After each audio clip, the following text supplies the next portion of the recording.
the line right here is your shot at professional League of Legends in the summer split. Down goes the Nexus, and Cloud9 Tempest take the series 2-1. I feel really confident. To some of our team members, this is our last chance in professional gaming. I'm really excited to play EG today. EG will take down XDG, securing the 7th place spot. I've been in this position more than once. I'll give it my best shot and I'm positive we can win. It's so important to us that we make it into the next split. We want a chance at Worlds, and we can't do that otherwise.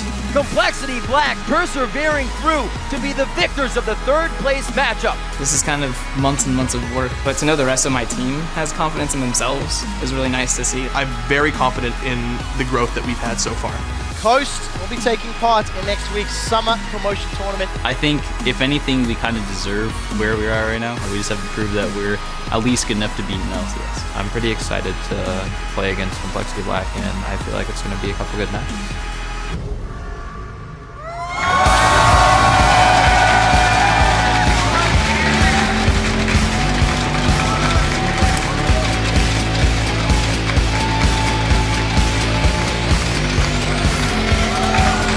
Welcome to Day 2 of the 2014 North American Summer Promotion Tournament. We're coming to you live from our studio here in Los Angeles, California.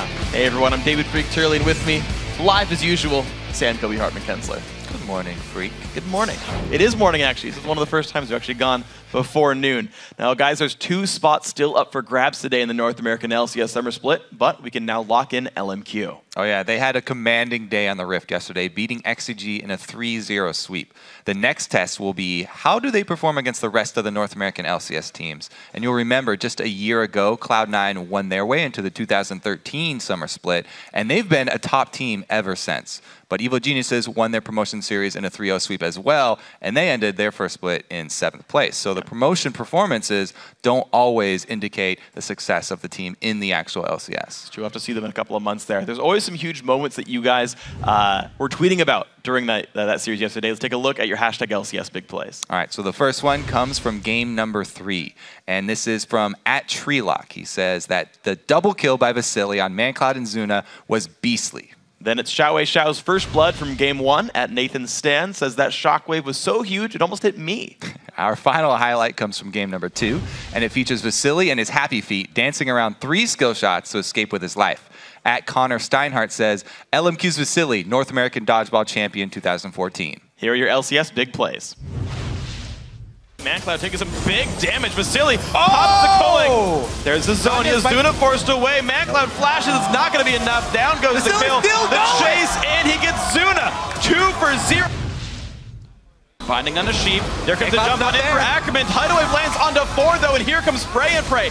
LMQ can't easily dive back in. They've been forced backwards, but a shockwave onto 3. Here comes the push. The wish might not be enough. Zuna goes down for first blood. And when XCG have been getting behind, they haven't really been making any plays, going for anything here. Vasily really dodging everything. That was awesome. That was awesome. It was. And who needs cat-like reflexes when you've got rat-like reflexes? Share your favorite highlights throughout the day by tweeting us @LOL Esports and using the hashtag LCS Big Plays. Now, as we mentioned, one team is locked in, so let's take a look at how the North American LCS Summer Split is shaping up. All right, so LMQ have qualified to join the LCS, giving Vasily his opportunity to face off against his friends Double Lift and I'm a Cutie Pie in competitive play. But there are still 2 open spots that will be decided in our games today. Up first, it's a best-of-5 series between 7th place Evil Geniuses and Cloud9 Tempest. And then we've got another best-of-5 with 6th place Coast facing off against Complexity Black. As always, you can head over to lolesports.com and vote for the teams you think will win today. Just click on schedule and give a thumbs up to your choice. Also there, you can read up on the All-Star event in Paris or head to vote.loesports.com to shape the modes that the challenge teams will play. And speaking of All-Stars, the votes are in, and Ezreal has won the global vote for the champion that will be played by both teams, Fire and Ice, on the Earth Challenge. He took over 500,000 of the 2.4 million votes cast worldwide. The Prodigal Explorer does have friends everywhere. So now let's send it over to Jat at the analyst desk for an in-depth preview of today's games. Thanks, Freak. And I also want to welcome Austin Shin and Zachary Black, or COD's Link and Aframo as they are known, to the analyst desk for the entire day, actually, all these games. One thing I have to ask you guys, though, before we get into today's games, because we're still LCS here was the big news of Nien stepping down on CLG. Did that catch you by surprise, I heard? Yeah, actually, I was sleeping, and I woke up, and he moved out, and I was like, what the hell's going on? So yeah, it was really weird because he was super happy-go-lucky all the time, and I didn't really know that the community pressuring him bothered him that much, and I thought he was like, okay. Yeah, it's so crazy. Link, do you have any thoughts on it as well here? For like the entire day, his parents were over and were like helping him like move out, I guess. Like I didn't realize it until like it was like in the afternoon when Kelby was like, "So Nian's leaving the team," and I was like, "What?" Yeah. and then I was just like, "What?" And then now we have to go find a new top laner. So it's kind of a we're back to our like. Have you guys talked to Nien since, because it was so shocking to get maybe more clarity into exactly what happened outside of the interview that was posted publicly? I think the interview said it all, and I think everyone on the team watched that because everyone was really confused. Yeah. Where do you guys go from here? Just now we have to go through the hassle of finding a new top laner, which is very tricky because there isn't that many players who are free agents, and you just have to look in the right spots right now. Yeah. Well, crazy news, but we do have games today because there's an LCS spot on the line right here. First game up, Cloud9 Tempest versus Evil Geniuses. Do you have any just overall thoughts on the series going in, Link? So Cloud9 Tempest is filled with all these like they're recognizable amateur players, and they're all high elo solo queue. So they're definitely gonna put up a good fight versus EG. I feel like it's gonna be a really interesting battle, and you know, I have a lot of friends on Cloud9 Tempest too. So we'll see how it goes. As far as Cloud9 Tempest goes, recognizable names. Do they have more player talent maybe than EG Aframo? Individually, yes, but I think EG has the upper hand with the team play, and they've been in LCS longer and have played against the top three teams, so they have a better grasp on rotations and whatnot. Rotations, the word of the OG year. and TSM rotations. Basically, everyone's rotating all over the map. I'm really interested in this matchup, specifically just in the mid lane with Bishu against Pobelther, because Bishu is a player who's maybe very popular but hasn't necessarily performed on the big stage. Link, do you have any thoughts on Bishu as a player against Pobelther? I would give Pobelther the upper hand. I mean, I've played with both of them, and they're both like they're friends of mine. But to be honest, I think Pobelther is just a stronger player. And I just feel like Bishu's like only hero that he's always been good at was like Nidalee. But I really think that if EG is smart, they're just gonna ban it out, and then it'll really significantly hurt their strengths. But you know, maybe Cloud9 Tempest will prove me wrong, and they'll pull out some good new tricks. Yeah, it'll really force Bishu to kind of adapt a little bit before he can make it in the LCS. But LMQ actually made it into the LCS yesterday. And the interesting thing about this is you're always kind of trying to guess where they're going to end up in the LCS. And that brings us to the Twitter question. I want to ask you guys, how high will LMQ finish in the NA LCS Summer Split, and why, if you just had to guess, Aframo? Top 3, top 4. All right, Link. Top 3 or top 4. Same answer from both of them. For you watching at home, send your answers to @LOL Esports. Use the hashtag LCS, and then tune in to see if we butcher your Twitter handle later in the show. Thanks for the analysis, guys. We'll be back many times throughout the show, but we've got to take a quick break. Don't go anywhere, because we'll be right back with our first series, Evil Geniuses versus Cloud9 Tempest. See you soon.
Welcome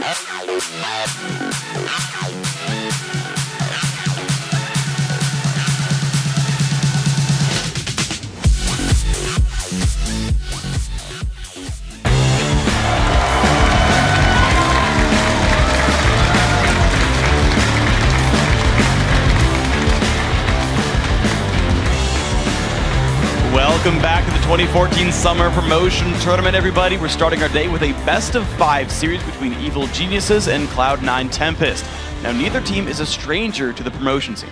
Yeah, people will remember Cloud9 Tempest was in the Spring Promotion Tournament under the name The Walking Zed, and they took Coast to a full 5 games and just narrowly missed advancing to the LCS.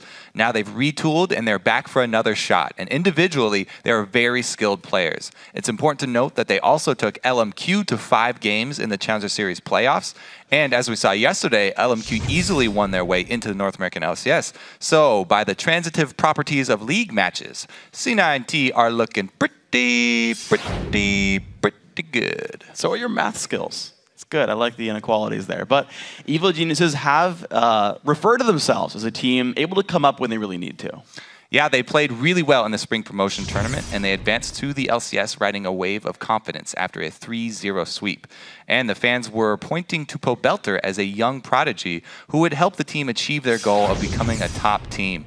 But as the split progressed, we never saw the team really come together, and by week 11, they had lowered their goals to taking 7th place. So while preparing for this fight they've got to win, Evil Geniuses say one of their biggest obstacles was actually researching their opponent in Cloud9 Tempest.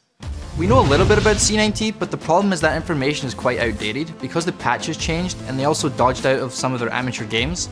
So they're hiding quite a lot from us, and we don't quite know exactly what they're going to come into with the relegation games. The strong points of EG are the solo laners. Once they get going, it's really hard to stop them, and they can punish us for mistakes, and they can snowball very easily. C9T have a couple of really strong mechanical players and laners. In particular, we have Altek on the bot lane we're going to face, and he's just really gifted AD carry. He just knows how to lane really well, positions really well. At the same time though, he's known to get nervous at LAN, and this is where it all matters. I think one of the weaknesses they have is that their champion pool is somewhat limited. For example, their mid laner Bishu, he plays like a certain set of champions, so we can really predict that and prepare against that. Since they're like in a position where they played poorly this split, they could either be like really worried and like down because of their performance, or they could like really want to perform like better next split and like play even better. It's absolutely important for us to win. It's pretty much one of the most important matches you can play as a team. Yeah, it's going to be a really big deal for these guys. Let's check out the starting lineups as we get ourselves into the game. On the blue side, Evil Geniuses, Inox in the top lane, Snoopy in the jungle, Pobelter in the mid lane, Yellow Pete on AD carry, and Crepo on support. And on the red side, it's Cloud9 Tempest. Up top is Yuzuki. In the jungle, Kez. Mid, Bishu. AD carry, Altek. And supporting, Glebe Glarbu. And our featured matchup's going to be in the bottom lane, the clash of the AD carries, Yellow Pete versus Altek. Yeah, this could also be called a matchup of the old guard versus the young guns. Yellow Pete has been around forever, playing with Crepo Sen and Snoopy since 2012. But Altek is poised to be the youngest player in the league. That'll be a good match by too, the though. time that the split starts, he will be just 17 years old. Yeah, it's okay. Also, I gotta say, Belter versus Bishu going to be a great match as well. So either way, all of them good matches. So beyond their age differences, though, these two are very different players. So yeah, Yellow Pete has a more passive play style, and he positions himself to clean things up during a team fight, while Altek is much more aggressive player, and he tries to be the carry for his team. We'll see which style wins out today. It's going to be a tough one, honestly. And it's interesting because I watched the interview that Travis had with Bishu yesterday. He was talking about how you feel about your matches here, how you're going to do well. And as well with the analyst desk, they said that, yeah, Pobelter's probably going to do a little bit better in the mid lane than Bishu. Bishu might be easy to ban out in this one. But also that kind of the general consensus that the bottom lane is better for C9T. And so that featured matchup is likely to go for the challengers here. But there's a lot of strength kind of spread across these teams. And you have to see, like, does teamwork win? Does individual skill win? Can the AD carry put the game on his back? And there's a lot of places this game can go. Yeah, I think the limited champion pools are probably going to show through. It's not just Bishu. Also Yuzuki in the top lane has a fairly limited champion pool too. So talking about EG being solo lane focused, whichever solo lane they decide to focus on, they can ban out their opponent pretty easily here. So we'll have to see which one they do choose to go after. Yeah, I want to see if we ever get like Nidalee, Orianna, and Shyvana all removed in a champion select once, and you remove like the top 3 from that team. Right now, though, the Ziggs dropped away from Bishu. He's not going to get that one. We saw Ziggs banned all 3 games last series too, so gotta see what else comes through. Snoopy's Kha'Zix removed away. I want to know what C9T actually kind of puts their ban priorities onto, like what they respect, what they want to have to not deal with. Well, first answer will be Kha'Zix. So junglers, all around junglers. They're targeting Snoopy. Snoopy now, he plays a ridiculous number of champions, but they're trying to force him onto the weirder ones, the less common picks, I guess. So interesting strat here from Cloud9 Tempest. They're trying to make Snoopy play those Volibear picks and those off-meta picks for his jungle. Yeah, well, we'll see. We haven't seen Evil Geniuses play on 4.5 patch ROM right now, so we actually haven't even seen Snoopy play a Feral Flare jungler in professional play yet. So I do want to know what comes through. Elise also banned away, while EG just kind of skimmed off the top. They removed 1 champion from each person's pool and said, all right, well, all the AD carries are up. All of Kez's junglers are up that they didn't ban. Yeah, so much more general focus, or lack of focus here from the bans. They did, however, leave up Jax, who has been a very, very quick first pick for many teams, and immediately taking Soraka and Evelynn in return. So a nice exchange of very high priority picks in the first 2 sessions here. Both teams very quick to lock those in. And it's interesting because they'll have a stronger split push. You have that late game with Jax, but the team fighting of Soraka right now is ridiculous, especially with multiple teams running 3 heals or even 4 heals sometimes on their team. This is the 4.5 where the heals can actually stack without being reduced. It's true, so we'll see how well Cloud9 Tempest can deal with that. The thing is, I feel like a champion like Jax has so much persistent damage that you heal stack and he kills you anyway. So I think that's still a very important focus for these guys in C9T. But the Karma picked up, maybe for Kreppel, maybe for Pobelter. We have seen mid Karma before, so a bit of a flex pick actually right now. But Yellow Peak gets the top 80 carry in Lucian. Yeah, it's a pretty aggressive lane. They will have to worry about Evelynn constantly though. And I guess Nidalee actually makes it really far through here. They talked about the limited champion pools and focusing on them, but then, as we said, they had very generalist bans. Yeah. Well, I look at the EG's picks though so far, and it seems like a team that would be able to deal with getting into the back line for Nidalee. That said, Soraka's been picked up, which is the likely mid lane pick in the first place. It's also really strong top though, so could go to either solo lane. It's still a flex pick. And if you're Kreppel, you play support. Yeah, there you go. Could easily go to any of the lanes. All right. Not the case though. Aurelia going to match up top lane against the Jax here. So 2 late game carries shoved in the top lane. I do want to see how that matchup plays out. Yeah, interesting. Aurelia is kind of considered the lesser of the 2 as we do get towards the late game. We'll have to see how Yuzuki can actually handle him, because Yuzuki has shown a penchant for going back to Shyvana over and over and over again. Yeah. But he definitely has expanded his champion pool, and he wants to play an assassin as well. So we won't have one extremely strong tank. Most of the defensive stats will be coming actually from their mid laners with the Orianna shield and with the Soraka heals. And yeah, you've even got Karma support for the further shielding on top of that one. You've got damage blocking, so see just how the rest of the all shields on EG, all heals on Cloud9. Well, we gotta wait the last 35 seconds then for C9T to actually make their final choice. Is it Soraka mid? He's gonna go down to the bottom lane of this one, of course. The full lineup here for EG. There's so much protection there for Inox. And you got Stoopy on Pantheon, who can just gank top lane, I think, very effectively. You've got a targeted stun, a lot of damage comes out there. The follow-up with Jax's stun. I'd be worried if I were Yuzuki. Yeah, I mean, it'll be really interesting to see where he actually decides to go with those Pantheon ults, because the bottom lane has been pointed out over and over again as carrying very hard for Cloud9. And Pantheon is amazing at ganking bottom lanes. So we'll have to see if they actually try and focus on the bottom lane and keep Altec from getting out of control. That seems to be the emphasis here for C9T. You saw Glebe on your screen like the entire 60 seconds going back and forth, like, do we want Nami, do we want Thresh, talking it over, saying what matchup is best here. Corki Thresh is the lane they want to go for, and that to be is the lane C9T needs to play. to make this lane dominant. Yeah, and I like the Thresh pick because if they do feel like Pantheon's going to be ulting bottom, then all they have to do is have lead play further back. Corki can CS with Rockets post level 6 very easily, and if Thresh is playing further back, then they'll have that Lantern. Even if the Pantheon ult does come in, should be pretty easily escaped. There's one thing actually about that matchup I do want to talk about, though, and this is something I've heard from some of my pro support friends, is if you are Karma facing a Thresh, if he goes for hook, just empower Q him, and you will guaranteed hit both parts of it. As long as you can dodge the hook, you're safe. Yeah, the thing is, we don't see a lot of extended 2v2 laning phase, so probably be seeing some mix-up. We'll see what the mix ends up being as the game goes live. Let's count the votes over at lolesports.com. With 53% of the vote, you're tipping this in Cloud9 Tempest's favor. What a close one. Yeah, seriously. But remember, you can also send your real-time predictions with each twist and turn of the games. Yeah, tweet us at LOL Esports and use the hashtag EGWin or C9TWin. We'll see as the games go on what happens here, because it's interesting because this is such a... I feel like it's very reminiscent of the last promotion tournament for Evil Geniuses, where they came in, to me, as fan vote underdogs, and just kind of the scene kind of saw them as underdogs, because it was arguably the weaker members of the old EG lineup, some new guys there that hadn't been tested a lot in competitive. They were having a hard time in scrims. And they were having a horrible time in scrims, right? And so here they're having like a horrible time in the LCS, but do they turn it on in the last week and beat the sort of favorites that are going to be challenging them? Yeah, you never know. Last time promotion tournament, they went 3-0. True. We'll see just how clutch these guys are. Getting ourselves now into Game 1. Evil Geniuses fighting to hold on to their LCS spot in this best of 5.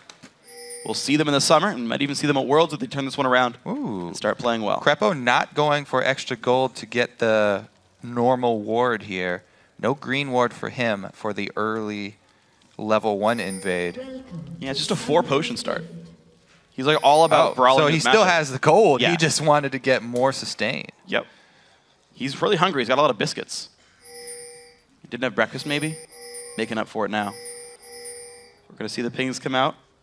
Looks like Evil Geniuses are lurking down on the bottom side of the map. Pretty much the same for C9T, actually. And they have defensively warded their blue, so C9T will know that they can easily go for the exchange of buffs, and it should be that now standard swap of AD carry up top for the red side. So we will not see that Thresh versus Karma early matchup. Karma, though, she still has a lot, very high impact early on. And she's been able to start with that Spelthy's Edge, so it does give you extra damage on the turret, whereas Thresh doesn't really benefit from AP that much, so they really, we almost never see him starting that item. Opting for the Targons, which will help a little bit in the push. Doesn't execute since he's ranged, but it could heal somebody up. Yeah. Could mean a little bit. Also means you don't have to worry about like stealing minions away, so a little more auto attack uptime for what it's worth. Here comes a late invade for EG though. They're going to check the brush. They walk right on through C9T, the exact same plan for these guys, but Cloud9 Tempest will not walk through a ward on this trade. And they get sight of EG, so everyone can feel comfortable now that they have not been surprised by the dark level 1s. So we're going to start the game off with a standard lane swap situation there. The double jungle going in, that's also pretty much standard at this point. Yuzuki and Kaz actually leave one of the little pieces of that blue buff up. Yeah, I like that a lot more than the teams that are doing the full clear, because as we said yesterday, if you just leave that one baby, it's so long before the other jungler goes to check their buff that you can delay the second spawn of the blue buff for your opponents by a good 5 minutes on most cases. So now we got to see what the move happens. So we're going to have the second wave being pushed up 4v0 for both sides. Bishu versus Pobelter, though, in the mid lane, I got to say, working a little bit better for the C9T mid laner. You're seeing Pobelter force back a little bit. We've heard a lot of people say that Soraka does not have a good time against Orianna in this 1v1 matchup, but... So it's not that big of a deal for her. It's not like it's a bad matchup, but it is one of the champions that can deal with her. So it's not someone who's going to get rolled over by Soraka, and they will be left alone for a while. So we can get a good litmus test here to see exactly how the early levels should play out. So far, Soraka's still doing her bully thing and pushing Pobelter into the turret. It's also going to be a good test to see, because it's a best of 5, and you know that these players will be facing each other multiple times today, is which which player outperforms the other? Just in general, right? Is Bishu having a better day or is Pobo having a better day? Can a team trust on one of these players to win their matchup consistently?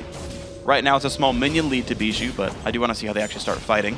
Second tier turret's about to be going down. Looks like some recalls early on by EG. It's going to be hard for them. They're going to have to tank some turret hits here. Shouldn't be too one. bad. Not some, just one. Does one count as some? Would that be under the umbrella? Like the classification? No. Okay. Yes. Oh, it's up to you, dude. Like, I'm just asking here. Regular swaps here, though. The only difference, really, is EG dropping 2 wards on their exit. Doesn't look like the lane ward was placed for Cloud9 Tempest, but they did drop one in the jungle. So they'll see when someone goes to clear that blue buff, and they can time it when they see someone venture into that pot. I really like that. So even though they left up that baby, there's no drawback for them. They'll still get the timer of the respawn. The respawn's just going to be much later. Oh, that's a great choice for these guys. So you got a small 200 gold lead right now for Evil Geniuses. They've managed to grab more minions overall in that push game. Got to say the inclusion of Krepo Spell Thief's Edge, I think, is a small part of that one. Kez clearing his red buff right now. 4 minutes 45 in. He'll have that respawning around 9 to 10 minutes into the game. Bishu Pobalt are actually going a lot more equal. You're seeing the Orianna actually get some harassed into the matchup, so it seems to have equalized enough that they've both gotten a few levels. Yeah, that gold lead for the Spell Thieves we're talking about, in the push, Glebe only got to get 3 executes down. Now he's got 4, but didn't get to gain too much from that Targon early on. Kez making an early move to the towerless Jax. And the red buff Evelynn should be enough here. He might be able to get a summoner spell out of him. Nice minion wave to work with, though. Interesting that we don't see EG trying to work with that big minion wave. Like a lot of other teams have sent multiple people up there to try and push with it. Just 2 junglers here are going to fight. Snoopy comes in, though, just runs right into 2. Flash the way, flash in by Kesla, but gets stunned up by Jackson. He goes down. First blood goes to Inox, and EG fire first. All right, Inox is able to get a red buff as well, and now they do get to do something with this giant wave because Yuzuki took a lot of damage in the trade as well. So not only did they get a kill for first blood, but they're going to get another one. Stun comes in, Inox has aggro, and Snoopy grabs the second kill. Inox flashes away 2-0 and turret pressure for EG. So the entire wave here plus cannon minion going to work on this turret. This is ginormous for EG. This is an amazing start for them. Cloud9 tried to get the jump on Snoopy. They thought they would have the advantage, but we can see the power of that counter-strike of Jax. A 2-man stun, so much more effective than the Aurelia. I think it was just a slow because she wasn't even lower HP. Great brawling up top for EG. I was a little bit surprised that C9T like overcommitted for that one too. Yeah. They dove right into that stun. Well, generally in those 2v2 situations, if you get the jump on someone and it's the jungler alone like that, you get a huge advantage because they were able to chunk him out so low so quick. Yeah. But then Jax coming in plus backed by a giant minion wave. It's pretty much all Inox there. So we are back to the standard matchups into this point. Of course, a small lead for Evil Geniuses thanks to those kills, but 2v2 bot lane, 1v1 top. You start watching these matchups pan out right there. Looks like level 5 for both AD carries and 4 for both supports means it's a fair fight. Ooh, Altec taking some good poke here. And yeah, he is a little bit behind. The EG bottom lane holding up pretty strong here. They also have the turret advantage down in the bottom lane. So even though they have to worry about an Evelynn, at least they know they have some defensive structure to fall back to. Right now that Evelynn is going to be on the bottom side of the map. The blue buff is spawning right now and will go over to Bishu, but that might free Kez up for some ganks. Problem is EG will know he's bottom side because Bishu just shows up with a blue buff in mid lane. This is a really bad situation up top for Yuzuki. It wasn't just that the first blood and the red buff, but also the 2 waves that he lost. He had to use his teleport, so Jax has the teleport advantage on him now. This should probably swing pretty heavily in Inox's favor. This is exactly what EG want. They want to get their solo lanes running early so that they can carry the game. And this has been the story for them. We'll see if Inox can keep it up without getting caught off guard by this Evelynn. Since Yuzuki's now going to usually be sitting at lower health, he will be able to set up a stun. Jax, though, he can get out of control very quickly, and take on multiple people, since Evelyn is behind as well. And speaking of where Evelyn was and her being behind around, I've seen Snoopy spend most of his time in this mid game looking for counter ganks more than anything else. Right now he's pushing the mid lane, getting a lot of damage down on this turret. Kez coming in from the side is level 6. Gotta be worried about the fact that Inox can TP in though. So both of the outer turrets right now are about to fall for C9T. They are both extremely low, and it's really up to them to make a move. They're trying to make it top. We might see that 2 versus 1 go on, and it would go especially bad if Kez got caught out away from Aurelia. You're seeing how afraid he is of the fact that Pantheon might be level 6 and jump on him, so he backs right off. C9T getting a couple of pink wards down. Looks like both these teams starting to try to control the dragon area. Glebe will get rid of this pink ward here, and we'll see. Again, you've still got about 30 seconds until teleports back up for Yuzuki, but that might be enough for C9T to fight. Problem is that squad is behind in kills right now, behind in gold. It's risky to go for a fight when you're down. Snoopy trying to get level 6 off the white, and he does get it. So now he's in position to counter gank both lanes just by being on that side of the jungle.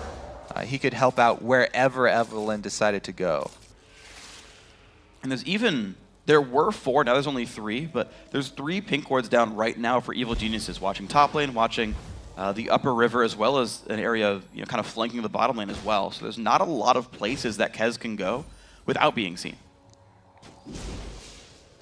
Trying to take his red buff right now. We'll see where he tries to go after that, because once again, Snoopy has set up a counter gank. He has to go back to base. This might be a dive up top, actually. Pantheon very strong at tower diving. Okay, they're just going to go the safe route. They do get both of those turrets we were talking about being extremely low, and that's a big influx of gold for the entire team of EG. Plus, they can rotate down to Dragon after they buy. So 2,700 gold lead for these guys. They've got a few hundred gold in their pockets, 1,700 gold on Inox. So he's actually right about at Blade of the Ruin King. He'll probably stay for one more wave, and that'll give him the pickup. But that'll be an 11-minute Ruin King. He's like ludicrously fast. Yeah, Inox is pretty strong right now. He's going to have to deal with Evelyn for the moment, though. Still has plenty of summoners to get away. Because he created such a big wave up top, there's a lot of pressure for EG down on the bottom side. Because Yuzuki's stuck up there and Kez is also hovering around top, they can move on the dragon pretty easily. All the outer turrets are down. All really that EG need is a line of wards in the jungle, and they will be pretty safe at it. Snoopy walks right through that pink ward. Shows no fear. He's going to leave it for Poe Belter. Evelyn making her way down, though. It's going to be pretty late. Now, teleport is available for Yuzuki, but looks like C9T not going to stop this one. Evil Geniuses claimed themselves a dragon from their early game lead. And this is going very poorly for C9 because they want to make use of that Soraka for those team fights, for those brawls. The 4-man brawl this time would normally be a great thing for this team. However, all the outer turrets going down so early and top lane having such a terrible start meant that they cannot contest that. They're outnumbered and they're outgunned. Yeah, especially when you got Yellow Pete. He's got 2. Corky's only got 1. That's completely brutal here in this bottom lane. Looks like Kez, though, going to try to sneak his way down. Can C9T force it again? Pantheon's on the correct side of the map to turn it around. Ward goes down, not going to spot anything. Kez is invisible. Yeah, Evelyn is such a snowbally jungler. It's hard for him to get back into a game if he has a start as bad as that. But a double kill would definitely be just what the doctor ordered for Cloud9. You can see they really, really wanted this. And they were trying to force so long that Snoopy actually coming down to counter gank once again. He's been really trying to guess where Evelyn would be. Puts a pink ward down, going to help spot these out. Blue F now under control for Evil Geniuses. Got 4 members for both teams around here. Both teleports still available as well. Yeah, if both those teleports come in, it's still a huge advantage for EG. Here comes the Pantheon drop. Here comes the jump in, and Yellow Pete. Big burst comes out, but a shockwave turns it around. Bishu spams the heals out. Kill comes over onto Crepo, but Kez goes down to Inox. Inox down to half HP. Bishu chased out. Now Alta got a bad spot as well. The kills going all the way for EG right now. Glebe forced to run. Yuzuki trying to now run away with a stun up there. The hook goes into Snoopy, but 4 for 2 to Evil Geniuses. Will they grab the 5th? Glebe trying to run. Flash slow. Doesn't get the knockback. Ace for Evil Geniuses. Great job for snowballing right there, EG. Now they've got complete control of the map as well. That blue buff they were coming over to contest will easily be theirs. Now this, even though it's a bit behind the fight, it doesn't matter because EG had such a good shockwave that they were able to lock them up for long enough. Yuzuki does go in the back and get the 1 kill, but Altec was sandwiched between the 2 melee carries there from EG.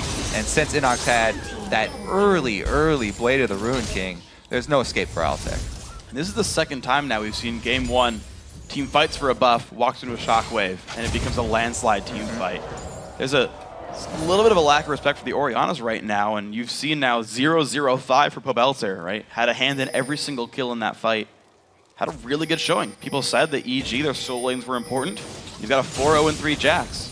And as good as Soraka is at team fighting, Orianna is just as good if you hit the skill shot. It's just harder to play Ori in a team fight, but she can have just, if not bigger, of an impact. So, Snoopy gonna clear away the mid lane wave. Looks like Evil Genius is doing some quick housekeeping.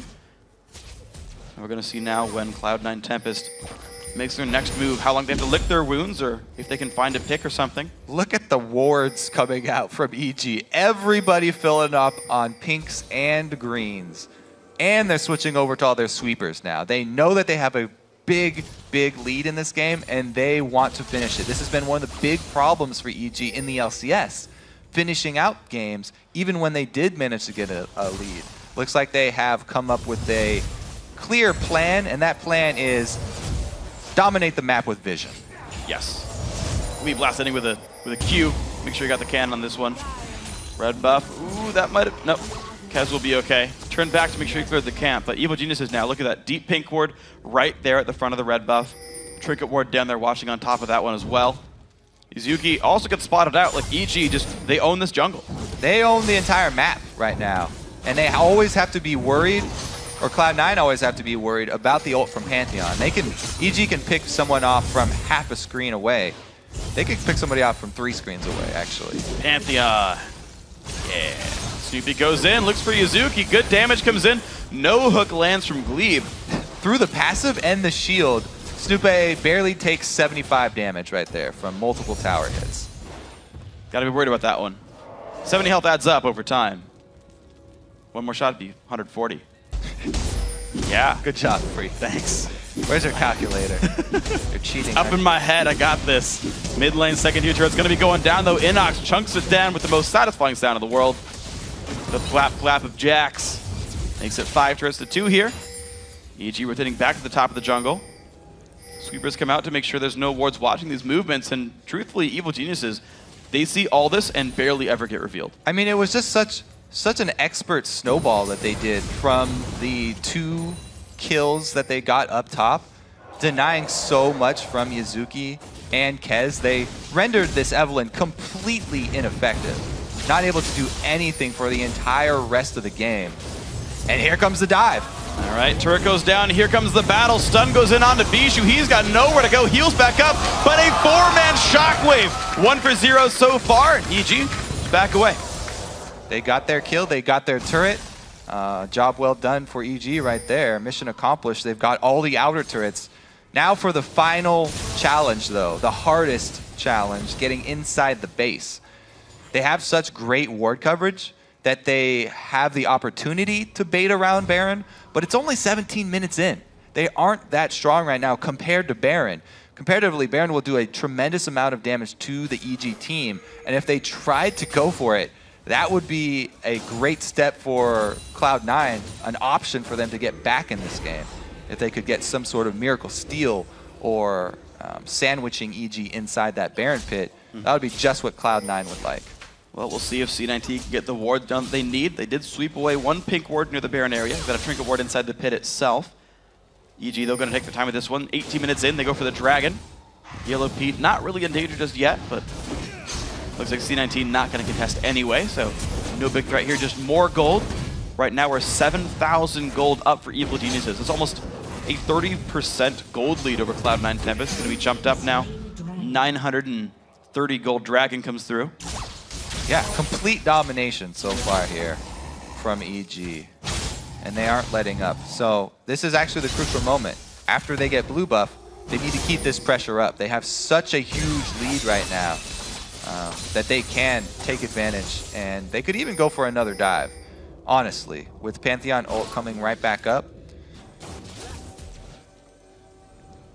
Something to watch for, certainly. EG haven't been afraid to dive whatsoever. They're getting tankier and tankier. Giant's Belt here for your Snoopy is going to make that nice. Trinity Force nearly done for Inox. No upgraded boots, but who cares? But certainly EG have done so much to take control of the game early on. Like, we're 19 minutes in, and you're down to inhibitor turrets already. Yeah, this is the phase of the game, though, where they get a little skittish. They're like, do we want to actually pull this trigger and go for a dive? Are we going to try the split push to end it out? Or do we do the dangerous Baron bait? All of these options are fairly scary, even though they're so far ahead right now. Just because if you go for a dive, you have to get through a Soraka and a Thresh. That's extremely scary to dive through. You think about it, a few weeks ago, these guys were playing against XDG in a game that started out this strong. And they just waited out and said, we'll just control the jungle and keep going up in gold. And they took a 45, 50-minute game, but every step of the way, it was measured. It said, this is a guaranteed advantage. We'll snowball farther. And they waited until the tanks got tanky enough to dive turrets. Yeah, basically they just cut off the supply lines for Cloud9 Tempest. There's no income for them aside from the minions that do get all the way to the base. The entire rest of the map should be covered by EG. And C9T are doing their best to fight back in the Vision game, getting as many wards down as possible. They've actually cleared out a decent amount on the red side here, but EG just return once again, and Jax splitting down bottom is just going to get even scarier. He already has the combo, Blade plus Trinity Force. He can annihilate not just any person that C9T send, probably any 2 people that they send. Yeah. 3 depending on who you send as well. Like, I'm just like thinking, like, what are the combos that would be easiest for him to fight against? Inox, super scary, of course, overall. Yellow Pete gets himself the red buff. This one safely. Ah, the old Baron bait. They're going with the safest route, not taking any damage from Baron, not trying to do a tower dive, just splitting and doing a Baron bait here. Without Jax, though, they don't really have much threat of doing that Baron because it's so early, and C9T know that they would take a lot of damage if they were in Baron, so they're being very cautious. Look for Kez. Kez gets a lantern. Ironic that a Lady of the Shadows uses a lantern to save her life. And counterproductive. And that Lucian was firing light bullets, I guess, yeah, at her. All right, so now that gives them, because the lantern's down, they're going for the Baron. They do have good ward coverage, and it's going down really quickly. Jax has not started his teleport. They don't see anyone except Glebe right now. Ward comes down, right. Kez. Kez is available.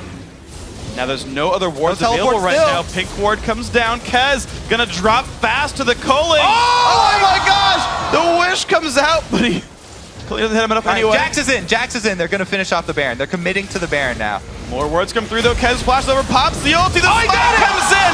Kez gets it, but he goes down. The rest of them have 1-for-0. Glebe runs through the box. Man drop comes in for the flank. Those is not good for Cloud9 Tempest. 2-for-0 so far. Stubby will tank up. Yazuki gets 1 kill back. Jump over by Inox. He's going to get Bishu down 3-for-1. The fight continues. Yazuki and Altek forced to run.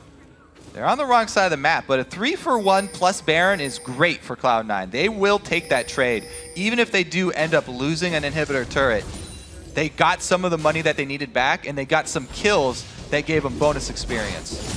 Well, the bottom lane is going to get pushed in, though. No one's going to be there to stop this one. This will be inhibitor turret number 1 going down. Yazuki far in the backlines, waiting to flank. Kez walks towards the front. EG are a little bit low here. Ooh, is C9T gets a good fight. No, they counter engage on towards Kez. He goes down. 1-for-0. Snoopy, the rocket's going to miss, but there comes Yazuki. He finds 1. They go in towards Yellow Pete. Hook will miss, but there's 2. Can they keep going? Dissonance slows down. Inox. Ooh. Not going to take any more shots, so need to chase. Another 2-for-1 on top of a 3-for-1. 3-to-4 in kills. Baron for a turret. Painful, painful game here for Kez as well. Following too closely there. It's always an wow, that's fun to watch. It's always an extremely dangerous game to play when you're trying to keep sight of an enemy. Yes, Yazuki was flanking in from the back, but you have to be wary of the crowd control that EG are still packing while they're walking away. Kez gets annihilated, but they get 2 kills for it. Yeah. Stalled them long enough. Yeah. Yazuki would have been able to stall them, though. He was coming in from the back. The interesting thing for me is, like, you talk about how unfortunate it's been for Kez right there. He's got a Giants belt as his tank items. We're 23 minutes in. The team barely has any kills. Like, you are not tanky as a jungler this early normally. Walking headfirst into a fight is not a normal thing for a jungler that early in the game. But, you know, had to do it, of course, start the fight out. Squishy Man did drop down.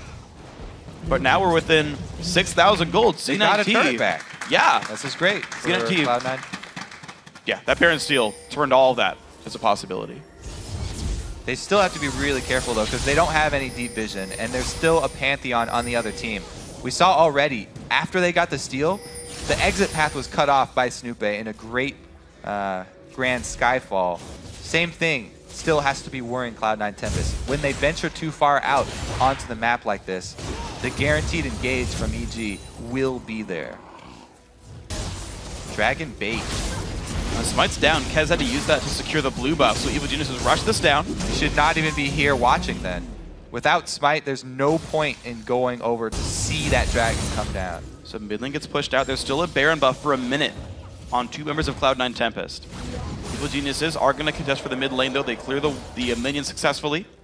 C9T is still a little bit gun shy here. 8,000 gold, the deficit. Evil Geniuses still, despite losing the Baron, doing a pretty good job. And I got to comment, 6-0 and 6 Inox. The dude is like putting the game on his back. He had a strong start, let's say. A little bit. So yeah, I would definitely expect Jax to be at this point, considering the beginning of this game. He's very happy with how it's turned out. However, EG opting for the Baron bait as their solution to the standoff with the inhibitor turrets. It did afford them cracking the egg, though. They got 1 inhibitor turret down. So next time they want to force a fight, they will be able to go to the exposed inhibitor. And that's the inhibitor you want as well. It's far from Baron. If you want to defend that, you've got to be as far away from that objective as possible, which gives EG even more room to play a Baron bait if they can just get this fight this time. Plus, I always love having side lane inhibitors down because those lanes of minions will actually take a Nexus turret by themselves if left unattended. But the middle lane, since it goes and both Nexus turrets shoot the minions at the same time, then they can actually defend themselves. Yeah. Well, EG are going to pressure the bottom lane. Baron buff has easily worn off by this point. And the exposed inhibitor will be the target. Yellow Pete successfully kills that ward off, but this time gets that one too. Pobelter able to pick up the slack when Yellow Pete can't use his passive again. Didn't want to use his dash. I think it's smart to not waste the cooldown for a ward. Yeah. But here's the inhibitor starting to take fire, down about 1/4 health. Inox has the shield occasionally. Also getting mana. Looking for the initiate. He does not have a good flanking position, though. He would, again, have to go through the front line to try and get his ulti down on the back line. And we've seen how poorly that does turn out for him. And there's a big minion wave top side as well. It's going to stack up right in front of the turret. I think it's actually going to start dying just slightly out of turret range, but EG, again, losing minions in Cloud9 Tempest. They're stalling here, but it's still an exposed inhibitor. They're not gaining anything back. All they're doing is losing some health on the top turret here. It's barely losing anything. There's a minion wave that showed up just in time to tank most of it. It will do a bit of damage, but it's mostly lost gold and XP. EG still waiting for wave number 4 in this one, but just gets cleared so fast by Soraka Corki. EG basically all they're doing is denying the minion waves. And you know, they're preventing gold from being picked up by C9T in that top lane. Well, the thing is, both teams are in this bottom lane, so both teams are getting 1 lane worth of experience in gold right now. Yeah. They've got good wards behind them as well. Look at the pink wards from EG placed behind them, so if Kez goes for a flank all the way around the back, then EG will see him coming and not be caught off guard. Well, this inhibitor is gonna go down, though. EG, wear it out. No ulti in from Kez. The Evil Geniuses just earned themselves, slowly but surely, the inhibitor. So this game will extend for quite a while here. C9T probably going to play extremely defensively inside their base. And EG, from the way that they've been acting, I don't see them going for one of those strong moves before another Baron fight comes down. So we'll have to see what the teams do around the purple worm again. Nobody actually has very good vision at this moment. So this should be a moment where C9T jump on the opportunity to get a ward down inside Baron. We'll see if they do it. So far, no vision at all on the top side of the map. Everyone's been stuck on that eastern side for a good long time because of that siege. So wards are completely canceled out. The map is basically dark. EG get there first. Looks like Pobelzer. Kez says, you merely adopted the darkness. I was born in it.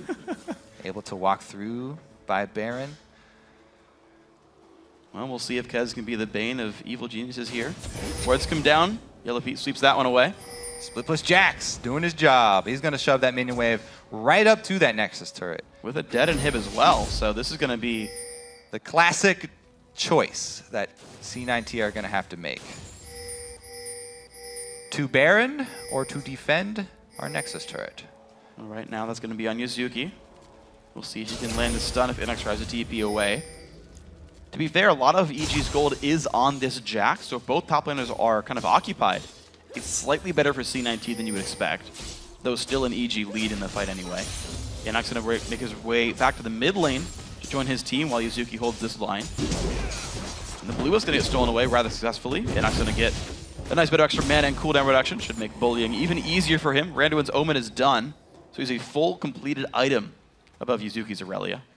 Also, a Randuin's on Snoop, and Pantheon, with that much armor and a passive, already can take several tower hits. So the threat of a tower dive is becoming even more real every second for EG. They don't have to choose Baron to end this game. The tower dive options will always be there. And Inox now has 2 pink wards to watch for Evelynn rotates. He's got one for the left side by the blue buff. He's got one in his back inside a brush. So no easy flanks for Kez. Still looking for the baits here, EG.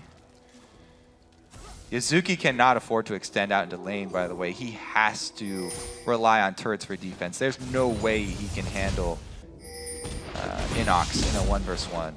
Yeah, this is looking a little bit dangerous. The turret is helping Cloud9 Tempests cause out a little bit here.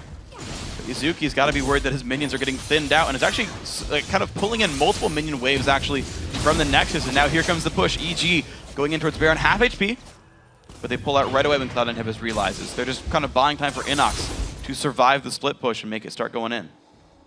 There's a mid lane actually of minions going right up to the turret right now that's not getting defended. Yeah, Inox, he can actually farm 2 waves at once now that he's so deep in the base. So the rest of EG just have to be very careful not to let the same situation happen again. As long as they don't let C9T steal another Baron, they should gain advantage on that mid lane turret. Wards almost being swept out there. Cloud9 Tempests forced to back away once more. Remember that Krepo and Pobelzer have really good catch potential there on the back of Snoopy, so there is some threat there of crowd control. Bottom inhibitor will be respawning soon, but Evil Genius once again get Baron down below half HP. Ward swept away, and inhibitor is back up, and here comes the teleport and the man drop. And the fight's going to begin. Glebe puts the box down and runs away with a double man stun. Glebe goes down 2, only one so far. Now Kez falls, 2 kills so far, going over to Pobelzer. Yuzuki up on the backside, looks for Inox, can't find it, the heals. The stun comes in as well. 3 for 0 EG. Altec forced to run. All right, EG finally pulled the trigger. Baited Cloud9 in long enough, but Altec can give just as good as he gets here and chases off Snoopy. Now they can return to the Baron. There's no threat of the Smite Steal, and they should be able to get Baron number 2, which will allow them to recall and make their final push. And it's a 9,000 gold lead right now. It's going to grow larger when Baron goes down to about 10 on this one. EG going to do the formalities here of hitting it in the face, but it will fall over right now. C9T just doing the defense to keep their base alive from the minions, but here we go. What could be the last recall for EG. So yeah, let's take another look at the bait. They finally got Cloud9 Tempest to come into the river. Exactly what they're waiting for, and they pull the trigger. Snoopy plus Inox at the same time jumping in, and they land the double stun there. Another great Counter-Strike from Inox. He also had his Counter-Strike back up in time for Yuzuki when he gets baited in. Cloud9 though, they're still fighting, trying to get the consolation prize. They get golden, global gold there from Dragon, trying to hold on. They bring it 1,000 back. They're still down 9K on this one. They gotta be careful showing deep in lane like this. Yeah. Pantheon at this level, not that long of a cooldown on his ulti. So back. They have to be very wary of that same situation happening again. They are not they do not have flashes available this time. So a Pantheon ult will be very easy to land. So here we go. What is the siege location for EG? Right now, it's the bottom inhibitor for attempt to number 3. This time with the Baron buff should make it even easier for these guys. Oh yeah. And after that, they'll probably be going for a dive. Guardian Angel also done on Inox, so there's a lot of dive ability for these guys. You had to talk about Snoopy being durable. Inox way up there. Level 18 as well for him. 2 levels above everyone but Alltech on the enemy team. Yeah, he's going to take a while to come up the lane, though, so we'll wait for another wave before EG shove in onto the inhibitor turret here. Now, C9T, for this team fight to go their way, it's going to be very difficult. They're going to have to catch somebody in a sort of split dive from EG. I think they just automatically have to give up this inhibitor. They cannot fight at an exposed inhibitor. They need tower damage to be able to turn anything in their favor right now. And we'll see just how hard C9T tries to fight. Wave Clear comes in for a couple of ultimates, but it's just going to be an early fight. Inox goes in, lands a stun onto Yuzuki. He's going to have to back off of this one. The man drop comes through, a hook towards Inox. 3-man shockwave crushes C9T's health bars. And you're seeing complete ownership now. Cloud9 is forced to run away. The inhibitor is completely EG's in a 5v4. All right, so that should be middle turret here, as well as a second inhibitor. And with Soraka down, the team fight should definitely go in EG's favor. It looks like they have a commanding lead. Wow, they're going to go for all inhibitors. Not looking to end it. They actually want to destroy every little last bit of Cloud9 Tempest space. And here comes the group of champions. 15 seconds on the Soraka respawn. Now comes the fight for the top inhibitor turret. Big damage comes through. That turret's going to fall. Oriana's going to put the team in. Kez just drops down where he stands. That's another kill picked up for Evil Geniuses. 17-5. 3 inhibs dead. Minions coming in right now from the mid and top lanes. What a great start here for EG. Absolutely. In the best of 5. Coming out with a commanding performance in game 1. And Nexus turret number 1 goes down. Nexus turret number 2 under fire. C9T still afraid to do battle there. Yuzuki stunned up, forced to run back. But that's going to be the Nexus going down. Evil Geniuses now 2 wins away from rejoining the North American LCS.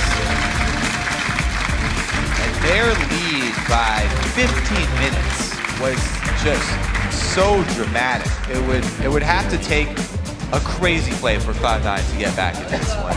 Or some terrible mistake from EG, and EG did not make that mistake. They played it methodically, they took the entire map, cleaned it of gold, and then went for a couple Baron baits. Actually backfired on the first one, but try number 2 did work out. You said it would take something incredible for C9T to get back in. The flash over the wall, Baron steal by Kez was almost that. C9T ultimately went down, only 1 kill in the extended trade for that one. It's like, okay, maybe they can settle it back in. But to me, Inox was the insurance policy. Yes, EG played it right as a team. Like I will agree with you 100% on that one. But the fact that the Jax was 8-0 and 9 at the end of that game. 100% kill participation. It wasn't a normal double kill up top. It was 2 kills. Jax got the first blood. Plus he got a red buff. Plus he had 2 minion waves up there pushing in on the turret that Yuzuki was losing out on while he was dead. Even though he could teleport back to lane, you're still dead for at least 10 seconds or something there. Losing more. So it was just such a tremendous lead in the early game that they couldn't come back. Yeah, so EG capitalized incredibly well. So guys, let us know what you thought the standout moments were by tweeting at LOL Esports and using the hashtag LCSBigPlays. Now let's check in with Jat, Link, and Afremu for some insight onto EG's first win of the series. Thank you, Freak. And guys, that was a pretty dominating victory early from Evil Geniuses. It just took them a little while to close out. As far as EG, we think back to last promotion tournament. They weren't looking too good coming in. Then they 3-0'd. Something similar going to happen here? Yeah, I think they're actually going to 3-0 this time too, because just from watching that game, it just kind of makes me believe as well is that Cloud9 Tempest, they're kind of just a solo queue team. They're not really like a team. Like that's what I would say. I mean, as harsh as it is to say, EG just has like they have the better ideas. They know how to make the plays. They know how to rotate, get vision control, all that jazz that you're supposed to do as a team. But it just seems like Cloud9 Tempest is playing way too passive, and they're just kind of waiting until something like all the plays that they made were desperate plays. Aframu, do you have any differing thoughts?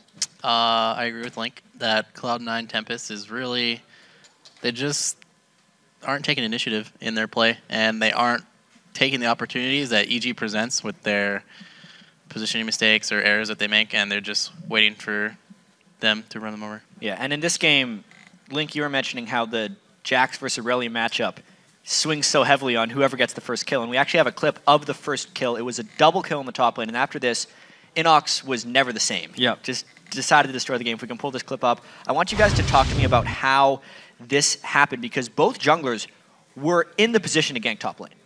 So Snoopy wants to gank top because the wave is piling, and it's really good to try to deny the wave. So Snoopy kind of takes this weird path and face checks into Kez and Yazuki. So right now they should win the 2v2 like Cloud9 Tempest, but Kez flashes forward into a Jax stun and gets insta-killed, and then Snoopy lives because he's Pantheon blocked.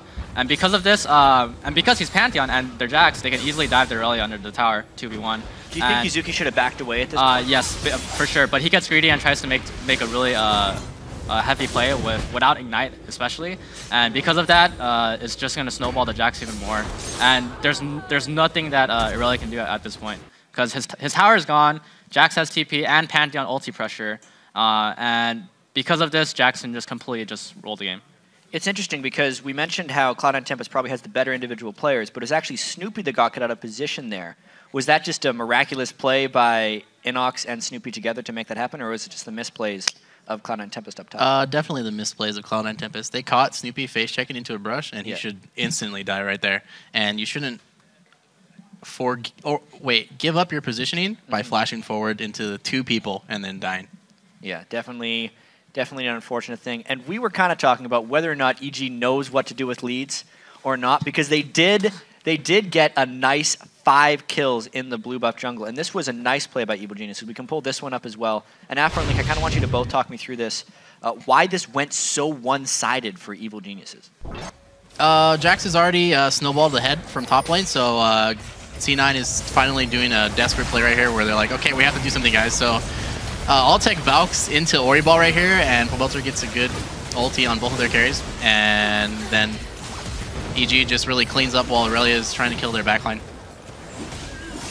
You can really see the power of Jax right here. He just kind of, he just stuns everyone with Pantheon, and they just kind of kill whoever's in front of them.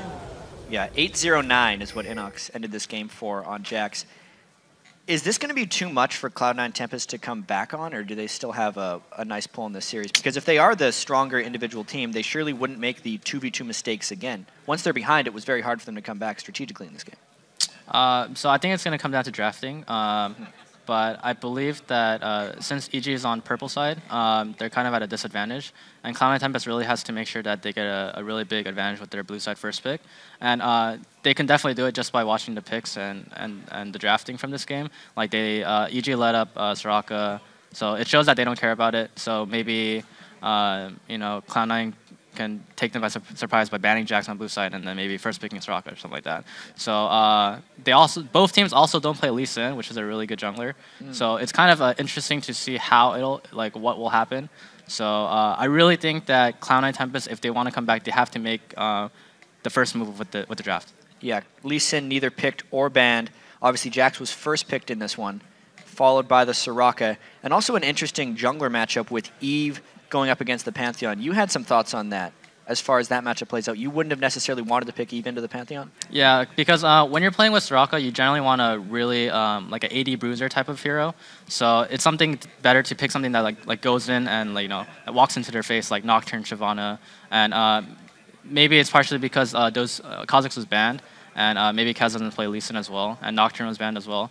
So it's kind of it shows that jungle picks kind of really do matter in this matchup between Snoopy and Kaz. So yeah, and also moving towards the bottom lane, we were noticing how there was 388 CS on the Corki versus 248 on Pete's Lucian. Is that going to be a problem as the series progresses, Afro? I think Tempest should really force 2v2s instead of 2v1ing, since they're really kind of lackluster at their team play. And I think their individual skill is much higher than EG's, and if they can actually force the standard play, then they might be able to come out with the series. Yeah, so Tempest was on red side this game. They're going to be on blue next game. What do they have to do to force the 2v2 on blue side?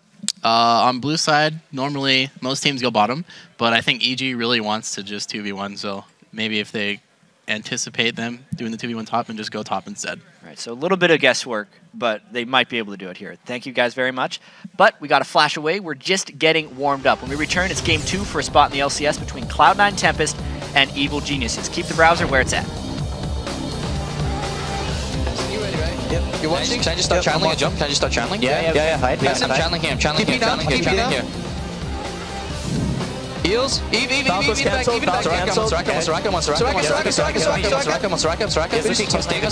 Soraka.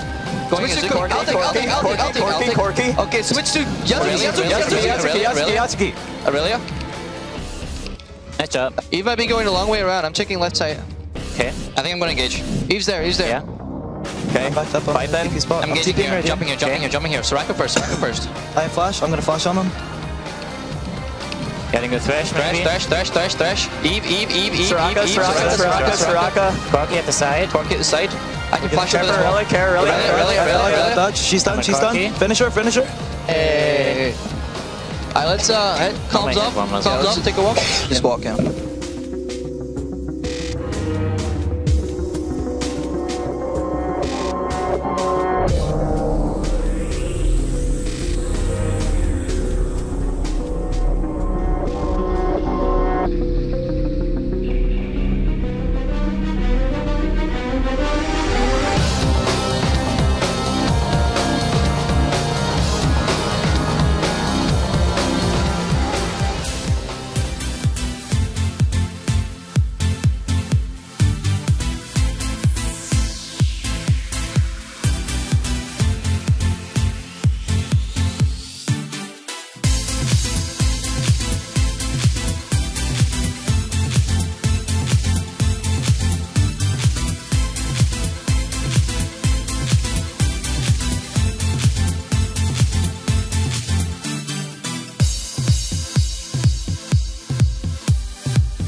going into a best of series with a game plan and then trying to follow it like step by step by step is very hard during multiple games. You need to be ready at adapting. Whatever they throw at you, you need to be ready to react to that. And then it's good to scrim a lot of different.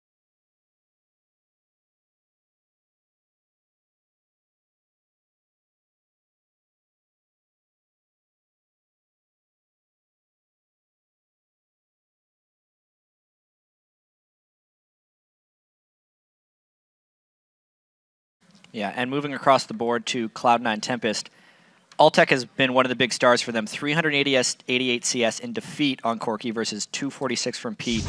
Afromu, how does Altec step up to help Cloud9 Tempest win? Well, it clearly shows that Altec is a click above Yellow Pete, so he really needs to force 2v2 by far, and they'll be able to definitely win lane because EG's bot lane isn't really that potent. They don't really put out much pressure at all, so I think Cloud9 Tempest bot lane can take it from there, and Altec should be able to carry. Yeah, and another key player, obviously, for Cloud9 Tempest is the jungler Kez. Link, you had some thoughts on him last game. So basically, when you're playing on land, the jungler usually makes the most plays in the early game. So it's up to the jungler to figure out where he wants to gank, where he wants to create the most pressure. So it's up to him to make sure that he goes in the right place and get the wards down middle, get the vision control out so that he can apply pressure. So there's a really heavy burden on Kez, especially because this is such a high stakes match, and he can't be passive because if he's passive, then naturally his whole team's gonna be passive, and EG just has to step up on them because they're used to the pressure. I mean, they've already been to relegations, they've played in the LCS season, and they know how to deal with the pressure. But so Cloud9 Tempest, especially Kez, the jungler, he has to make the plays. Yeah, absolutely. EG went 3-0 last promotion tournament, 1-0 so far. Who wins game 2? Quick predictions. Afro. Maybe I pick Cloud9 Tempest. I pick Cloud9 Tempest. I pick EG. And EG. Different opinions on the desk. This is awesome. Let's throw it across the studio to Freak and Kobe with the call. Thank you very much, Jat. We are going to be getting ourselves into the second game now in a second. And I do want to see, actually, what they were talking about on the desk, right? The guys who need to step up actually stepping up. So Altec, high CS, 1-1-4, not a bad score. It's a score you would even see on winning teams sometimes. It was a low-kill game. Kez, though, not a great performance, 0-5-3. It seemed like he was waiting around for ganks, and it would be like, you know what, I don't see it, and then just turn around and go somewhere else. So they talked about how the Aurelia Jax lane snowballs really hard, but so does the jungle matchup there. It put him behind really far in the jungle as well. And then for Altec, it's hard to come up big when you're faced with a fed Jax. As an AD carry, a fed Jax is your worst nightmare. He had Blade of the Ruin King the first time that Altec saw this Jax. He already had a Blade of the Ruin King completed. And it was just like, well, I'll see ya in the fountain. Yeah, he had BT Triforce when Altec had BT Sheen. And I was like, yeah, it's not going to be ideal. So I guess Ruin King Triforce rather than the first one. But here we go. Second game. Cloud9 Tempest actually continuing the Nocturne ban, adding LeBlanc to the pool. Interesting. Maybe that's a counter pick what they're going to first pick here for Bishu, but that's a new one. The Elise now not in the ban pool, but Kha'Zix added on this one. Morgana, Ziggs still removed away. Jax, respectively, it's the first pick there, so Cloud9 Tempest.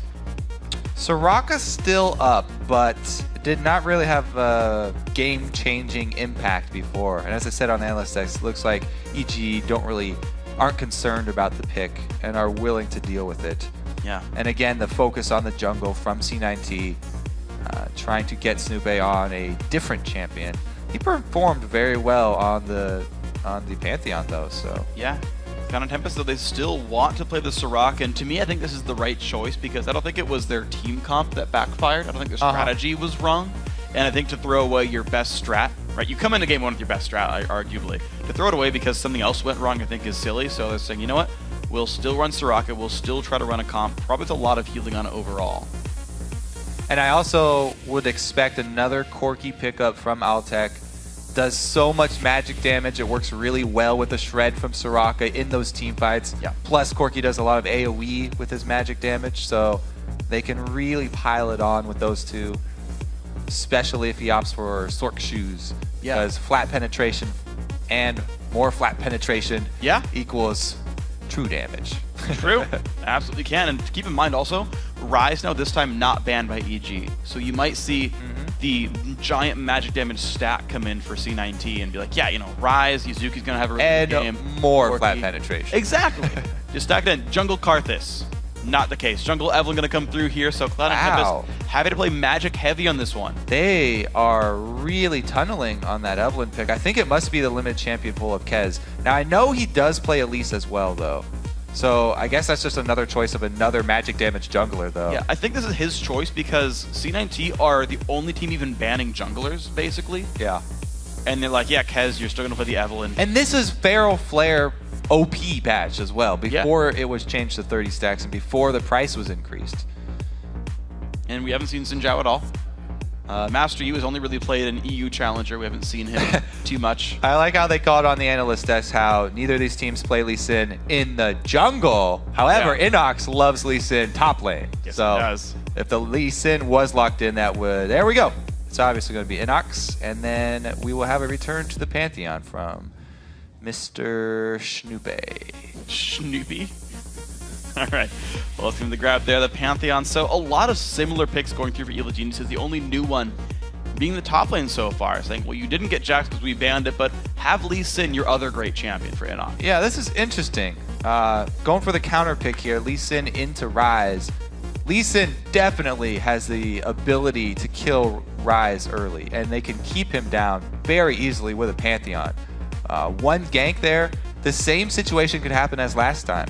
You tip this top lane matchup with one gank, and then you continue that threat with the Pantheon ultimate. Even if an Evelyn does show up, Lee Sin has a pretty easy time of escaping that just because it slows and he can dash so easily. Yeah. And you can buy enough time for a Pantheon to come in with an ult counter gank, which would go disastrously for Cloud9 Tempest. So now Evil Geniuses have the chance to make a similar situation and make it, again, 4 champions the same for both teams here. Top laners are different because of the bans. The rest of the comp's equal for both teams. We're definitely going to see if the first 10 minutes play out differently, because last time was a complete disaster for Cloud9 Tempest. They have to play safer this time around, and they've got so much magic damage here. They're very, very heavy on the magic damage. Even Evelyn going hybrid, I guess they have 2 hybrid champs with Evelyn and Corki, but it's still overwhelmingly magic damage. So that should be the easy build path for Evil Geniuses, and towards the late game, they'll have an advantage there. Yeah, so I want to see then how the builds pan out, because I know for Pantheon it's easy to buy Hex Drinker. For top Lee Sin, actually you could buy one as well. So I feel like it's easy to add into the build paths. And the thing is, with all this flat penetration from the champions, you really need to build magic resistance if you are on EG right now. Because if you don't, then it's going to get right down to that true damage very quickly with Rise and Soraka. You can go negative with those abilities, so you do want some there. So guys, as the teams load into the Rift, remember to tweet us your picks at LOL Esports. Use the hashtag C9TWin, or if you think Evil Geniuses will come out on top, use the hashtag EGWin. We'll see, of course, how your votes go in throughout the game. You guys did, after the online poll, the Twitter poll had EG pulling ahead in game 1, and you guys were right on that one, so looks like the guys were changing their minds halfway through. Pretty accurate. Once you see the game play out, you're like, you know what? Pretty easy to analyze after the game has started. To be fair, they did that one before the first blood, so I'll give them credit. They saw Champ second and was like, I feel EG in this one. Yeah. Okay, so it is going to be a teleport Lee Sin matching up with the teleport Rise. Yeah. And the analysts were also talking about how Cloud9 might want to force that 2 versus 2 because they feel like they have such a big skill discrepancy in the bottom lane. But we'll have to see how the early game plays out, because that's such a hard thing to pull off. It's really such a guessing game, trying to figure out where your enemies will start out. And if you guess wrong and you on blue side make the switch and send your AD carry and support top, then it can throw the entire game off. And that's not what Cloud9 want to do. They want to have a calm start so they don't have the same problems as last time, and they actually get to play their team comp out without having to deal with some ridiculously fed top laner. Well, we'll see how the early game pans out then. Cloud9 Tempest once again. They ward the blue buff, and they walk down to the Tri-Brush. Now the thing is, if EG has like any coaching staff here, they can be like, hey, so by the way, their level 1 last time was ward the blue buff and go down to Tri-Brush, and C9T running the exact same plan. To be fair, EG running the same plan as well for themselves, but... Yeah, so this is the lowest risk beginning starts. We went over it so many times, but yeah, both teams invading the opposite blues. Red side going up top, making the switch, and it looks like we will have the now standard switches and early tower pushing as well. Wow, and after watching game one, people have changed their minds pretty heavily. Evil Geniuses definitely do look a lot better in this series. 84-16. You see the result from the game one, and then you see the champions in game two. Oh, they're all the same. Well, the odds. How good is Yuzuki's Rise? The odds have changed.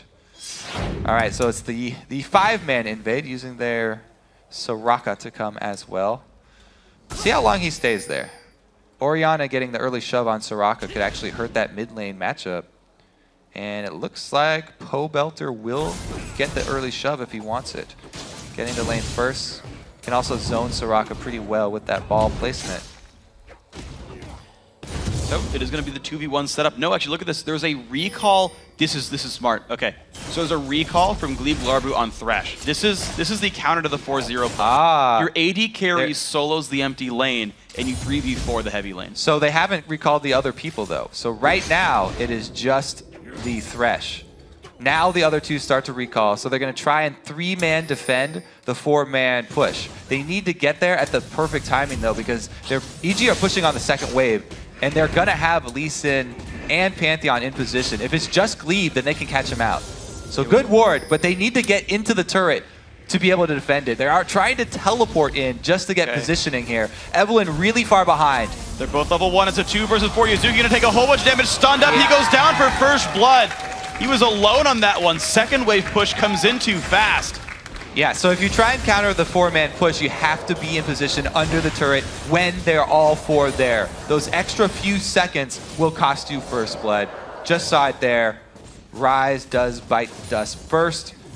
And he also used his teleport to try and get in there in time. So huge, huge upset here for Cloud9 early. They're going to be very far behind, trying to make something happen with countering the 4-man push, but they weren't able to get the timing down. Yeah, and Inox, of course, just teleports down to the bottom lane to hold this lane 1v1, so not much missed XP for Evil Geniuses overall. Looks like Yuzuki and Glebe will be safe up here, but it's just different 2v2 lanes. I don't know if this is the one that C9T really wanted. Well, their duo won't have to face up against Altec, so this might even be good for EG since the support and AD carries are split up. And they won't have to deal with the Corky Bully. I wonder how good the Yuzuki-Glebe synergy is. I don't feel like they duo lane very much, but the thing is, it almost works out because you've got... Here's the thing, right? Like, Rise is still ranged. He can last hit pretty well. I feel like he'll be safe, and actually has kill threat with a Thresh under the turret, whereas Altec can zone away Inox. This actually might be, despite the first blood, a slightly better lane setup for C9T. Maybe. I want to see how it plays out. Well, considering the players that they have, they're probably happy with this. Giving a lot of their farm to Altec is usually the game plan for Cloud9. So they're happy to focus as much money as they can onto Altec, and they have the confidence in him to use that money to carry in the mid and late game. He did miss a CS right there, though. Quirky mechanics slightly dropping off in this one. Snoopy going to clear away an early pink ward, though. That one definitely did not pay for itself, and he just quickly replaces that one. Altec now trying to still hit this bottom lane turret. Is down about half HP. Inox not able to easily defend this one. Lisa not the best lane counter to Corky. Interesting counter jungling here by Snoopy as well. A lot of time here for Kez just walking around after Snoopy found his pink ward and replaced it with his own. If they do run into each other, Kez actually has a level on Snoopy, and he should be able to take him. Well, Snoopy waiting around. Gets jumped on there. Here comes Soraka as well. Snoopy is on the wrong spot in the map, but gets a shield. He flashes, but the kill goes over to Kez. So again, Snoopy actually gets caught going for a gank. And this time around, the flash does not save him. There's no Jax to stun. Inox finding some good damage in Altec, though. Half HP and almost no mana now in the Corky. You can see what Altec was doing there, though. He did a short Valkyrie just to get enough distance so he could turn back around and auto-attack. He wasn't just running blindly away from Lee Sin. He was still looking to move aggressively. Uh-oh, some danger right here. Altec does have Summoner Heal, burns it, but Inox has the Q. Does have to flash away. Altec not going to chase. Yeah, is calculated there. The one more auto attack would not be able to kill Inox. So he does not go for it, and he takes the summoner advantage. It's these small things in the trades that that Altec does that really make you appreciate his play. The difficult thing for Inox, though, too, is he basically went one wave early because his teleport still is not yet available. He has to walk all the way back to lane without boots of speed. Double Doran's Blade will send him to the top lane. Yuzuki, 30 CS to the 27 of Lee Sin, and this Ryze has TP available. I feel like when the lanes settle out, this is a better match for C9T's top laner. Yeah, they're happy to get Yuzuki to that tier very early here. Now he can actually recall, and both teleports for the solo laners will be up. Yep. Goes for Catalyst, undoes it, goes for tier instead. Yuzuki realizing, now I still want the mana sustain to go up, buys the pieces of Catalyst. Kez roams through the mid lane. Krepo, I like that ward. We talked about how to beat Evelynn is getting wards in the enemy jungle to watch her doing camps. Krepo spends some time saying, well, if you go double golems, we'll know. Stoopy has a ward by the Wraith camp as well. So EG will know if Eve is bottom side.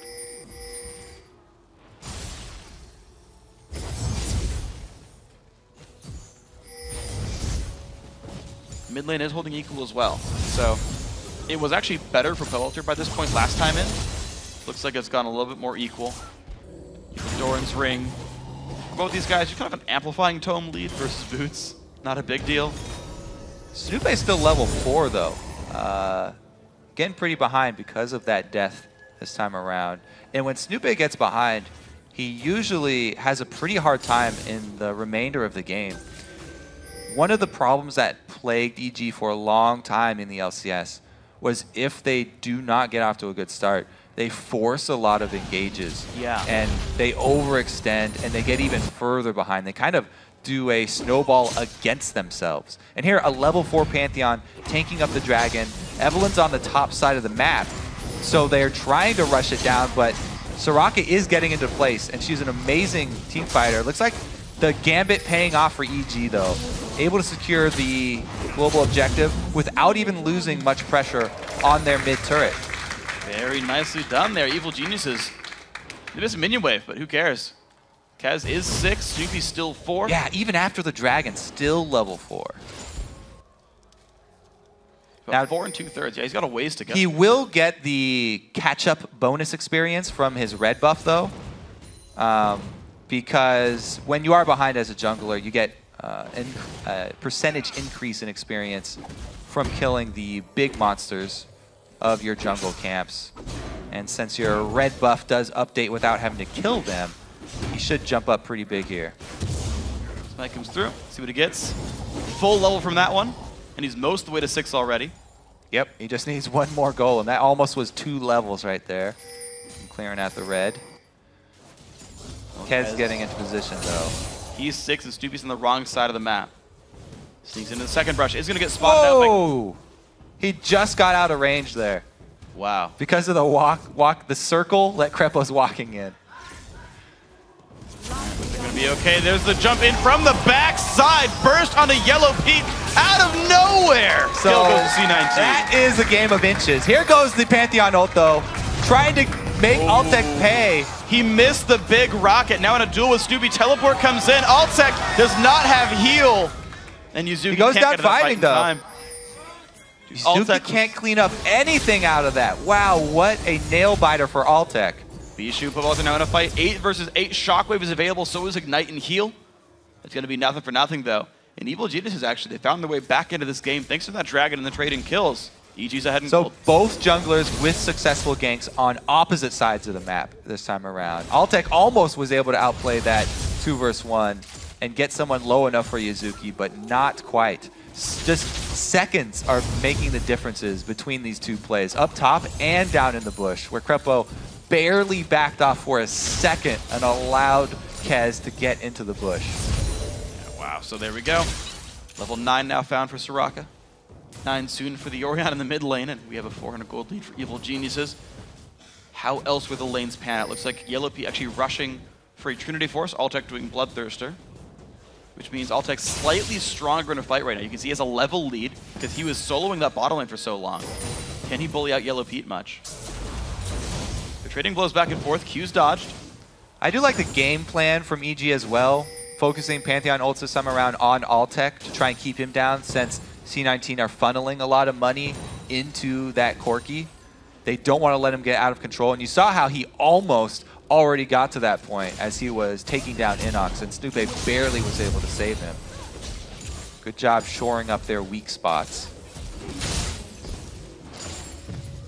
Bishu, though, in the middle of 3 to 4 enemy champions. Inox comes from the side. Kez down to half HP. Snoopy gonna flash stop, but the heal comes out, keeping him safe. The kick not gonna do enough now. Snoopy, Inox on the wrong side of the map. Glebe, does he have the spells available? Yuzuki just might. The burst comes down. Snoopy falls. Inox goes down. Double kill Yuzuki. Ooh, too deep for EG right there, and good roam down from Yuzuki coming to clean up. That should also give them control here. Pushing against Orianna is not quite as difficult as pushing against Soraka, but it still will be a task for them, so they decide not to try and go for it. Meanwhile, we just still have this duel of the AD carries. Featured matchup right in front of us. Altec goes in. Yellow Pete forced back to the turret, does not dodge the Q. One more rocket, not gonna go for it. He needs a real big one. Yeah. To be able to take this. Oh, look at this. Thresh coming in from the side, just warding though. And he does not get another rocket off to stop the recall. But the Pantheon ult is up. Ooh, this is risky. Leave not on top of any wards, realizes he has no teammates around. Support can't solo the blue buff steal. Tough life. It's unfortunate. You can steal it from enemy champions, though. Afro can. Yep. Empowered Q. Doesn't mean too much. Crepo's going to be fine. His bottom turret is going to stay alive here, so this push hasn't really done too much for C19, but create a lane for Altec to farm. And he's got 113 minions right here. It also has resulted in Yuzuki with both of his scaling mana items already completed at 13 minutes. So C19 are pretty happy and, with the way this one is turning out this time around. 800 gold for these guys. Kez, level 8. He has been part of 3 kills so far, so he's had a bit more success there, has more minions than Snoopy as well. Bishu going pretty deep in enemy territory for some wards. Problem is he walked through some pink wards doing so and didn't sweep them away. So this is all known. EG pinged both wards that went down. Yeah, so there's some good wardage around the dragon for Cloud9 right now. The only problem for them is that the teleport for Inox just came up, and dragons in 40 seconds or so. Yuzuki's will not be up in time. So Kez is trying to pressure top preemptively before dragon spawns, get some pressure there, either make him force him to recall and teleport back to try and save minions, or get some sort of pressure up top before going down for that second dragon fight. Good call right there, but he wasn't able to make anything happen. So he had the right idea, just not able to execute anything up top, and now the threat of dragon is going to draw him back down to the other side of the map.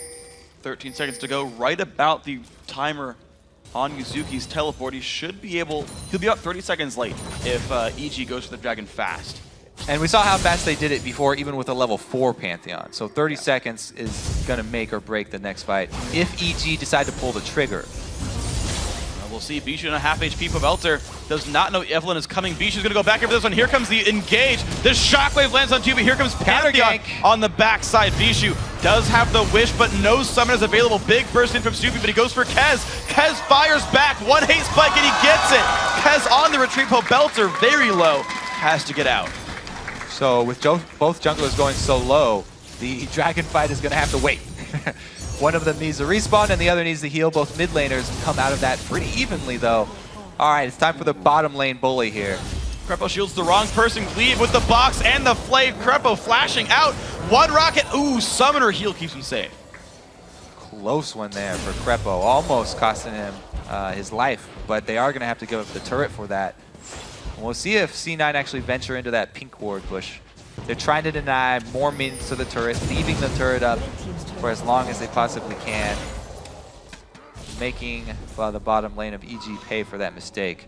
And because of that mistake, not only is it the turret, but they can also get that dragon that we were hyping up. And EG not in the position to contest this one. 5-2 in kills, 1-0 in turrets. Had a weird start, but we went down finally to 2-on-2 lanes, and Cloud9 Tempest now up 3,000 gold as a result. Uh-oh. Flasher's under attack. It's going to be all right. The Flash keeps his robot body safe. He's going to be all right. So I am glad that we got to see C9T go back to the same strategy here and actually perform it without having to deal with a uber-fed Jax this time around. Because it's going to be very interesting to see a team fight with all this magic shred and magic damage on the team. If we look through the inventories here on EG, they don't have a lot of magic resistance. They've got a couple no magic mantles. That's it. And you know, the Athenes is going to help out Pobelter a bit, but we'll see how the shred comes into play. You know, for what it's worth, they've got an armor shred too. Not like it's going to matter for the team. Hey, but he's also got true damage. Yeah. If we're naming off damage types. You know, he can also, he's got a red buff, he's got more true damage. Every auto attack, bunch of true damage. You know what else? He's hit a power spike with that Bloodthirster. Let me see how many stacks he's got. Oh, it's fully stacked. Yeah. So there it is. He's got the maximum efficiency right now on that Corki. It's been a long time since Yellow Pete shop. He's at 1,500. He's actually really far from Triforce, actually. So the farm really not been that good to the EG AD carry. Once again, a 50 minion lead for the Cloud9 Tempest AD carry. Analyst has talked about that being important. Afro said it. And you're seeing this right here.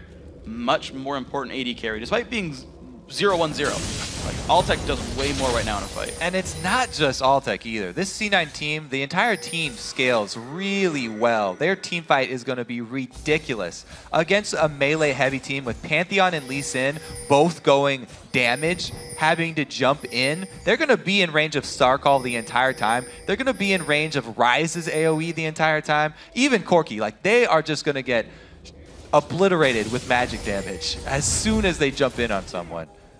Well, we'll see how good the shockwaves are, though. Orianna's one champion that can definitely turn games around with a really good ulti. And we'll see if Pobelter can get that. Yuzuki playing safe, realized the roam was happening. Backs out for this one. No turret kills yet. Oh, the dive! The man drop comes in. Kez and Yuzuki now in a 2 versus 3. Snoopy does not find anyone. And actually, though, Crepo just might the flash over the wall. Yuzuki going to be safe. The flash back in. Here comes Bishu.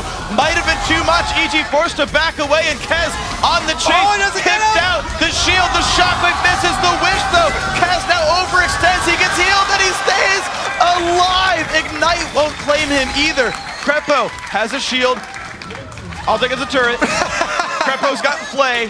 And there's the kill picked up. Oh, big fight C9T. Wow, turning around the dive. C9T, they force, this was the engages we were talking about from EG. I said when they get behind, they force these things and they get further behind. They snowball against themselves. When they get ahead, they press it really hard and they get a tremendous lead. We see games like last time. When they get behind, it's the exact opposite here. So once again, they go for the dive, but the move speed on both these champions. Ryze pops his ulti, Kez pops his W. Yuzuki does a good job of flashing over. It's so fortunate that he did it at the exact time that Inox actually threw his Q. So much damage being put out with the Ryze and Soraka. That's what we were just talking about for so long. And Kez survives because of the ridiculous amounts of heals and shields from the team, ending up with a 4-man, it was a 4 versus 4, but Lucian was actually doing nothing this whole time. Lucian was just walking across, trying to join the fight, whereas Altec was on his own mission. He was getting farm, and he was also taking turrets. The flash summoner heal from Bishu is what saved Kez in that one. Yep. Kept the fight going. So teamwork all over the place for these guys. Managed to make the plays they needed to do. 5,500 gold now puts Cloud9 Tempest ahead in this game 2. Very lackluster first game, off some early game mistakes. They stopped those from happening, and it's a much different game here. Now the test is, so Evil Geniuses, they had a giant leader, Leon, a big fed Jax. They said, okay, we'll control the map, we'll siege up, and close the game in about 35 minutes. Cloud9 Tempest now are in control. How do they play with the lead? I'm really surprised at the fortitude of these Cloud9 players. They are young players. They talked about not having land jitters anymore, but the confidence to go right back to the same strategy that they got obliterated with just because of an early game mistake. They're like, yes, that was an early game mistake. We're not going to abandon our plan. Everybody stay on board. We can do this. And they're definitely pulling it off this time, even with, again, failing with part of their plan. Trying to go with the 3-man defense of the 4-man push. They still pulled it out. They concentrated towards the mid game, and they've held together just so well. Yeah, actually, I remember at the end of game 1 where they got pretty much one-sided, just stomped. They were all kind of smiling. Like, Bishu sat there, was like, yeah, we lost it. Yeah, it was a really bad play, Topple. You know what? It's fine. Like, you could see on his face he was not even worried about the series. And so, you know, I just kind of want to echo your point that, yeah, these guys have been coming back in this game. Came back from a very rough level 1, and they're doing much better here. So, let's see what their next move is. Siege towards the mid lane. Glebe helping out with Bishu a little bit there. Another ulti. Gigantic. Push in now towards Yazuki. Not in range for the stun. Inox finds the Q, though. Slows him down, and this Ryze has got nowhere to go. Great kill picked up. Shut down. They're waiting in place for the Dragon, though. Snoopway commits up top. Cloud9 get an objective for it. Now, the question is, how fast can EG push? Can they get this secondary turret down? Because that would be completely worth it. However, the minion waves are lagging for them, and it doesn't look like they're going to have enough damage to pull this one off. Only 3 ranged, no way. And the mid-outer turret actually goes to Bishu anyway. Looks like Pobelter had to pull back for a little bit there, and EG don't get anything for it. It's actually a dragon and an outer turret for a kill. The outer turret was pretty low. Well, yeah. We'll give it to him. Okay. Altec, we're trying to make some solo plays here. He's got red buff. That was through 2 shields. That was Orianna and Karma putting a shield. They went down to half anyway. So there was some very real damage there. It is Sword Shoes, by the way, for Altec. Yeah. And I like this. He went Sheen into Pickaxe. I think he's actually going to finish the Last Whisper next. That'd be weird, but I feel like the double penetration build. It's weird to me. Like I'm not completely convinced by Last Whisper, but it's like I could see him not finishing Triforce. We will check the damage split of Corki after this game. Usually it's pretty heavy magic if he's doing, you know, more poking. He's doing a lot of auto attacking as well, though. So we'll have to see what the split comes out to be, and if Last Whisper is warranted. This time around, though, with so much magic spread, I feel like he's just want to buff up those spells. C9T, yeah, significant vote swing there. Fickle voters. Well, I mean, I think they're just being smart with this one. No faith, man. You gotta stick with your choices. even in the face of a 6K gold lead. Well, hey, there you go, 70-30. They've matched the kills. It's 7-3 in kills. So basically, every time you get a kill, 10% vote swings in your favor. All right, C9T need 4 more kills. They're 110% likely to win. That's how numbers work, Freak. Yes, it is. Don't worry, we got this. Bobo, they're going to take away some wolves. The Pink Ward Wars. All the Pink Wards are dead. It's a massacre. And only the Greens survive. But they have really short lifespans anyway. They do have natural causes very often. Glarbu, Pink Ward, another fight for wards up there. Bishu steals the kill. No gold to Glebe whatsoever for that one. Even though he did 4 of the 5 hits. All right, Ryze is fully stacked, guys. He's got both of his items to completion now. And he's ready to team fight. Yeah. Him plus Soraka, they are looking to force something up in this top turret. They preempted this move with some pretty decent vision in the jungle, but they weren't able to clear out everything from EG. So the picks will probably be pretty hard to pull off, but it's the right idea. Snoopy. Oh, he wins the war over the Wraith. Now, if the whites... Never mind, I don't want to bring that up. Nope, it's fine. We are I see. We are not naming all these games. All right, the 5v5 that CI9T want may just be unfolding before our eyes. Kez looks for Pavelter. There's a Lantern, 1-man slow from the Evil. The 3-man Shockwave, though. This could be really big. 1 for 0 so far. Bishu is healthy. The hook on Inox and Lee Sin goes down. 2-0. Bishu pops another couple of Summoner Heals. He stays alive. 3rd kill picked up. 2 of them going to the way of Altec. And Cloud9 Tempest win a big fight. Yeah, we get to see the power of the team fight. And they do get that pick that they're looking for with Kez.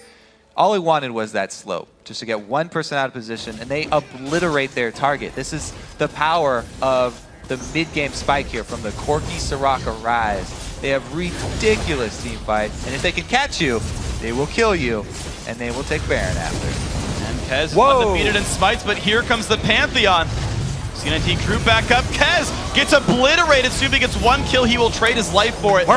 No one from EG is around. It is one Baron buff off, but it is an assisted kill going over to C9T. Now, the teleport down here from Yuzuki, they're also going to save the turret. So even though EG trying to push down bottom, they don't get anything out of it. And YellowP's got to be careful. Yuzuki can easily take him out 1 versus 1. Rise is a scary dude. However, 4 versus 1, the rest of this team rotates down. Yeah, They're it's been swinging. pinged out. C19 knows about it. Crapple gets some wards. This is good. EG, despite losing control for a couple of fights, get wards down deep in the jungle. They take the mid turret down. Yuzuki has been tipped off. Someone called into the hotline, gave him an anonymous tip. It's like there's a Soraka on the loose, or an Orianna on the loose. Gotta be careful. Well, it was a karma. Whatever. Good try. I'm not saying the anonymous tip was reliable. Okay.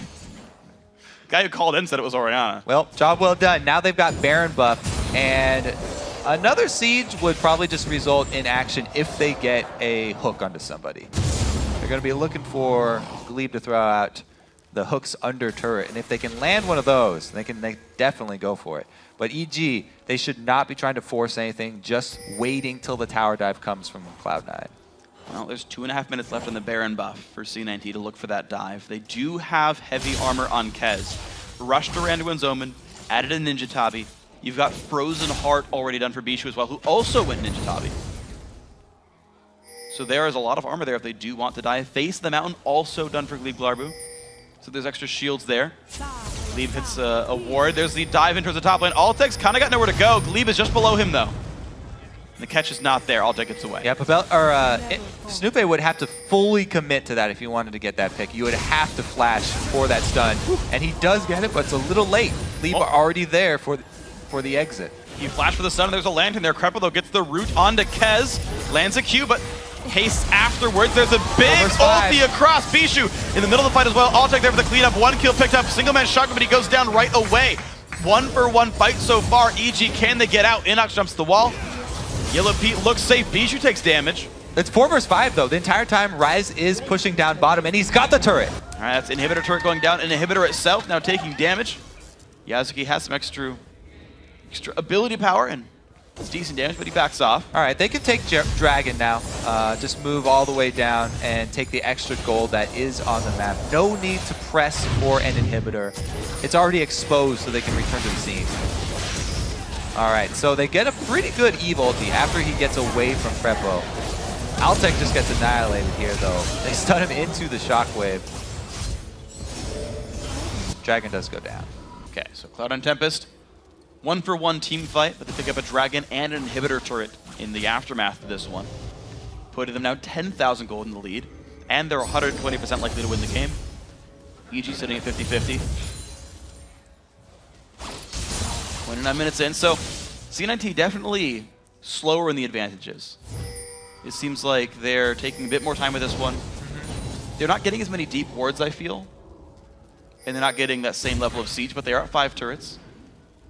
Bishu gets the big Wraith. I also got to point out, Snoopy has secured every single kill for his team. He's building really offensive because of it. He's got 100% kill participation because he took every single kill. Yep. That's the way to do it. He's a team player. Yep. Don't need assists. It's all him. If you're a one-man team, are you always a team player? Yes. In that case, there is a me and team. All right, the exposed inhibitor is where they decide to return to. Rise does now have teleport.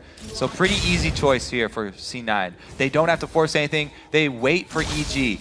EG has to choose. Do we initiate through a Thresh box into a Soraka for our exposed inhibitor? And the answer is yes. You're going to go right on this one. Bishu going to get a teleport from a teammate there, and there's the push on in. Glebe Glarbu keeps himself safe with the shields. They don't get it. That was their only chance. EG disengages. Zuki's going to find a Rune Prison, but Snoopy gets out with Mikhails, thanks to Crepo. Quick wave here from Orianna, but the team is now here to fight. Cloud9 Tempest pushing in for the inhibitor, and C9T missing a couple of cooldowns. EG as well. It was a good attempt there from EG, trying to catch C9 off guard because there was no chance if they grouped up as 5, and EG trying to take advantage of the Pantheon ult, but just barely not being able to pull it off means that C9 are probably going to walk this one in. There we go. There's another turret going down, making that 6-3. Bottom inhib already dead, a small minion wave left, and they push in for inhibitor turret number 2. Bishu tanks it up. Krepo takes a big burst of damage. He goes down to Yuzuki, who just dives in the back line along with Bishu. Gonna be the turret going down now. Snoopy locked up. The phosphorus bomb. The swarm comes through, and it's 3 kills picked up for Cloud9 Tempest. This could be the game-winning push right here if the respawns don't come in time. I concur. Well, mid inhib's gonna go down. They ping towards the Nexus turrets. 15 seconds of 5 versus 2. Pobelter does have a shockwave. Inox about has ulti. 2-man shockwave, good damage, but down goes the first kill. Inox kicks him back, but he goes to Rune Prison as well. That's gonna be Nexus turret number 1. Only Krepo now alive. Nexus turret number 2 under fire. This should be C9T closing out the game, making the series 1-1. And the next team to win 2 games joins the North American LCS. All right, Cloud9 Tempest fire back and even up the series. And a very well-played game. 32 minutes, actually shorter than EG's win. Once they got enough of a lead, they closed it out rather quickly. And this team is still looking like they're smiling, like they're gonna discuss, they're gonna know what's going on. EG now, they're the ones. They look worse off than C9T did after their loss. So this one affected them a bit more. I do want to see how EG bounces back in Game 3. Because Cloud9 Tempest, the mentality right now for them is, oh yeah, Game 1, it was just that one mistake. We're fine, guys. So they have a really easy route to raise their morale. They're like, yeah, no problem. We just don't make that mistake again. We have a good strategy, and we just have to execute it. The EG guys are kind of worried because they tried to do the same thing this time around, but this time, Snoopy went to go gank a solo lane, and he ran into the jungler again. Yep. This time around, Flash wasn't able to save him. There was no stun to back him up, and that sort of ended up snowballing against them. However, Snoopy himself still had a pretty good game. As you said, he had all the kills on the entire team, full kill participation, and he had pretty good Pantheon ultimates. There was this one tower dive up top where they overextended, I think. Yeah, and the other battle to talk about, though, is our featured matchup, the AD carry fight. 333 minions onto Altec, 6-2 and 4, 236, 0-2 to the Yellow Pete. Now, to be fair, Altec was like split pushing all game, but once again, we have a distinct lead, actually a full item lead. It's a completed Last Whisper over for Altec there. Now, guys, it's going to be it for us here at this desk for this game, but we're going to throw it over to the Jat, Link, and Aframo, the analyst desk, to walk us through Cloud9 Tempest's win. All right, thank you, Freak. Coming into this one, Aframo predicted the Cloud9 Tempest win. It's now 1-1. It's like a best of 3 start of the new. Why'd you pick that? How'd they win? Cloud9 Tempest really stepped up this game. Has stepped up, and actually, Cloud9 did a very impressive move when they held the top tower. And one of the things they reminded me of was Monty had us read Sun Tzu's Art of War book, where one of the major points in that book is where you thwart your opponent's strategy, and C9 did a very good job by holding the top tower, and EG really wanted to go for an objective-focused game, and they stopped that, and then EG just looked like they didn't know what to do after that. Yeah, it was a really awkward-looking opening because, I mean, Yuzuki went top lane, got towered over, but no turrets fell. How did that really play into the laning phase of the game, Link? So it was kind of weird because Altec was basically 1v1ing the Lee Sin for pretty much the entire game. Yeah. And it was like a Ryze Thresh versus like a the EG's bottom lane. So it's like this weird mixture of events where Altec's pretty much like the top laner now, and he's just kind of like, you know, just farming, and you know, all he cares about is CS and making sure that he's up above Yellow Pete, and that kind of, like, to be honest, Altec really did not do anything this game. Yeah. Like all that happened was Kaz pretty much made the plays. He made the plays with Ryze and Thresh, and they got 1 billion kills. Ryze got super farmed, and then Soraka held mid lane. And if Soraka is ever farmed and, you know, she's doing well, she hasn't died. That's like the #1 rule on Soraka, is to never die mid lane. That's all you have to do. And once you're scaling, like lanes get really strong, like Ryze and Corki, then they just pretty much become unkillable. Yeah, it was a 1-0-16 Bishu on Soraka, 3-1-11 on Kez, which is much better than his performance in the last game. And also, Snoopy was not finding his way in a lot of these games. Do you want to talk a little bit about Snoopy, Afro?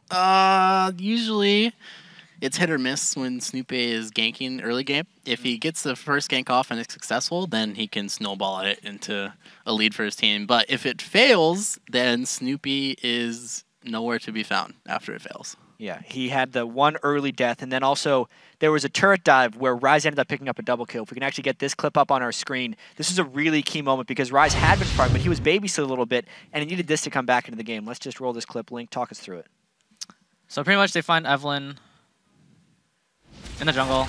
Lee Sin's kind of being really aggressive, and I'm not sure why. Yeah, Snoopy flashes forward, and this is kind of a really bad situation to be in because like I really don't know what they're doing. Like they're just kind of diving recklessly, and Rise just is basically going to get a free double kill. And at this point, this kind of seals the game because Rise, if he's able to ever get farmed in the early game and pick up kills like that, it's incredibly hard to come back, especially when you have a Soraka on your team and you have Evelyn invisible pressure. So it just allows Rise to just ramp up and farm really, really hard. And you can see that he had a 20-minute Seraph's Rod of Ages and a Merc Treads, and that's incredible. Yeah, it's really interesting actually how in game 1, Inox was the beneficiary of kind of a gank, snowballed the game on Jax, and here Yuzuki gets babysat a lot and then ends up taking over on Rise. It still wasn't entirely over though. There was a nice turret dive try by Evil Geniuses and was probably the nail in the coffin. It was about 18 minutes into the game. If we can pull that clip up as well, just to see exactly why it went wrong. Afromu, take it away. So Snoopy jumps in here and they look to kill Yuzuki because he's the primary target usually over here. So they cut him off with Crepo and Yuzuki flashes with the wall and his team backs him up. And then you have Soraka who just makes your bruisers super fed and Yuzuki gets a heal and just turns around and wrecks face. And now EG is on the run. Kez flashes forward because they know they're going to win this fight. They have the momentum in their favor. And Pobelter, oh, damn that ult. Not quite where it wanted. Cloud9 Tempest just cleans up after this when their whole team backs them up. So it was a very poorly executed dive by EG there, and Cloud9 Tempest just capitalized. And meanwhile, you have the top laner, Altek, taking bottom tower. So yeah, he really was a top laner this game. Really isolated playstyle. He ended 6-2 and 4, but that was off of really passive play. It was strange watching this game early on because Cloud9 Tempest was really saving their flashes. Do you think that was some type of mindset they have that they might be over now that they won game 2? I still feel like they are kind of playing that passive, but I feel like Cloud9 Tempest, just from watching them play, I think if they get the momentum going, that they're just going to be more and more aggressive, and they're going to play much, much better, and they're going to be more confident in their plays. And it just seems like just watching that game, like game 1 was just like a warm up. Game 2, they're getting into the groove, and maybe game 3, if they can get their picks again, then they'll be really strong. And I know EG is kind of a team that kind of likes to tilt time to time, so it's really important that they don't lose their momentum from game 1, and they just kind of think about their picks. Yeah, it was a 36-minute victory for EG in game 1, now a 32-minute defeat. If you're EG right now, Afromu, what do you try and do, picks and bans-wise? What are your priorities coming into this game now with your first pick again? Honestly, I would take away Soraka from Bishu because it's really easy for them to hold mid lane with that, and Bishu's just been doing really well in the first 2 games, and so you want to take him off his comfort pick right away. And instead of banning Morgana, I would stop banning Morgana, ban Soraka, and then I would look. You have to be really good at mind games now in this series because they're going to try and force 2v2 this game. I expect them to go bottom when Cloud9 Tempest is purple side. So you just have to be. I think EG has to invade and find out where they're going to go in their lanes to be able to get the 2v1. Yeah, and as far as predictions for this next game, little bit, who do you predict and why quickly? Honestly, after watching that game, I think Cloud9 Tempest, I think they found what they need to do. And honestly, it's kind of just like they need to bring EG down to their level, and it's just bring them to solo queue. And if they're able to create do that, chaos, just try and stop what they're exactly. Like if they just take away EG's objective controlling base game style, then it's really easy for because I still strongly believe that Cloud9 Tempest has stronger individual laners. So if they can do that, then I think they'll win. Afromu, you called the last one. Who do you call here?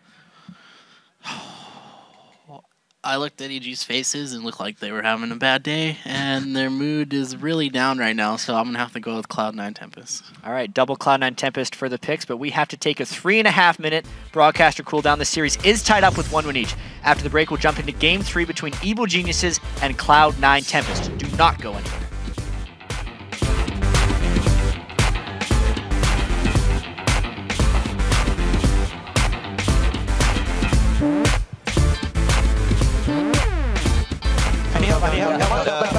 Help. Yo, let's Go on them. He came out. Go on them. Go. Kill them both. Bind one. Lead. Nice. The whole thing. Yeah, I got it.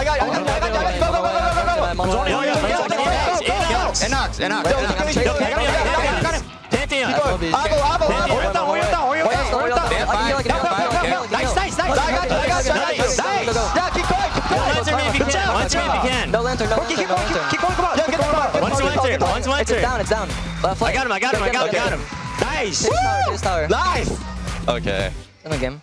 Yeah. Woo. Nice job. Don't celebrate early. Let's go back and talk about the next game. Yeah. As soon as we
North American Promotion Tournament. We're gearing up now for Game 3, Evil Geniuses versus Cloud9 Tempest. Now, with longtime veterans of Evil Geniuses, they say their experience gives them a unique advantage when it comes to playing in high-pressure situations. Evil Evil Geniuses bring with them a gigantic wealth of experience where they've been in pretty much any type of match you could imagine. It's a party in the bot lane. An amazing game played by Evil Geniuses from start to finish. They have got to be happy with that one. Being a veteran in the LCS means they've kind of been here since the start of the LCS. They've experienced the growth of esports, the growth of the crowd. And those butterflies that everyone gets the first time they're in a big moment, EG doesn't necessarily get that anymore. It's like they're playing from home when they're on the stage, which is a unique talent. The advantage of being such a veteran player as myself and some of my other teammates is that you get less nervous. You've seen it all before. At the other side, these new players will come in so hungry. They will have so much passion. However, if you don't control that feeling and you make a mistake, it may get the better of you. It's definitely an advantage for us being veterans of like a best-of-5 series, especially in a high-pressure situation like a relegation match. Even though these guys on EG are veterans, their jobs are on the line. Their careers may even be coming to a close here if they don't make it back into the LCS. Who knows what's next for these guys? Yeah, we'll have to see what's next for these guys. All right, well, let's take a look at Yazuki, I think, because he had a lot of action in the last game. Up on top, he now was in the one who got to play the scaling top laner. Yeah, he was the driver's seat that game. Counter ganks worked well. Got the couple early kills. Got to snowball the game. He was a Rise with a 20-minute completed build. All right, so last time, Inox got to have Jax, and he was like, yes, late game, I'm going to beat you. This time he got the Rise. He got the 2 kills, got him snowballing, and that was the story for this game. Yeah, next up I want to talk about Kez, though, in the jungle, because he had pretty much a 180 from last game. Right? Horrible start to game 1. Game 2 went back to the Evelyn, actually made the ganks work. Feeling a lot happier. He's actually animated this time. Last time we saw him in the pregame, he's kind of down, staring at his monitor, hoping things would work. Now he's like, yeah, I'm going to wave. Just had a better game. Everyone else waving too. Cloud9 feeling good. Now, yeah. He did have a much better counter gank this time around on Snoopé version 2. So Snoopé last time, he got kind of saved by his top laner in the 2 vs 2 situation. This time, mid laner could not do the same. And Kez sneaking around, just hunting him for a good 30 seconds there in his own jungle, actually paid off pretty well for them. Yeah, so got to talk about what EG can now do in the second game. They are the experienced team, right? They've got to know strategies and backups to the backup strategies. They've got 2 to 3 games in front of them there, right? Even if they don't win the next game, they still got another one after that one. It's a full best of 5. So they've got to say, okay, what's the next plan, right? They went for the same comp game 2, realized that actually the comp might just be better for Cloud9 Tempest, or they're like, well, this game was also lost by a silly mistake at level 4. We'll run the same comp one more time, not get caught, and we'll just keep running the same comps. Between the tiebreaker of the heal comp versus the Orianna. I mean, maybe, right? Like, certainly you can have that sort of confidence there to say, well, if we don't let you play your strategy, if your strategies fail you, we can break you down. Maybe that's the way you play it.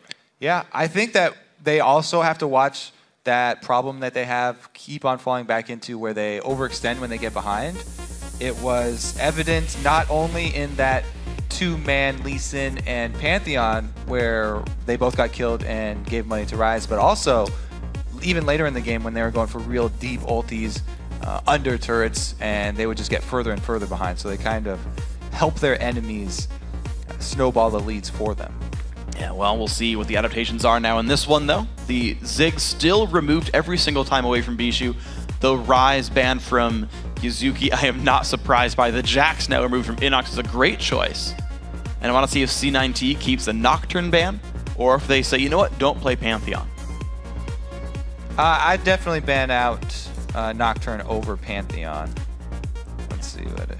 And the adaptation for EG, it was Nocturne, yeah. They banned the Soraka and first pick Morgana for themselves here. So it's they've been afraid of Gleb's Morgana the entire time. Banning it game 1 and 2, first picking it in game 3. Heavy priority. Yeah, we'll see, especially if that ends up as a 2 vs 2 lane. Morgana binding can make or break a 2 vs 2 lane, especially if you have strong AD carry to follow up with it. That's why they didn't want Glebe to get that. Altec could easily take over a lane if you land a couple of those in a row. So this one, they actually leave up a lot on the board by first picking that Morg. Well, Yazuki's going to get the Aurelia again this time. He had a reasonable impact in game 1 for the losing team. Had a couple of flanking kills. He snuck into the back line a few times. Had a pretty alright game. This time, no Jax to stand in his way. That could work very well. And Kez time and again, early picking Evelyn, making sure he gets that champion. Yeah, he's really, really focusing on that Ev. Let's see if he has a poor early game once again. I think he did much better second time around, working around Snoop's game plan. So maybe he has figured out the predictable routes early game for Snoop. If you can ever get into that situation, then it helps out a lot, because even though EG got wards down in Evelyn's camps, they still were not able to contain her. That's true. It was a extremely well-played game right there by Kaz. Now, once again, Lee Sin is getting picked up, presumably for Inox in the top lane. And he talked to me after the game, and he said, you know, I wanted to play Lee Sin because my first name spelled backwards is No Sight. Yeah, his name in real life. Tyson. Yeah. N-O-S-Y-T. And I was like, damn, that is so good. I'm going to use it next game on cast. And I gave him credit for it, but there you go. Jumped the gun there, freak. No, I didn't. Still a Jeb select. It's fine. It's part of the game. Bishu grabbing the Lulu there, the Corki coming through as well. Gotta say, C9T not changing much. No, if we don't get our heals, then we're gonna take shields instead. So Lulu, very similar here as far as the team fights are concerned. Gonna be a utility mid laner once again for Cloud9 Tempest. It seems like that's the direction that Bishu has gone, and he's not even going back to that Nidalee that he's been known for. They do not favor the poke comps in the current meta. Much rather go with the sustaining, team fight oriented brawl comps. I think there's a chance Bishu goes Yasuo here. Just because I've seen like Lulu with strong engagers work so well with Yasuo, putting that champion on support. Yeah. It's a random blind guess, but I feel like you're fighting in Italy. I think it's a good matchup for Yasuo. You get to farm the lane out, and you have great engage. Or Twisted Fate, also pretty good pick into Nidalee. One of the few matchups where you do not feel threatened as Twisted Fate early on, and with the objective focus of EG, Twisted Fate could be just the thing to tip that back in Cloud9's favor, being able to cover large distances. Well, it's not going to be the case. Nope, more shields. Nope, it's more shields. It's going to be the heal train with basically buffing up the Aurelia. Gonna stack that up, try to get through the poke composition there. Morgana, Nidalee in there. Lee Sin for disengage as well. It's gonna be pretty easy for EG to set up a siege. Like, look at this team. It is so good at sitting in the back lines and firing off shots. And once again, it's gonna be very hard for EG to itemize against this Cloud9 team. They've got Aurelia with true damage. They've got Corki with split damage and true damage of his own, and then again hybrid Evelyn. So there's no single path that you can go for, even if you're only facing one or two members. It's true, it's going to be a risk for EG to itemize around. There's also enough magic damage to break black shields easily. Occasionally you see Morgana against all AD teams, you're like, you can't be CZ'd for 5 seconds. And that's always a fun thing. Of course, not the case here. That's something I always want to check. And there's not even really a high impact physical damage CC, which is really where Black Shield shines. So mostly this Morgana just going to have an impact with the bindings, picking people off. And we'll see how good Crepo was with it. Now we're about to get ourselves into the game, so get your tweeting fingers ready and let us know who you think is going to prevail. Tweet your picks to @LOL Esports and use that hashtag EGWin or C9TWin, depending on who you want to win. Yeah, I think we should do hashtag Kobe win, just if you want to think. Me versus Freak? Oh man, no, not after the games. Okay. Whoever you thought casted better during the series, it was Kobe. Just spoiler alert, he wins the vote anyway, but don't worry about it. Right, so here we go. EG, poke comp, right? New look for them. They've trashed the role strategy. They apparently forfeited the idea of going for the BO3 on strats. And they said, well, we're going to first pick the Morgana, we'll grab Nidalee in the rotation, and it's like, all right, let's play the siege situation. Let's get the poke in there. And So- it's a lot on Pobelter. Yeah, well, a lot of their game relies on these skill shots landing.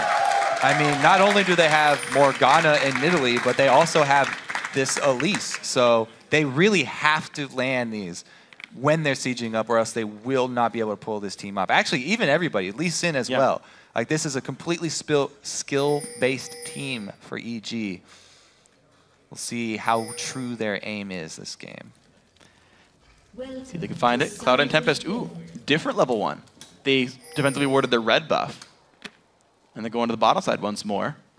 Ooh. But it's the exact same trade. Wrinkle in the start. The only thing is that they both make the same switch this game, and we come out with the same result. But the interesting thing is, it is C9T looking to find the 2-on-2, and they get outgassed by EG.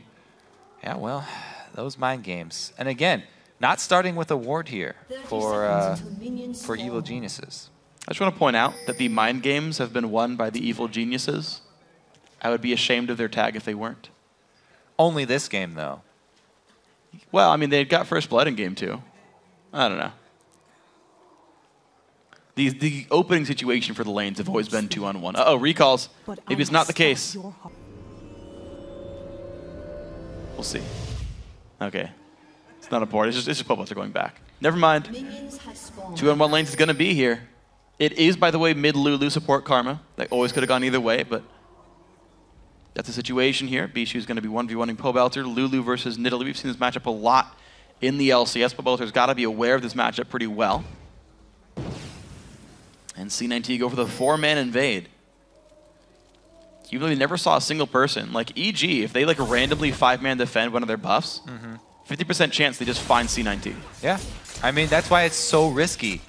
And not a lot of the teams are willing to take that risk. Even though there's a pretty big payoff, there is a lot of risk involved. Once again, though, double jungles from both sides probably. They've seen that the duo from EG went up top, and they're going to have to revert to the early tower pushes. All right, well, Larry White goes down, and Evil Geniuses are going to take down the Wolf Camp and rejoin their team. They're on an interesting side of the map, though. They're actually on the back side, so it'll take a little bit more time to get to that turret. Shouldn't mean too much. Bishu playing very aggressively, directly behind his melee minion line. It's because this did shake out as the 4-man splitting on both sides, it will actually benefit Lulu pretty early here. And we'll see how heavily he can punish this Nidalee and how quickly Cloud9 can actually rotate mid. If they clear the bottom turrets and then rotate everybody up mid, Nidalee cannot do anything to an ADN support, especially a Corki and Karma heading up to a mid lane that early in the game. So before Nidalee's level 6, and even after level 6, you would have a hard time dealing with Lulu, Corki, and Karma. So we'll see how quickly Cloud9 actually can rotate up there, because that would be a good move for them. Well, here we go. Cloud and Tempest going to start off the second turret. They are there before Evil Geniuses, but there's plenty of minions there to make this one work anyway. I do want to see if a team can get Dragon off these level 1, level 2 trades right here. Looks like early recalls for Kez and Yuzuki. Cloud and Tempest just going to deny as many minions as possible here and just play for that second tier turret. Yeah, I'm not a fan of the early Dragon. That would be very, very risky for them. Much rather rotate over to the open lane there. So yeah, they get enough damage from the turret to ensure that the lane's pushing back towards them. Both teams actually doing this. So in both cases, there will be no freeze, and it will be pushing out towards. Snoopy coming in for the gank here, though. Yuzuki's gonna get stunned, point blank flash the way Snoopy gets the Q down, though. 100 health left in Yuzuki. One shot, the flash auto, and Yellow Pete claims first blood. Tricky. They've fallen into a pattern here, and he expected everyone to already be leaving to go defend elsewhere. Nice loop around there from Snoopy. And we talked about how he snowballs when he gets an early gank. If it's successful, turns out EG do get the good start this time around. And there was no counter gank from Kez. Absolutely well played by the EG lineup now. 600 gold lead, earned it. Oh, the binding across the wall. Bijou takes a javelin too. Well aimed by both members of EG there. And just sneaking it right around the minions in this case. 35 to 20 though, so far, when they were left to their own devices in the mid lane. Bijou did a pretty good job punishing Pobelter for the matchup. And now everything does shake out. This is an interesting time on the map because there was an influx of gold with all the turrets going down, but nobody's had time to place wards. So it's really a scramble of supports running around the map trying to get vision coverage up after all these turrets have gone down, and they just got back to base and they just were able to purchase the wards. And it's worth pointing out actually that Glebe managed to afford his Spell Thief's Edge plus the Sight Stone. Not the case here for Krepo. So Krepo's running around buying his first round of wards. Ooh, nice try. So that puts him even farther back. There's like a small gold deficit you don't see in the scoreboard for EG. He did get a pink ward though for the Evelynn, so they can defensively ward, and they did get in position for the giant wave. Krepo looks for a binding. Lands it actually, I believe, on the Glebe, but Guy's gonna be safe. Kez backing off. Snoopy. They're hunting him, and he barely misses it. Okay, he knew Kez was there. No big deal. Spots him with the spider. Another bind lands. Krepo's been having a great time landing these bindings. And because of the timing of the backs there, Pete actually comes to the lane after the kill, the first blood money, getting a BF sword. So a huge lead for Pete. He's got, yeah, you can see it there in the exchanges. BF sword to Vamp Scepter is a giant lead. Yeah. That first blood really, really hurt Altec and Cloud9 Tempest. And it's more than just the first blood, actually, because it was actually given more minions during the 4v0 push. Pete's actually up 600 gold over Altec, just in general. There's an extra 200 gold there, not accounted for with the kill, that he's gotten from minions here. So a lot has gone well for EG in the early game. We'll see if they can snowball it. I believe both teams also gave all the local gold of the turret to their AD carry. Yeah. Yellow Pete definitely got it, and I'm pretty sure Altec got it as well. Interesting. He might have shared on the second tier turret, but that's like a 50 gold difference if you share versus get local, so it's not too bad. Looks like blue buff going to be started out by Snoopy, 7 minutes in, only level 4 on him. But Pobelter will be here to help make sure this one goes down. Have a nice shiny blue buff there on Italy. Kez spots one of these first early pink wards, will clear that by himself. Ooh, he's heading for another one here too. Inox has a pink ward, and he just saw Evelyn clear that other one, so he should believe that Kez is on his way down. Yeah. Kez cleaning up here. 2 pink wards down. He's taking that Eve tax. 260 gold swing right there. 100 for the ward, 30 for killing it. He's going to recall right away in this brush. Now the thing is, Inox won't know. Oh, he's going to face check it and make sure. Yep, okay, Eve's gone. She pieced out. He knows he's safe. Pobelter much happier now. Blue buff and level 6 already attained. Now he can start having his way in the mid lane. Rotate down here from Yellow Pete and Krepo from the top lane as well.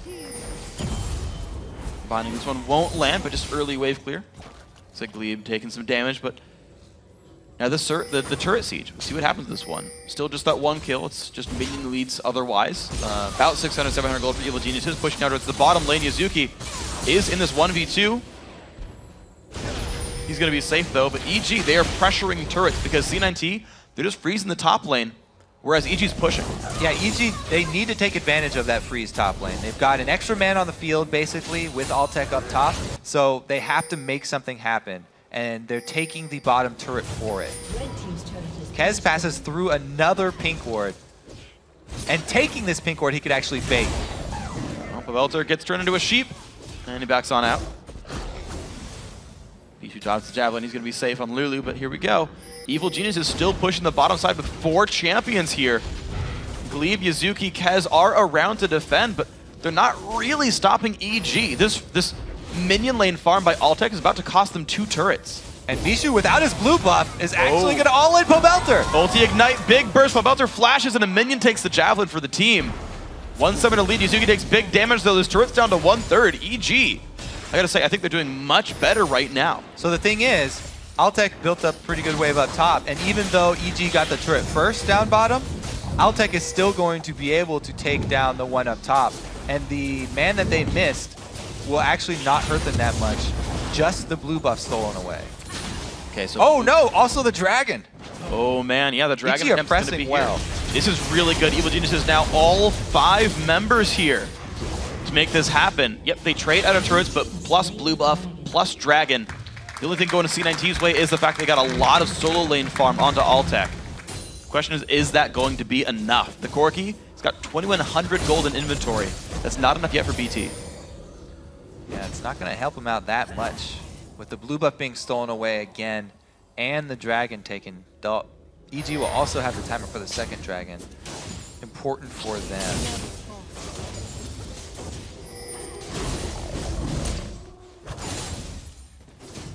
So mid lane, now the target of the siege. EG starting early. The 2-in-1 swap took down the lanes pretty early on, letting EG group up before you normally would in a 2-on-2 situation. Wave clear, though, still quite good from this Altec Corki. That is helping the team a lot in these defensive situations. There's, like, honestly, ridiculously good wave clear from Cloud9 Tempest. Glitter Lances, Phosphorus Bombs, Karma's Q. Soul Flame is the empowered version. Inner Flame, that's the one. Quick shot would be disappointed in me. Let's see how well they can actually move, because since EG are pressing on the lanes, they actually need more vision to back up these moves. And it's up to Cloud9 Tempest here. They've got some pretty good defensive wards. Can they pick anybody off? They really need to take advantage, use this Evelyn invisibility to their advantage, because EG are splitting up, trying to shove 2 lanes at once. And Cloud9 need to make up their mind. Which one do they want to attack? EG converge, though. Kez about to get walked on top of. Ulti comes in, big jump onto Snoopy. He's got nowhere to go. He flashes the chase from Kez. Can't get him. He's going to be the escape. I can't believe it. Altec does not get the damage he needs. Yuzuki can't follow up either. EG get away. Snoopy gets out with his life. Wow, so much burned there. The heals coming in huge for Evil Geniuses. And the mid lane turret goes down as a result afterwards. Evil Geniuses. 1,400 gold lead. Once again, a wave stuck underneath the turret there that someone on C9T is desperately trying to farm. Whew. Super close. Yeah, Aurelia now the one that they're trying to feed money into, though. It would be great to get an early Triforce on her for Cloud9 Tempest, because they want to be able to use a lot of their shields on the front line, not have to use them defensively on Altec. They want to be able to use them on Aurelia, have Aurelia be the one aggressing, getting in there, because they want that hard engage on the Nidalee.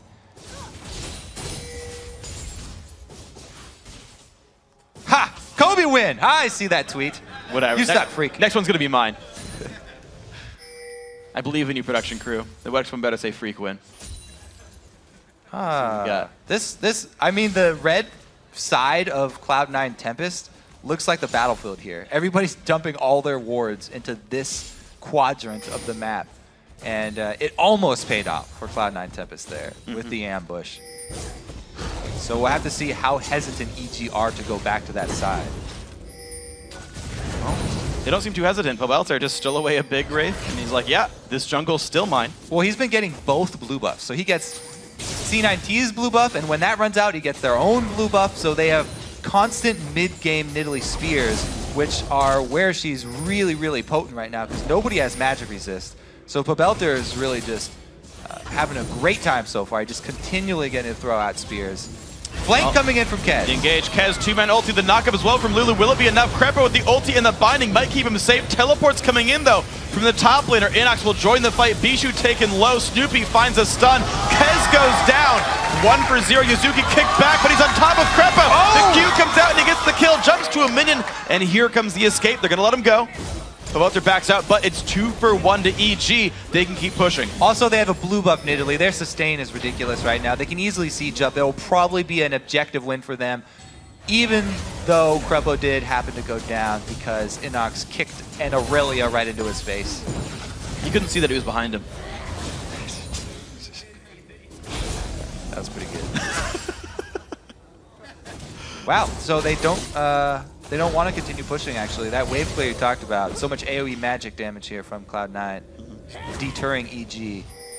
I also want to point out, like, as much as we talk about Altec split pushing and getting a whole bunch of solo farm, Yuzuki's getting a very similar amount right there. He's the guy who cleaned up in the bottom lane.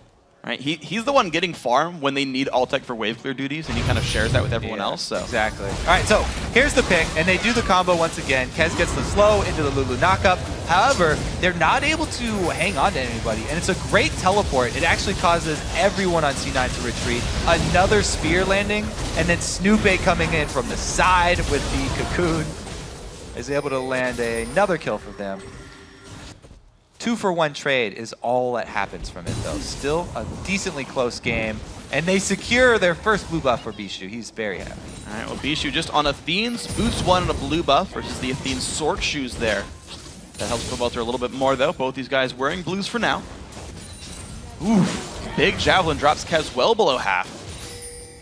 And you're seeing how difficult it is for C9T to hold on to these sieges. Another wave comes in, and looks like Evil Geniuses just outnumber them enough. Bishu trying to wave clear with Altec. Yeah, he needs to start shielding some of these spears here, because a lot of them are landing. There's a bunch of traps on the ground as well. Snoopy clears away a pink ward. Double Glitter Lance comes down, but the minion's still falling away so rapidly. EG do not want to stop this one at all. Man, Pobelter is giving them so much control. just by landing all these spears, he's continually keeping Cloud9 down, not letting Cloud9 go on the offensive there. Always trying to regenerate, and just because of all these spears that are landing, all this basically free damage that they're getting, they are awarded the position on Dragon. Cloud9 do not have a chance to react. Yeah, Evil Geniuses quickly get down there. Very well played by them. 3,500 gold, put EG ahead. Go to Lance, doesn't even matter to Bo out there. He's got mana regen. No big deal for him. Inox returning to the split push as well. So no teleports up for either side laner, but Inox with Hydra pushes really, really quickly.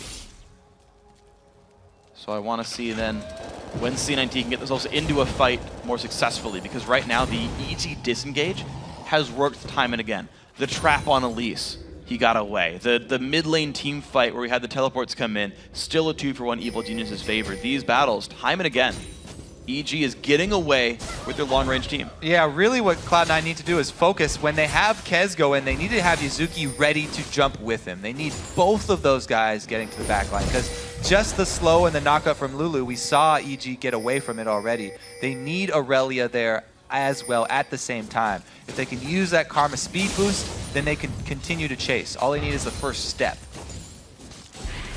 See what else these guys can find. Bloodthirster done for both AD carries. Looks like the beginnings of Triforce Strider for Altec, but he is behind Yellow Pete just a little bit in this one. Javelin hits Glebe. Wow! Massive damage comes through. Once again, the wave clear, but this turret now is maybe one wave from dying. EG gonna backdoor it. The slow advantage that you accrue when you have a Nidalee on your team who is hitting his spears is ridiculous. They were able to get Dragon from it. They were able to get this mid turret from it. Now they're rotating down bottom. It's already prepped here, and they'll probably just get another one. Just knocking objective down after objective. That makes it turret number 6. The Javelins for Pobelter are very strong. 131 minions. About that many Javelins land on enemy champions as well. And it's been a massive game for him. Yellow Pete takes down Barry. Gonna have the recalls coming in soon. Now looks like EG happy to recall and spend money off of the couple of turrets they just got and re-up their advantages. Blasting Wand picked up for Pobelter. Looks like, I want to see where Krepo goes if he can get the kills for himself. Looks like he can't quite, but he does get Chalice. The Ravenous Hydra, Inox, of course, a very, very fast at killing minion waves. Yuzuki has good damage, he's got a Triforce, but that Lee Sin with Hydra just destroys minion waves in like 2 seconds. Yeah, and that Mikhail's that you're talking about, Glebe would actually really benefit from one of those too, because EG are running this skill shot based comp that I talked about. They would love to be able to get Aurelia or Evelyn out of the first cocoon that hits. If they can get someone out of this CC that's all based on Krepo and Snoop's aim, then they have a much higher chance of success in the team fight. Because it looks like Snoop is going with the Meteos-inspired cooldown reduction Elise build for those maximum late game 2-second cocoons. Yeah. He's maxing E2. As we said, this EG team is all about skill shots. They've been landing all of their skill shots, not just Pobelter, but the rest of the team too. And they've reaped the reward so far. Let's find out what the next reward is. It's not the vote. It should be 30-10 right now. It's okay. EG definitely winning, mirroring the kills somewhat. And the siege might just continue, actually. Let's see. Oof. Yep. No attempt to dodge, just trying to outrange it there. Did not happen. Even with the shield, gets annihilated. Okay, so Inox starts the bottom lane split push again. There's no turrets there in his way until he gets to the inhibitor, but that's fine. Stoopy claiming the jungle. Standard EG way right there. They've got the lead. They own the jungle. They start taking camps down. Uh-oh. Kez might have gotten spotted there. Pobelter not showing any fear. Inox coming in from the bottom side as well. Looks like EG Blue won buff the battle. is up, and Snoop is top side. Can C9T secure one? Yes, they can. So they at least have good wave clear here. They have been able to secure that for Bijou. Also, he will hope to shield some of the damage from the spears. He has not been able to get enough AP to eclipse the damage, but he'll do his best. And a lot of money is going towards Yellow Pete right now. 143 minions on him. He's getting a fair bit of this farm, and the team is together. Of course, Inox at 209 is getting the most by being the dedicated split pusher there, holding up the waves. No binding hits on this one. EG now look for the top lane. Now, even though EG have been winning for most of the game and they're in a very good spot right now, they still have to be scared of one successful hard engage from the C9 team. That's all it would really take to turn this around, because they can chain that into a dragon pretty soon, or even an answered Baron, depending on how bad that team fight goes. So also we have to keep our eyes on Crepo. Is he able to get the black shield off quick enough? He lands the binding! Altec down below half HP, tanks the entire puddle right there, but Inox gets caught out, flashes the wall, he keeps himself safe. But look at this top lane is getting pushed down against the turret. They get pushed away, but this inhibitor turret's incredibly low. They commit to Inox and they don't get the kill. Yuzuki still has his flash though. Goes in, flash away the heal by Crepo. Snoopy knocked up into the air. Yuzuki gonna be afraid of this one. Inox can TB back in after healing. He's got home guards. But that's it. Yeah, he comes in pretty quick and he runs away with sparks under his feet. All right, Dragon is up now. So I would actually expect EG to play it safe and return back to that. But it looks like they really want to finish off this inhibitor turret. It kind of nags on you. If you get an inhibitor turret this low and then leave for too long, it will regenerate all the way back up. So they want to finish it now and not let it have a chance for that. But this could cost them. C9T looking for that engage, and they do have the Evelyn ulti. No Lulu ulti though, because that was used in the last one. They didn't know Kez was missing. Kez went to the bottom side to look at Dragon and was like, oh wait, they're sieging, BRB, recalling. And so EG did not go for the dive 5v4. They back off, look for the mid lane. So they will play it safer. I think they are making their way towards that Dragon, as I thought. Yeah. Kez though, one man solo steal. He could pull off a solo steal. We've seen it done on Baron. Still dangerous for him to go for it though. His team's not too far behind, but EG already starting this one. Ground Inhib is looking for the mid lane right here. They do, I believe, have some minions. This Dragon going down really quickly. Oh, too late to catch him. I think that they need to shove mid here since they've chased him off. A couple of wards come out, try to block the rotations. EG taking the long way around because there are no wards in that lower jungle. They don't know if there's a trap. C9T get into the mid lane. This is their turret. Yeah, good answer there from C9T. Not able to catch him in the Dragon Pit, but they even out the global gold and get back in time for the giant wave that's up at top lane. Can they drop another ward here around Baron? They only have one ward in there, I think. Yeah, there's not a lot of vision overall. There's really not. That part of the map hasn't been set up yet. I do want to point out the fact that Red Buff just went to Inox, though, because EG are putting a lot on his shoulders. He is a split pusher. He has to beat Yuzuki in the side lane, level 14 to 13 there. They give him Red Buff to win the duel even harder. See how much Inox can do with this one. Gonna recall back, though. He doesn't take the cannon. Doesn't want the wave to get out of control. It will push very, very slowly now. He left that cannon there. They want to time that wave then with a different objective on the other side of the map, and that would probably signal that they want to make something happen around Baron. He kind of left a little time bomb down in that bottom lane by only half clearing the wave.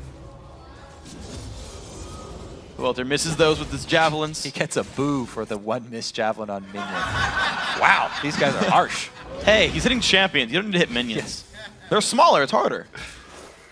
Great mid-lane ward coverage, though. So they didn't spend too many of them actually in the Baron Pit, but they can see EG walking towards that area of the map. There's a nice move by Altec, though. He actually got to the bottom lane and stopped that push kind of midway through. Yeah. So he defused the time bomb that Inox set up. I think it's... Actually, no. He just delayed it. The mini wave is still bigger for EG. He did not cross the blue and the red. He crossed the blue and the yellow. Uh-oh. Well, we'll see, because the waves come in first from C9T. That might be enough to tip the wave. I don't know my split push lopsided minion mechanics that well just yet. We'll see which way it goes. Check back later, don't worry.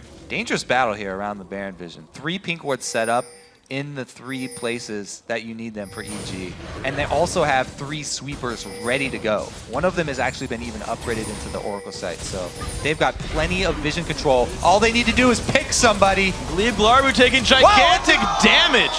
Has to flash to get away from that one. Wow, stutter step there, having to burn his flash in the end. All right, so that's I mean, if that's not the signal to force this Baron bait, then I don't know what is, because now it's 4 versus 5, and they still have this crazy vision. There it is, the Baron bait, and they catch him. Kez gets caught completely, and down he goes from the dark binding from Crepo. Bijou flashes the wall. He's going to get out. That was the jungler, too. That is basically the best thing that EG could possibly hope for. Now there's no threat of a steal. They can feel confident going for the Baron, and Cloud9 have to settle for just a turret shove. All right, some early recalls there. Crepo and Inox going to leave the Baron area. Cloud9 Tempest push the mid lane down as fast as possible. They get tier 2 turret for it, making it 5 to 6 in turrets. The problem is EG are so ahead in the other globals, Dragons and Barons, and even kills. That means the blue team has significantly more gold. Cloud9 Tempest setting up a trap in the bottom side. Altec is faking lag right now, the stutter step. Ooh, nice little party waiting for Inox. He's got an invitation. Cues it, Glee puts the team in. Does not take it. Haha. He timed his advance with the minion wave being behind him. So if he got caught, he could jump back. You saw him wait. Yeah, that's what he was waiting for. That was awesome. I like that word. He's played a lot of Lee Sin. Yes, he has. Say that. And he's still checking every bush he passes by. He kicks down the bottom one, too. So Inox there actually buys time for his team to gain position on mid lane as well. Not only did it look cool, or awesome, as you said, Freak. Yep. But he also afforded his team more position on this mid lane while staying safe. While staying on. Safety first. Safety first. Altec didn't learn the lesson, though. Puts that one second underneath, looking cool. And takes a javelin for it. Pusher on the mid lane. Bijou did learn safety in school. That's good. Side pink wars here. Definitely paying off for EG. They do not want Evelynn to flank around behind. See out Kez.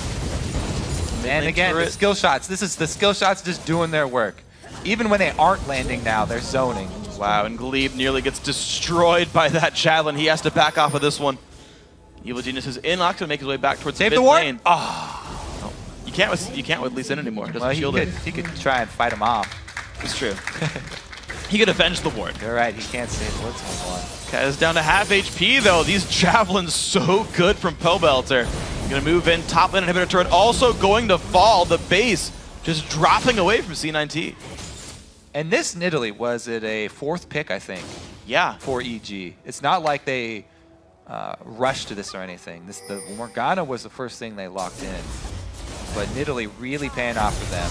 They go for the engage. 3-man ulti doesn't pay off into much. The disengage, the teleport in. Inox wants this, kicks back Kez. He's forced to run away. The slow comes in as well. Lulu tries to save the team. Yuzuki in the front line is forced to go, and he goes down. Now Kez chase, 2 kills picked up in the fight. Everyone else is low. Evil Genius has owned the base. And EG strike back again. This is an exciting series. Basically, blue team winning all the games, I guess. Yeah, so far so good with the blue side. Evil Genius is now 1 Nexus turret away from the game-winning push. 5 versus 3 on the map. Taking their time a little bit, though, killing minions away. Waiting for the next wave. Yeah, this should be the exact same siege. Only 2 members left, so EG can make short work of this Nexus turret. Skill shots don't quite hit, but the Nexus turret's going to be going down. Here comes the push in for the Nexus, and it's going to be the game almost for sure at it going down. 30 minutes, and Evil Geniuses are 1 game away from the North American LCS. They don't look sad this time around, but they're also not celebrating at all. That's the story for these guys. Yeah. You know both teams can win games. You've got to take it one at a time. EG came up with a better strategy in game 3. Cloud9 Tempest, they've got focus in their faces, not so much smiles. There was no single game-breaking mistake. It was they had no way of breaking the siege. EG got away from every single engage. They gave up 1 kill all game. 6-1 was the score. Yeah, their engagement tools were tenuous at best. I mean, even when Evelynn got in with the ulti and positioned for the Lulu to knock up, they weren't able to coordinate well enough. With that little amount of CC, you have to have everybody there at the exact right time to make that happen. Yeah, I didn't like Lulu and then Karma being the last pick. I really think if Yasuo was the last pick, you throw Lulu in the support role. Similar situation in the lane. You can open up with Spellthief's Edge. The 2-on-1 push is fine. You bring a lot of poke out there. You bring a lot of wave clear, all things that Karma does. But you've got some more damage. You've got an extra engage tool. You've got some actual CC to follow up. And I feel like that would have been enough for CND to actually go in for a fight. Not sure how I feel about this focus on Evelyn either. Yeah. Hasn't really paid off this time around. It's been a little bit hit and miss. We're going to see what else these guys change. For some post-game perspective, we're going to send it over to the guys at the analyst desk. Thank you, Freak. And all right then. Now 2-1 to EG. The momentum is swung back. The Art of War did not work that time for Cloud9 Temp and Daphne. They could not block EG's strategy. Only 6 kills to 1 in this game. Why was this game so fast? Fastest game we've had of the series, 30 minutes, but slow-paced. Well, I think EG did a really good job. I think they banned Soraka this game, and they also took away Nidalee from Bishu, which was probably a key point to their strategy. And Bishu looked like he wasn't really as comfortable on Lulu as he was with Soraka, and Nidalee probably practiced those exclusively. And EG just really played it to their style, where they were just objective focused, and C9 Tempest was on the back foot the whole entire time, and they just ran this poke comp with Morgana, and they didn't ban Morgana and took it instead, and just really methodically played out the game and took over.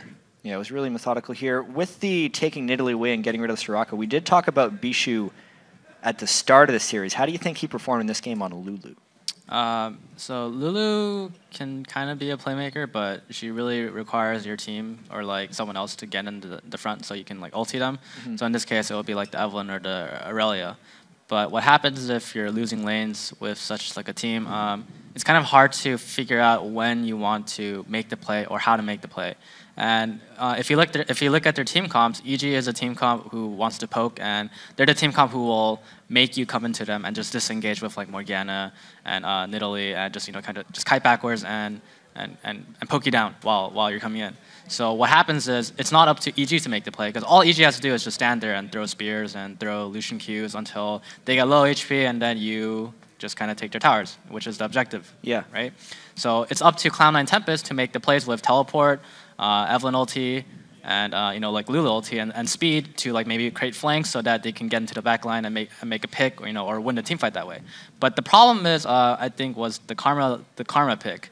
And Karma isn't really an initiator. They're trying to go for the shields, and the super fast speed. But if they're not gonna be flanking well and they can't manage to win team fights that way, then it's better to go for someone who can hard engage like Leona. And we actually saw a really good example of them not being able to engage on Evil Geniuses at about 14 minutes, where probably the biggest team fight of the game ended up breaking out. If we can pull that up on the screen, Lincoln Afro, could you kind of take me through this failed initiation, even though they tried real hard for it? Kez was trying to flank, but I think he could have came at a better angle to get in front and cover some distance, but they failed the initiation with the Lulu knockup, and then Lee Sin comes to TP in, and Snoopy lands a good cocoon onto Kez, and they take him out very quickly, and they just kick Yuzuki back, and oh wow, Yuzuki, that's right, he made that awesome nice play. Yeah. Fancy. But overall, what you were talking about, Link, it kind of showed through in that fight how EG could just pull back again and again. I mean, Elise and the Morgana, it's a lot of just single target duration crowd control. How does Cloud9 Tempest make plays in this situation, right? So you really, your only form of engage is really Evelyn ulti. You have your Aurelia stun, and then you have your Lulu ulti. But if they can't get into the backline, or if the backline flashes out, which they did after the Evelyn ultied, he only ultied 2 people, nearly cougared out, and then Elise just kind of walked away. After that point, if you can't get on top of them, then they're just going to keep kiting you, because Morgana has Black Shield. They also have Morgana's Q, which stuns people, and also Elise Cocoon. It just locks people down coming in, and it really can't get into the back line because Lucian will just kite. And what happens is the instant that happens, EG's team comp allows them to re-engage, and then they can just win the team fight that way. Yeah. This series has been very interesting. Game 1 was kind of an Inox top lane show. Game 2 was a bit of the Rise show. This one was just the strategic game that was all spears, as Link actually said. How does EG actually carry momentum this time instead of faltering again so they can win this series? They actually won pick and ban phase really solid, and Cloud9 Tempest really were on uncomfortable picks with Bishu in the mid lane, and they really didn't have the control that was needed to win that game. And when you do play against a poke comp, it's very important that you do vision control and then you flank, which is how you're going to beat them. You have to be able to get on the back line at the same time with at least 2 to 3 people to lock them down and take them out. Otherwise, they're going to do what they did to you, which is disengage for free and be able to re-engage for free. But it's really, really hard to flank because it requires a lot of team coordination. And yes, you know, and that's something you mentioned. Cloud9 Tempest has been really struggling with. Exactly, and you'll see like the best teams, like in fact Cloud9, you know, the main team. They're one of the best teams at flanking, and they're one of the few NA teams that have been successful, and that's why they're so good at team fighting. And you can also see that they're so good at team coordination. But Cloud9 Tempest is they lack a lot of that, so it requires them to just communicate like really, really well, and they have to just step it up in order to just win team fights like that. Yeah. So if they're trying to avoid this happening again, they switch over to the other side. Picks and bans are obviously going to change a little bit. EG in this last one banned Ziggs, Ryze, and Soraka. Do they do the same thing on the red side, or do they have to switch something up? I think what EG did was perfectly fine. They just need to control mid, and then it'll be really good. And also Yazuki is one of the main threats on Cloud9 Tempest. And if Yazuki can't split push versus Inox, then it's really good because usually Bishu isn't going to be making plays. Altec is usually just kind of off farming in the top lane for whatever reason. And if EG is able to just kind of carry this objective based game, then I think they're going to take it. And Aframu, if Cloud9 Tempest wants to try and take this one, what would they have to do in the pick and ban phase?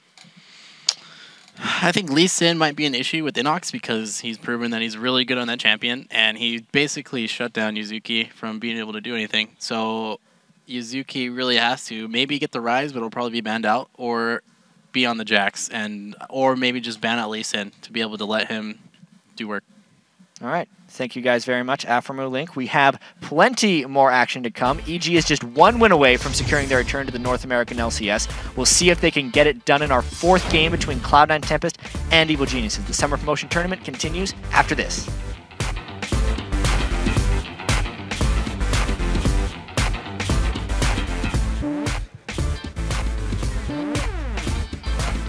Doesn't get mid. They want to engage. Engaging mid. Ward. Drop a ward. You can. Mitch. I'm running.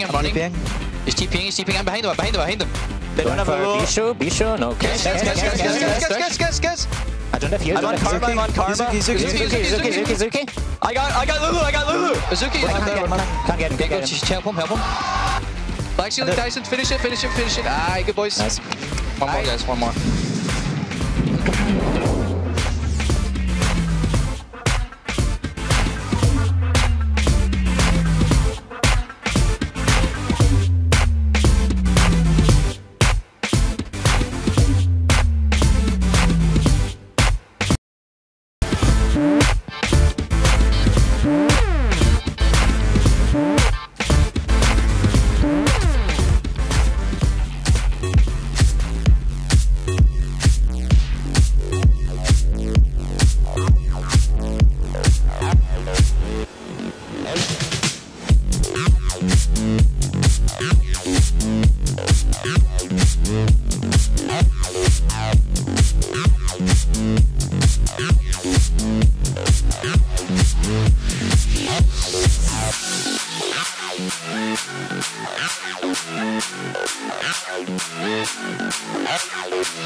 Welcome back to the North American Summer Promotion Tournament. At the start of today's show, we asked you to let us know how high will LMQ finish in the North American LCS Summer Split and why.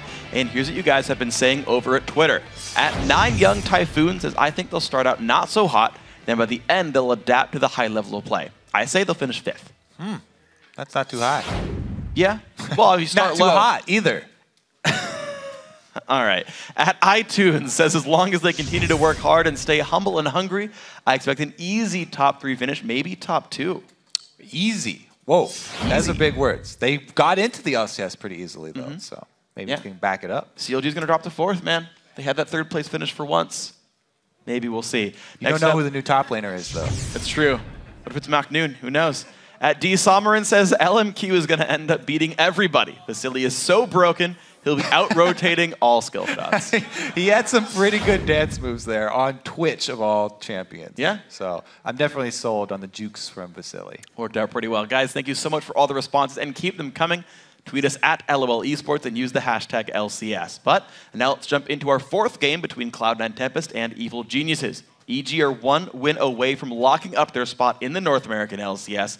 And in that last game, they were really showing improvements in their team coordination. And I got to say, Pobelter, right there, the Nidalee, played exceptionally well. Oh, there's no doubt that the Nidalee in the middle lane was definitely a big in this game. Even though it's only 1-0-4, the damage that he did to champions is all that you need to win the game. They got so many objectives off of the poke, and he was always able to escape, too. He never got caught and locked down. Evelyn coming in with only the slow, then maybe a knock-up, he still is able to get out alive. Yeah, all the rotations they made to like push up and then, okay, Dragon's up, and they leave in time to grab it before anyone can contest. All right, I got to stop right here just because everybody's saying rotation so much. People are just killing the word.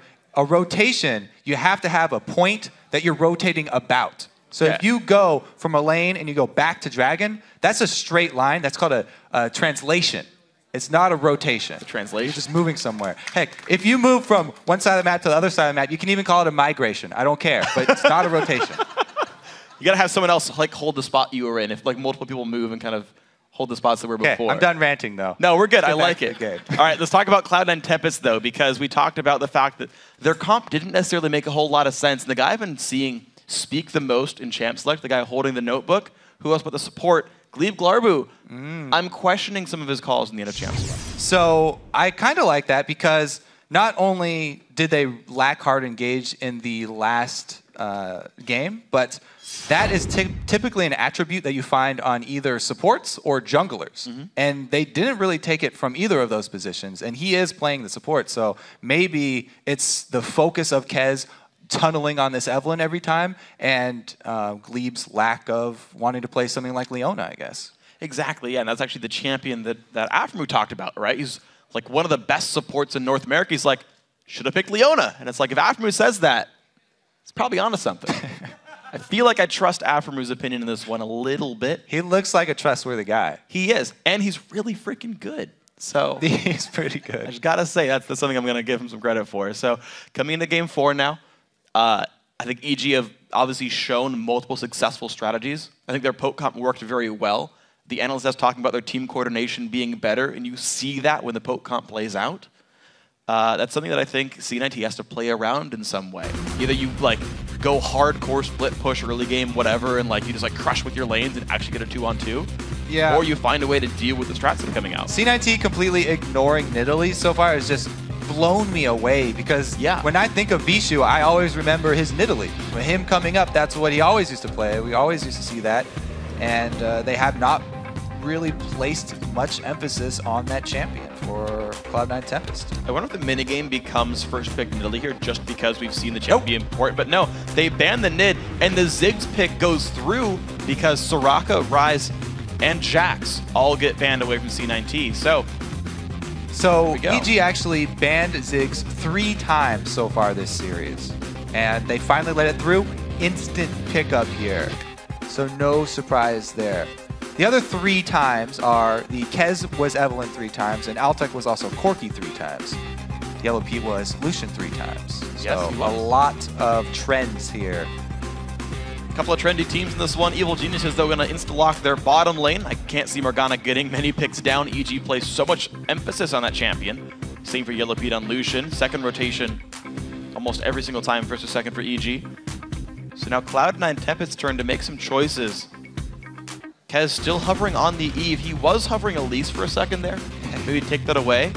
I'm not sure what he needs with his comp, though. I actually really like Eve with Ziggs because of the slow can set up the bomb, but no, the Evelynn not going to be picked up. The Elise steal, but still another Corki for all And that. Glebe is the one talking right there during that little exchange. So they do actually switch it up. You can tell Kez is like, are you sure? What about this Evelynn pick here? I really like this. He is a good Elise player. They make the switch. And I like this because Ziggs is amazing at sieging up as well. They can get into that same position. So Evil Geniuses have only shown their bottom lane, and they say, okay, a lot of wave clears here. There's some early game pressure from the Elise. We don't necessarily need as many pink wards. But this is another team for C9T that's going to spike in the mid game, and EG has all the time in the world to build their comp around this now. Say, okay, maybe LeBlanc mid for Pobelter. Maybe Lee Sin top. It was also banned against Pobelter before. And now it's looking more like snowball lane time here for EG. With the lock-in of Evelynn, there's a lot of pressure on the junglers here this time around. I think, again, it's kind of been the story throughout the series. Whichever jungler has a good start is going to have an entire good game for the rest of their team. And those good starts have been so close. They've been determined by just seconds. Yeah, and you know, a couple hundred units left to right to dodge a Javelin as well. Like, yeah, very, very close battles over on this one. Ziggs has plenty of damage to break Black Shields. We'll see if that comes into play here with Crepo. CNNT have to lock in the rest of their team composition right now, though. They need a top laner, they need a support. And speaking of breaking Black Shield, Elise also, you can Q and then shoot out your cocoon and break it yourself. So it's actually a pretty good jungler going into a Morgana. 6 seconds to go, taking up to the last second. This is a do-or-die game for Cloud9 Tempest. And they go back to things we've seen before. Aurelia, the third time now for Yuzuki. And Thresh for Glebe. So a lot of room to make picks here with great follow-up from Ziggs and Corki, the Yordle duo. So many bombs on this Cloud9 team. They have a lot of area of effect magic damage. And some pretty good peel as well with Thresh. So nice AoE around the mid-Dragonflight. Yeah, but also for the third time, we get Lee Sin again for Inox. So it's been a successful champion for that player overall.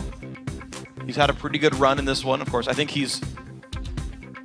like he's probably had the best overall score for EG so far. He carried game one significantly. Of course, it was a team effort overall, but he had the highest impact.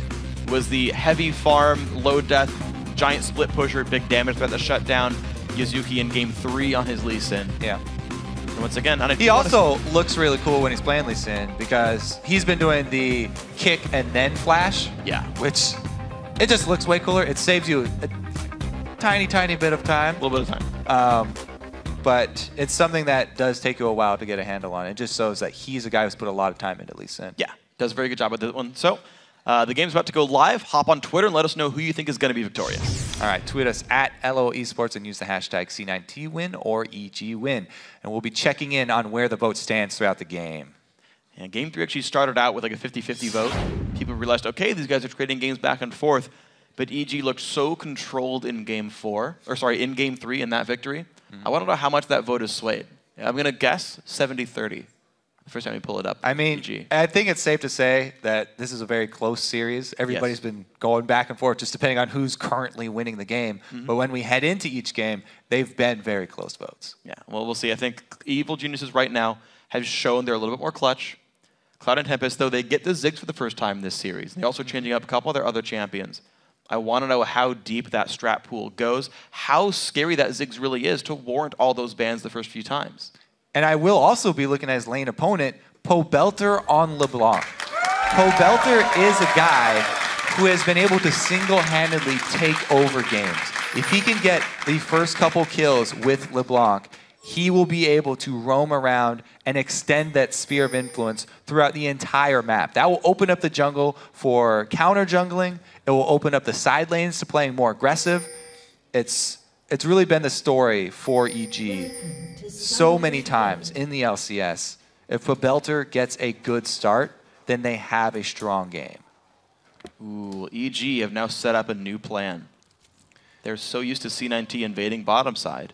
So we finally get to see that, where you're defending one of the buffs instead of both teams invading opposite ones. The only thing is, so many teams pull this strategy where you hide in this upper cliff that every team has become accustomed to checking that cliff. And C9T do have Corki, so I would expect Altec to throw a phosphorus bomb over that wall before they actually walk into it. Now, the question is, will EG react to that, and will they still land a binding? Or will Cloud9 be able to get out of it? One thing worth pointing out, though, is that Altec has been checking the brush in the top right corner with a Q, and it doesn't come back from cooldown. He hasn't been checking the cliff? No, he's been checking that brush every time. Well, that could bite him in the butt this time around. A lot of people save it for checking the cliff. 80% chance that he will not check the cliff. 78 now. It's going up. 78 is less than 80, Freak. It's not going up. Chance that he will check the cliff. Oh, Spiderling checked it. Ah, so he still doesn't check the cliff. Larbu takes a binding, and C9 back off of that one. Interesting. That was a 4v5. They could have baited the mid. EG could have taken that fight. I don't know why they didn't wait for that one. They had the perfect setup. Eve scouting, little trigger happy there. Well, he lands 2 bindings on a Glebe, though. So, hey, 100% shots here. Gets cash money for those, too. He's rewarded for his efforts. 10 gold. Cash dollars here for Crepo. And Snoopy manages to sneak through and steal the red buff. They think that they're delaying the jungle, but Snoopy has actually gone into enemy territory. What a steal. Now, can he get out? This is the exit path here. Snoopy, can he survive and exit? Oh! Solid snake. Yuzuki's going to he's going to recall back. Kez walks on and is like, I've been had! You jerk. Yuzuki Good gets choice. a couple of wards. Good choice of words. And of course, Snoopy knows he did that too. The guy walked right on top of a ward. Confirmed jerk. Confirmed jerk. Look at that. He's not even going for his blue either. So since he smoked the red so early, he's walked all the way around and he's making sure that there's no answer from Kez. Kez will not get a 2-buff start. Snoopy's going to close off the other side and take the red as well. So a 3-to-1 buff start's going to make some junglers angry. I know it's normally get fit with Snoopy, normally not get fit with Rage. The thing is, he spent so much time walking all the way over there. Elisa's not too far behind. She finished a little bit later, yes, but they're still level 2 right now. Even though Snoopy is, halfway there already to level 3, it's not too bad for Elise. At least the buff that she did get is blue buff, and she'll be able to clear very effectively. Snoopy doing a lot more walking. It doesn't mean he has some ginormous lead. Really, the main part about that is that there's no red buff for the Elise gank, so it won't be as effective. Let's see what we get with this one then. Early lane push, and I got to point out, how well will the 2v2 go for Cloud9 Tempest? Yuzuki and Ux splitting farm pretty closely. Snoopy getting the blue. He's almost level 4. He's going to recall back, though. See, I got a freak win. Tied up. Congratulations. Thank you. Yeah, so because he did 2 red buff starts before even going and getting a blue, ran out of mana. That's why it's the early recall. That's why Kez should probably be able to catch up. Let's see if we get this one. Ooh, featured matchup. Let's take a look here. So far, Altec doing a good job. And Glebe very happy to be on Thresh. So many times, you're very fond of pointing out that cooldown difference between Hook and Black Shield. Yeah. Glebe is one of the players that does like to abuse it. Crepo stopping him in his tracks, though. And the Light Slinger helping as well, so Glebe's got to be a bit careful. He doesn't take too much damage. Elise looked for a gank bottom, didn't find it. Kez just backs off. He does have Machete, upgrades to Spirit Stone, so looking more for the farming than early damage. And he can't be sure if there was a ward down there or not, because Glebe showed, he gave away that they're obviously going aggressive for some reason by moving up as Thresh. Gave away a tell that there was probably somebody coming, so the EG bottom lane does the right thing, backs off. Hook dodged, and the Black Shield's there. All right, so the cooldown for Black Shield might bite them, but they are shoved into turret too, so they're already playing very defensively.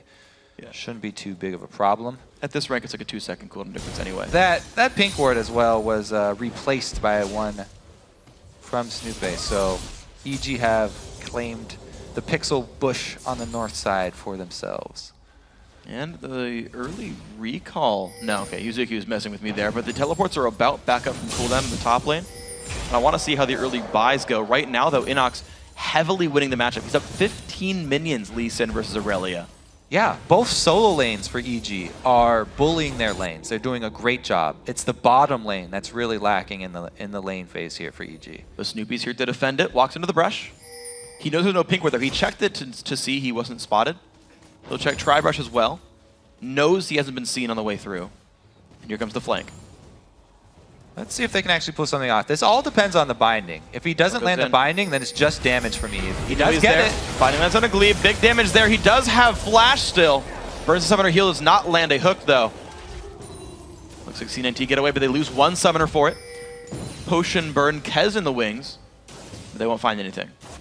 It only relieves a tiny, tiny amount of pressure on the bottom lane, though. All it's really going to do is force Glebe to play further back, because Altec is still 100% safe. Not only does he have a Lantern, but he also has the longest range dash with the Valkyrie. Glebe again, though, getting hit. Crepo's on point. Crepo's hit like 4 or 5 bindings now onto Glebe, though. His Morgana is super on point. Glebe, unfortunately, not dodging. That's not a good thing. He's out of potions now, so the health bar is going to stay low. And he only has 1 charge of Relic Shield per minute, so the health return is not going to be very high either. The pink ward, it's changed hands twice now. Bishu going to reclaim the territory. Both teams know that there are pink wards in here at all times, though, so it's not going to afford them that much benefit. Snoopy should be working around that pink ward if he's going for a gank. Otherwise, he can know that he can easily clear it out. Well, 2 early recalls from Bishu, though. There we go. That took like 4 seconds. It's the pink ward graveyard bush now. It's no longer the pixel bush. Ooh, no tether lands, and the jump back from Boel. They're just getting some damage down, but not losing really anything for it. Bishu playing far back and just wave clearing for now. Yeah, it has a lot to do with an Evelynn jungle. Whenever you have an Eve jungle, it helps your solo lanes because the opponents have to play more defensively, especially when it's someone like LeBlanc who has kill potential on you. So that's really another reason why EG solo lanes are doing so well. Yeah, it's absolutely great for them. EG have a 200 gold lead just from the laning phase. No kills, no turrets, no dragons, but 200 gold all the same. So you got to commend Evil Geniuses for that early laning phase. You look at the recalls for the AD carries, and you see BF Sword, Longsword versus just BF Sword. So right now that bottom lane advantage is cashed in as plus 10 attack damage. And once again, it's Sightstone completed for Glebe. Tier 2 GP10 for Crepo. He bought wards on his own. He could have bought Sightstone if he wanted to, but would rather have more harass. So I want to see how this lane pans out with Crepo having more damage output. It doesn't seem like he's been that aggressive with the harass either. They've been getting shoved in. The only time he's really getting these bindings are when Glebe is moving up. He's walking forward in the lane and trying to gain ground for a gank or trying to gain positioning for a hook. Well, this could be rough for Bishu. Welter goes in. The nice little knockup into turret range, though, but Bishu will get rooted up. Fires a Q back, does get some damage down. Blue buff is on Bishu, not the case yet for Pobelter, who's a bit low on mana, but Bishu's out of potions. And Kez heading down was seen by not only this ward, but also the mid ward. So they've been tracking him this entire time. Another binding lands from Crepo, this time on Altec, so there's no follow-up damage, even though Glebe does get in. A bit of a risky play from Kez. Goes into the enemy blue buff to put a ward down. Gets spotted on the same way out, though. Kez wants to control this. Glebe is there for the rotation as well. 6 and 5 for these two. Pobelter knows people are around. Gets some nice... Ooh, the satchel. Great timing there from Bishu. Well played. Can that give them the strength to go for this blue buff? Doesn't look... Oh, scares Snoopy off the blue buff entirely. It's going to regen. Now, who owns the lane right there? Kez is going to ward over. It's going to be into the brush, though. Snoopy keeps it safe. Hook onto Crepo. He can't follow through. Takes some damage. Lands the binding at the same time the hook lands, so Glebe can't even take it in to gain distance. Really what this is going to accomplish for Cloud9 in their favor is going to be the blue buff smited away by Snoopy. As long as it doesn't go to Pobelter, it will be mission accomplished. But they all just back off anyway. Just save it. It also gave a lot of time for Altec to 1v1 Yellow Pete, but Pete won the duel. Altec's at half health right now. Despite, you know, having a small item lead here in the matchup, just didn't even matter in this one. So Pete doing a good job in that matchup, and the blue buff finally does go to Pobelter. Bishu gets some damage in the turret as a result. He pushes a wave in. And the binding on Altec, this could be an all-in. Altec low on health! Wow. Crepo just now 6. Yeah, sketchy play right there from Altec. Almost went down. Pretty close to dropping to one more auto attack as well. Still had his heal and flash. But man, you have to give props to Crepo. All of these successful trades being initiated by the bindings. Zig's ulti comes down, spots EG. Nothing gonna really happen though. Kez is around. He did steal a Baron in game 1. Morgana ulti popped there. Kez forced away. Crepo stuns him up. That's gonna be spited away. Snoopy gets the dragon. And Evil Genius is 1,400 gold up. That is not all the dragon. And that dragon, again, it was because of Crepo landing the binding and getting that favorable trade on Altec, them forcing him out of lane. Only reason that EG could force that dragon. Another all-in attempt right there. Pobelter does not land the chain. Bishu gets away. Inox has a Tiamat. And he's maxing E, by the way, 2 points in Q. So a high damage build here to try to push around the Aurelia. Only 1 point in Safeguard and Iron Will. Yuzuki has recalled and teleported back to lane for a Phage. He hopes that's going to be enough to keep him in the lane, but he's down 14 minions in the matchup, and Inox has his TP available if he wants it for something. Bottom lane turret will go down. That puts the game back to close. Inox and Yuzuki in a bit of a fight right there. Inox, though, gigantic attack speed slow. You can see him putting the hurt back down onto Yuzuki, who dashes away with, of course, the Maxi 10 style. Got the ward. Good damage comes through. Interesting point, Yuzuki's got 2 points in Blade Surge. It's actually pretty abnormal. Whoa! Pobelter showing pretty early here. They do not want Yuzuki to get out. But there's no one around to save him. This is not going to be great. Kick into the wall. The dash to a minion. Is it going to be enough? No, it's not. First blood Pobelter. So bottom lane turret, everyone committed down there for C9T. Meanwhile, everybody else moving up to the top lane for EG. So it is another trade. Bottom for top, yet they got a kill on EG's side. And the first blood going to give them a pretty good gold lead to add on to the extra CS lead that they already had. This is wonderful now for Evil Genius's 2.2 thousand gold ahead right here. The fact that Bishu got some more minions on that one didn't really matter. Pobelter goes in for Kez. He gets binded up. Big damage going to come through. Satchel Charge comes down as well. There's the Evil. The more harass comes down, plus Ignite. Kez will get away. Looks like no damage coming back for C9T, so. Yeah, a lot of C9T ultis burned and not a lot of damage given out, actually. Bishu only hitting 1 with his ulti.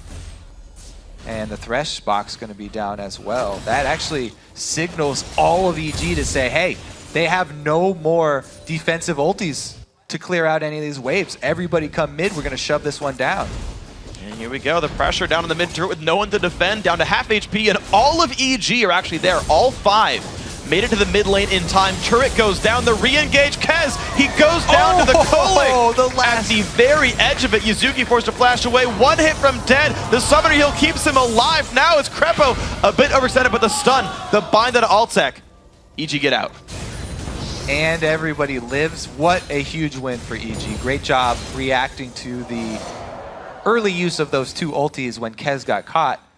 And they get a huge, huge objective out of it. So much momentum to be gained from mid turret going down. Now they can start getting those wards in the jungle deep that they want. So here we go, the ward game. Gonna start out a little bit here for Evil Geniuses. 2 outer turrets are gone.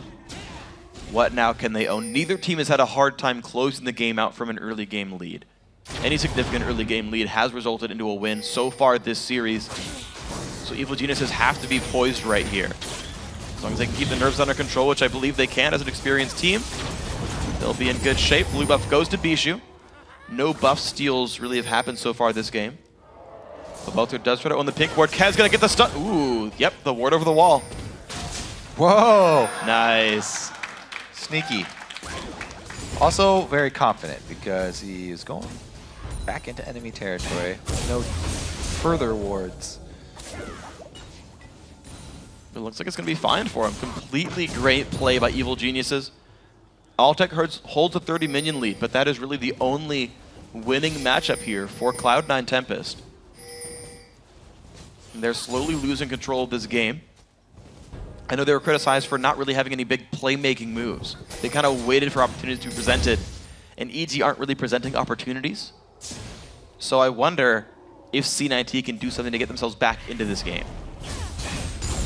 Yeah, and C9T, the analysts were talking about, yeah, they want to bring EG down to their level, down to the solo queue mentality, down to standard lanes. Yet EG in the standard lanes win 2 out of 3 and get a really big advantage from the top side of the map. So it actually works out in their favor. And they were even able to secure Dragon with the weak bottom side. Into the mid turret now under fire. The teleport coming in to flank. Kez stuns early. And Inox goes in for some big damage. Kez at half now. Bijou forced to jump the wall, but he still gets rooted up. He's going to go down to a kick from Inox. The binding onto Glebe again. Krepo gets the kill secure for that one. Kez in a bad spot trying to fight Inox. He's going to go down as well. The solo kill makes it 5-0 Evil Geniuses. Pobelter and Inox are very confident in their assassin play right now. Both going heavy damage dealers, both having good starts. And oh, another catch! And Yuzuki goes down as well. Altec can't save the team. More picks. The bindings for Krepo, I wonder why they even banned the champion, because Krepo's Morgana is great. Well, we see why Cloud9 were banning against EG in their games, so. They were? I believe they were. Okay. So this is, yeah, that mistime cocoon cost him about half his life. And then the jump onto onto Bijou by Pobelter. Able to clean this one up very easily. Both of the solo laners really making good early moves. All right, Cloud and Tempest, your LCS lives now right in front of you. This is the game you must win to pull it back to Game 5. Evil Geniuses, 6,000 gold. Looks like they will relinquish the Dragon. Let that go C9T's way, but Evil Geniuses happy to play reserved, a little bit smart with this one. 5,000 gold puts them ahead. They can give away small leads as long as they make the right choices here. Yuzuki forced back. Pobelter's very scary. Gonna be adding Deathfire Grasp in pretty soon, is my guess. We're gonna see now the standard bookkeeping right now done by EG. Inox in the top lane, killing away minions, making sure the wave is ready for a push if they want it. EG send 3 to 4 mid lane. They'll be ready to rotate near the blue buff if they want to. That will be coming up fairly soon, I think.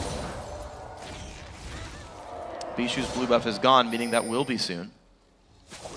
So you talked about early leads translating into convincing victories for both teams throughout this match.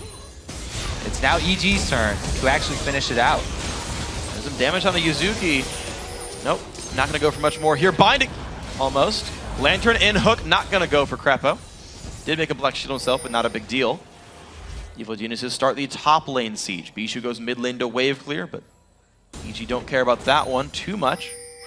Yulapido hold it, keep it pressured. He knows he's under no risk. All right, you're right, by the way. Yeah. They were the ones banning Morgana.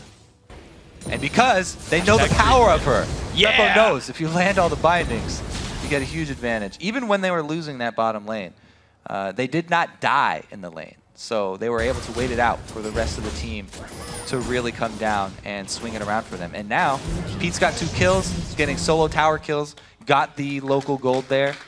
So he's caught right back up to Altec, and EG are looking very, very strong. As you can see, the viewers agree. Do agree. Smart people watch LCS, I gotta say. Yeah, 0-6.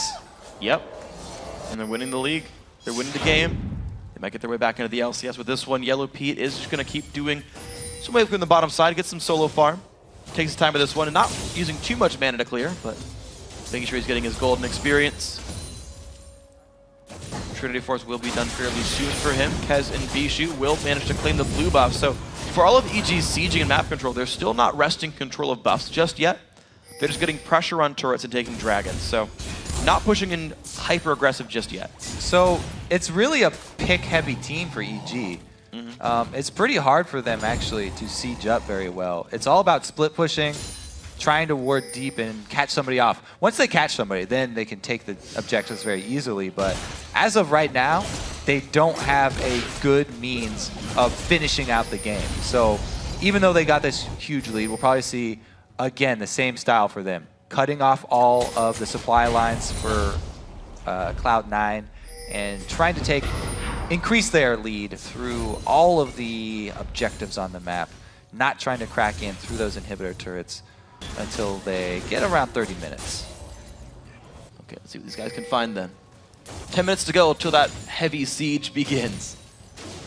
Yellow Pete just holding the waves up. Ward's actually not that deep right now for EG. They've got a couple in the river, one slightly past the mid lane turret, one across the dragon wall.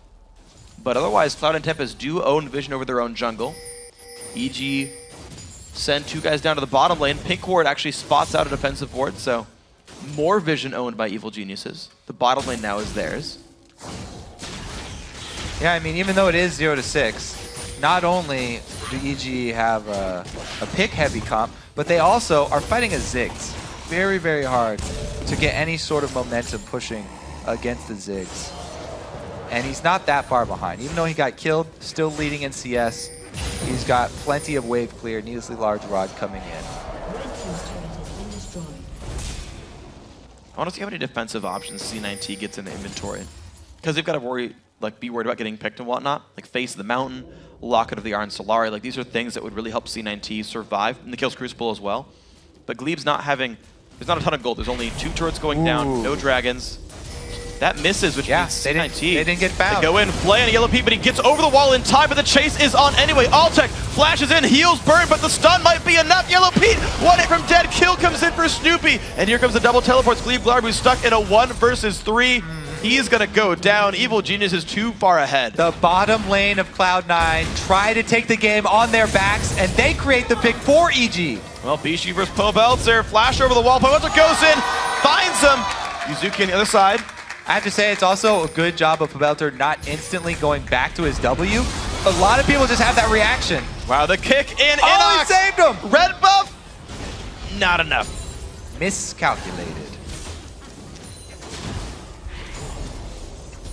That is going to give them complete control, though. Look, they get the kills, they get the picks, they don't get the objectives down. And they actually give one up! Oh, the Duke's back! Boom! Pobeltzer with the dancing shoes gets away. All right, couple more kills. They don't get anything, though. Like we said, they weren't able to take any turrets. They didn't get Dragon. Still 30 seconds up there. So all in all, not the worst case scenario for Cloud9. Definitely not optimal, though. Pobeltzer with juke number 1. Follow from Kez, pretty good. As he was attacking, he was in the motion.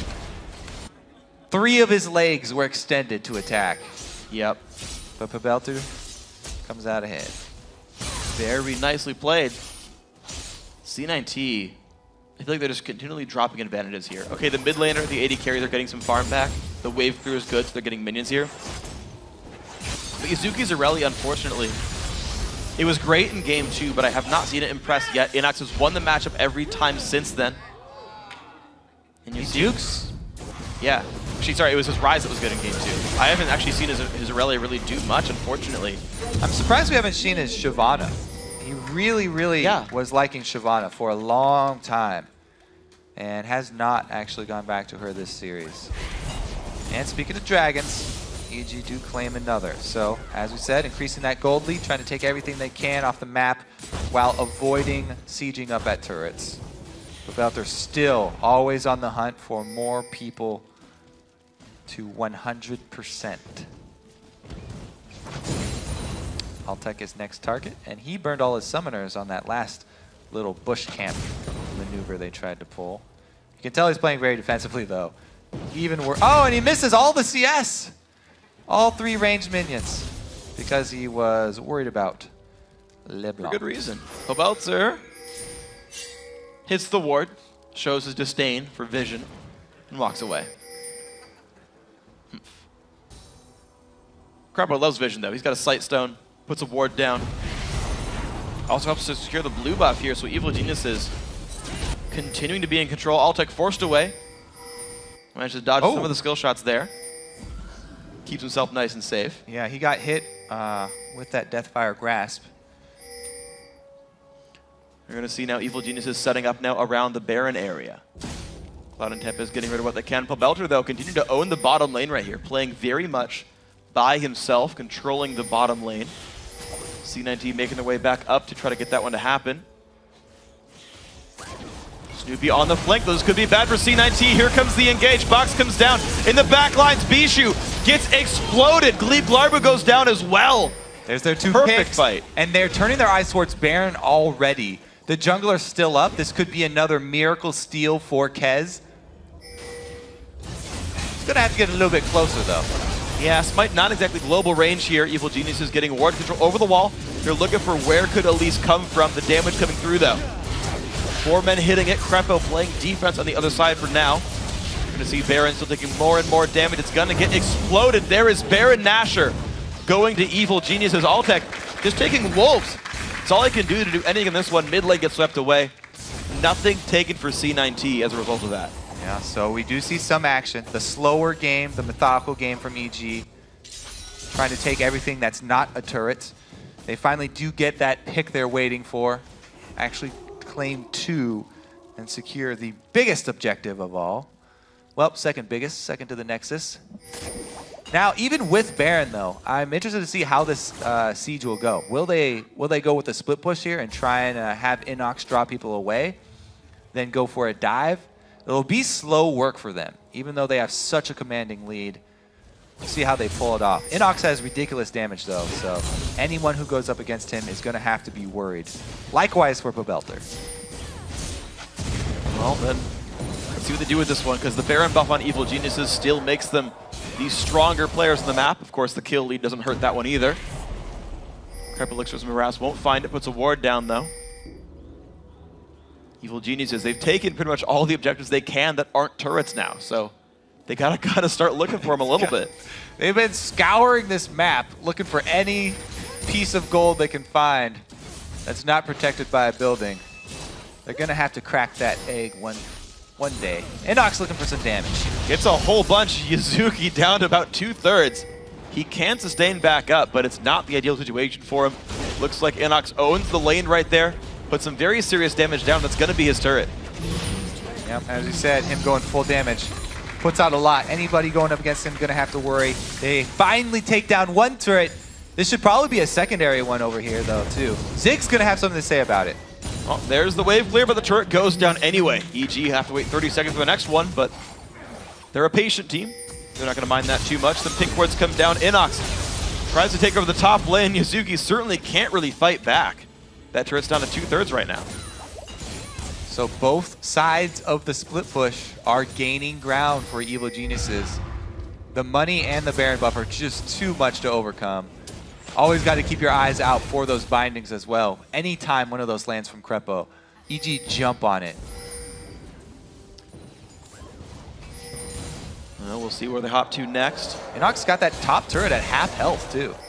Pobelter hits. Yep.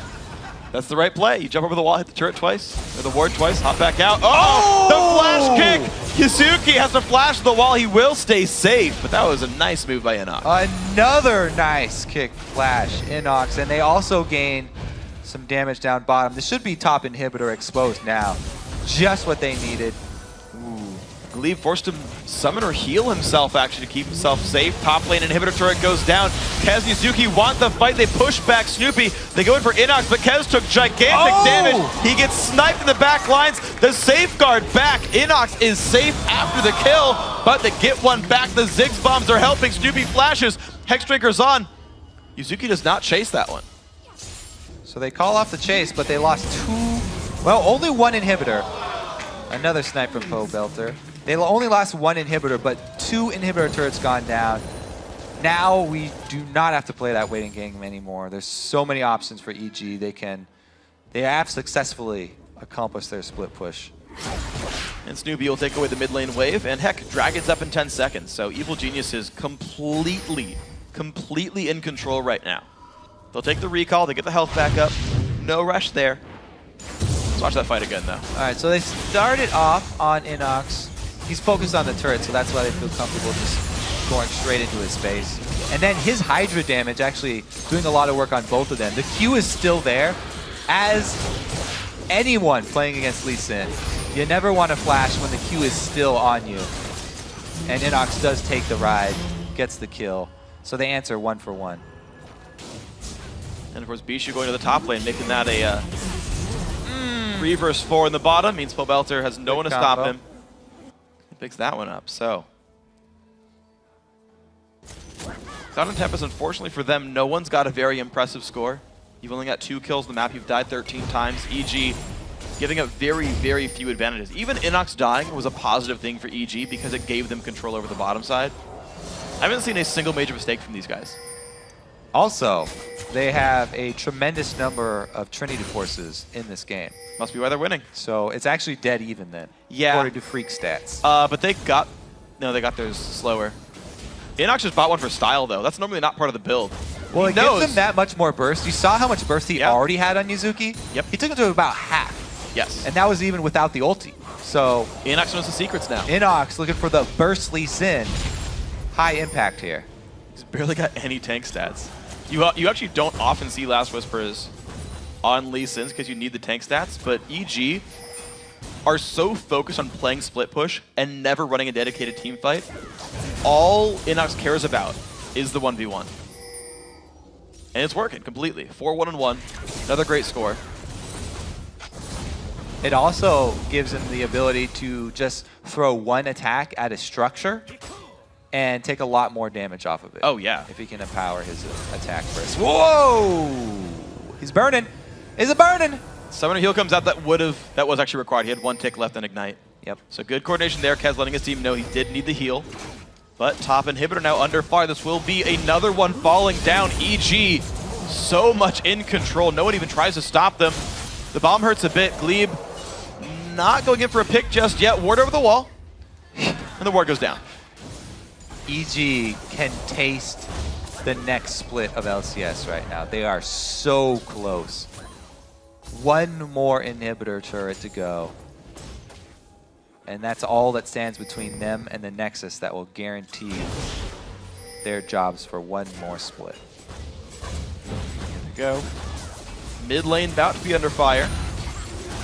Hook not going to land. Pobelter goes in. Big damage on a Glebe, down to half HP. They disengage once again. Evil Geniuses.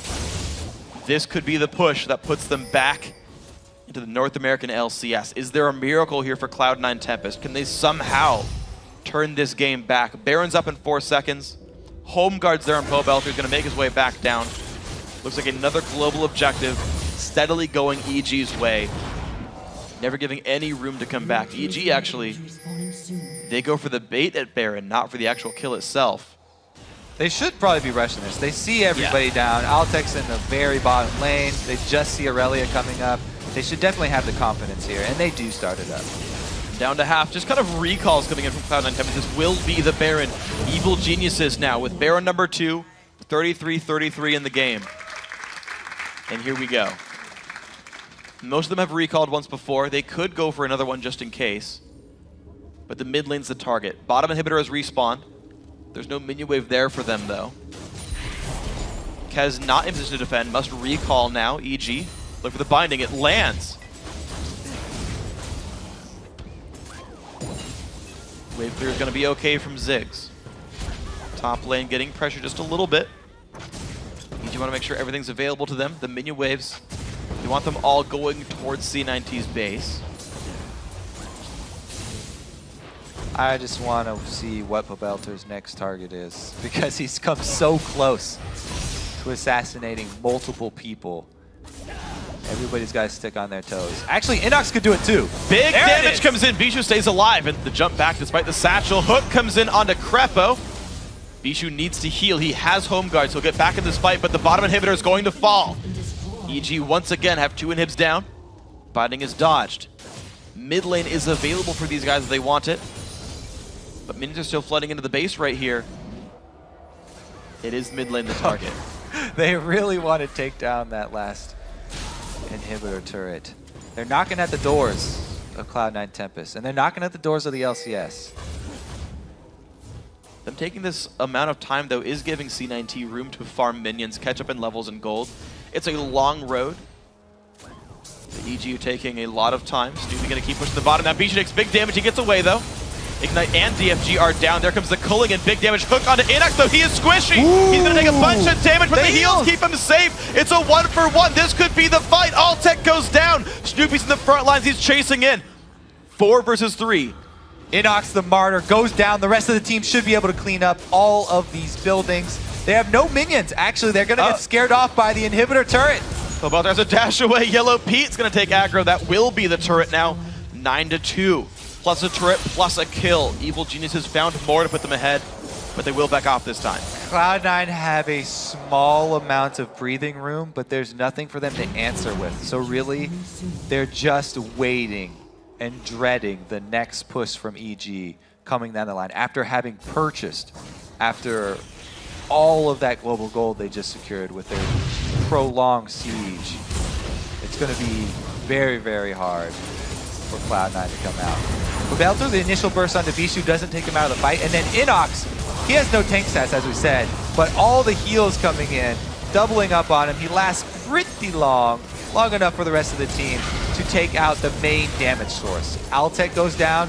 That's basically the team for C9 crumbling. The Mikhail's on top of the double summoner heal. Gave him a lot, but now there's a Warmox on Inox, so that'll be harder to kill. Guardian Angel came through for Yellow Pete. Plus the Yomu's Ghostblade. Yeah, I just passed right over it. Yeah. I didn't even want to see it. Don't even know what you're talking about. Double GAs. All right, this last fight is going to go. Yeah, I don't see EG losing that fight. There's almost no way. But man, he has to find a way to do it anyway. 18,000 gold down. Look at the faces on the Cloud9 members. They're not giving up. They're still talking. There's still communication. Fighting till the bitter end. Well, top inhibs respawn. Mid inhib is opened though. The only turrets left on the map for C9T are in front of the Nexus. Evil Geniuses taking a bit of time with this one. Baron buff still on for a little while longer. Locket did come through for Crepo, by the way, so he's got a shield there for the team.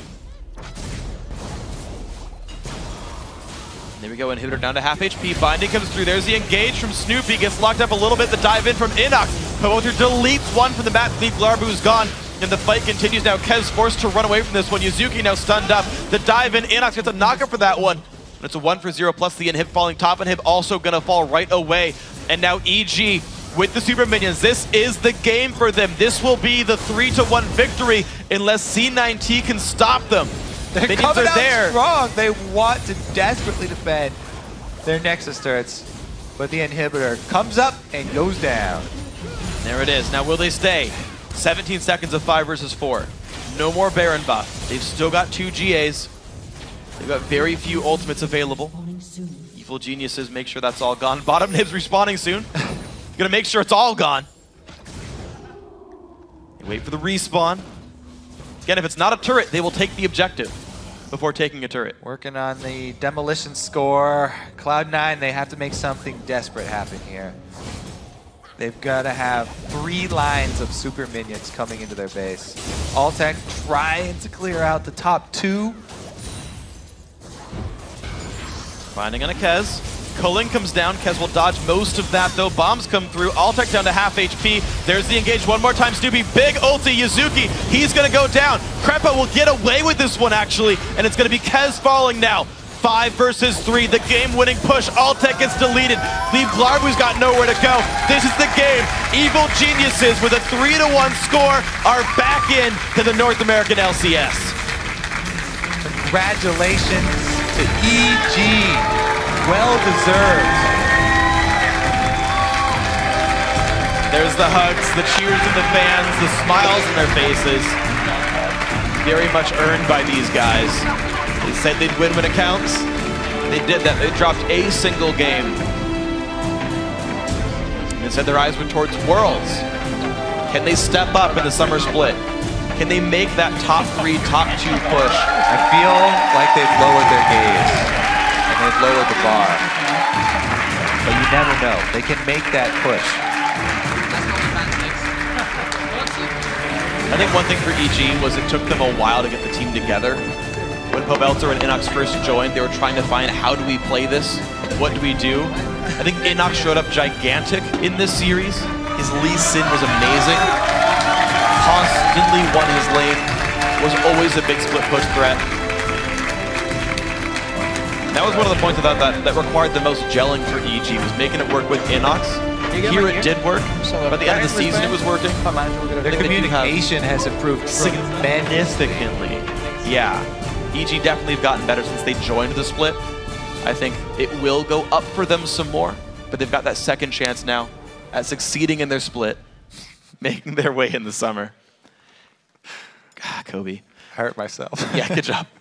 So, Evil Geniuses, right? 3-1 score, great play. Cloud9 Tempest, now the first team to... Interestingly, so in Europe, all 3 teams stayed. In North America, LMQ took down XDG, but Cloud9 Tempest could not take down Evil Geniuses. Next up is going to be another one. Complexity Black versus Coast. That's going to be one that's kind of interesting. If you kind of follow the pattern of, if it's a stronger LCS team versus an arguably weaker challenger team, Coast got to feel good about this one. But at the same time, of course, that's the matchup you still have to play, right? It's a best of 5. You got to come in prepared properly. You've got to have the strats there. You've got to have the champions there. You've got to have your opponents known properly. Evil Geniuses seem to know it.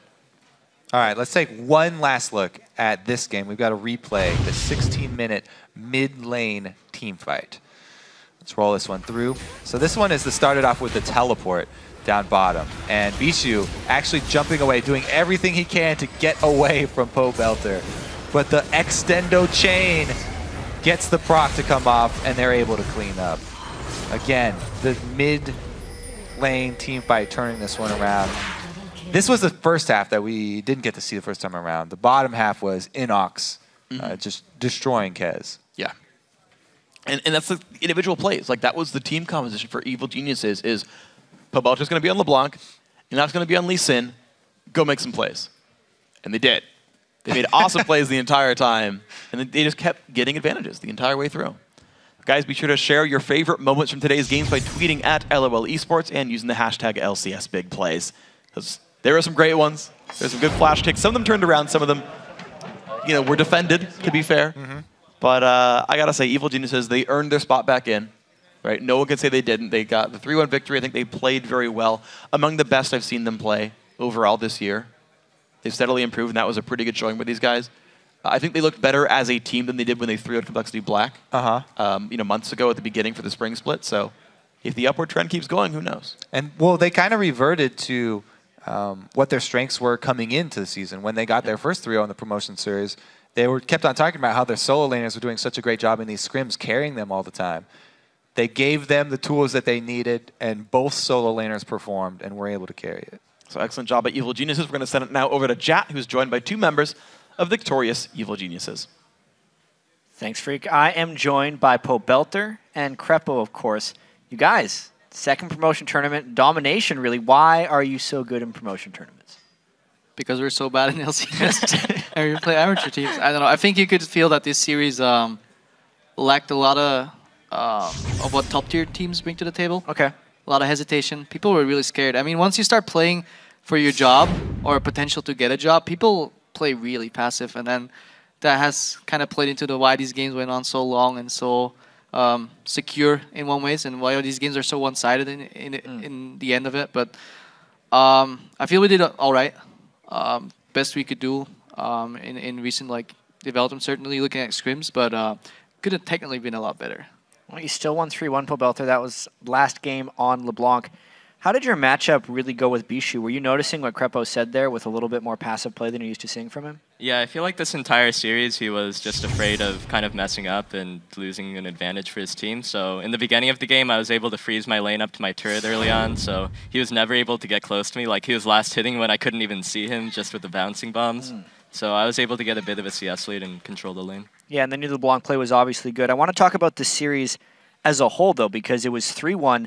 After you guys lost that second game, you guys had a pretty negative just looks on your faces. How did you bounce back for games 3 and 4, or was it just the camera playing tricks on us? See, I think that was just the camera playing tricks, as you say. We knew already what we did wrong. I mean, we tried to go for a dive with no vision to back us up, and they caught us. And then we made a couple of misplays. People missed their skill shots or whatever, and then yeah, it's done. It's quite obvious that we know what we did wrong. So we were just talking okay, this game's lost. What do we do next game? stay calm. Because, I mean, we've been in these series before. It doesn't matter if you lose a game now and then, as long as you win the 3 in the end. And, you know, if you get them once, they're going to tilt way harder. I think you could see that towards the end of the games. They were just struggling to stay together, and we just knew, like, if we stay calm, next game we can fix our problems. We won't give him Rise again. We won't give him stuff that can scale into late game for free, and then we just stay calm. Yeah, and staying calm is something you guys have always been able to do for a while. But Pobelter, this was your second time around in the promotion tournament. Obviously more experience than Cloud9 Tempest. What was the difference in your calmness from the first promotion tournament to this one? I think I was a lot calmer this time around because I've already been through the pressure. You know, usually I get really sweaty hands when I'm playing at high stakes, but this time my hands were not sweaty jet. Yeah, well, that's good that you didn't have sweaty hands here. What about Inox? He talked to me beforehand. He said he was losing his voice if this one went too long. Is his voice now gone? He played a hell of a series. Yeah, Tyson got hit by allergies like a week and a half ago, and he lost his voice. And it was all funny because he walked around the house and nobody could hear him. Yeah. But at the same time, it got worse and it never got fixed. So we were panicking. Are we going to play a top laner without his voice? So we started using like typing in scrims and pings. But basically we put him on a 4-1 split push the entire game, the entire series pretty much. And then he just had to call for help if he needed to. And he played really well. His Lee was really good, barring that one kick where he got me killed in mid lane, I think the third game. But I'll take that one for the team. No worries. Yeah. I mean, at least you didn't get Yuzuki afterwards. But you won the game. That was the important thing. And We're you're back in the LCS too. How do you avoid falling to the promotion tournament again? Because it's nice to be able to win in the promotion tournament, but how do you avoid them entirely? Look at what went wrong this split and see what changes need to be made, and then make those changes.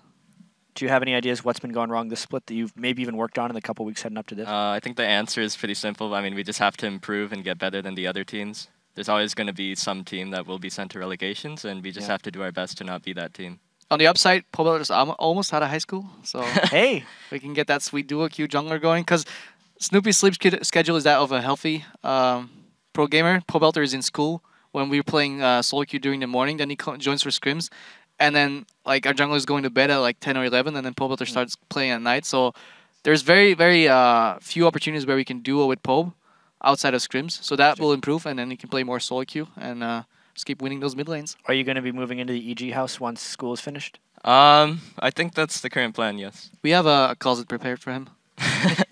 How kind of you. But really, LMQ is now the first official new team on the block.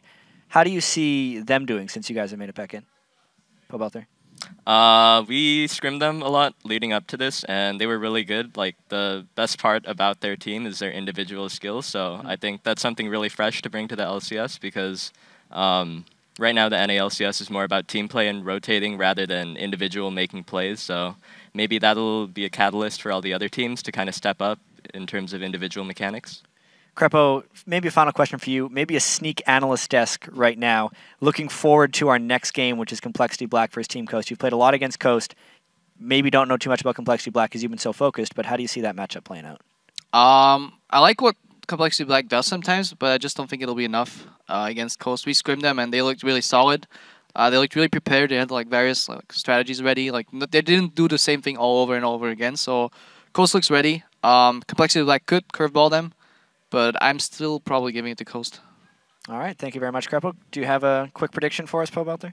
I think Coast will take it 3-0, actually. We scrimmed both of them leading up to it, and Coast looked like the far significantly more stronger. team. Wow. Well, again, congratulations making it back in the LCS. We'll be seeing a lot more of you guys in the next split, but we have to take a quick break while we pull a broadcast lane swap. When we come back, we'll kick off our next best-of-5 series, Team Coast versus Complexity Black, for the last spot in the NALCS. Stay tuned.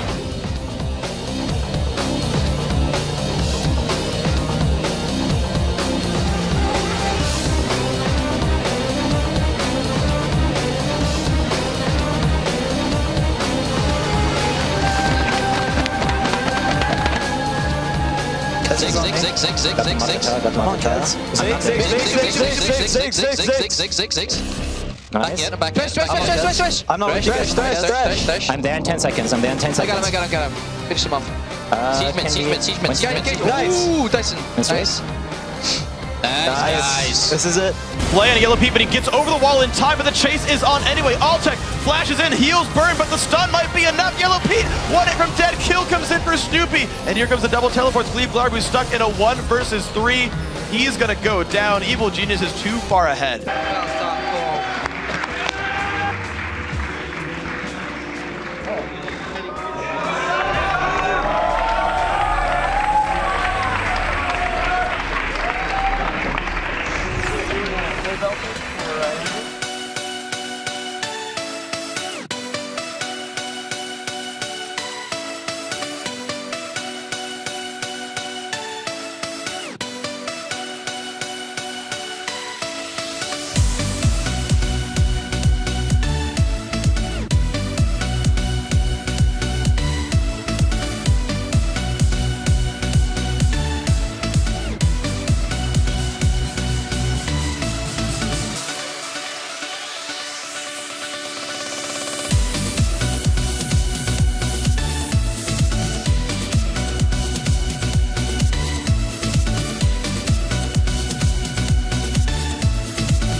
Welcome back to the Summer Promotion Tournament. I am Sam Kobe Hartman-Kensler with our special guest analysts, still Link and Aframu. How are you guys doing? Holding up okay? Yeah, we're doing good. I'm doing good. Great. Me too. Let's turn it over to our next series between Coast and Complexity Black. Now, for Coast, it is a well-known fact that they are they rely heavily on their solo laners, and Zion Spartan says that he is ready to fight his way back into the LCS. Coast has been known for having really strong solo laners. They just pretty much funnel all the farm into Zion Spartan and Shifter, and that's been their player style for the longest I remember. I'd say that I'm more confident than I've been for any of my matches this season. But again, if you underestimate a team, you can still lose very easily. In Complexity Black, they're still a good team, and we can still lose to them. I mean, we've played Coast in the past. However, every time we went in a full best-of-3, we fell short. We're a much stronger team now, and I feel that coming into the games, we definitely have a lot of momentum, and we feel really good about it. We can't take them lightly. They're definitely looking like a pretty confident team when they play. Honestly, I think Prawley stands out. He's really the rock that team revolves around, and if he does well, they tend to do well. In general, they have flashes of brilliance, but they also are really prone to making bad decisions. So I just think they're like most of the challenger teams. As long as we don't fail really hard in the early stages of the game, I think we'll just win. Wow, powerful words there from both teams. Zion saying, as long as we don't fail, then we'll take the win. What are your thoughts on the matchup? I think Coast has a really big advantage, and playing versus them throughout LCS, they're always an opponent that we fear really heavily, and they can always take a game off us, and that's really scary. And I think that they're completely capable of just 3-0ing them. Wow. Afro, what do you think is Coast's biggest advantage over Complexity Black? Their biggest advantage is obviously their solo lanes, just Zion, Spartan, and Shifter. I think bottom lane for Complexity Black is evenly matched, and then I think Broken Shard outdoes Nintendo. All right. Well, our analysts have weighed in. Now, let's send it back over to Freak and Jat for our next matchup. Thank you very much, Kobe. Guys, we are back, and Jat is now here to hang out with me. What's up, man? And make all my jokes that much better. It's going to work. What I'm here for.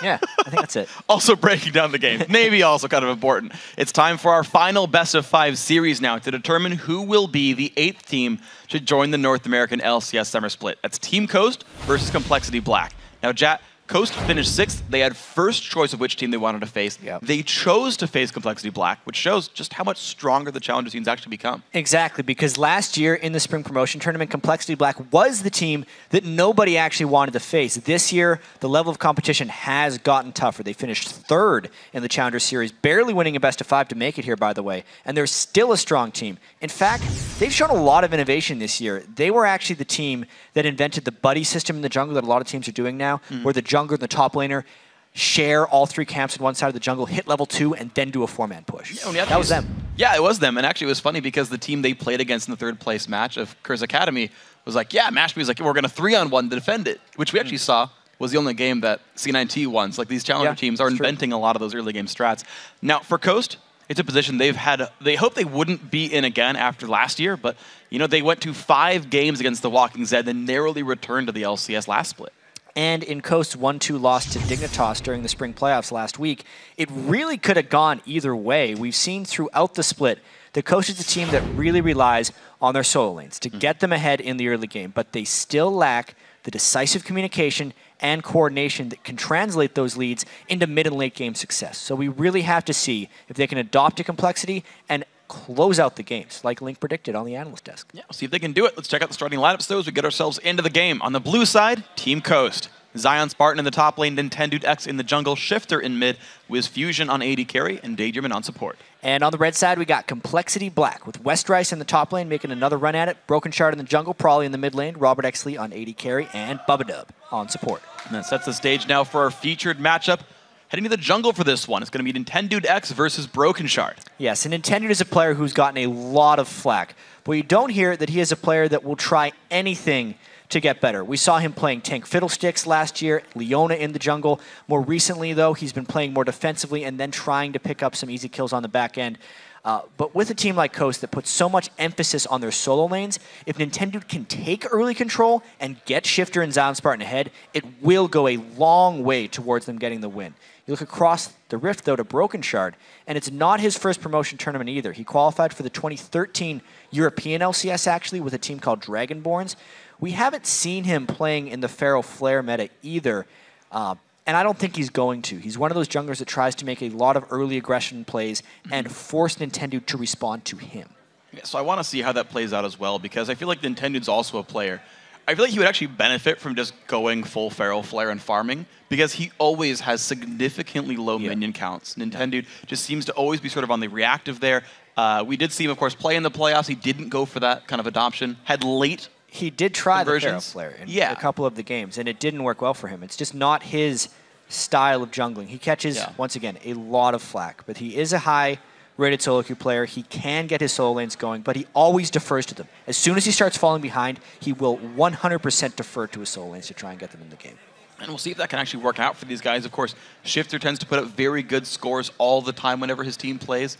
One of my favorite games of his was his Ziggs versus CLG. He got like a quadra kill one or two times. Was like trying to carry with the Lich Bane in his build in that one. And just sometimes there's not quite enough for that team. Yeah, that could kind of be, in my opinion, our secondary featured matchup would be Shifter against Prawley, only because Prawley is a bit of a wild card as far as mid lane players go.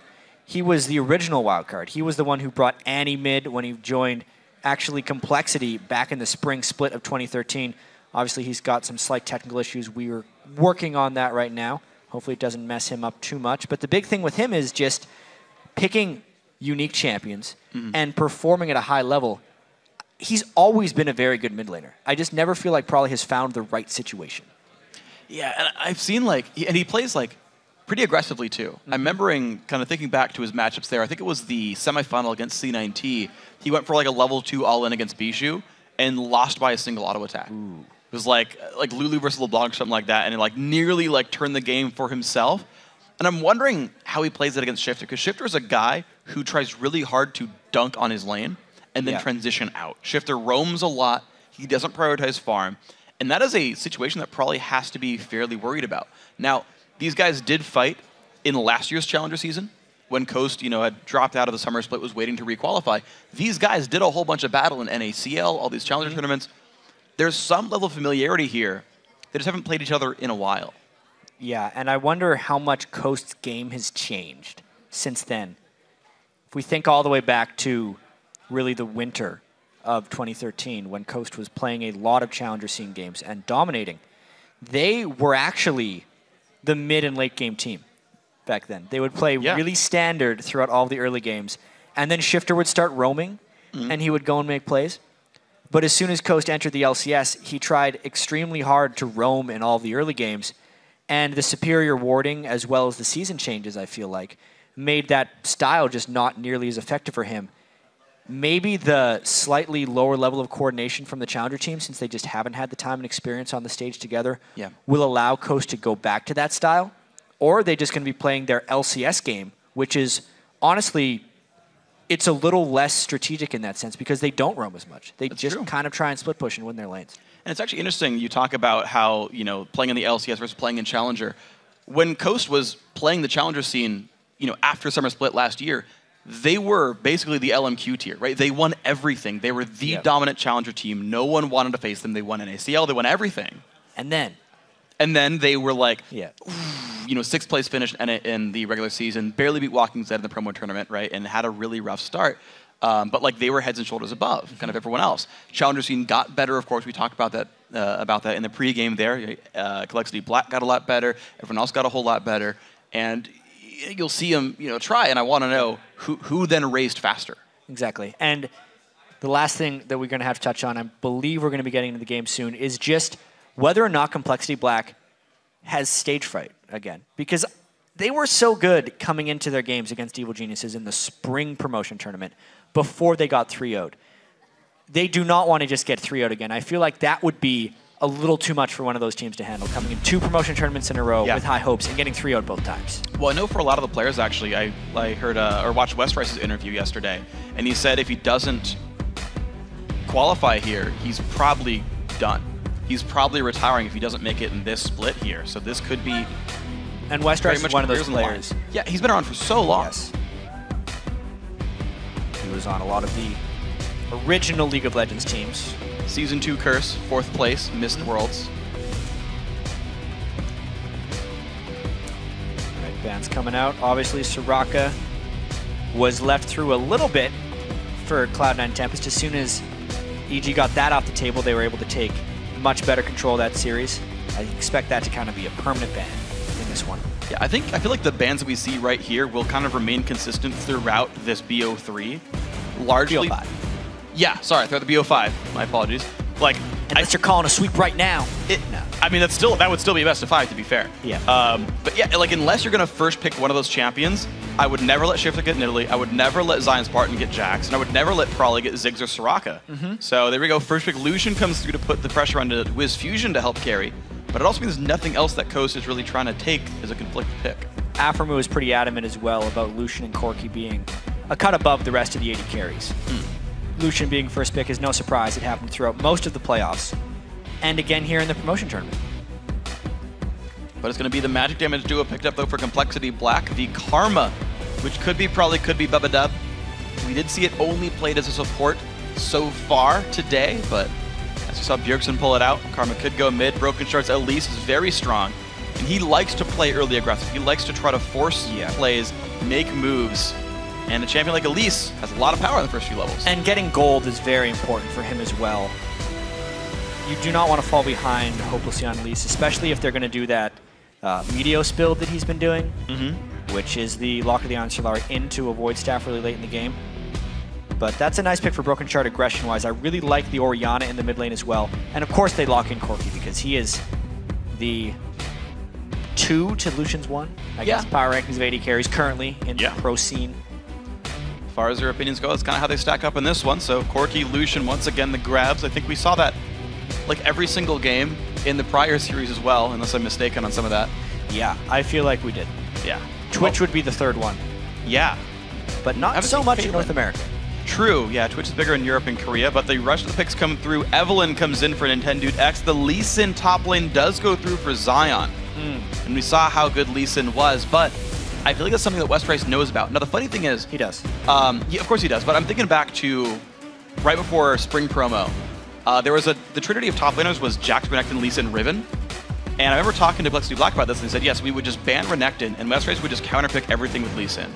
Like, no matter what, that would be what he played to win. Of course, that's been taken away, and I want to know now how he fights this trifecta of champions. It's funny, the challenger scene and the relegated teams are kind of chock full of Lee Sin top players. Yeah. But it's incredibly effective. Talking on the desk with Link and Aphromoo, they were really adamant about Lee Sin top being so annoying when the other team can't play it. Yes. It offers so much lane pressure. Once you get that Hydra, you shove in super fast, and he is an assassin, pretty much. You can always get on a squishy and blow him up. But the Renekton pick is the tank to try and shut down the assassination build on Lee Sin. A smart pick for Westrice, not necessarily his style, but he's going to use it to try and shut down Silent Spartan.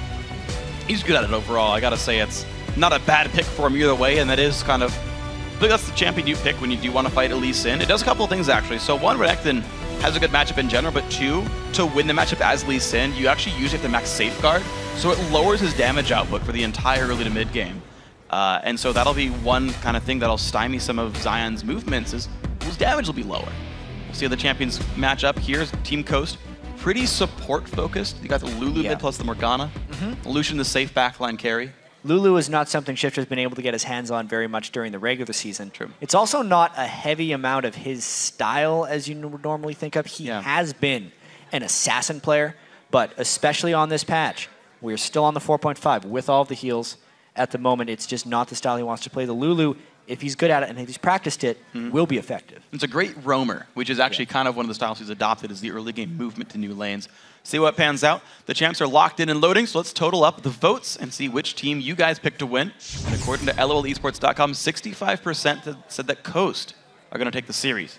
Now remember, we're also going to be checking the vote over at Twitter throughout the series, so keep those coming. Yeah, tweet us at LOL Esports and use the hashtag CSTWin for Coast or CLBWin for Complexity Black. We'll see which one gets it as we go on to the games. People are good at looking at champions saying, you know what, I like this comp more. looking at First Blood and saying, you know, I EG think likely I to can win this pick for ourselves. One team new in the LCS so far. This is our last promotion series, best of 5. Europe had no turnover. All of the incumbent LCS teams were able to win out. And then earlier today, we saw Evil Geniuses keep their spot. Let's see if Coast can do it, or if Complexity Black become the second new team in the LCS. We'll see how it goes. Europe went, what, 9-3 overall in their total matches, in their like incumbents versus challengers. Right now in North America, it sits at 3-4 in favor of the challenger teams. We'll see how Coast and Complexity Black tip that in their favor. CLB making their way down to the bottom side. A little bit of taking the long way around. He does have a ward in his inventory. Maybe the Pixel brush by Dragon. The what brush? The little like individual brush. You call it the Pixel Kobe calls it that, and I decided I'd adopt it. I want to just call it the river brush. Yeah, I do too. Kobe's silly. It's way more than 1 pixel. Absolutely. This could be interesting. Well, Wiz Fusion gets revealed. Complexity Black only show 1 member, though. Only the fact that Corky's there is known, but they can assume the rest. Well, here, I really wonder if we're going to get to see 2v2s. Something that was really strange about the last series is it seemed like Alltech and Glebe from Cloud9 Tempest could hold a much stronger 2v2 lane than Yellowpete and Crepo for the majority of the series, but they were never able to force it. Yeah. At this point, Robert X. Lee and Bubba Dub are one of the strengths of Complexity Black, in my opinion. Yeah. And Wiz Fusion and Daydreamin' are often people who avoid 2v2 lanes. I want to see if we see the same back and forth here, and since Coast did get spotted by the Phosphorus Bomb, they pretty much know that Complexity Black is going bottom. And if they want to swap top, then they would have to do that now. Not going to be the case, though. We will have the standard 2-on-2 lanes. Looks like we still have the buddy system jungling, though, because they just can't be completely certain on this one, but Coast know that their blue buff is not getting invaded.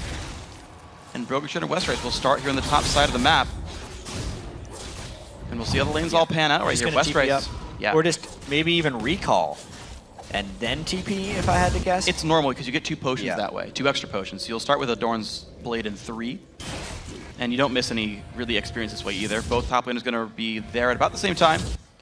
Both going for the 3 potion start. And here we go, extra sustain to keep the matchup safe. 2 melee side so for CS. We actually do get the standard lanes here. Corky, Karma, the lane debuted really with Cloud9, the LCS team. Just a high damage lane. That's really all you can say about it. Both of them very strong at early trading. And it's going to be on Daydreamin' and Fusion to just avoid the damage. They did not get the early level 2, so they're immediately put on the back foot. Additionally, since it's fairly telling with the bottom lane there that Nintendo Dex went red to blue buff, Complexity Black has no fear of gank. They can bully that lane as much as they want to for the next couple minutes. Lucian intended to walk right near Westrice. Normor's not going to do much, though. Yeah, but they're about to face check into Broken Shard. They did not see him. Did not. He was still missing. There he is. Okay, reveals on a Westrice. He's going to dash twice, get in the river, but Broken Shard's there. Lands a cocoon, and the damage now goes to Nintendo.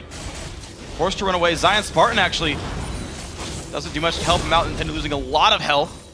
Broken Shard losing some as well. Interesting, though, that no summoners were actually burned in that exchange. It was a nice stun by Broken Shard, but no incredibly quick people to engage. No flashing forward into people. And it ends up just being a trade of health on the junglers, and the top laners have burned through all of their health potions already. I gotta give a slight sustain lead to Renekton there in this one, so we'll see if that does pan out this way. Right now a 5 minion lead to Westrice. A big minion wave is there to push into Zion's turret. See if he holds on well to this one. No Elise will tower dive this. Zion is pretty safe in this matchup.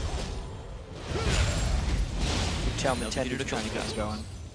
Is one of the big things here. It's one of the rare lanes, actually, that the Lee Sin is turtling for a while and then is going to look to outscale. You don't think of that as a top lane Lee Sin, but against the Renekton, that's the story. It's the story for pretty much everyone who fights Renekton early on. He's going to try to hold on. Prolly and Broken Shard stealing away some of the early jungle camps there. Look at that. Prolly actually, given the CS, gets some extra golden XP for that one. He will hit level 6 before Shifter then if this pans out correctly for him. And look at the CS right now. Even with the wave even in the middle, he's still up by about 10.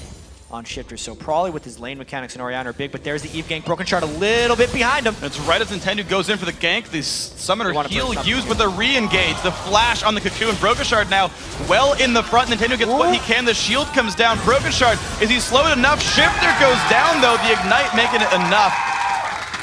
Well, they're not doing enough. Broken Shard stays alive. Really big plays there. Neither mid laner were able to burn their flash there, but Broken Shard just aggressively going for that gank was the right time to go in. Makes Prawley's lane advantage even bigger. Wow, Westray getting found out by Zion, but jumps the wall. He's going to be safe in an 8-minion lead in the top lane. Broken Shard clears the minion waves, letting Prawley get the recall. And with first blood gold, he's going to have a lot to buy. Yeah, Complexity Black is looking to come out and kind of just punch Coast in the face at the start of this game. It is straight up lanes, and they are winning by 1,200 gold. 5.5 minutes into this one. That is immensely huge for Complexity Black because they are the team that probably has the best rotations of the challenger teams, and the fact that they are mainly just laning against Coast, who is supposed to have these near the top of the LCS solo laners, speaks volumes for how Complexity Black is going to do in this game. Completely stepping up. This is really great for Complexity Black fans out there. Summoner teleports are back available. Westray's already recalled back for a second Doran's Blade and a cloth armor. It's going to be pickaxe here for Zion Spartan. And a pink ward now put down. The first of presumably many here. Bub's recall stopped and 15 gold goes to Daydreaming. The animation stuck around for a while, but I assure you it was stopped as soon as the Dark Binding hit him. That's actually going to be pretty annoying for him because he needs to go back. He's got 20 gold short of a Sightstone, or he could upgrade into a Frost Fang if he really wanted to, but the Sightstone's probably the likely choice for Bubba Dub. But the fact is his backing is a little desynced, and it's going to mean Robert has to solo farm some of those waves. So here we go, pings around. They know Broken Shard actually is waiting around right in that brush. Shifter, only level 5 though, has got to be worried about Cocoon and Shockwave from Prawley. Look how far back Shifter's playing, knowing the gank's around. Of course, with Broken Shard recalled, you'd never know. He's going to walk right back out. No gank happens. Yeah, it's really interesting choice here by Coast to have Shifter on Lulu. Obviously, they respect the power of the champion. They want the supportive style, but it's just not his style. Westray's going to pop off here, 1v2. 2-on-1, but it's Westray with the ultimate available. Goes in towards the Nintendo. Big damage comes through. No more dashes left. Zion He does have flash. Kick Q. Westray keeps himself alive with a flash. Zion hit 6 during that gank, which made Westrice immediately retreat after he popped his ultimate for aggression. Going to be a big wave push up top for Coast as well. They're either going to look to take the turret or dive, and Westrice stuck around. They're going to dive. He tries to heal, but it's not enough. Nintendo gets the kill credit for it. Greedy from the Renekton. One of Westrice's Achilles heels throughout his competitive career is he always wants to make the big play, and often fails at it, costing him hugely. When it works, he looks amazing, but when it doesn't, it is disastrous. His teleport is not even up. He should have abandoned that turret, and he ends up giving a kill back to Nintendo, which will in turn put Nintendo back in the game and impact the entire Complexity Black team. One thing to point out with Zion as well, you talk about the teleport being down, is that Zion actually is a player that's saving his TP on the way back to lane. That's still available. He didn't use it last time he picked up the pickaxe. Grabs a longsword and a potion, still walks back towards lane. If a dragon fight does erupt, Zion's there, Westrice isn't. It's going to be huge, especially if they decide to do that dragon. Very soon here, but Complexity Black continuing the jungle invades. Broken Shard is continuing to keep his pressure up, and they're going to try and capitalize on their strengths right now. I don't expect Broken Shard to spend too much time with Westrice. I think he's going to hover around the mid lane and get Prawley going. Games where Shifter doesn't do well generally aren't games that Coast wants to be in, and I think that's going to be Broken Shard and Prawley's focus. Yeah, and we're going to see Shifter underneath his turret, 20 minions down. With Fusion in a bit of a battle, Black Shield blocks some damage. Robert actually winning the trade there, up a Doran's Blade. Yeah, stuck around a little bit longer in lane, got that Doran's Blade for Robert, and another gank up top trying to punish Westrice. Good damage. He does not have flash, he pops the ulti. Ward comes out, one more Q. Ooh, Cocoon might buy some time, but does get the kill. Yeah, it actually just sucked Broken Shard and Prawley away from lane and jungle, making an even bigger comeback for Coast. The gold is now evened out. Remember, that's 1,200 gold that just evened out because of a couple ganks onto Westrice. So Zion and Nintendo teaming up to take Westrice down again. In case you guys missed it, that was a ward hop safeguard in the lane for Zion. So useless ward, but it got him the kick where he wanted it. So awesome stuff. Westrice does his trinket ward. Yeah, it was a trinket ward. Yep. So whatever, 2-minute cooldown, he'll have it back pretty soon. The teleport does go through top lane for Westrice. Once again, the recall for Zion. As soon as he gets a kill, cashes in on the money for a Tiamat now. His bottom lane push, though, not great for Coast. You're seeing Robert Exley bub it up, high on health, reasonable on mana. Coast losing CS to their turret, and this turret itself down to half HP. Those empowered Qs from Karma really hurt on top of a turret. Because they've gotten them low, you can tell Broken Shard really wants to make some type of dragon play happen, but he did walk through a ward. I feel like Coast has the patience to withstand this gank. It's pretty likely for these guys. We do have Nintendo, though, slinking around in the back. He's not going double golems just yet. I actually feel like this might backfire. It depends how fast they can get this one. There is a teleport on Zion, but not on Westrice. The dragon going down very quickly, though. Let's see if Coast contests. Not even trying to. There's limited ward coverage, and Complexity Black just fully sneaked that one. Just with, I think, largely the bottom lane lead, the fact that Wiz Fusion's not very durable. They had taken Daydream in very low, so the Morgana ult would have been a non-factor. So that was just a nice dragon call by Broken Shard, knowing they were down a teleport, but forcing nonetheless. They really make up for some of their failures top lane. So Nintendo's got to be a bit careful. Broken Shard's going to spot him out. Doesn't land the cocoon, though. Does kill the ward on the back of that one. But he gained knowledge that there was a pink ward in there. Yes, he without taking too much damage, so that's actually not that bad for Nintendo.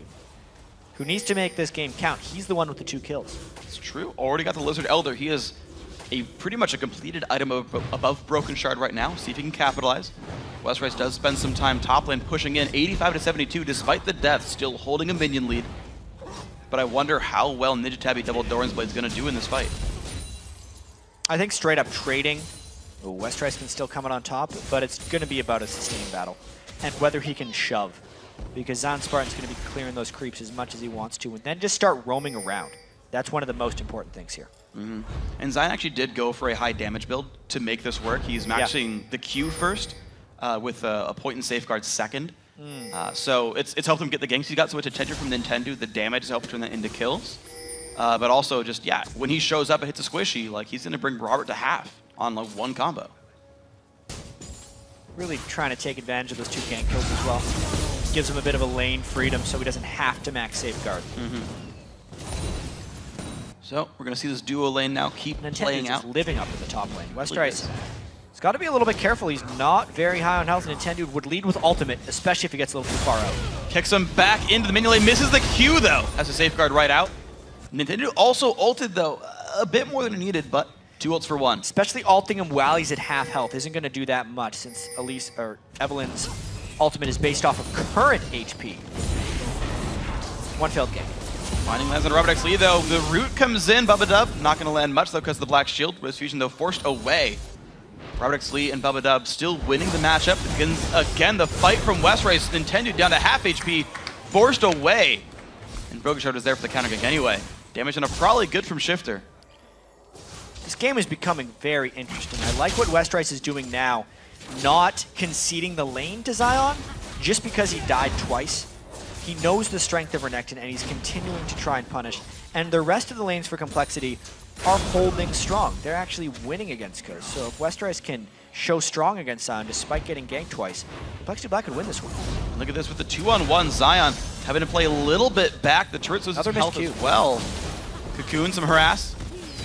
Look at Wiz Fusion. Takes a black shield, has to get away once again. Coast's bottom lane, like they're only down 13 minions, but the turret's a couple minutes from dying. They're really close to getting and one Broken Shard can't kills them. They get those turrets, it's going to mean a huge swing in the game. They already controlled the dragon. And since they were standard lanes, they do not have any turret objective gold on the map so far. Things are still looking up for Complexity right here. Athene's completed for Prawley as opposed to Shifter just sitting on the chalice. Yeah. And remember when the dragon, ooh, here we go. Finding misses, Nintendo's not going to get anything either. CLB gets away. And one thing I want to point out is when the dragon went down, it was a 900 gold lead. It's now up to 1100, so the laning phase continues to still work better for Complexity Black. Over and over again, like Coast have more kills, and there's just still down this gigantic gold deficit. Red buff goes back over to Coast. Looks like Zion trying to capitalize on this small lead in his lane though. Going for the red buff, Broken Shard's already grabbing blues. This will probably pay out, but he's going to walk right into Westrice. There's the ulti pop. He's gonna hop over the wall unless he can block his skill shots. Oh, Good nice kick. Back over. The chase He continues. can ward hop. He flashes. His safeguard might have been down. Gets away. Ward hops the shockwave. But the flash cocoon flashed away by Shifter. Everybody's safe. A lot of summoner spells and ultimates used right there. Shifter, Zion, both flash ults down. Flash ult down mid lane. And let's see if they can get lane pressure off this. The health of the turrets and the buff control are huge. Smite's used, and it's Intended who gets it, I believe, but he's getting harassed down. Pops the ulti, runs away. Cocoon hits Shifter. He's got to be careful, but Ghost at least secures their own blue buff, just not on the right target. Complexity Black needs to get some lane pressure off of all these expended summoner spells. They're burning things again and again, but they can't close out on things. So far, all that stuff, since it's actually taken time, has decreased their gold lead ever so slightly. They have to get some pressure back. Wiz Fusion, yeah. Losing some health in that one. Coast just scrapping together in that lane. The fact they're not losing more minions in this is impressive to me, but it's still a place of pain. Teleport back in for Zion. Dragon's up in 50 seconds, though. Westface will have his TP up about a minute before Zion will. Yeah, that bottom lane has just been a performance by Robert and Bubba. There haven't been ganks down, you know? One from Elise, or Evelyn, rather. One from Eve, even. A couple of attempts, and it still went heavily in the side of Complexity Black. It's a powerhouse lane, but specifically, it's just Wiz Fusion and Daydreamin' losing the turret. Let's see if that allows Broken Shard to put attention elsewhere, and if they can turn that into a bigger edge. Looks like the bottom lane peak we're going to be controlled, but a 1v2 here. Zion Spartan losing a bunch of health, but just takes out Broken Shard by himself. He's going to walk back to his turret. He's got to be careful, though. Big damage here from Westrice. Lands the stun. Slice and dice the Qs. He tries to juke away. He won't. Westrice gets out. Even so, a 1v2 for a 1-to-1 is big moves right there. That's the assassination play paying off from Zion Spartan. Good Black Shield. Yeah, here we go. It's going to be Broken Shard dead. Westrice on the wrong side of that without teleport. If Coast get there in time, it's a 4v3. They're rushing it, but how strong is Prawley feeling right now? There's 2 summoner heals up on both sides of the map. This dragon going down fast. They're just trying to poke down maybe a fight if they get a Miracle Shockwave. Good smite. They've got to be aware of the ball, though. Bubba does not land the root. Shockwave. Dodge away, but Nintendo's got to be careful. He's going to get the ulti and stay alive a little bit longer. He gets out. Summoner heals use Daydreamin' now without flash. Not a good spot. Roots up Robert X. He's going to go down. Shifter now. Maybe overextended. Broken Shard on the chase. Good rocket from Robert. Chase on in, Shifter trying to run, gets taken out. No turret. And there's no turret now. Wiz Fusion's trying to run. Will it be 3-for-0? Broken Shard still in the chase. Yes, it will. 3-for-0 for Dragon. Complexity Black collapses on the Dragon, and they might get mid-turret off this as well. Even if they give up the Dragon getting 3 kills and a total of 3 turrets being down on the map means map control is also in the favor of Complexity. With a 3,500 gold lead to boot, Complexity Black showing up great in game 1. Watch that fight again. Yeah, this was really just Coast splitting up 3v4 instead of just turning and driving them off. If Coast would have driven them back through into the jungle together, then they could have fallen away together. But because they stuck around, it was really just a lack of coordination. Complexity Black is the team known for better teamwork. They made it work 3v4, and then they all chased together. Rockets over the wall using the Orianna move speed, flanking around the sides. You can see Karma making a run for it while Broken Shard chases it if they needed a little bit of insurance off the back of it. Just nice play by Complexity. Grants them a pretty big advantage. Massive for these guys. You're seeing it manifest in a couple of different ways. Top lane are still holding pretty equal, but look at that extra needlessly large rod now for Prawley. Fan vote starting to turn a little bit more Complexity Black's way, although after that fight, I would tip it even farther. Broken Shard getting rid of wards now, so there's no pinks on the map for Coast anymore. There's one in the bottom lane. Yeah, the 2 kills for Nintendo haven't given them much else since then. His itemization is not creeping ahead of what Broken Shard has, and he would like to make a big impact here. He's trying to get rid of these pink wards, but he has to be scared back since they're down the outer turrets. It's hard to get map control back at that point. You see Westrice and Zion once again in a fight. Westrice low on health. Zion's already burned ulti. If he lands the Q, he gets him. Lands it. There he goes. The solo kill here, so they can rely on Zion. He's the only solo that I want to say winning. He's down CS, but like winning. He's winning by a lot. He's turned kills 1v2. He just soloed the Renekton. Hydra is completed. He's going even more offensively. And Complexity doesn't have someone they can put against him, is the biggest thing. At this point, Coast needs to manipulate the map, so whenever Zion pulls up people towards him, they can make a play elsewhere. It's a style that Coast needs to be able to perfect because that's the way they play, whether it's Shifter that is the carry or Zion that is the carry. They win by split pushing. They don't necessarily win as a team, and they have a strong split push in this game. And they've got enough wave clear in Lucian, Morgana, Lulu to potentially keep turrets alive. There's not a great siege from Complexity Black. They've got some poke. But maybe Ghost holds on. I want to know how well Complexity Black plays around objectives then. Right? The Dragon was taken. Like, Ghost pulled 2 guys up top lane, killed Broken Shard, kept Westrice there.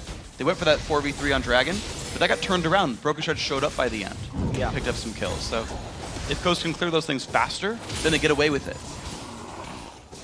This makes it a really difficult game for both teams to play, because each team kind of has a squadron that is stronger than the other one.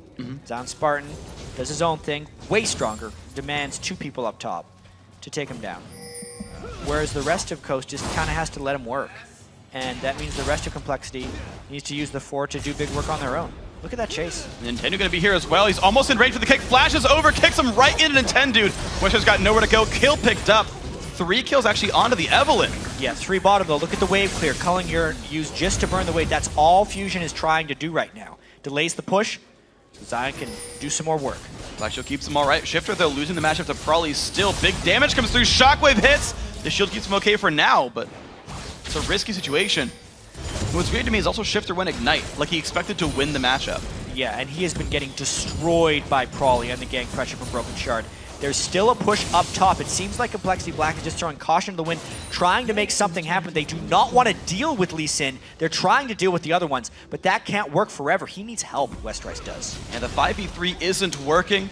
And you're going to see now the inhibitor turret down to 3/4. Complexity Black still not responding. Boost Fusion at this point just playing stop the recall. Here comes Westrice, but the turret is about to go down. That's picked up now. Westrice again to half. The chase still there. Has to flash. Zion lands the Q. Whoa. He goes in, but Broken Shard's there. He's going to make it a 1-for-1. Inhibitor turret down. Zion Spartan got him a bit of the Lee syndrome there. Should not have went in, but he did get a kill. It was on someone not worth very much gold, and now Evelyn is on the run. Broken Shard lost vision. Oh no, Nintendo! Cocoon has to flash it. He's got to stay in vision. He doesn't want the stealth to re-hit. His team's closer. Yeah. Oh, if he Cocoon, Daydreamin could have gotten. But Prolly says hello. Finding hits, though, in the bottom lane, though. We've got Wiz Fusion running away. Prolly at half. Nintendo trying to run away. Shockwave already has been used. Gets away. Glitter lands on a Broken Shard. 1-for-1 inhibitor turret pickup. Yeah, and now the top laners are both still alive. Broken Shard continues to chase. Bubba arrived. The speed is great. Ooh, the juke on the Cocoon keeps him safe. Daydreamin does not land, but there comes Zion. Slows down Prolly. The Morgana not going to land into anybody. Zion gets the kick and takes out Prolly 1v1, but Zion now not in a good spot. Can't get away. Shifter's got to be careful, though. Robert X. Lee on the flank as well. Daydreamin not in a good spot. Shifter still on the run. Morgana very low. Rocket takes him out 2-1. For Complexity Black, no Shifter. The flash comes in, the shield. And 10 dudes around. All right, Freak, last series, it was a little crazy because it seemed like Cloud9 Tempest was not willing to flash forward to kills. That's all Complexity Black is doing. Everybody flashed forward in that last fight. All 5 flashes are down, and now they force a Baron. You think better of it, though. Yeah, smart choice. That would not have gone well. Complexity Black do back off right now, but in the long haul, it's brought the game now to 1,600 gold. Yeah. Coast did get back in this game, but Complexity Black is going for Dragon. This game's going to be real crazy. See Zion Spartan's strength right here. This begins the forever fight, as we could call it at this point. Not able to close on Nintendo, and watch the map movements throughout this entire thing. I mean, even in the bottom lane, everyone becomes involved eventually. Corki ends up cleaning up kills. This is just the longest fight possible. Everyone sticks around because no one wants to give up on the play. This time, Bubba still goes, but Daydreamin tries to save. Nintendo, even though he's a low health and low mana, should have given up on the play, decided to continue. Since Zion decided to go in, everyone is kind of on their own and the same page at this point.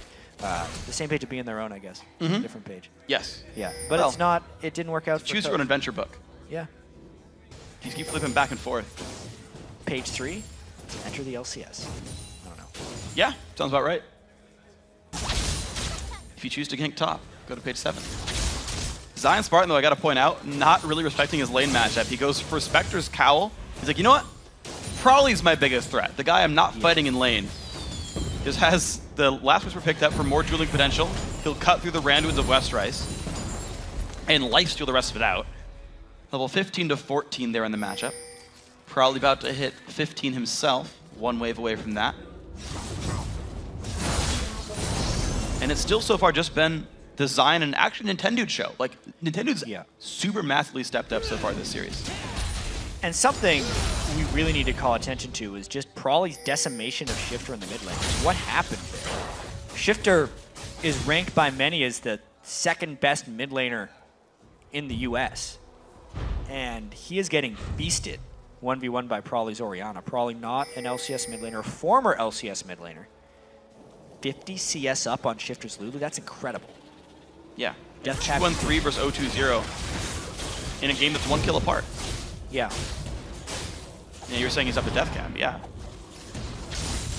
I was talking with Scar yesterday, and he was saying that Shifter's 1v1 mechanics, Scar thought they were better than Bjergsen's, and that Shifter has even more power 1v1. Prawley showing something different right now. Bottom lane staying safe. Coast, their only turret kills are all top lane. Yeah. Zion's the only turret killer on Coast right now. It's the open inhibitor. He's pressing onto that one. This game has just become really unbalanced as far as where the strength is put. There is such weakness within the rest of Coast and such strength in the top lane that any fight where Zion Spartan isn't a part of it, Complexity Black just wants to jump all over. But they're so worried about him now because of the Explosion Inhibitor, they have to play the rest of the map 3v4. They do, and you're seeing this, like, Nintendo's chilling in the bottom lane. And I'm actually surprised Coast didn't just re-engage in that in the 3v2 they had right there, because Robert X. Lee was playing super aggressive to chase out damage on Daydreaming. But Coast don't really want the fights anywhere else. I feel like some of their members are actually playing a little bit afraid, because they feel like they're losing that heavily. AD carries actually are equal on items, to be completely fair. Until someone goes to shop, they're equal power. It's about 800 gold advantage on Robert. It's not that high. I'd say the scaling of Lucian, if they are to hit 6 items, is better than Corki, but until then, it's extremely comparable. Corki maybe even a little stronger in team fights if he gets the right missiles off. Yeah, they can definitely outdo Culling in certain situations. Zion, 16 at the Giant's belt, so just wants the Cowl for MR, then goes back for likely Randuins. But he is pretty much half an item up on Westrice right now. There's almost no way the Renekton wins the duel. We've seen that constantly, but I think even as items mature, it's still the situation. Bottom lane still held up here by Coast. They're keeping Robert and Bubba around, but here comes the flank. It's been spotted by Coast. It has been. They have to run as quickly as possible, and immediately you can see Zion moves to aggress Westrice. This will be very key. How long does Complexity keep this going? Because Zion would probably get an inhibitor on the other side. Double Glitter Lance, 2-man shockwave as well, but Prawley is caught out alone. He has flash, but he can't use it in time. The Hex from Shifter get Coast to kill. Overconfidence by the 4v4 on Complexity Black there puts Prawley out of position and makes him die. Westrice also focusing Zion because Zion was trying to kill an inhibitor. You can't ignore a Renekton, even if you can beat him 1v1. And the ulti's traded out for this one, both level 16 anyway. Heck, that's actually, at this point, Renekton's buffed from what he was before. Rank 16 ulti is quite strong. Yeah, it actually gives him a humongous amount of health. And double the damage of the level 11 ultimate per second. Oh, the flash! The cocoon's gonna land as well. Zion gets a Mikhail's, but it's got nowhere to go. He flashes, finally safeguards away. The team keeps him just safe enough. He goes back in. Crazy, man. Broken Shard, way too aggressive. Now Westrice forced to run away. The binding will not land. The culling comes through, hitting damage on Above a Dove, who's gonna go down as well despite his flash. Coast find 2 more kills. Coast leveraging their split push strength well right now. They are forcing Complexity into split decisions, and Complexity's making the wrong call. Broken Shard is another example of that, where he went up and came down in a whole lot of trouble. Now, Coast forces Baron 5v3 with no smite threat on the other side. Oh, here we go. What's the attempt going to be? 3v5, finding on a Robert. Prawley's around. Here comes Westrice. 2-man shockwave. Baron picked up by Nintendo. The fight begins. Robert kicked to the wall. Going to jump with Valkyrie. 1 hit to go, and Lucian will claim it. Goes in towards Prawley now. Big damage, but Westrice is there to try to fire back. Not going to get anything for this one. Glitter Lance, will it come out? Whimsy goes in for Zion. Lands the Q. Ooh. No dive. Still, They get the Baron, they got 2 members of Complexity flashing red, and they killed Robert. The gold lead is slingshotted back to Coast. And they are now the ones in control in this game because the rest of the team has managed to mostly catch up on items. It's very impressive with these guys. Let's watch that fight again for fun. Yeah, I mean, at this point, Complexity was hoping against hope that they could get a team fight before the Baron was finished. They tried the Shockwave, did not work. And through the spectacular play of Zion, he takes Robert out of the fight, meaning there is no sustained damage for Complexity, and they have to be in full retreat mode. Complexity Black does get the Dragon off the recalls from Coast. They start the bleeding a little bit, but it's still a 1,500 gold deficit now for Complexity Black. One of the first disadvantages I've seen from the team in quite some time. The lanes themselves even stabilizing. WizFusion's got a CS lead over Robert X Lee now. He's also got 2 kills. WizFusion's actually just got more gold now. Yeah, bonus. Last Whisper, very good at cutting through what Complexity Black is going to be doing when Corki builds the Last Whisper. In my opinion, it's not as effective because he does about half of his damage as magic damage. So WizFusion has outscaled Robert X Lee at this point. The utility from Shifter has came in big in teamfights, even though he got obliterated in the laning phase by Prawley. He's going to get his blue buff for himself, though. Okay. Probably can't be happy about this one. He did such a good job in the laning phase.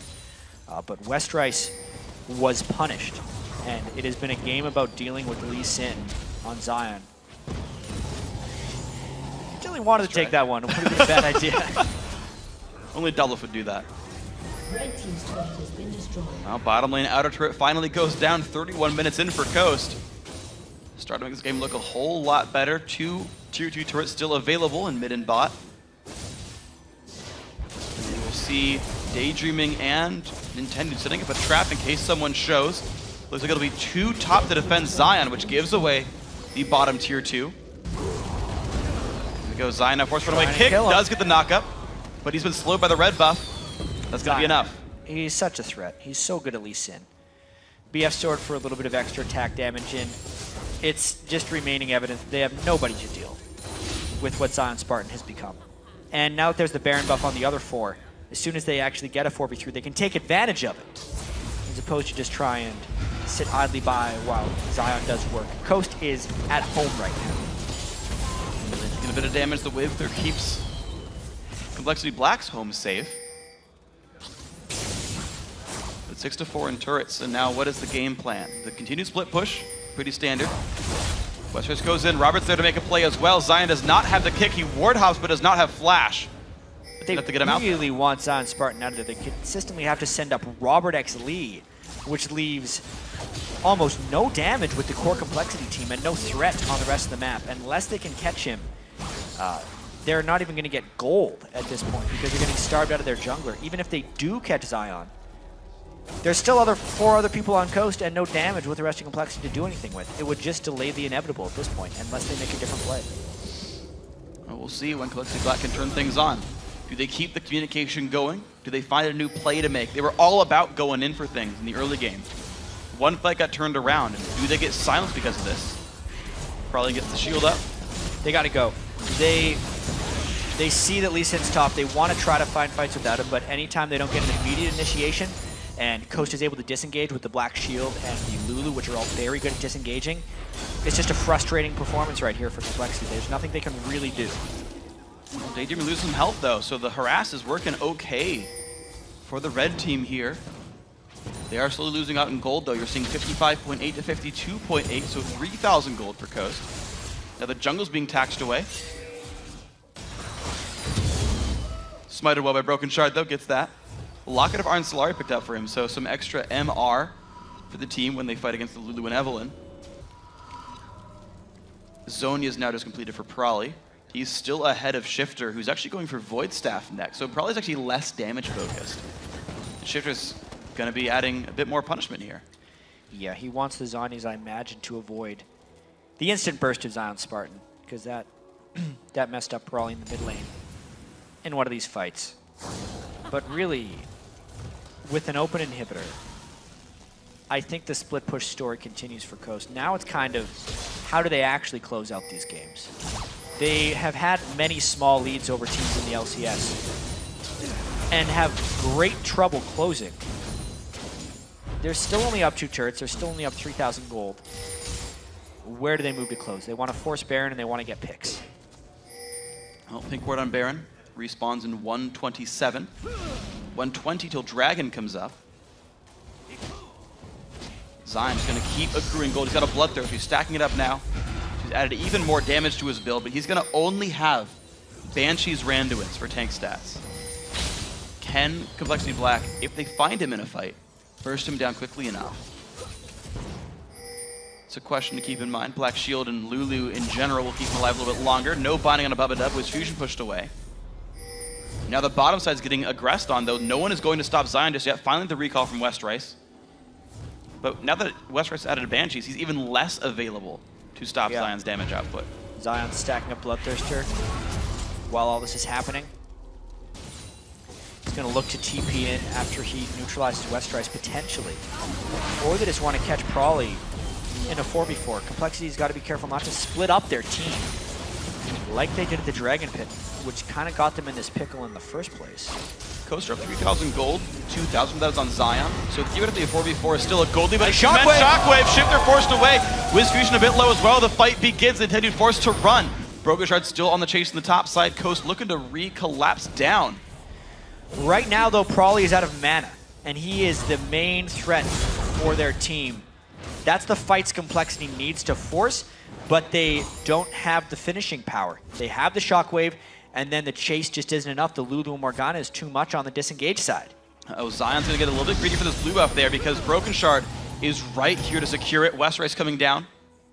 No one is in range to help Zion right now. Smite is available for Broken. They really need this on Prawley. That's why Broken doesn't want to steal it. Zion's going to try, though.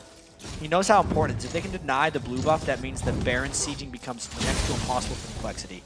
Good secure. But speaking of the Baron control, Coast can just rush it now.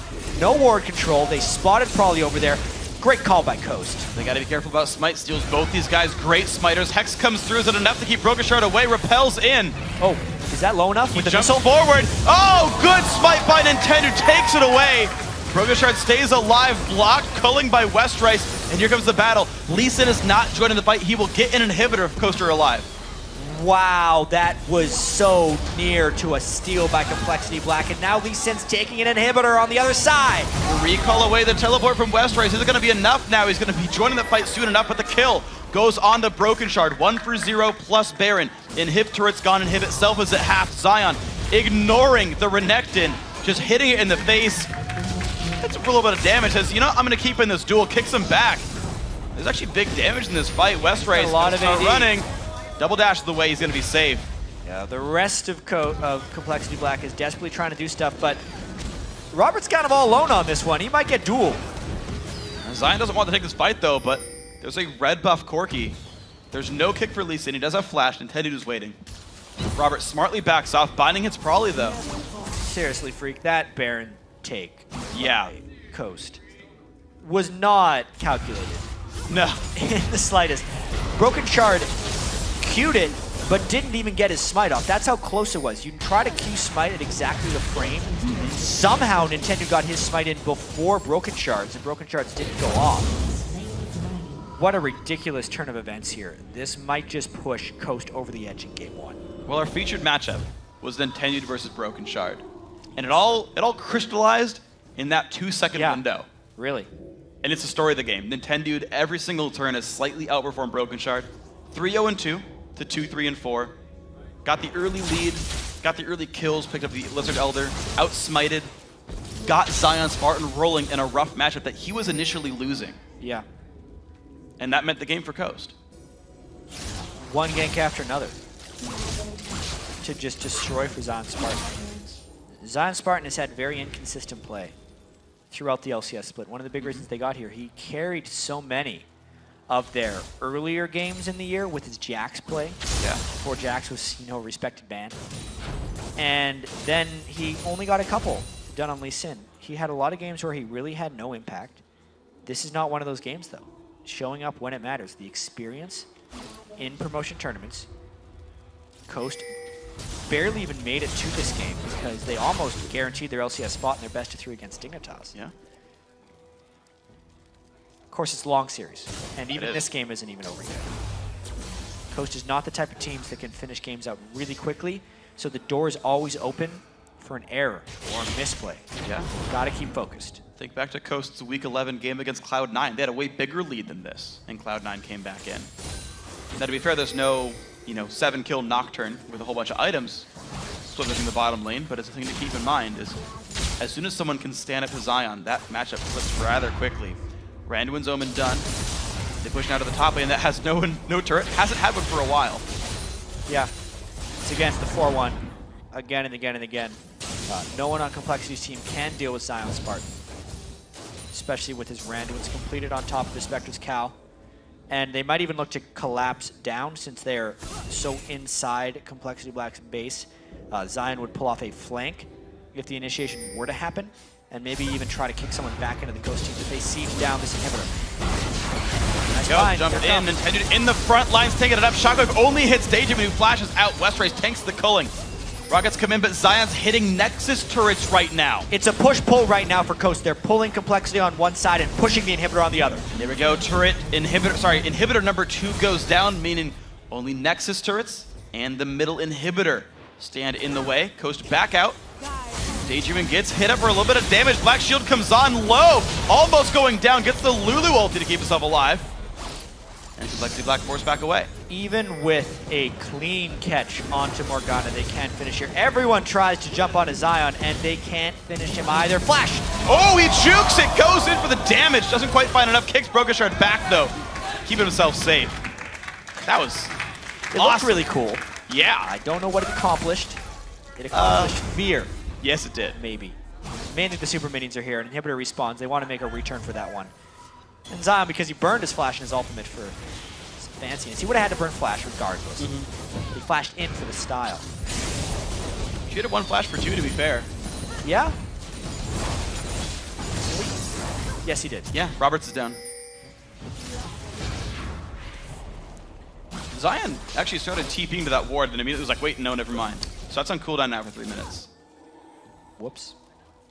Like the ball was on top of it, and he was like, you know what, that would be a shockwave and a bad idea. He doesn't know that. Well, he stopped teleporting, so yes, he does. The blue buff scale for Shifter. A very run-of-the-mill game for Shifter. Really, Zion doing his best to just carry this game. The rest of Coast had to play from behind most of this time, and did a very good job catching Prawley in the mid-game here. There we go, Dissonant intended losing 1/3 of his health. He does not have, honestly, enough MR to deal with Prawley. Prawley's gigantic. 4 big items plus Sork Shoes. Cocoon lands on a Zion. Complexity needs a miraculous fight right here. Oh, that's a 2-man Shockwave. Daydream barely staying alive in this one. Brokenshard's forced away. That's the kind of fight they want him. Bubba tanks the culling, doesn't even care about it. Shockwave down, that's Prawley. He is a threat, but who else is going to do stuff? Westrice is having to burn all his spells just to clear super minions. See what Fusion can do here with the push. We're going to have Coast maybe backing away. Cocoon not going to land. Brokenshard takes damage, though. Get the shield a little bit too late. Shifter, of course, already wearing that blue buff. I think the Coast squad will back off for now, and they're going to give time for the inhibs to respawn with Baron and Dragon 30 seconds to a minute away. So interesting here. Because Coast has a big lead. A really big lead. Yeah. And 2 exposed inhibitors. Nintendo should not have gotten poked down by Prawley. Yeah. He had played a very good game up until that point, and it's most likely not going to cost them. But especially in a best of 5 here, he can't be making little siege mistakes like that when they're playing a split push composition the way they are most likely going to be doing this whole time. Fair enough. Okay, let's see Black. They break the Black Shield, but Daydream gets the Black Shield down. Spell Shield is broken. Banshees. And gets away from the CC, but Complexity Black now they're in the Baron pit. They don't have long. They basically have to do this immediately or peel. They're going all in. There are super minions that would kill their Nexus turret. They have to get Baron and fight. Dropping dangerously low. The fight's going to come in. Here comes the engage. Who's going to get it? Shockwave comes in. Zonia's popped by Prowly. Spike goes to Broken Shard, and the fight is there. Zion forced away. Gets the Mikhail seal. Hugh goes down. Complexity Black 1 for 0 so far. Broken Shard on the back lines. Can Coast clean up? Broken Shard will fall. The fight's still going on. Wiz Fusion, can he turn up big? He has to turn back. Westrice gets the damage, but he goes down. Nintendo trades his life in for that one, and now Shifter kind of alone on this one. Gets slow from Daydreaming. Complexity Black actually has to just go back to their base. The minions are killing their Nexus during all this fight. Minions are doing so much right now. The recalls are getting stopped. You're seeing only one Nexus turret alive. The Inhib respawn. They can't fight. Wow. The Inhib is back alive. So they get the Baron. They lose one Nexus turret, and their desperation play does pay off. What a fortunate inhibitor respawn right there. Obviously, you could say they timed it. Maybe they did. That was a big ballsy play right there by Complexity Black. It means the gold is even. It means Prolly is still a threat. Robert has his Infinity Edge. Oh my. Yeah. And Robert's going full damage. He's going for Blade of the Ruin King last. And it's a funny thing, actually. When you get into Hyper Endgame Corki, Trinity Force is actually not good at 8 items. Yeah, this fight one more time. You can see the Shockwave just hit Zion, but we actually haven't seen Complexity Black against Coast in a 5v5. As fed as Lee Sin can get, he's not a huge threat in these condensed 5v5s. He gets bursted down while trying to take the Baron, and then it's just a battle with one team with Baron and the other team without it. Shifter's Lulu was actually very potent in these team fights. If you just watch the way the Glare Lance was slicing through right there, they get down Westrice. Such a close fight here. Shifter nearly falling. If he would have went down with the inhibitor respawn, it might have actually been a turret push left over for Complexity Black. Even so, now they're wearing the Baron, which means they can stall. Yeah, and they went +1 in that fight, so 3 guys wearing Baron buffs for Complexity Black. Here we go, let's see. Coast, 4,500 gold up. They're down about that much with 3 Baron buffs on, so it's roughly equal power if you wanted to actually get into a dedicated fight with gold being the sole determinant. But can they get one? Well, That was a unique situation. Of course. Where they did such a desperate play that Coast felt they had to answer, and they got a 5v5. Coast can't let them have 5v5s in the open. And Zion's done getting items. He's fully capped out. He was before the Baron fight even went down. He has nothing else to get unless he sells something and like replaces boots or whatever. And probably actually accelerated to his 6-item build. He built Morella Nomicon last time, so he's hitting 40% CDR, even without the blue buff. He still wants the blue for the mana regen, but that's really powerful for Prolly, being 6 items. 6 items on Robert as well. Complexity Black would love to just force quickly and just plow down a minute as quickly as they could before Zion Spartan gets going on a side lane. See if they can find that. Looks like all the lanes going well for Complexity Black, so it would take Zion time to get himself where he wants to be. He exposed himself to getting ganked. There's no wards topside, which is where he's going right now. It is 2 exposed inhibitors.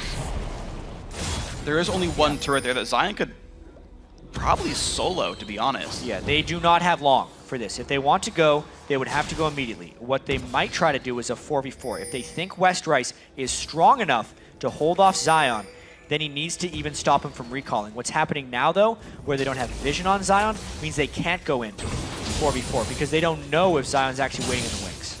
Well, all teleports are available. No poke quite lands from Coast. Prolly's inching the ball forward right here. He's not keeping it on himself. He's trying to keep it as far forward as possible and find a shockwave that way. If he gets it, they're going to go. But meanwhile, Westrice has his hands full. I don't think he can deal with Zion. And Zion not taking much damage. Inhibitor down to about half HP. Zion doing what he can for the battle. And he is ignoring the Crocodile, the Safeguard, the Iron Will. The Inhib will fall. And the team now leaving the mid lane. Looks like Complexity Black wants to collapse onto Zion. They're going for it. Pulling on a Broken Shard, though. The re-engage. Somebody gets away. Complexity Black can't deal with Lee Sin, and unless they're willing to go hard and fast up the mid lane with 4 or 5 people, they will lose this game. Zion Spartan in a 1v1. It happened before in this game when he took the inhibitor with Westrice in his face. Complexity Black should not have let it happen again, and it might cost him the game. and probably just burned his flash on the escape as well. So even the 4v4 went Coast's way ever so slightly. Shifty's going to get his own blue buff there. He's got a little bit of room to go to Lich Bane. Waiting for about another 1,000 gold until that item gets completed. Sorry, 300. I was looking at the wrong guy. But big gold. Still some time to go. Yeah. I mean, gold-wise, Complexity is catching up. Their turtle is working out. But there's 6 items on their 2 main carries. It was time to force while their inhibitor was up, and now they need to wait for it to respawn again, especially because they're down a Nexus turret. Yeah. It means their Nexus dies even faster. Yeah. If the super minions stack up. One fight is basically game, and there's an inhibitor creating pressure right now. Pink ward goes down for Bubba. I actually want to point out that one thing on Nintendude. We talk about him a lot, got a lot of flack. He actually has way more minions than I've almost ever seen him get. He's out-golden the opponent jungler, which I almost never see. The fact that Nintendo has items this game. 14,000 gold. Yeah, it's helping significantly. I don't like that he went from Hexdrinker to Maul of Memorius instead of like Banshees. He's been dying rather quickly, but if he can get a bit tankier, he can be that frontline tank that Zion Spartan isn't. Look how long it takes for Nectar to clear these waves. Up top lane, he's trying to make sure it's shoved out. Black Shield blocks the Cocoon. Binding, almost hits Zion and Westrice in the 1v1. Looks like Zion doesn't really want this fight though.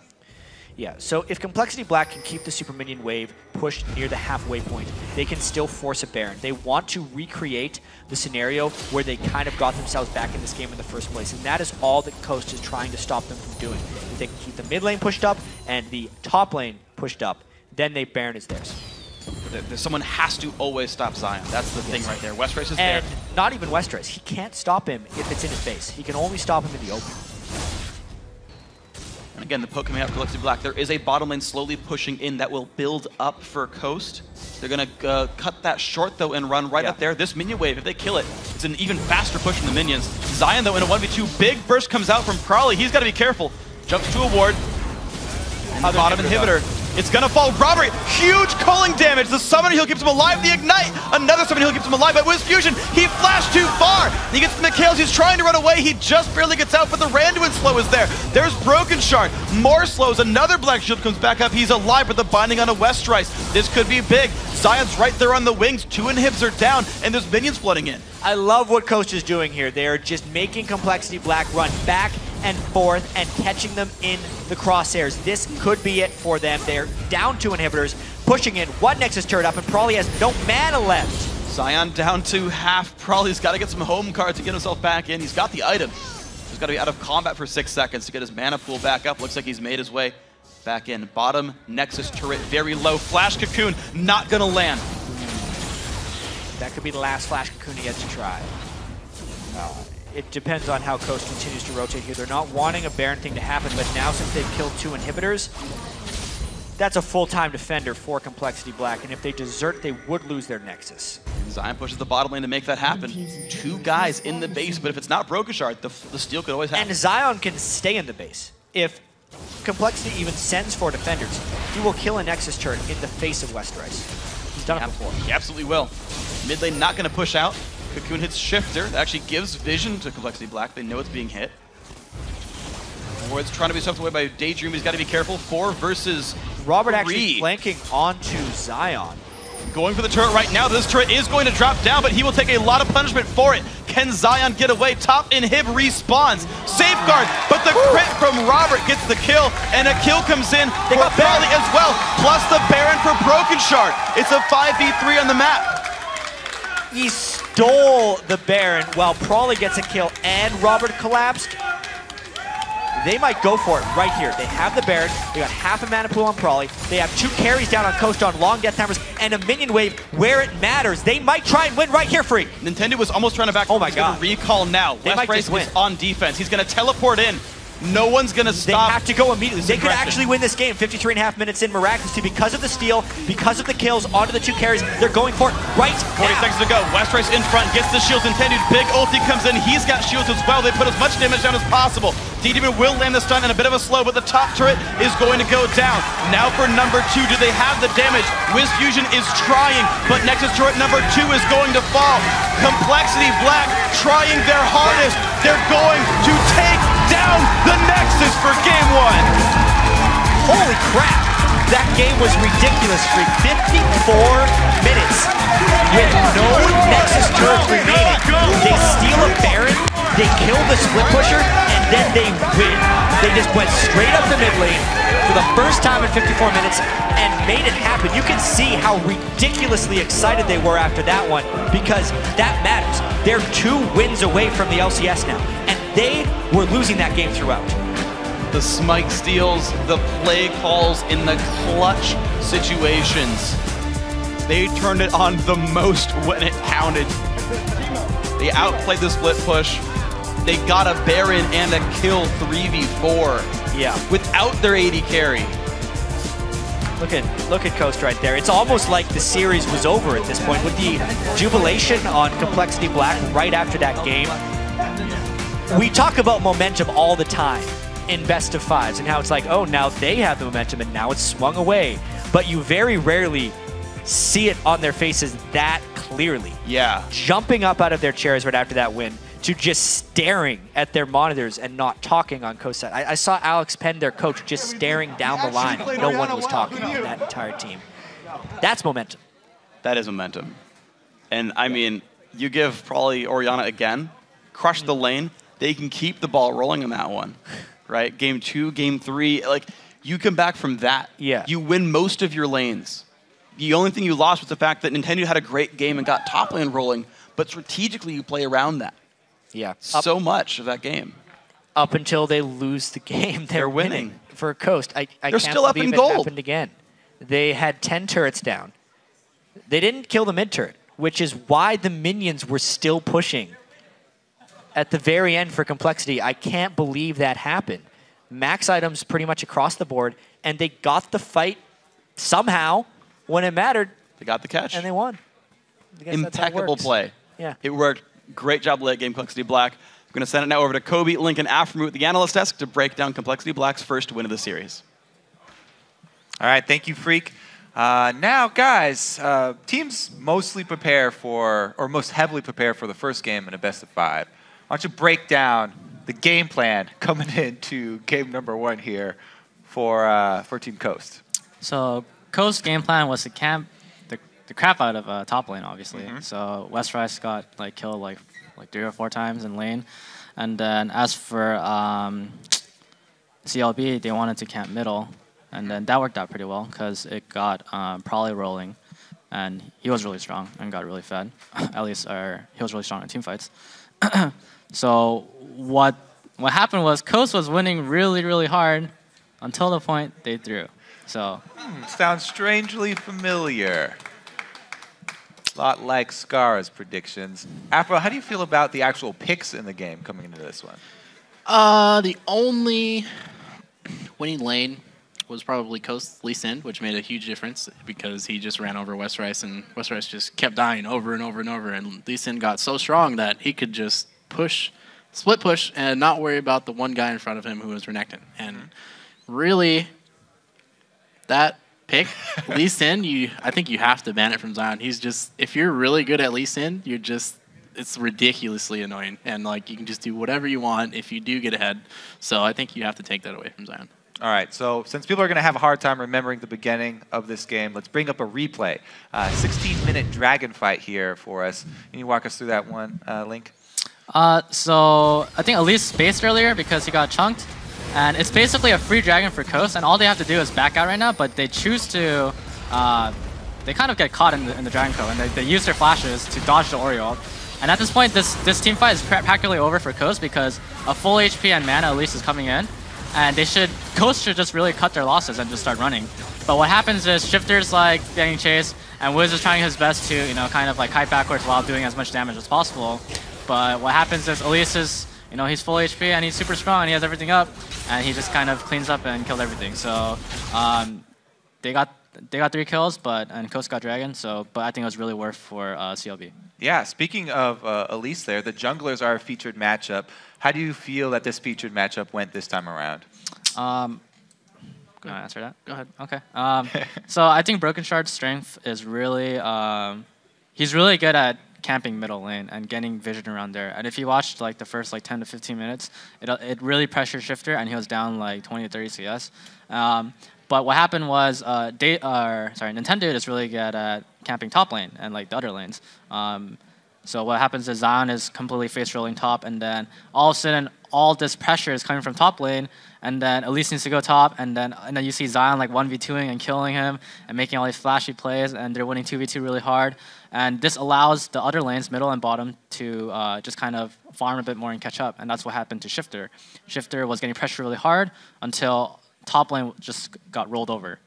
So, yeah.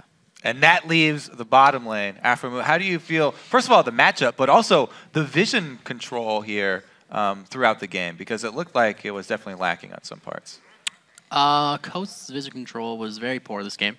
Nintendo really just focused on top, so the other half of the map, where it's dragons and the pressure in middle, was really just in Complexity Black's favor. So, and then the bot lane matchup is really even, but I feel like Coast bot lane was very scared this game. They really just let Corki and Comrade poke them down and then just let them push their tower in for free when it was 2v2 the whole game. So that's really unnecessary, and you really should be able to hold your own 2v2. And then past all of this mid-game mumbo-jumbo, we do get into the exciting Baron fights. So let's bring up one of those Baron fights for you guys. This one is 45 minutes in. Let's roll this one here pretty slow. Afro, do you want to walk through this one? All right, so Complexity Black decided to do a desperate Baron call, and Broken Shard gets the good smite down, thankfully, so it wasn't a throw. And then after that, they CC Zion Spartan really hard, and Zion gets killed. And then after this, it's like a standoff, cowboy standoff, where they just wait until someone makes a mistake.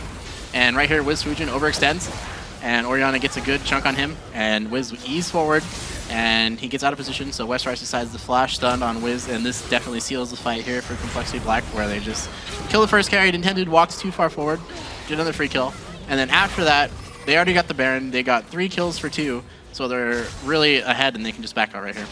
Yeah, really Complexity Black's step right back into this game. And the first step in their epic comeback. Now, you have to think, after we saw the reactions of both teams, going into game 2, what kind of changes do you think that Coast need to make to sort of regroup mentally? I think they need to focus a bit more onto mid, and then once they establish mid control, they can start making plays on the other side of the map. But besides that, I think it was fine about how they approached their game plan about camping top. I think if middle and bottom do a little bit better, then they'll be perfectly fine. And honestly, it was Coast's game to win. They had complete control. They could have did anything with Lee Sin smashing Renekton really hard. They could have gotten Baron for free, but Baron got stolen like 2 or 3 times, and then they lost Baron like another 2 or 3 times.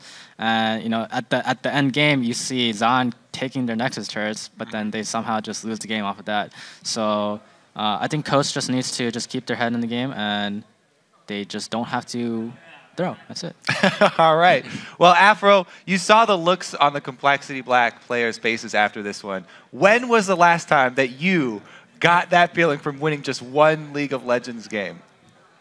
Never. Never. You've never been that happy. If I win, unless it's only gonna be Worlds when that happens. Okay. To me, because I'm just like, cool. All right. So we'll look for CLG at Worlds. Then we'll be able to see Afro celebrate in a similar manner. All right, we do have to take a break, guys. There's still more league action, though. Coming up, we've got Game 2 between Complexity Black and Team Coast to see who will play in the North American Summer Split. Don't go anywhere.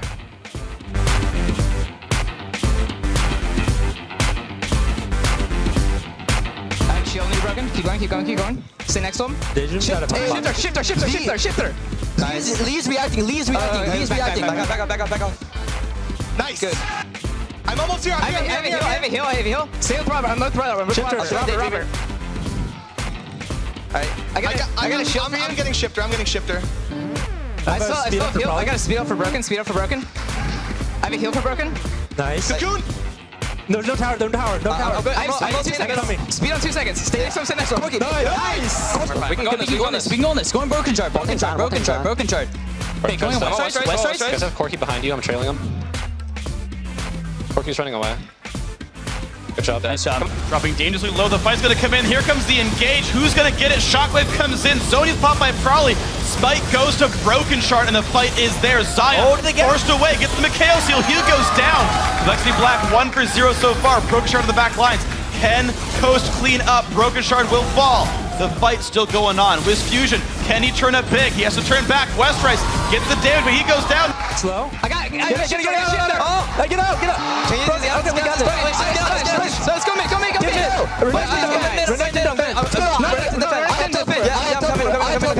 Let's go get this. 60 seconds. We got this.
Welcome back to the 2014 Summer Promotion Tournament.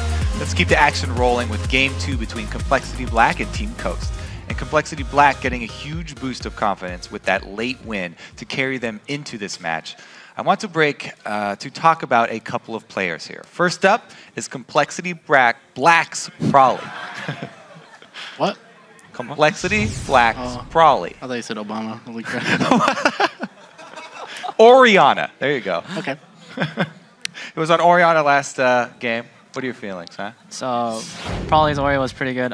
He was doing really well in the early first 5 minutes, even without Broken Shard's help.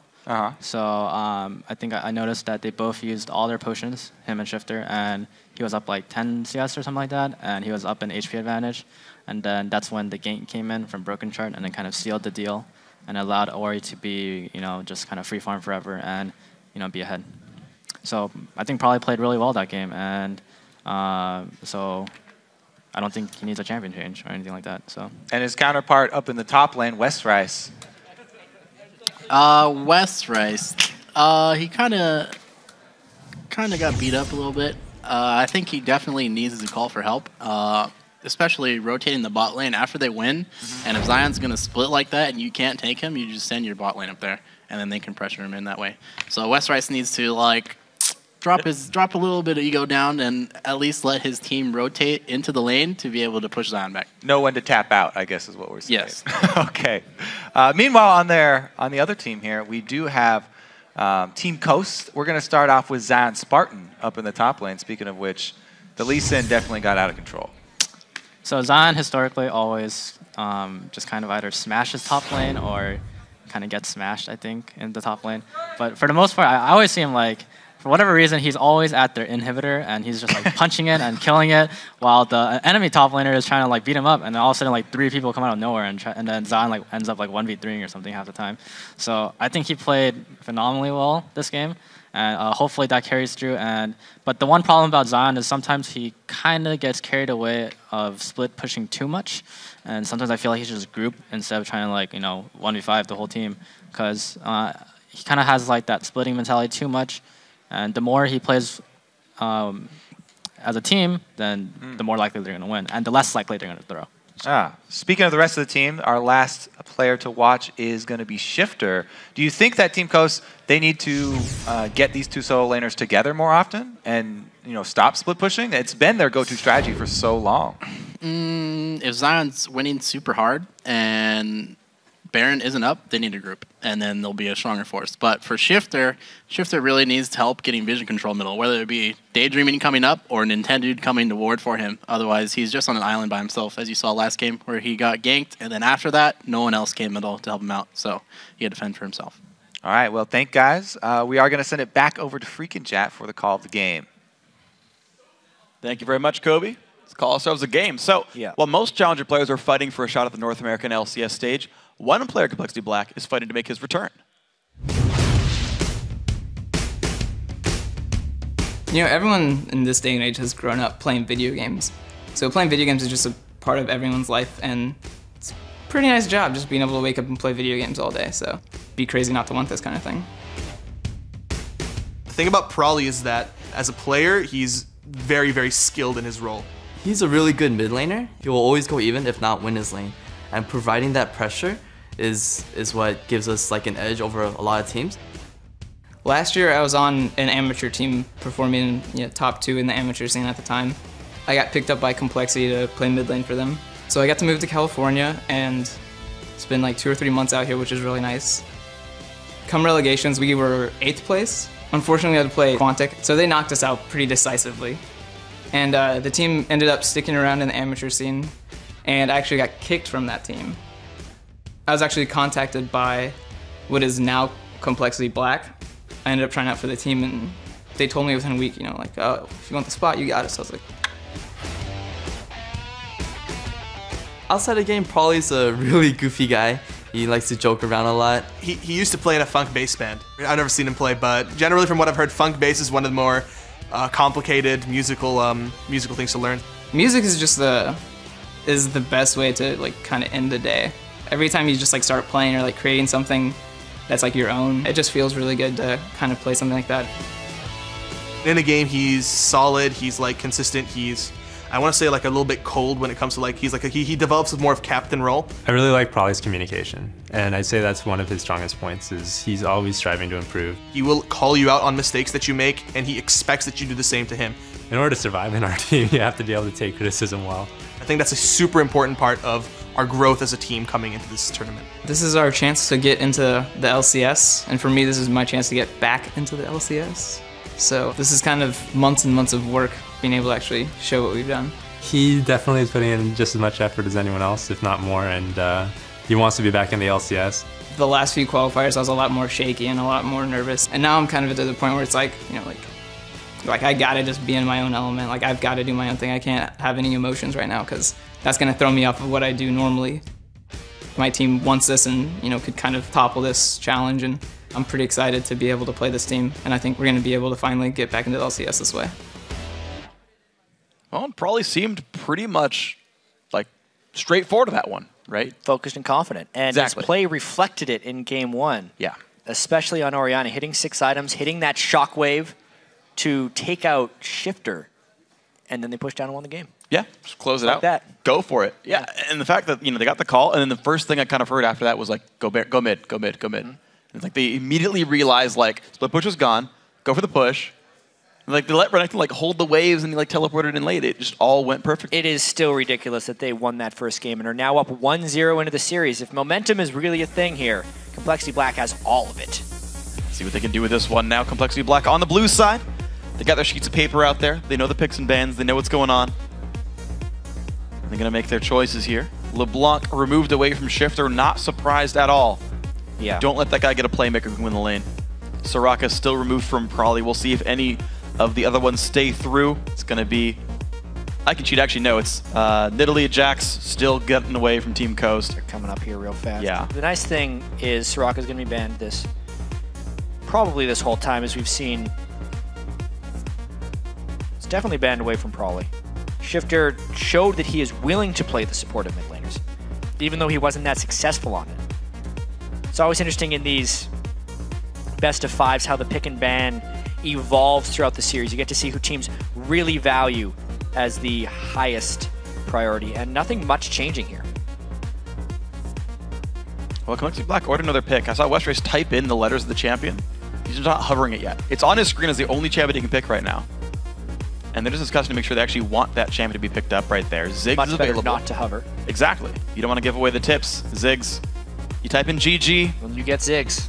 That's Prawley's favorite thing to do. Looks a little bit crazy like Ziggs right now. A little bit frazzled. Grin ear to ear. Wants to blow people up. Makes a lot of sense there. Zion Spartan, though, going to lock in for the team, giving Lucian over again to Wiz Fusion, but they did ban Corki this time. So they'll push Robert X lead down, maybe to Caitlyn, maybe Twitch. We'll see what he wants to go for. Elise for Nintendo. That is a steal from Broken Shard, but also a champion that Nintendo likes to play a whole bunch. Broken Shard plays a lot of Lee Sin as well, and it would serve multiple purposes if he were to take it away here, because they stopped the split push that destroyed them last game, as well as put Broken Shard on a comfortable early game champion. It's got to be it. Yeah, it's a great choice. Like taking that very smart one. Karma's still going through for Bubadub, though. They'll wait some time to grab their other AD carry choice here. And you know, I agree with what the analyst just said about Coast bottom lane, saying that they played very scared. They're very passive. They let Complexity Black win the lane for free. So strange. Lucian's a good laner. He had that 15 kill game randomly within the season. He's amazing in solo queue. And then he gets on the stage and he just decides to play scared. It's very unfortunate. I want to see him take aggression, because Zion does. It would work great. They still go for the same team composition, though. Heavier Morgana. disengage this time, even. A little bit. Yeah. Yeah, still the Morgana. The Lulu's still there. It's just the fact that they have Elise instead of Evelynn, and then they got to get a new top laner. Jax is banned. Aurelia, I guess we've seen that one earlier, but it went Lee Sin's way every time, though it's probably jungle Lee Sin. Though we don't know for sure. Westrice can play the champion. But especially with the Corki ban, this pick and ban becomes a little bit more interesting. Caitlyn would be a nice laning choice there for Robert X. Lee. He's not really the Twitch type, especially with how much disengage Coast has here. Yeah. Complexity Black's probably just going to like to win with some map movements and positioning here. Mundo as well. I feel like Aurelia would actually work pretty well in this situation, whereas she's not going to get pushed out of lane. It's that type of champion for Zion. Rise, another one in his pool. Rise would be pretty big too. Rise does tend to get run down a little bit by Mundo. Or is it the return of the Mundo versus Shyvana matchup? It may well be. We're back to the beginning of the season, guys. Back. We went through a whole best of 5. Mundo, Shyvana, Renekton, not seen. Now we got all 3 of them in the first bit. Next game, Trundle.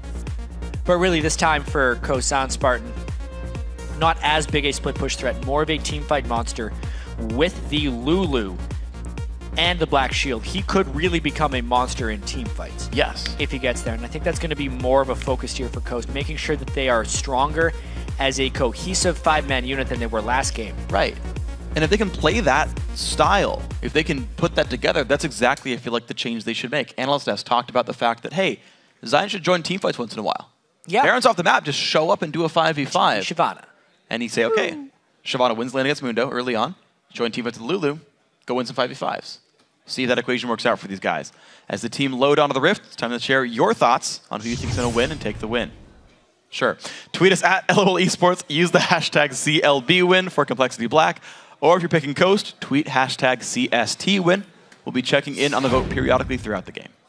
Yeah, Coast with a lot of pressure on him right now. Remember, though, they went to all 5 games in the Spring Promotion Tournament, only to have a 6th place finish in the Spring Split of the LCS and fall back into the Promotion Tournament once again. So difficult times for these guys, losing a nail-biter in Game 1, a game where they were in control for a good 20 minutes but could not close. This time they bring the Shyvana, they bring a true tank with the Lulu in the mid lane, which didn't necessarily work out, and I think they just hope to execute better down the stretch. Yeah, I want to see like how well they do with the 5v5s, because they've only really gotten that success with the split pushing style and managed to close it out. So if they can make the team fights work, then they look like a much stronger team just from one game, saying, oh, we have a new tool in our arsenal. Complexity Black, though, on blue. We've got the Mundo up the top lane. Not teleport heal. We see that sometimes, but TP flash. 3 summoner heals, though. Probably Robert and Bubba Dub. 2 heals for Coast in their bottom lane. Shifter still wants to win the 1v1 by running Ignite. And I want to know, like, is it just the lack of wards that made him lose game 1? Was something off for him? Is he warmed up now? Shifter normally wins his lane, though. I know. It was just a strange performance. Shifter had a stare into his monitor after the game before this one. He's trying to focus as best he can. Probably's not someone he's had the chance of scrimming against too much or playing against, because he's really been in and around the LCS here. Lulu again. Shifter did come into his own in team fights. He played pretty well on Lulu, but nowhere near the level of Prawley. And now Prawley is on his most comfortable champion in Ziggs, again with the heal versus Shifter's Ignite. So not much changing.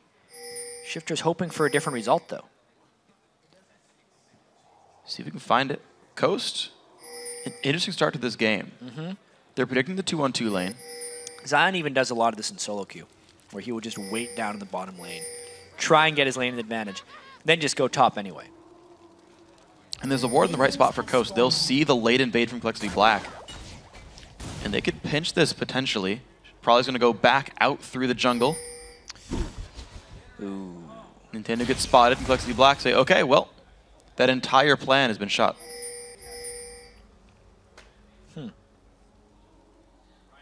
So they lose a lot of control there of the brush. They lose, I think, a little bit of surprise since you know Zion's down there anyway. So going back to base, they're not going to try the brush cheese. Again, though, we get to see standard lanes. We do. This time... That goal, I'm excited. Yeah. Woo! Woo, woo, woo! We've gotten a lease! All right. This time, though, we get to see... I guess it would be Complexity Black... Or it would more be Coast wanting to 2v2. Yeah, red team typically initiates the swap. Pretty much the same lane matchup. Actually, arguably a more difficult matchup. Caitlyn replacing Corki here. We'll see if Coast can play a little bit more aggressively and keep the lane going well. Broken Shard actually wants to stab Nintendo at the red buff. He's already got a ward on it.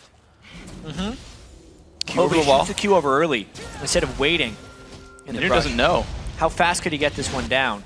Smite's available on both sides. He's going to see that the buff hasn't refreshed, and he knows where he is. All right, there's the fight. Who gets the damage here in this one? The Q from Broken Shard, gigantic, and he gets the first blood of the jungle invade. Broken Shard starting it out early. Hey, Broken Shard, that's why he picks Lee Sin. He likes to make early plays, and Broken Shard is the type of player who gets a little bit hyped after one of these kills, so the momentum carries. They make a big win at the end of game 1. They risk a big play at the start of game 2, and it works. He was actually out of his seat when we switched to the player cam there. I don't know if you guys noticed that. Is that against the rules? He's looking out to see the reaction of the crowd after that kill. Damn. Broken Shard now gets his own blue buff, and he owns all 4 buffs on the map now. They don't even stack. He wanted them anyway. He gets them, though. Huge. Especially since Nintendo is the type of jungler who's not very good at coming back. Once he falls behind, he defers even harder to his solo lanes. Yeah. And the camp in top lane wasn't even cleared yet. Zion's part actually down on his lane as well, getting a big push into his turret. We'll see how many he can reclaim. Bottom lane again going Complexity Black's favor. Mid lane also going the way of Prolly. Yeah. Every single person down the line is winning. And they have no fear of Elise because Broken Shard killed it. Yep. So there's no spider ganking their lane. He goes back and buys 2 long swords. He wants to kill him again, basically, with that build. Doesn't go with Spirit Stone right away. Wonder what kind of lane pressure he can put on now, because the lanes are pressuring on their own. But with assistance from Lee Sin, how much can they do? We'll see. Right now, Broken Shard just getting the farm. 12 minions on him. To be fair, 16 on Elise, so Nintendo is farming the jungle as rapidly as possible. There's a ward for Broken Shard, though. Does he hop the wall? Well, he has a ward, as you said, in his inventory. But there is a flash. He might want to burn. Misses the Q. Does hop, though. Ooh. If he hops before that Q, they get a kill. Yeah. But they still burn the flash. So I would say it's a moderate success.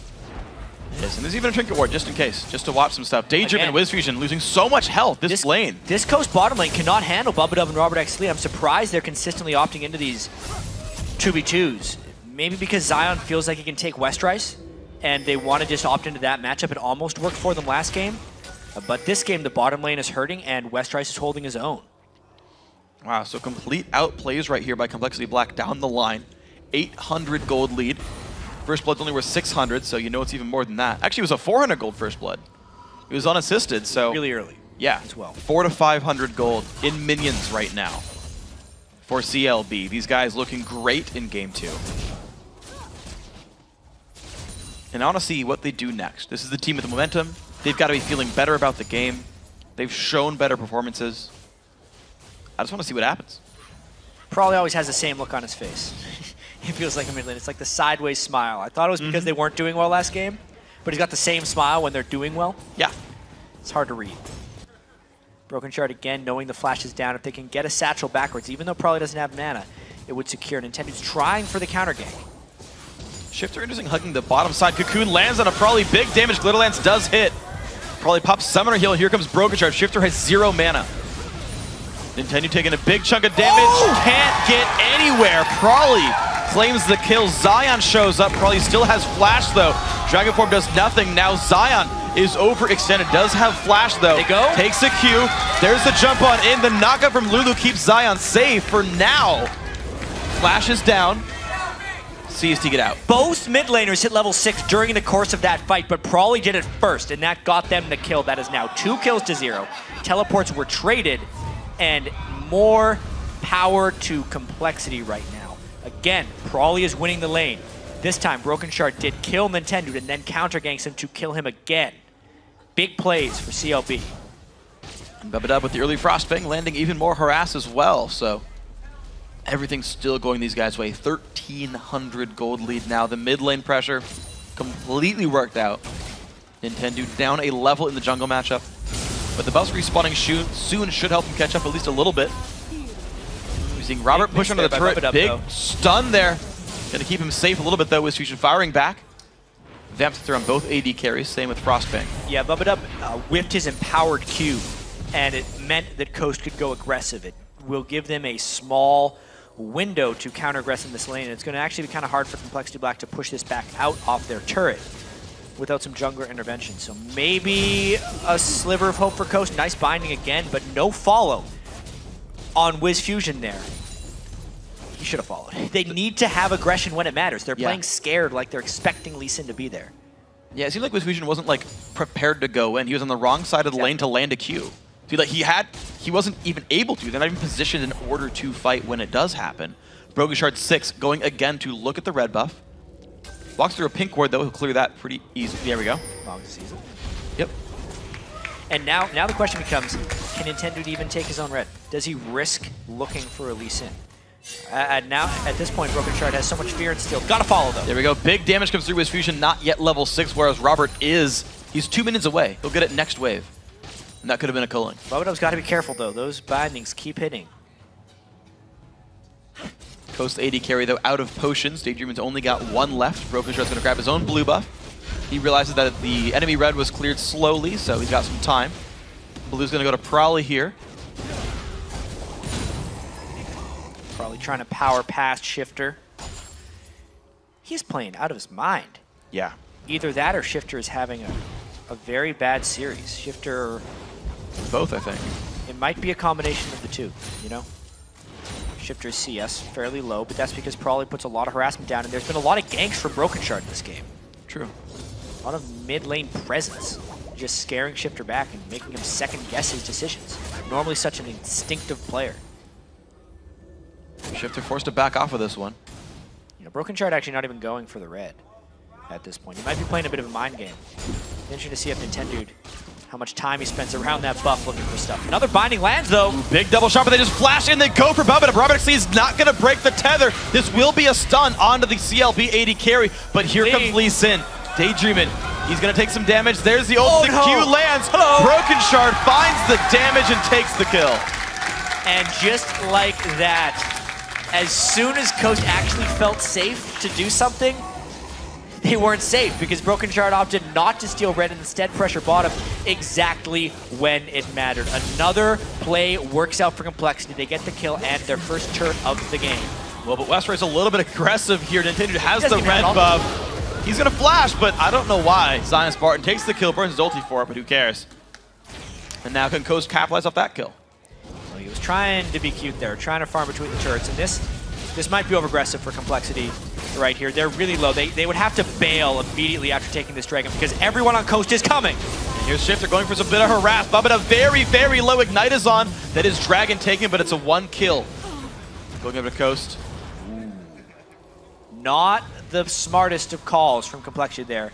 And they're found out by Zion. Broken Shard's got to keep running. Yeah, the slow should be enough. Looks like they can escape. No follow-up there. That delay is really key, though. It means at least one turret in the mid lane for Coast as they push up with their AD carry. Call the wave. Go. Oh, but the Ziggs is going to stop that. They've got to wait for the next waves coming right now. Only Ziggs in range to stop. Yeah, they might still get this one. So the extended trade is +1 kill for Coast, -1 Dragon. And a turret. Well, they trade the turrets, though. Bottom lane turret went down, unless it died a while ago. The bottom lane turret, I believe, died after the Broken Shard gank. Okay. But it's not an entirely transferable trip. This is still big advantage for Complexity Black, really. Mundo has survived very much so early against Silent Spartan. If we remember back to the 3 big top laners with Renekton, Shyvana, Mundo, Mundo was very good against Shyvana. He was the one you picked, and then you would pick Renekton against Mundo to try and kill Mundo. Otherwise, Mundo could get to late game stronger than Shyvana in most situations. Not hard counters, but soft, and that's exactly what's happening here. CS lead and better late game scaling. Zion is going for the Ruin King build. He's going to have that double % health damage there on auto attacks. See if that can be enough for him to break through the Mundo regen. Right now he doesn't have it. Robert takes a binding, takes a Glitter Lance as well. Pretty easy to hit those. Daydreamin' is landing a lot of Dark Bindings this game. It is a matter of how they can follow them up, though, because they're running very much a poke-based composition with strong disengage right now, and they'd only initiate when they get to Shyvana. The Bindings aren't really able to be followed up on as of yet.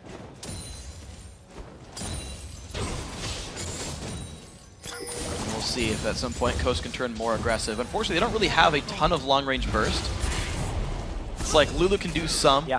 Lucian can try to follow up, but it's not right away. It's not like a LeBlanc. Exactly. They land a binding, and then the guy walks away after he is no longer bound. Yeah, he gets shielded from Karma, and it's not that big a deal.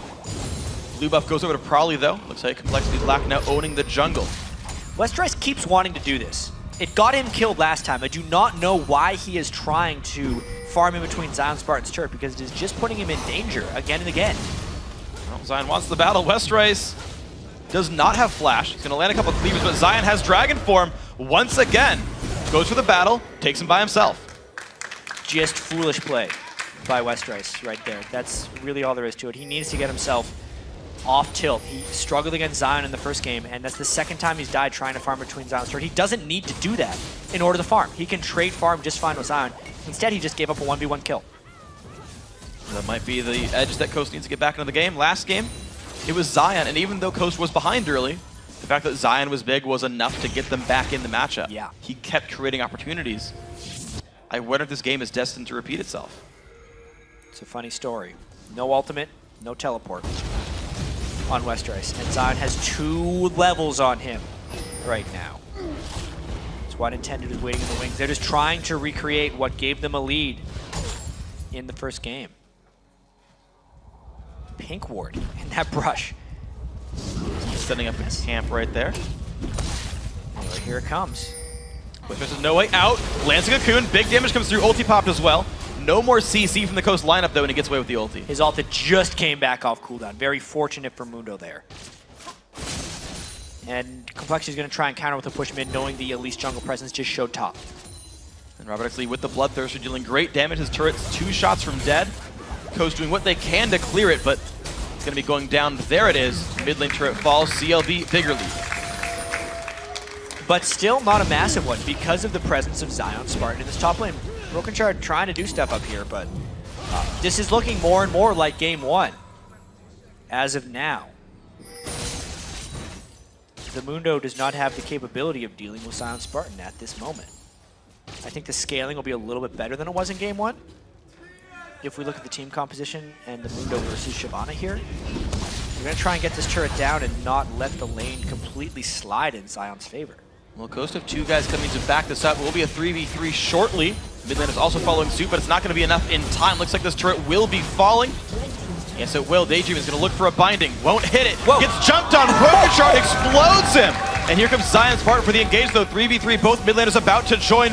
Make that a 4v4. Broken Shard getting slowed down. Jumps back away. Westerice ulti keeps him safe again. And now here's Prawley. And there is still a Caitlyn pushing the mid lane. It's actually Complexity Black trying to chase down a man, pretty much. Nintendo goes back in, gets the wild growth, jumps down towards Bubba Dev. Satchel charge back in. Gets healed up, has to flash away. Now Shifter is the guy in the back. That second turret about to fall. That was Complexity Black flexing their muscles in this game because they did not even have Robert for that fight, and they still came out on top. Robert throws through a few shots over the wall as well after all is said and done, and he's opened up a near 50 CS advantage over Wiz Fusion. Absolutely massive. The guy's sitting on about 1,000 gold right here, compared to Wiz Fusion sitting at about 300. So you've got a very much more fed AD carry. Red buff now stolen by Prawley. Complexity Black continue to own the jungle. This game is, I don't want to say slowly controlled, they're just not getting kills, but it's being controlled by Complexity Black. It really is. Outside of the top lane missteps, it would be a near flawless game for them. This dragon is pretty important though. Coast charging up on it. Getting that means a pretty substantial gold swing unless Broken Shard could pull off another play. It's gonna be a steal! He gets it and gets right back out. Broken Shard is playing out of his mind. The smoothness with which he got away after that steal, ward jumping to the wall and then flashing, leaving almost no chance for them to shut him down, really shows his proficiency on Lee Sin. That was sweet. An early spite from Nintendo, dude. I mean, he died at level 2 this game. He's had a couple of ganks almost work. And now he's lost 2 to 3 smites in a row now against Broken Shard. Just check this one out, obviously. And then he kicked Nintendo as well. Just to be like, get away, I stole your dragon. It's almost just to add insult to injury at that point. Technically, it also blocks the stun. Because you can't stun him while in flight. No cocoon. Nintendo level 9 right here. Close to 10. He's not too many levels behind Broken Shard, but not having the same level of control over the jungle. Westerice still a level down on Zion, just barely. Even gold, because his team has been so far up in objectives, though. And his CS has still been holding strong for Westerice. Now you look at the mid lane as well, the gold is 1,200 in the favor. Another buff steal by Broken Shard right at that point. It wasn't as much as steal, he had a smite to secure it, but it just goes to show you the control they have throughout the map. Roblox, he takes a binding, but it doesn't even matter. He's going to lifesteal off of 1 minion and get back to full HP. High cooldown build for Daydemon. Rushed actually Ionian Boots of Lucidity. off of the Sight Stone there, so 15 CDR on items. He's landing great bindings, but the team composition is not set up so that it really matters. The bindings are for peel. He's landing them where they would be aggressive moves, and it's just not helping. Dash into Wiz Fusion, though, loses most of his health bar. Incidental poke as the team leaves. Coast cannot find their way in. That was actually a teleport burn by Zion, attempting to initiate that one, which gives some free time to Westrice. He actually takes it to do double golems, but the rest of Complexity Black is still holding incredibly strong. Here we go, tier 2 under fire with 4. Teleport advantage to Westrice. CLB could make it a 5v4, then Tendu losing more health here. The poke so strong from CLB. The Ziggs Caitlyn is just a tower wrecking crew as far as Complexity Black is concerned, and they still have very strong disengage. This is a much better 4-man squad than they had last game as far as seeding turrets. Oh man. You can feel the heat from Shyvana, but heat doesn't stop recalls. It has to be actual fire, not just warm air. CLB are going to take turret number 2 down to the bottom lane, making that one 4-1. Starting to crack that second shell right here. Westrice still holding on to this matchup. Turret's barely losing damage. Going to see Zion get a couple attacks in, but how long can he even stay? Well, he's doing his thing where he tries to ignore the other top laner and do turret damage. Gets about a third of a turret, so not terrible. It's going to take some time for this match to get any better. Zion, big cleaver, has no MR, so those cleavers hurt a lot. He's trying to still run away. He's bought some health, but again, doesn't help against the cleavers. You're seeing Westrice have a great time in this matchup. This game has been so smooth for Complexity Black so far. They really, outside of Westrice's misgivings up in the top lane, in between the turrets for a while, everything else has been great. Broken Shard has made a ton of plays. Prawley has maintained an advantage over Shifter. The bottom lane decimated Coasts. And their teamwork just feels superior at the moment. I still think they need to continue to press, though. Broken Shard getting 3 of the kills is the best distribution of gold if we consider late game and combat effectiveness, but that's exactly what they're doing. They know what they have to do. Well, fighting against Westrice in turret range. Karma Shield makes it barely matter here. He's going to regen back up this turret down to about 1/3. Daydreamin takes poke, Shifter dodging away, but burned a potion to keep himself safe. Coast is trying to flank right here. It's one of the only ways they can get a clean initiation, is if Zion can get around behind them. He is walking through a ward. Let's see how Complexity Black responds. We're going to go for the fight. The big ulti and kicked back away by Lee Sin. No engage for Coast. Tendude very low. Bomb hits! He wants it. Westrice gonna go. He doesn't go away. Robert! Oh my god, Nintendude's still running. The Q, is it gonna be enough? Oh my god. That was an LCS big play if I've ever seen one as far as escaping from Nintendude X right there. Not the best introduction to it, but as far as after he repelled, that was ridiculous. And they did lose the turret, so another slight loss for them. But a lot of skill shots should have killed them there. Yeah, out-skilled. Oh, well. Just run away in a straight line, no one will hit you. Nice kickback there by Zion. They tried to do the nice Shyvana ultimate combination, and then watch this. So the bouncing bomb hits, and the cleaver barely gets through. But at this point, Westrice thinks he can flash on top and kill him with his W. The Ziggs ult hits the fraction of a second before Nintendo becomes targetable when he comes back down. Yeah. Good. And he then flashes the wall to get away from Mundo. Jukes the cleaver, makes his way out. All right. Well, Coast, though, they are down 7K. Unfortunately. Yeah, they still lost the turret, down 7,000. to be fair. That is a bad thing. And again, a death cap for Prawley. And a blasting wand for Shifter. Yes, Shifter's sitting on 900 gold, but he is just so far behind the pace in gold from Prawley. If you're Coast and you're preparing for this game, the one thing they've been able to rely on the entire year is that Shifter will win. Yeah. He'll win his lane, he'll be a presence. They can't rely on him. So what do they really go back to? Zion Spartan is winning. That's something they hadn't been able to rely on. It happened every now and then. And their game plan from game 1 hasn't really pulled through either, right? The camps top lane haven't turned into many more kills. Westrice, 2 deaths, okay, but no turrets have gone down. It's just Zion having like, well, I got some gold. but he's playing a team fighter more than a split pusher. Yes, his Shyvana has always been able to get a little bit ahead, but it has never had huge impacts in games for Coast throughout the regular season. One of the reasons they were the 6th seed in the record standings at the end of the season, and why they lost both their sets in the playoffs is just this inconsistency. But even with that, game 1 they basically should have won, and game 2 they are getting outplayed.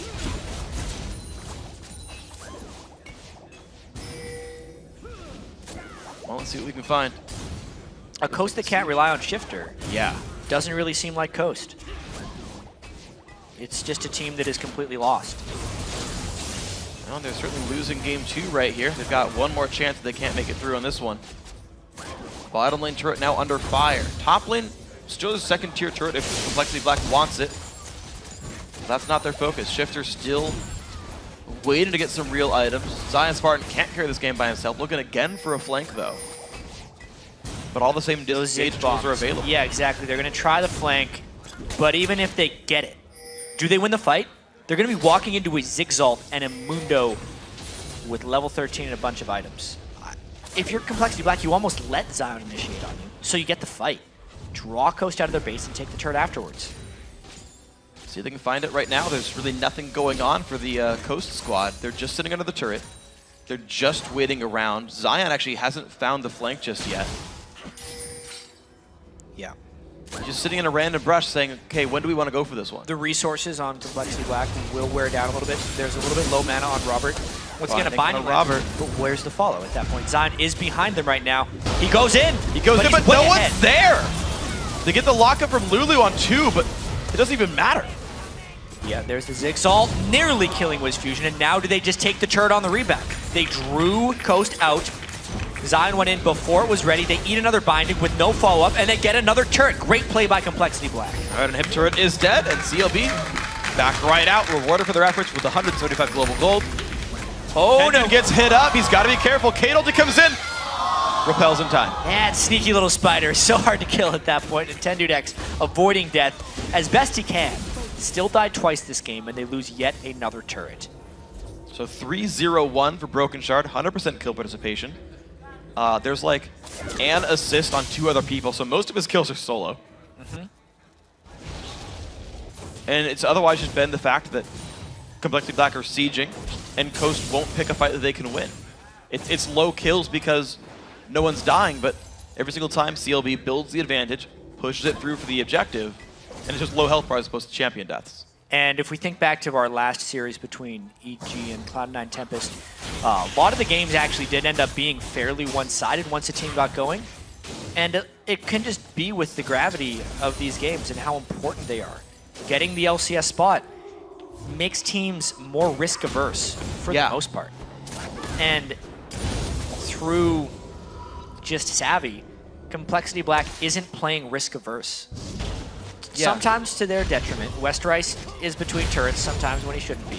But Broken Shard going in for steals.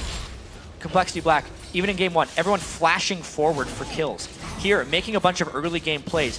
Robert X. Lee netting into a Shyvana. All these things, obviously he has a huge lead right now. Sure. But it's just an example of how aggressive they're being versus how passive Coast is. Look at that, Coast again, forced to flash away.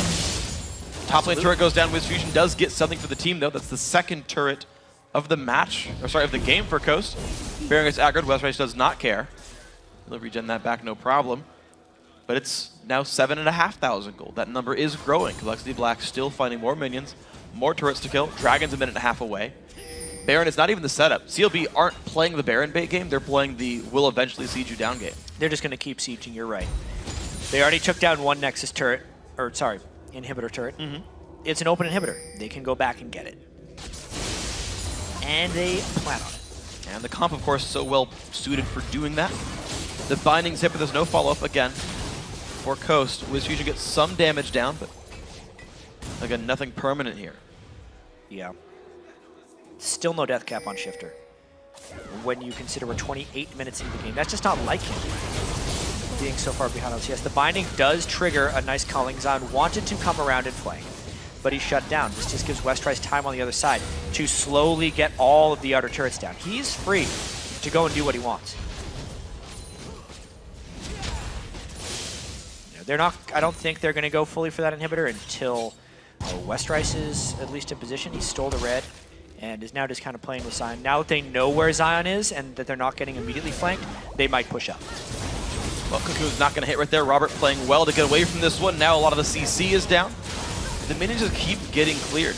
And it's funny how Corki was banned in this game because Robert farmed so well and laned so well with it last game. Yeah. But the Caitlyn's actually better this game than Corki would have been with how much of a siege game it's turned into. True. They won the lanes already, and because they took such an early jungle advantage, it just became the siege matchup. Caitlyn is far superior at turret and inhibitor killing when compared to Corki.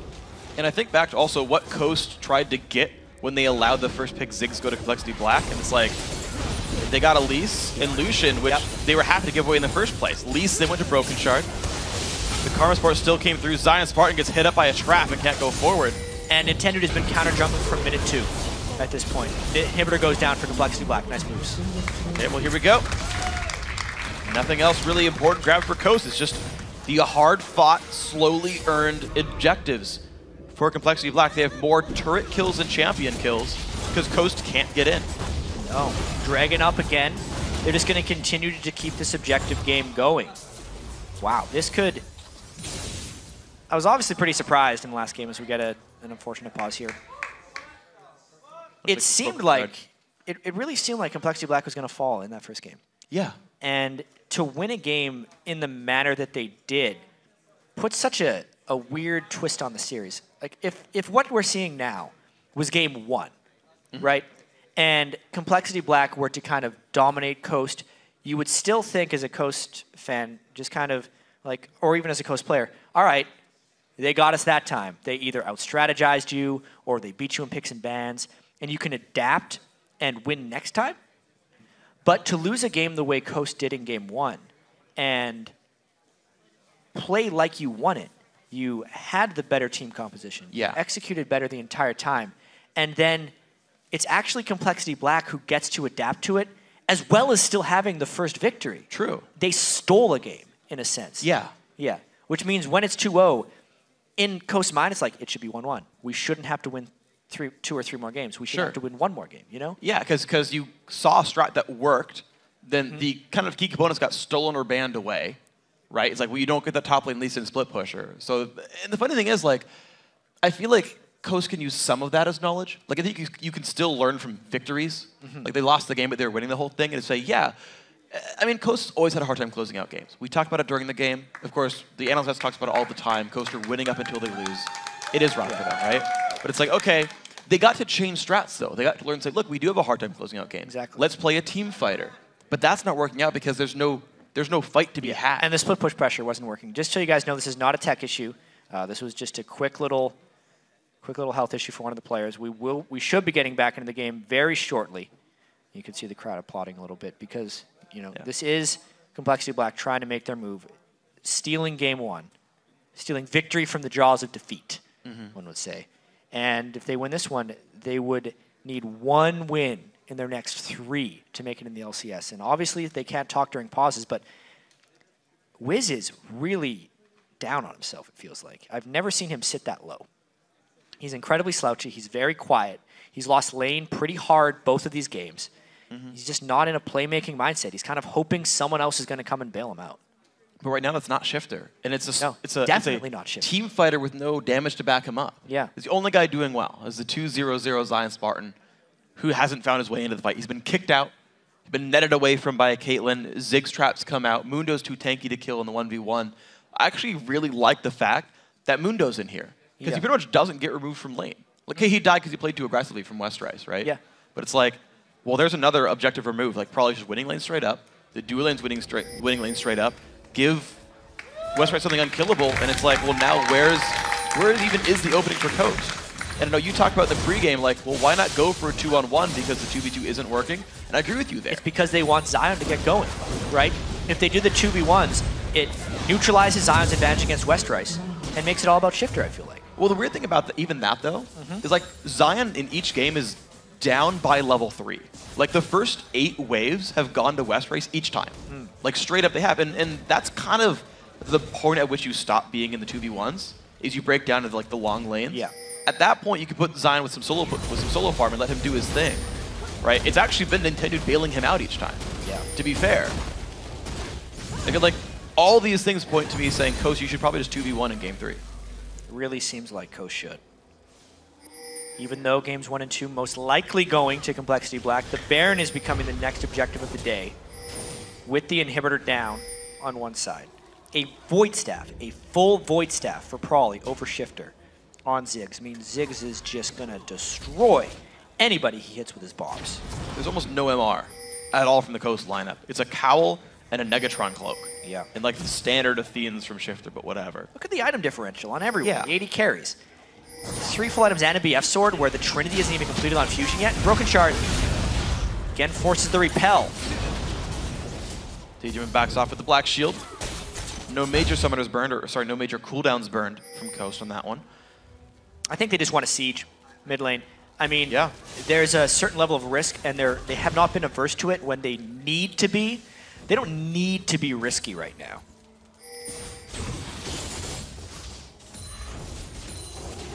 So when do they show up in the mid lane right now? They do have pink ward coverage over Baron, to be fair.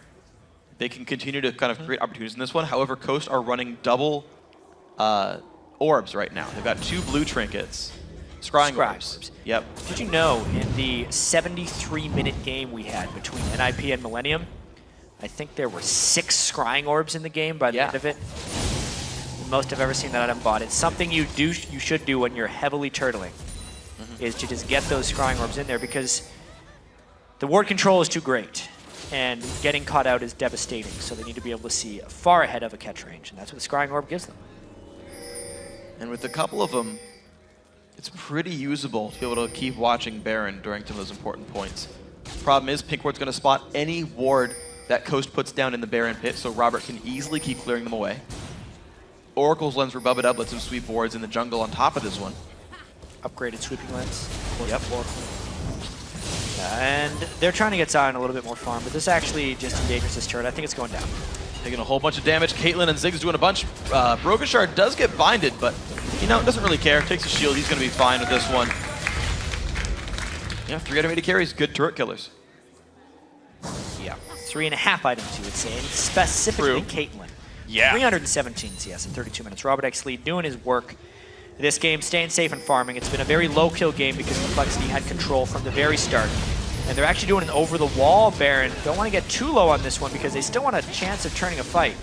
It gets revealed, and there is a ward that doesn't get spotted. This little lower one down here. Around the bend. Saw them doing that one. And the inhibitor's back up. Does Coast try and go? It would be foolish. They're really just scaring Complexity off. Wizard gets a shield. He looks towards Shifter. Cleaver does not land. And the team backs off. That pink ward top lane's still there, by the way, so they can keep track of minions or anyone's pushing down, but not sure it matters too much. I just thought it was interesting that it was still there. Complexity Black tried again. Nice ward around the bend that the pink ward does not spot. It obviously can't line of sight around edges. But it doesn't give him vision inside the Baron pit. There it is. And Broken Shard is low, but there's a lot of CC going to push Nintendo away, and there's the smite. Nice move right there. Staying damage on the Baron, knowing that Nintendo was getting pushed off by damage, basically. And they secure themselves the Baron. It's a mistake a lot of teams make, actually, is if the enemy jungler approaches and someone is off hitting them, the people hitting the Baron actually stop damaging the Baron, where that's actually the time you do hit the Baron because the other jungler's distracted because of the damage he's taking. Yeah, you really just time how long will it take him to get here, and then as long as you kill it before he can, then you're good, right? Satchel Charge knocks him back, Karma Slow is there, and it's like, yeah, we've bought you those 4 seconds you need, finish it. Good communication, know that, and of course, well handled by Complexity Black overall. No globals that Coast had to steal anyway. So the nice slow and controlled game here, 11,500 gold now. Bottom and Hib, of course, has respawned in the last siege, but that's okay for these guys. Dragons in a minute, though I think they could just siege a turret at this point. Yeah, I think they're going to go back for their inhibitor that they exposed earlier. Clean it out again. If they get a team fight, great, but they don't need it. They're going to continue the slow siege. Ziggs is powering up. Caitlyn is powering up. They are significantly ahead of the curve in atomization on every roll. And they have every right to just take this one slow. Now let's see what we can find. Damage coming through. And of course, there is no turret blocking this inhib. The damage on the Robert X Lee doesn't matter too much. Brogushard jumps in to save it. And the Baron regen plus lifesteal should keep the Caitlyn pretty safe. Mikhail's also there for Bub It Up. Zion wants to flank, but a pink ward's gonna watch him on this one. Complexity Black should play this one right. Probably still poking him away. Robert's the offensive wave clear. Probably is the zoning tool. Stopping the flank attack. Broken Shard tanking the bindings. Look at all the shields from Karma right there. There's an initiation. Flash Cocoon onto Robert, gets Mikhail, gets away. The nice knockup comes in there. And here is the battle. Zion in the back lines can't find enough though. Now Westrice pulling attention. The snipe comes into Daydreaming. And it's a 1-for-0. Complexity Black now still on the push. And of course, they're healing up with the Baron buff. Inhibitor's going to go down. The peel back from Robert. Despite getting Flash Cocooned, it was a try by Coast to make something happen. And are they really going to continue pushing that? They get about half it down before the fight breaks out. Bunch of damage goes through his fusion. Very low. Q hits him and Prawley takes it with the bouncing bomb. That's Nexus turret number 1 down. 15 seconds of 5 versus 3. Nintendo is low and Westrice has turret aggro. Prawley keeps alive with shield. Shifter has no mana. Look at the tank by Westrice. They're being so aggressive about pulling this off right now. The next creep waves comes. I mean, slow and steady wins the race, but fast does sometimes too. Morgana's coming in with this one. It's going to be a 4v5 again. But the big shield comes out from Karma, keeping the team safe. Brogushard now under fire as well, but Coast constantly pushed back. Shifter has enough mana to push the team away. The Glitter Lance claims the kill on the Prawley. Stuck around a little bit too long. They got very aggressive because they took so much. They saw the 2-0 in their sights. They knew they could go up 2-0 in the series and be 1 win away from the LCS. They got a little bit greedy. They can go back, take the Dragon. They only lost 1. Everything should be okay. And that's kind of what we said last game. Well, sure. This time around, though, I'm not sure what tool Coast has, though, to make this one happen. Brogushard left alone in the Dragon Pit. You know what? It's fine. Practice the posture, jumps over, and Robert gets a red buff. Yeah, Infinity Edge will be completed for Robert as soon as he shops, making him even more powerful. Wiz Fusion has 2 items, not even a last Whisper. 80 carry power is just so disparaging. At this point, even Zion Spartan, just a Randwins, he can dive onto Robert X Lee and then get killed 1v1. Yeah. The 80 carry. It's never a spot you want to be as a bruiser. But getting that far down in the item game, well, I guess, yeah, he's 2 completed items down. He's at 2.5 and he's against 4.5. So Complexity Black. I'm going to say they go 2-0 up in this series. Got to start looking towards game 3. Yeah, that's got to be where Coast minds are. Exactly. The pick and ban, they're just holding this game out as long as they can to try and figure out. At this point, Coast actually gets to respond to what Complexity Black has really done. The top lane has been good for them, for the most part. Yeah. Right? Westrice makes a few mistakes, Zion plays a little bit smarter, but the mid lane has been a disaster. They should go away from this Lulu pick. It's not Shifter's style. Yes, he can play. Yes, it's a powerful pick. But they're taking away their greatest weapon. And then also, I think, as you said earlier, they're losing the bottom lane so heavily in these games.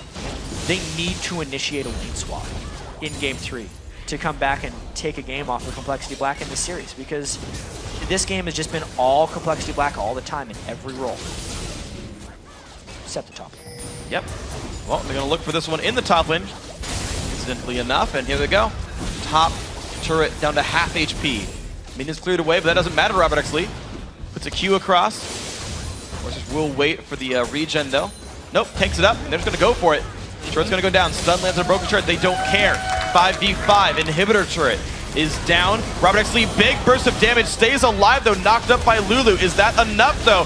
Zion in the back. The Morgana ulti does help them claim 1, but it's answered back by Prawley. Just minions taking down the Nexus. Another Coast member falls down. 4v3 plus minions about to close the game. Top inhibitor's going to fall. And now the 40-minute push in. Minions there. Nexus turret number 2 going to go down. The fight attempt. Daydream flanking around, doesn't find the way in. Nintendo dodging the cleaver. Shifter can't do anything, taken out by Robert X Lee. And now the Nexus makes it 2-0. Complexity Black. There we go. One more. That's the shout for Broken Shard. And things are going their way right now. They were the first picked challenger team by Coast. Yeah. Coast said they did not want to face Cloud9 Tempest. They definitely did not want to face LMQ. They wanted to face as much as you could want to face a team for relegation. Sure. Yes. they picked Complexity Black. And now Complexity Black is up 2-0 in this one. They got 3-0 against Evil Geniuses in the first promotion tournament. They stuck with it. They spent a split in the Coke Zero Challenger League, and now 1 win away from the LCS for those guys. One Nexus separates them. They've done it on blue side, they've done it on red side. They've changed strategies, that's worked out as well. The guys who won their matchups consistently continued to do that. Yeah.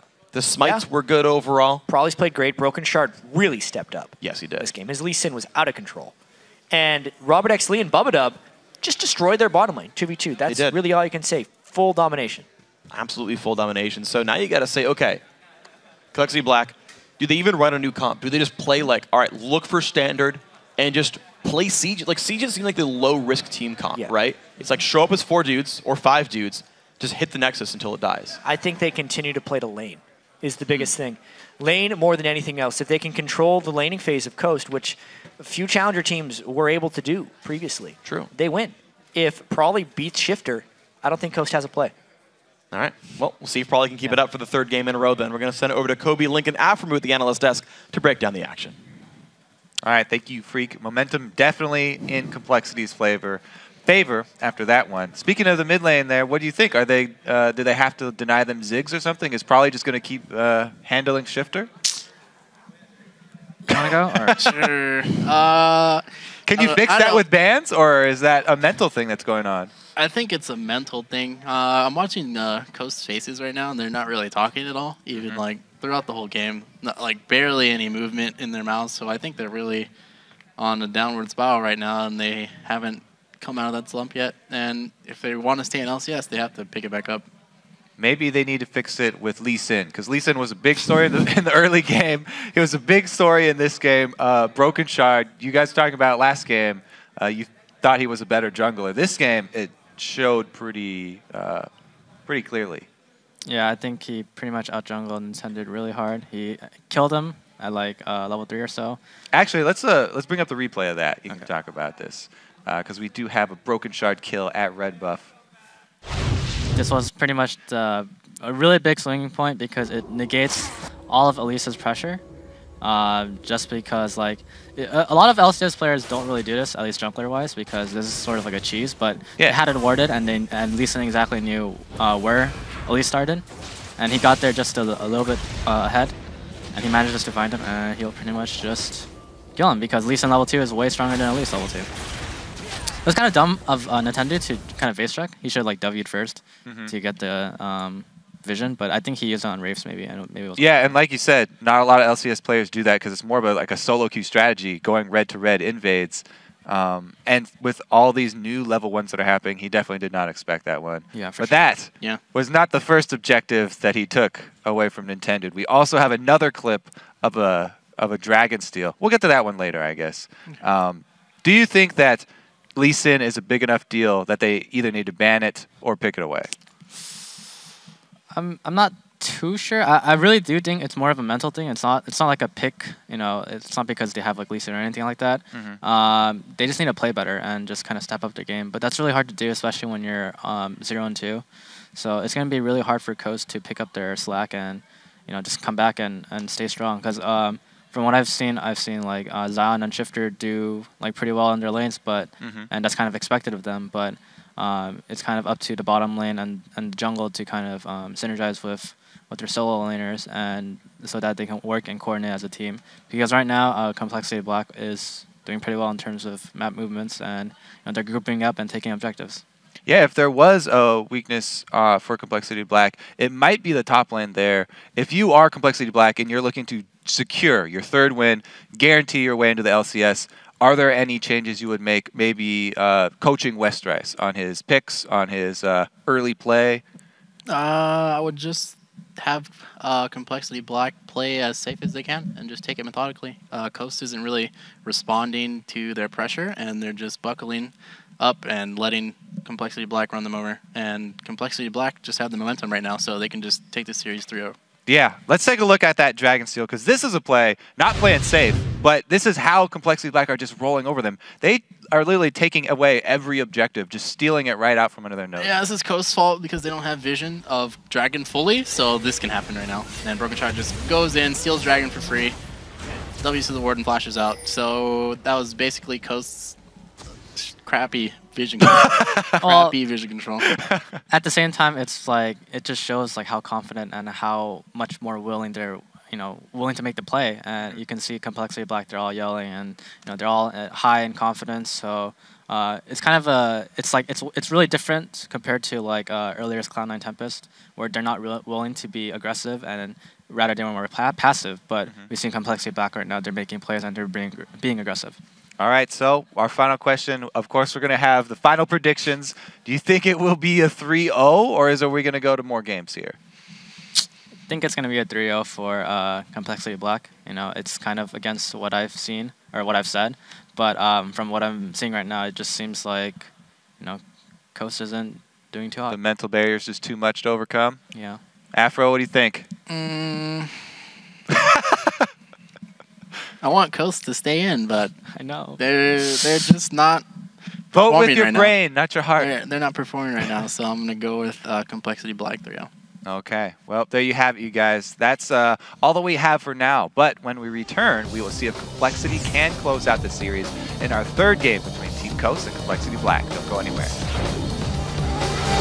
Cocoon onto Robert, gets McHale, gets away. The nice knockup comes in there. And here is the battle. Zion in the back lines, can't find enough though. Now Westride's pulling attention. The snipe comes into Daydreaming, and it's a 1-for-0. Complexity Black now still on the push. And of course, they're healing up with the Baron buff.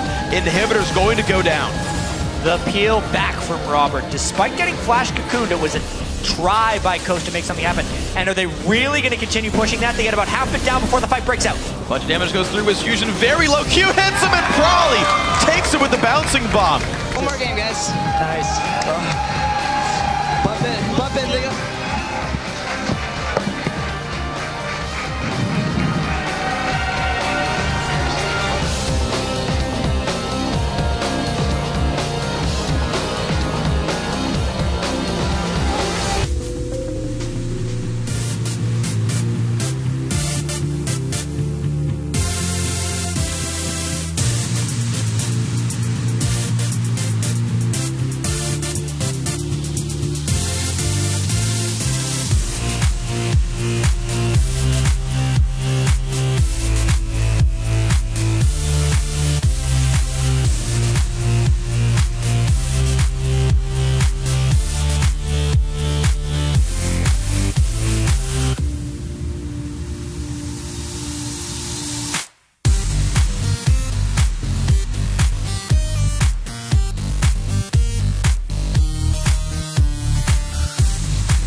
Welcome back to the North American Summer Promotion Tournament in Game 3 between Team Coast and Complexity Black. Complexity Black came out firing so far this series. Did they ever, in probably the last 2 minutes of Game 1, and then the entire time in Game 2, they have looked like they're going to the LCS. Yeah, and I got to give a lot of credit here to Broken Shard so far. Kind of the import here in North America. He's done quite well. 3-0-6 that game on Lee Sin. He got Dragon Steals. He got Buff Steals. He did everything right that game. He spent a long time with this team developing synergy with the rest of these guys, and they trust him when he makes calls. He definitely has the guts to go and try for a play.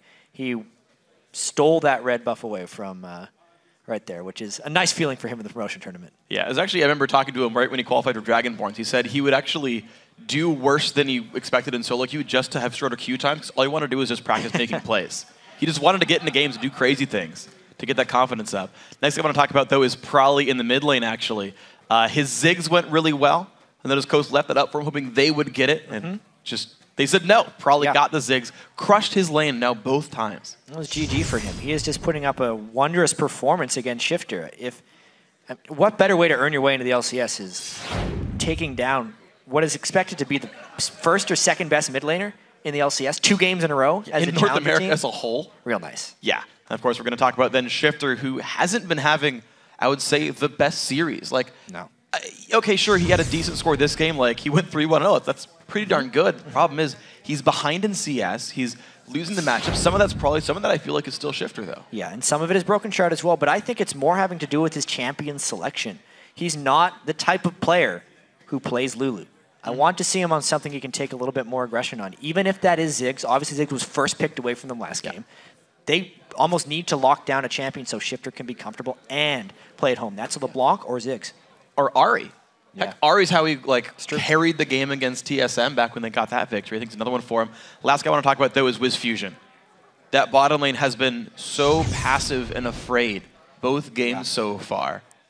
He's still got smiles there, but smiles. I want to see him bring that carefree attitude and get some kills. A lot of the players are actually posting on Twitter before this Game 3 how they've been in these types of situations before and how Coast just needs someone to come in there and cheer them up.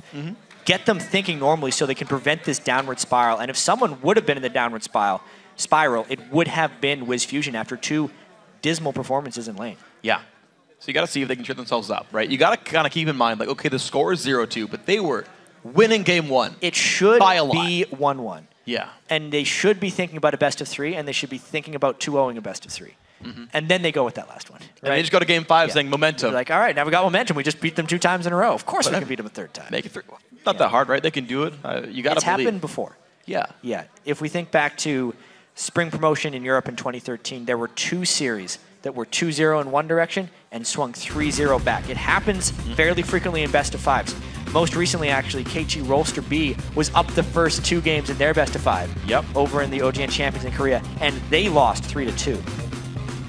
So we'll see what happens. Team Coast not changing their bans up and right away. Shifter goes Orianna. It's a good laner, to be fair. But see those bans popular. Not the heavy carry. Complexity Black, though, right away. The Lee Sin again for Broken Shard. And this time, Lucian. It's funny. You know, a lot of teams, as best of 5s progress longer and longer, take a longer time with their bans because there's like, all right, guys, we need to tweak this. And then they see a ban and they respond to it and they look at a first pick and they say, what? Not these guys. They're 9 picks and bans deep in about 10 seconds. And I'm surprised, though, that the Coast pickup was to grab Orianna and ban Ziggs. I guess they maybe expected the Ziggs ban to come through, and so they wanted to grab Ori, and that was like the number 2 there. But it's 2 control picks away from Prolly. It's just weird to me. Because like I want to do the backtrack, though, right? Ziggs and LeBlanc still both open, and he chose to let them both kind of go away. Goes for the Ori. Completely new style. Mundo top lane for Zion. All this is different for Coast. It's the solo lanes that Complexity Black played in the last game, though, which might be interesting, watching Complexity Black play mirrors of themselves in this one. They really targeted Prolly hard in this, if you think about it. We obviously haven't seen much of Shifter's Ori. Sure. Just like we haven't seen much of his Lulu. It's not your typical Shifter champion, but it does play to win lane. It does have a big team fight impact. And it's not a full support mid lane like Lulu would be. Plus, it takes multiple champions away from Prolly, which I think is the key. So Prolly's got to think about his Now they champion. stop. Yeah, sure. Lulu's open. he'll play that. Would he? Would he play Lulu? I think I know he knows it. He knows everything for the most part. He's one of the most versatile mid laners. Bubba might have his 3rd Karma in a row. Plus they got Lucian this time. Ooh. Play to win lane is the biggest thing. I was listening to actually Monte Cristo talk about COG's strategy against TSM and how Bjergsen is a player who always plays to win lane, which is why they actually were banning Syndra from him. Because of all the champions in League, Syndra's one of the ones, when played properly, that can win lane almost harder than anyone. That's what probably goes for here when trying to take down Orianna. Well, a very different look, though, overall. Coast go for Jinx as well now for Wiz Fusion. This is a team fight team. Like, their lanes aren't bad, but, like, they want to get together as 5 dudes, get Black Shields on Jinx, get an Orianna Shockwave on a Mundo, and just have the cleanup crew go through. Nintendo, it's all on him on Elise to set his team up. Coast went very purple this game, as an aside. Yeah, they have a lot of that stuff, but way different as well. First time we've seen them on Jinx, Mundo, and Orianna. Going for some big team fight upfront damage and hoping the Fusion can get some resets on Jinx, which is going to have to put him in a carry role. He's got to man up and play more aggressive in this game. Against a Lucian Karma lane, this has to be lane swaps. It has to be. They have to use the Jinx for the attack speed boost, opt into the lane swap in the top lane, and just go for it that way. And at the very least, they've got Jinx and a Spell Thief's Edge type support to give them good turret pressing. Mundo not the greatest turret killer, Elise is pretty good at it. And I wonder how this will shape up. Complexity Black do grab the Renekton, so early laning, a very big lead. Gonna go in for Westrice there. Renekton's gonna have a nice time chopping up Mundo if they do match up. And also, Coast talked about this, but they do want to run the teleport heal Mundo. So it's actually 5 heals. Yeah, are they doing this? Yeah. Because I've heard some teams joking about doing this on the 4.5 patch. We are not on 4.6 yet for this promotion tournament. Would they really want 5 heals and just zerg down people? This is kind of a siege comp where they just go mid lane and try and overpower someone. No diminishing returns on heal this patch. They're 5 heal. A lot of They're definitely 5 heal right now. And they can't change it. Yeah? Yeah. So, all right. To point out, right, things about heal. Speed. 2-second speed buff for 30%. So you basically just give Mundo like 2,500 health and Ghost. If you wanted to, yeah. If you wanted to, you just keep layering them after each other. You guys are going to be durable. See what happens. Game's about to go live, guys. Remember to tweet who you think will come out on top to @LOL Esports. Use the hashtag CSTWin or CLBWin. And if you think 5 heals is LCS worthy, we're about to find out. Because it's do or die. Winning this one prolongs the series for them. They would still have to win 3 in a row. They have their backs against the wall right now. And Complexity Black just needs the 1. But to come up against, all right, they didn't go 5 heal. They did 4. Nintendo did swap to Flash. It's the picks they can't trade within the last 20 seconds. They can still adjust their summoner spells. Yeah, kind of figured as much. 4 heal. Still a lot of heals. Yes, it is. 5 would have been more. That is true. It would have been the most they could have brought. I would like that more. I would like 20%. I still like it a little bit. Yeah. I still want to see 3 exhausts, 5 heals. All right. And a teleport. Team.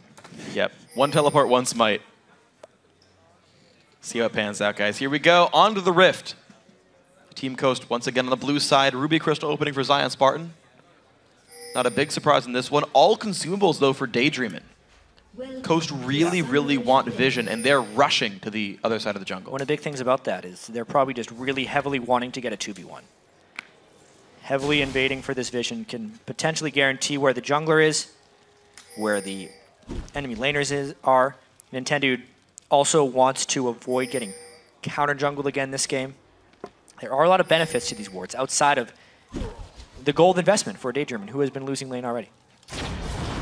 So there's 2 wards in... 30 seconds until minions spawn. I guess this is where you would put your duo if you're going to start a buffs up there. Yeah.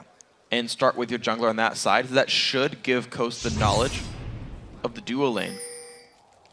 Complexity Black Force holding the fan vote, and I would too if it was 2-0. Opinion is swung.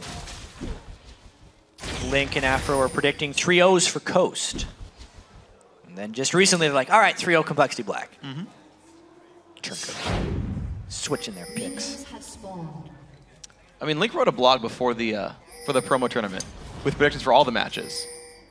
And I know you predicted XDG. I forget who he voted for EG versus C9T. I don't remember, unfortunately. I think he said EG.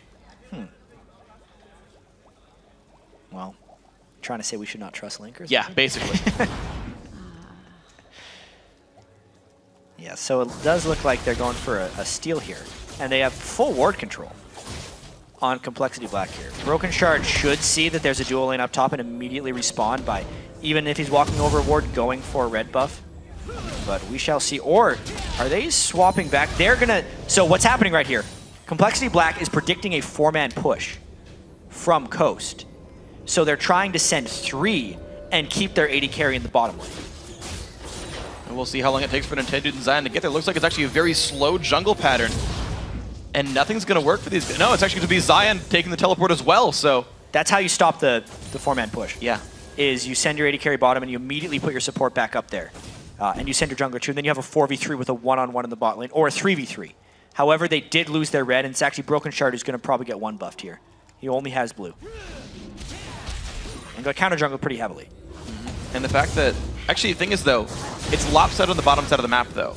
Complexity Black have more people there and can actually probably secure the red buff if they play it right. Yeah, Broken Shard spending a lot of time in transit, as is Bubadub, still level 1 Karma, walking over ward.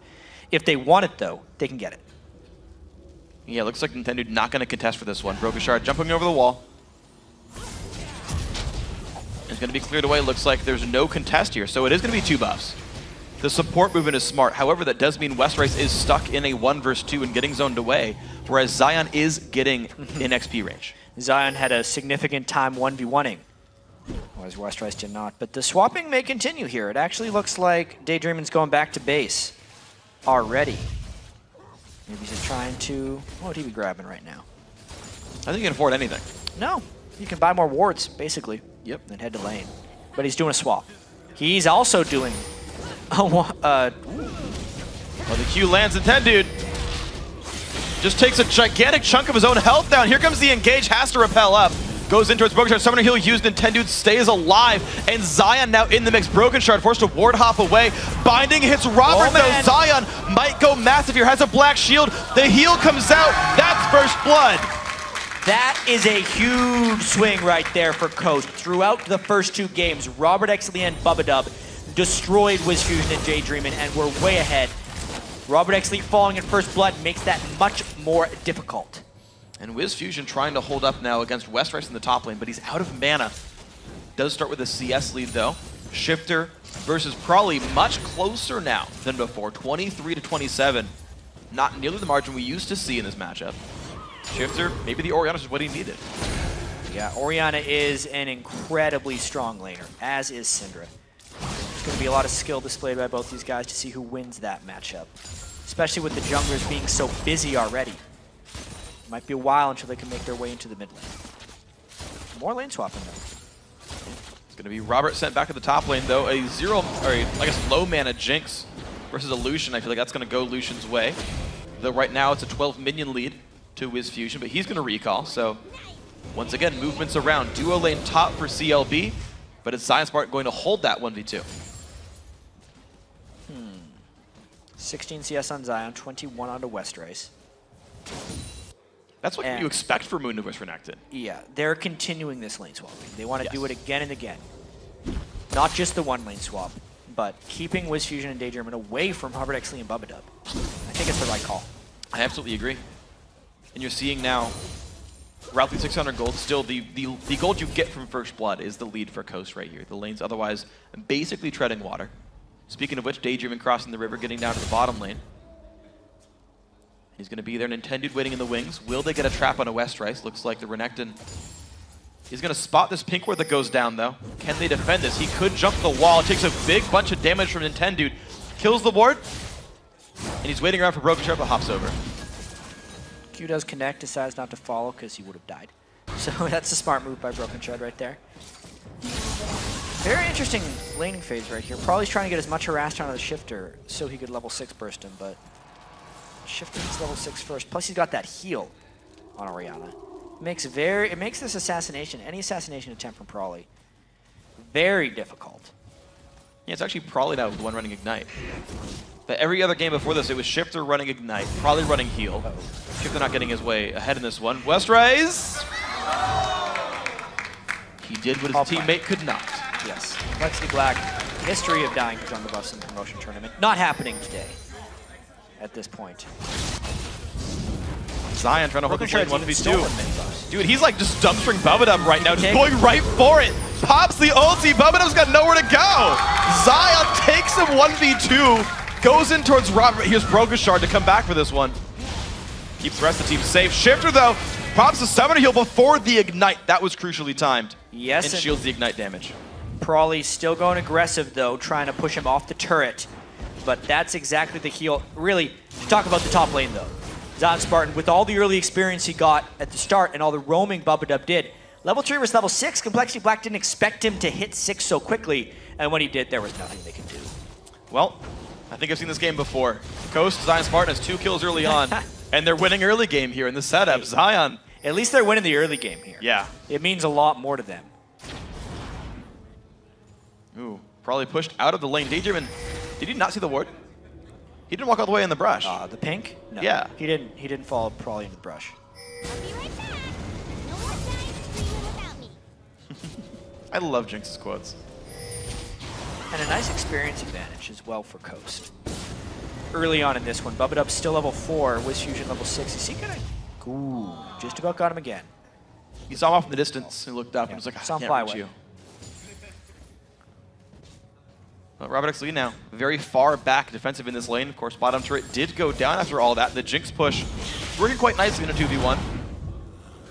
So Coast holding on to some gold. Ooh, he wanted to give the blue away, had to smite it.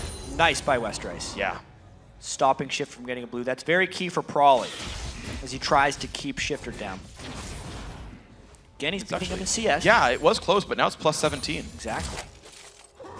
CS at 10 minutes in this series has actually been 88 to Prawley and 67.5 to Shifter. So on average, Prawley's up 20 at 10 minutes, which is absurd when you consider how great Shifter was in the regular season. Yeah, those actually are basically at very distinct ends of what the LCS numbers were. What our highest average was ManCloud at like high 70s. Yeah. Prawley's beating that by 10.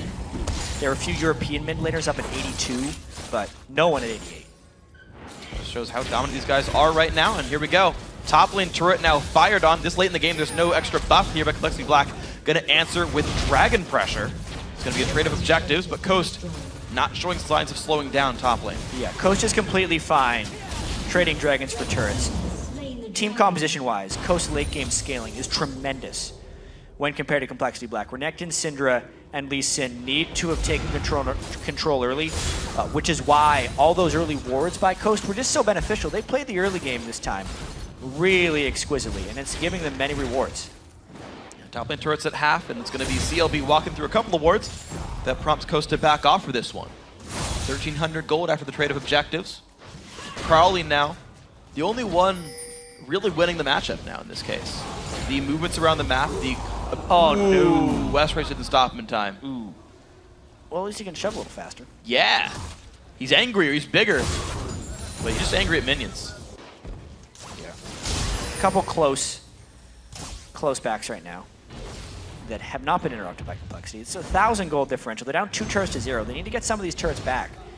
But the lane movements, or as Kobe would like to call them, rotations, have been great so far this game. Wow, Brogashard though a bit aggressive. Binding hits some Daydream and takes the kill. Shifter flashed the Lee Sin into his turret on a dive. Absolutely. So Shifter goes ahead and makes a big play right there. Just getting the assist, but that could very well put Broken Shard on a little bit of tilt. He's a very momentum-based player. 3-0 and a 2,000 gold lead. Team Coast. Well, now's the time at this point. Cocoon lands, Bubba Dub. Dodges the binding though. Ward's getting swept away. Coast started to control the jungle. Still a little bit to go until the blue buff respawns on either side of the map though. But intended starting the counter jungle. He's going to go for the wolf. Yeah, this is looking like it could actually be a very one-sided game for Coast. Since they have the early turret pressure, they have a better late game team competition, and they're already up a lead. To take another look at this one, it was actually a flash after for Broken Shard, thinking he could get behind Shifter. and just walking himself into a whole bunch of worry as Daydreamin hits him with a max range binding. That time, binding mattered. Yep. The follow-up was there preemptively. Yeah. Coast was ahead of the curve. Follow in. Yeah, follow in Dark Binding. Made it happen.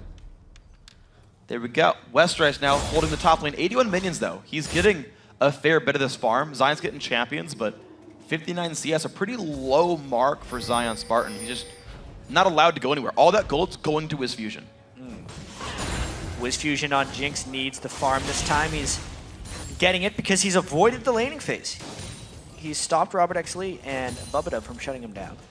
Means the roaming Dark Bindings from Daydreamin can be even better this game, and Fusion's going to have that late game Jinx potentially.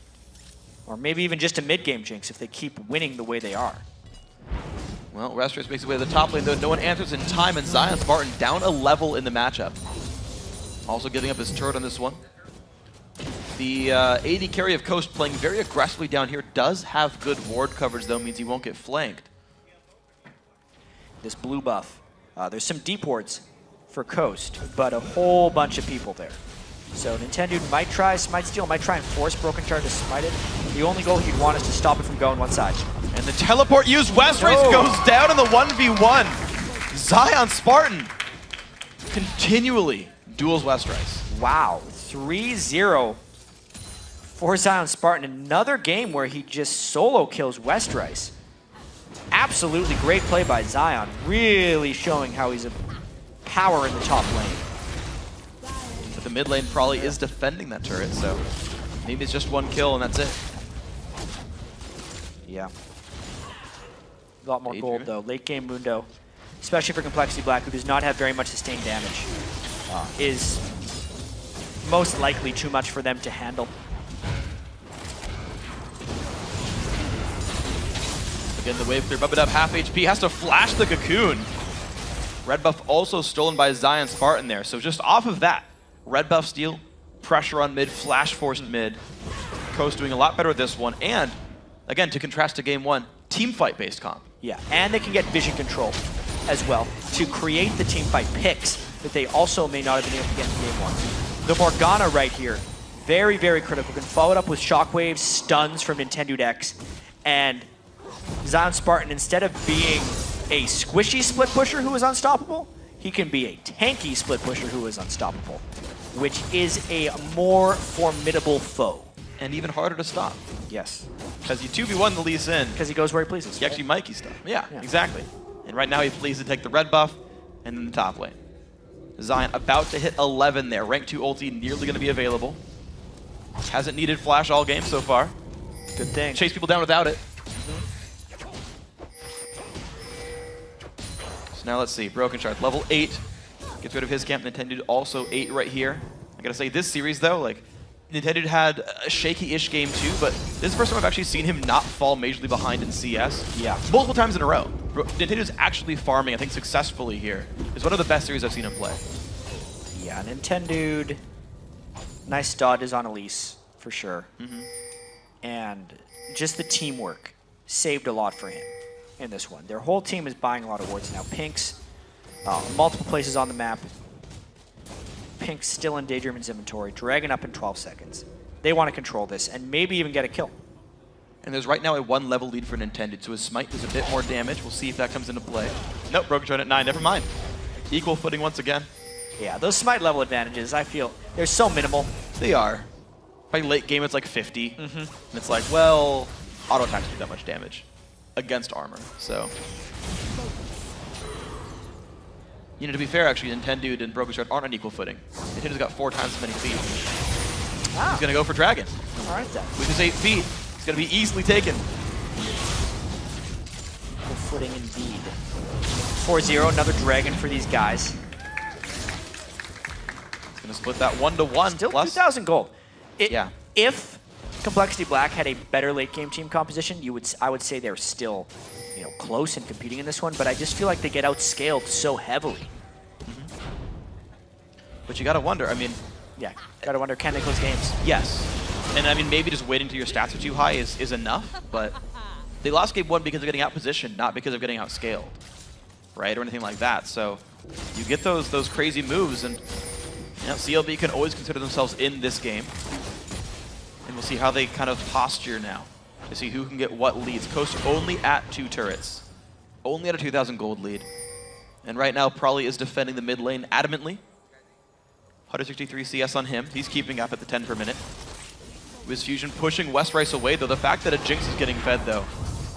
This could be big. Stun's gonna land. Broken Shard comes in to defend, though, and that's gonna be enough to keep Coast from going in.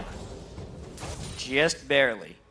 Athene's completed on Prolly. He needs to get some more ability power. He's sitting on 1,100 gold. I think he wants an Nancy Large Rod, but he doesn't even have Sorcerer Shoes, which is critical. Uh-oh, the binding.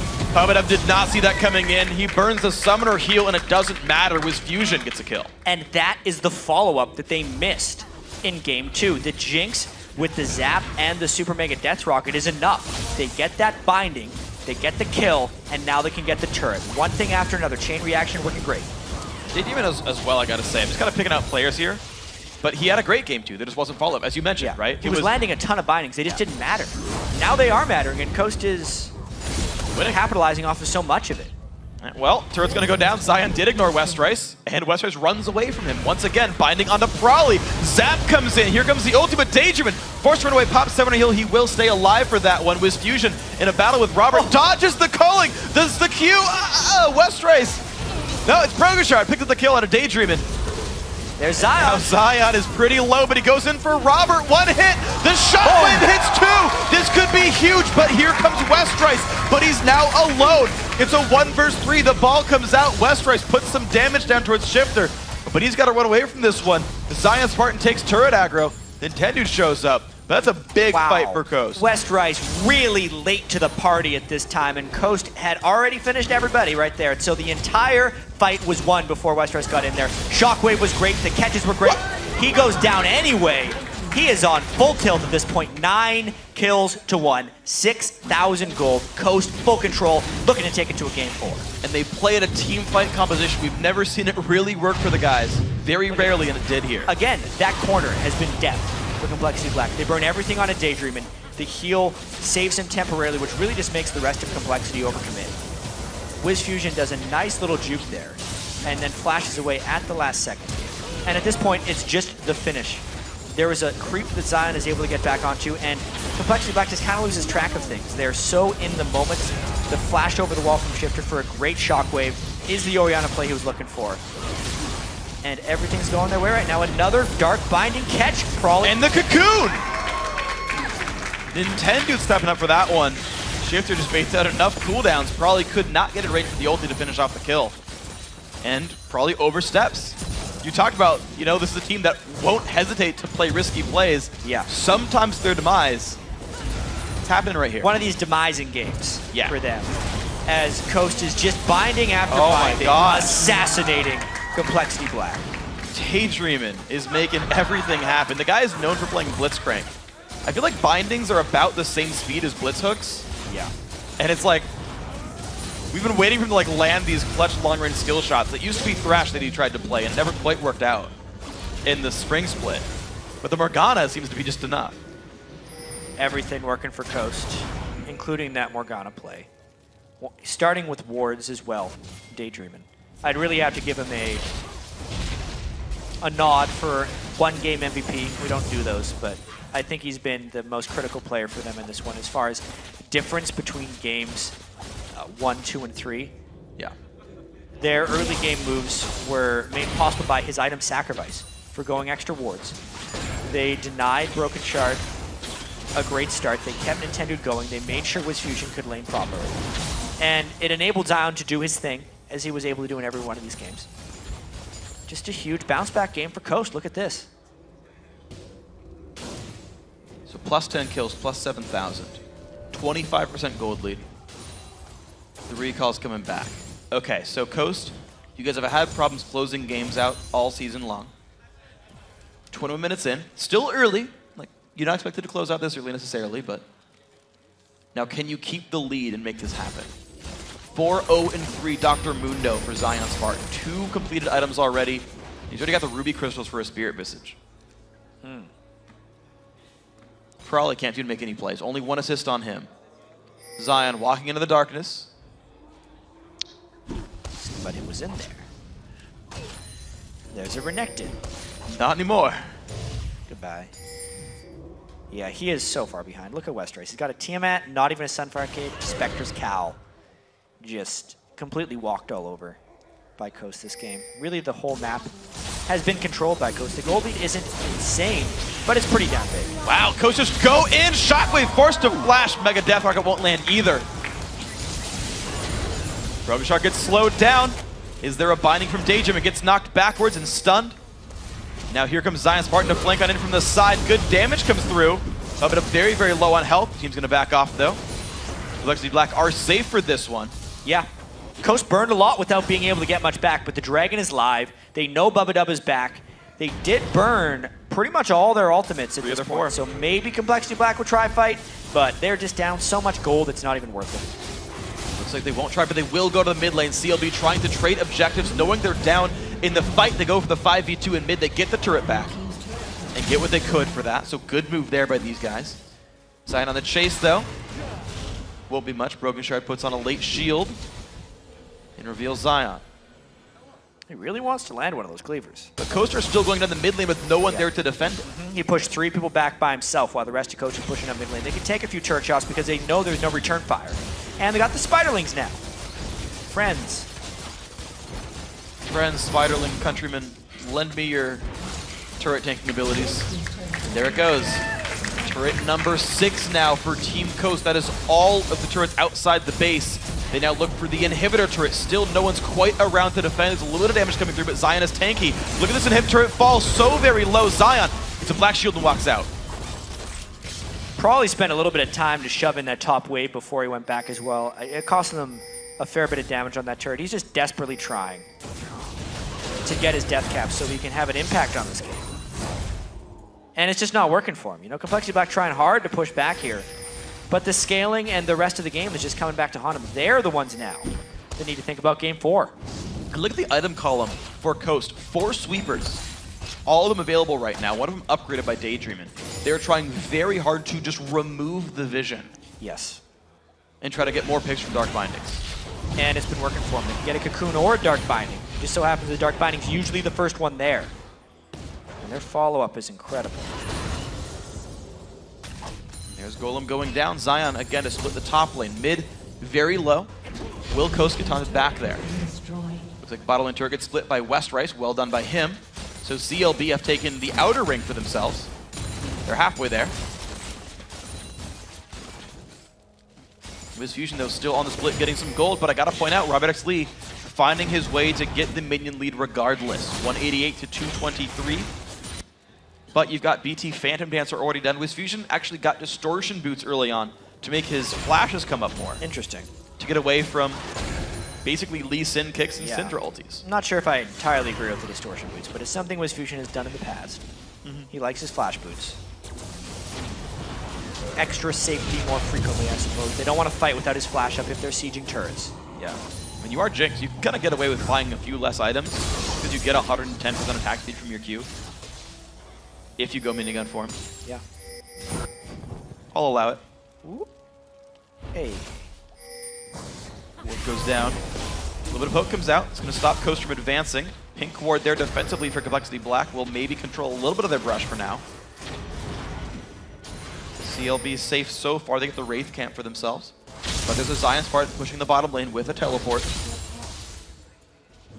And Shifter's managed to catch up in the mid game. 2-0-4. Best score I've seen him on so far. And is actually up in minions versus Crawley. Thanks to all the mid-game translations. This Orianna has been a great pick for Shifter. We questioned it a little bit in Champs, like weren't sure how his Orianna was going to be. But taking Crawley away from the champions he succeeded on in the first 2 games and just destroying on Orianna has been a great statement. Absolutely has been, and Brokenshard gets caught up with the Cocoon. The traps are there as well. The Rocket, Brokenshard flashes, he's 1 hit from dead. Has to dodge away, kicks back Elise, goes in, jukes it, but gonna go down. Kill picked up for Coast, the catch on Bubba Dub. That's 2 now, Team Coast keep finding picks. They do not have minions in this lane, but they do have a giant Mundo, which can give them the turret tanking they need. So now middle inhibitor turret has fallen. The middle inhibitor itself going to follow certainly here. And Coast have already cultivated a decent bit of ward coverage over the Baron area. if they want to try with the jungler dead.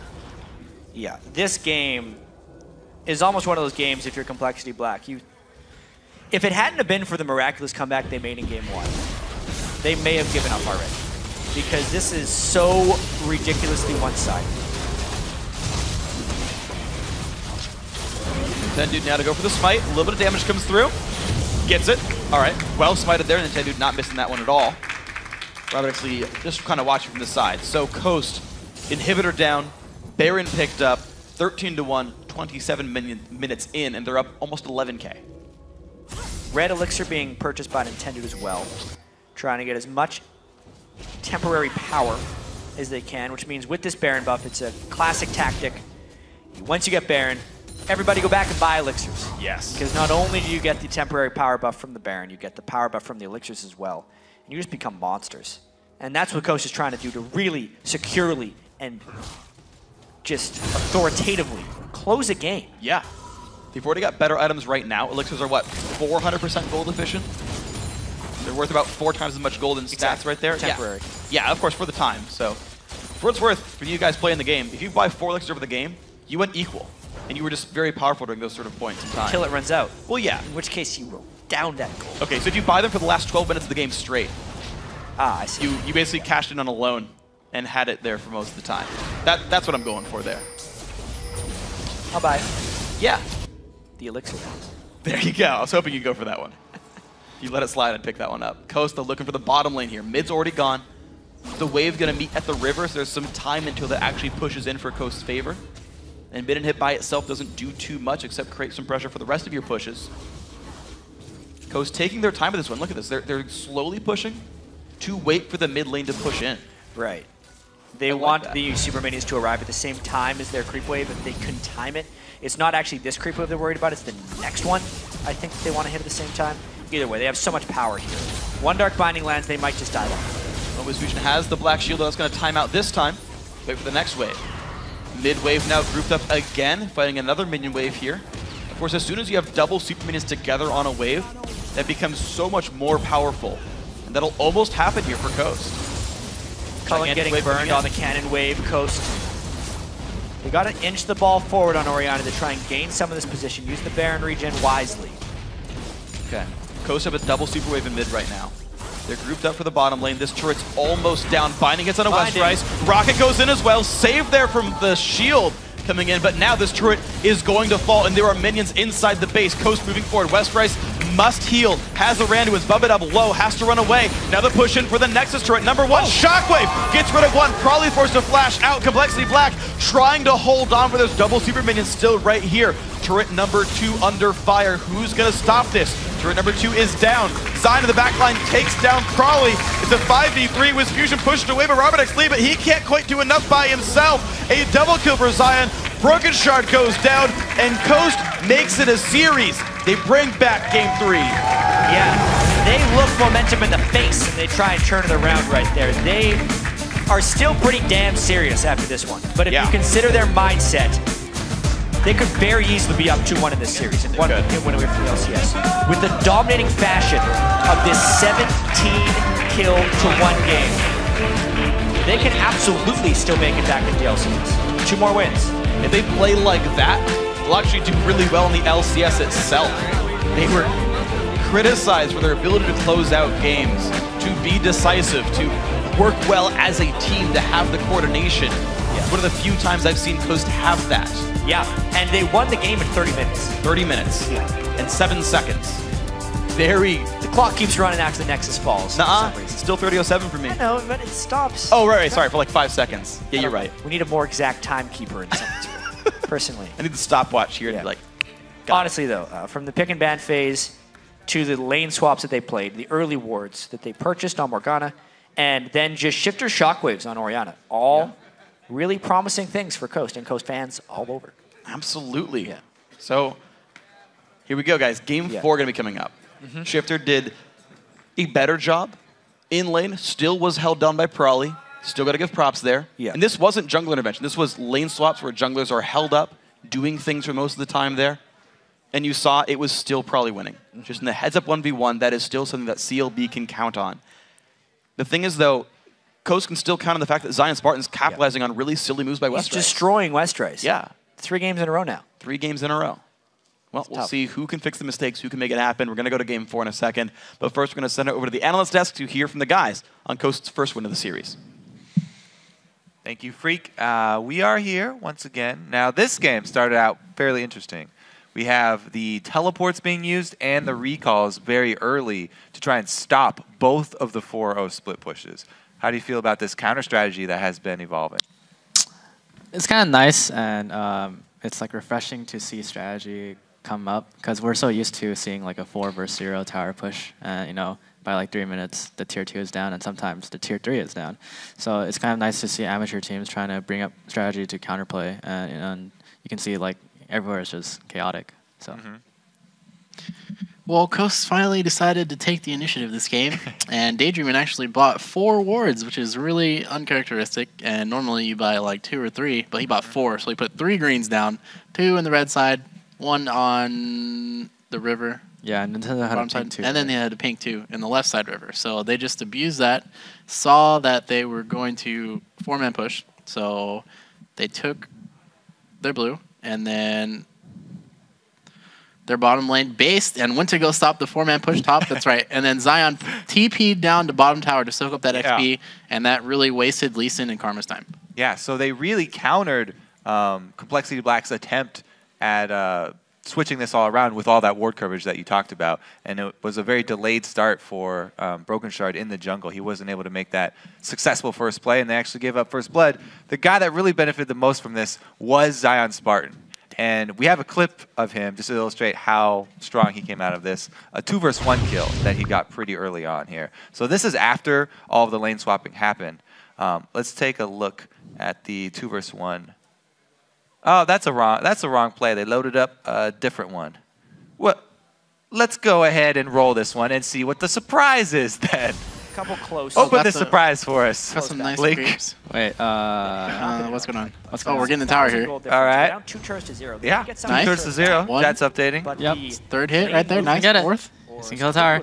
I think Zion's about to hit bomb. All right. Take the tower. I don't He's know. getting some nice good turret damage down there. Just, oh, this is where the Broken Shard goes. Finding him some Daydreamin takes the kill. Shifter flashed the Lee Sin into his turret. That was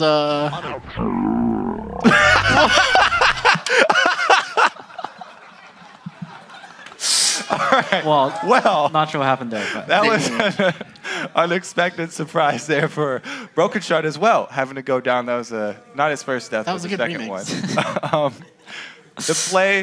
The play that we were trying to talk about, though, was actually Zion Spartan was, after the switch, he was so far ahead that he was able to handle this duo lane. Talk about Zion Spartan in this game, because he came up huge.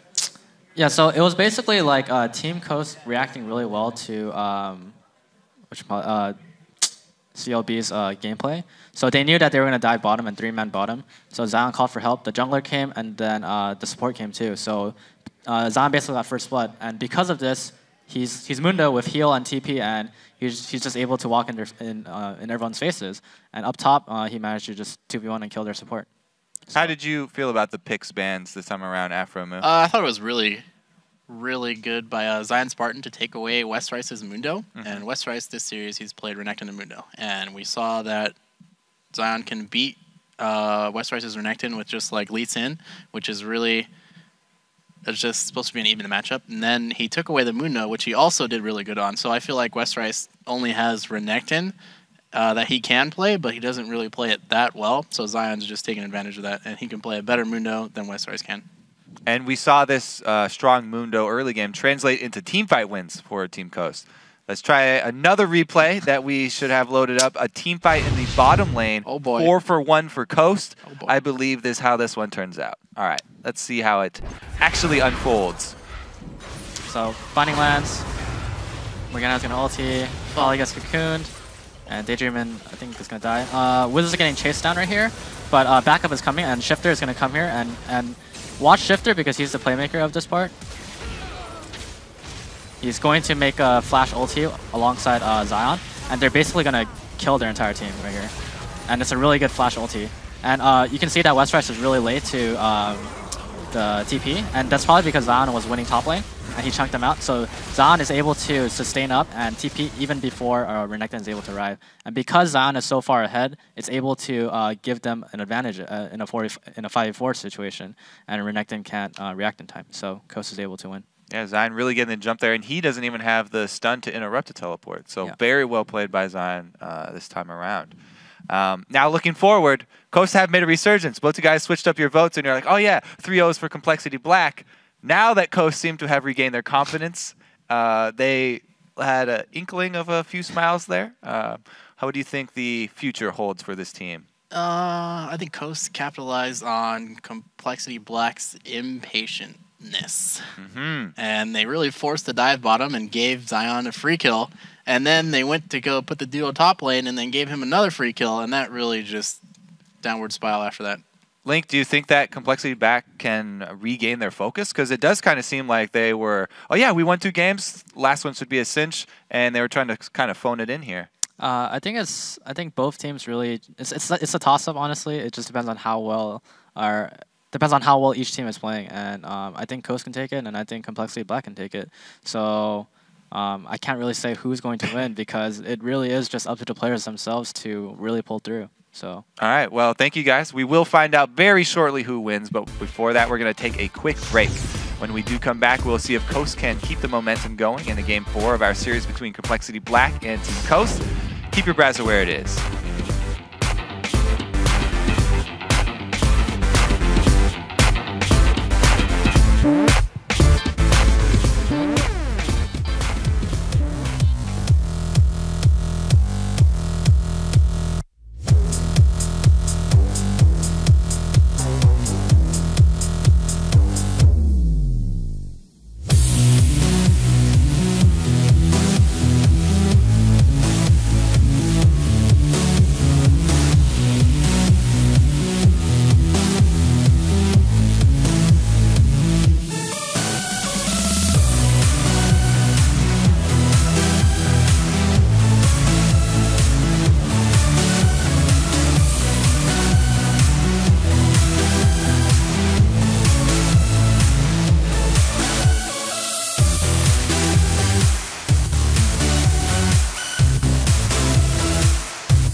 Summer Promotion Tournament.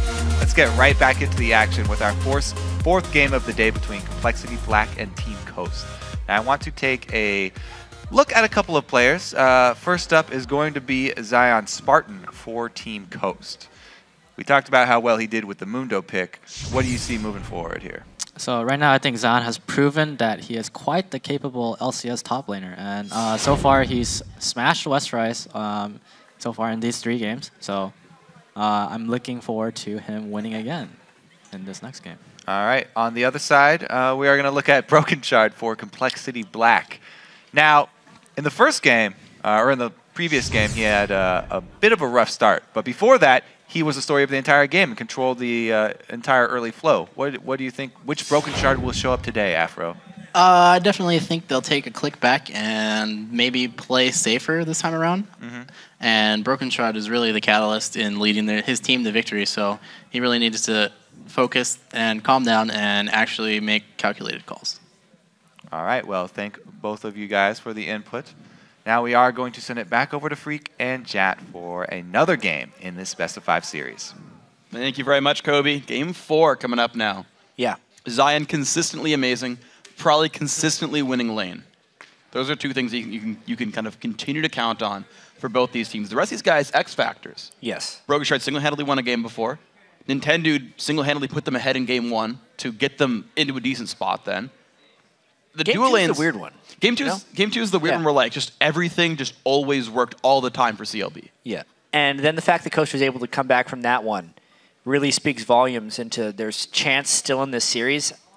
Sure, we're in a best of 5 and they have to win 3 games in a row, but you just remove all of that. Yeah. If you walked into this before the series and said, can Coast beat Complexity Black twice? Yeah. Yeah. They can. Yeah. If you came into this saying, hey, it's a BO3 between these teams, a lot of people would be like, yeah, Coast can 2-0 that. That's what they have to do. Just Coast 2-0 CLB and they're good to go. See if they can do it right here. CLB, they've got 2 chances now to get their victory in this series and bring themselves into the LCS. They've got 2 chances for 1 game. Will the bans change at all? This time around, we're taking a bit more time on each side. I'm actually going to remake the game real quick. Quick little technical difficulties there. Westrice had to dodge out a champ select.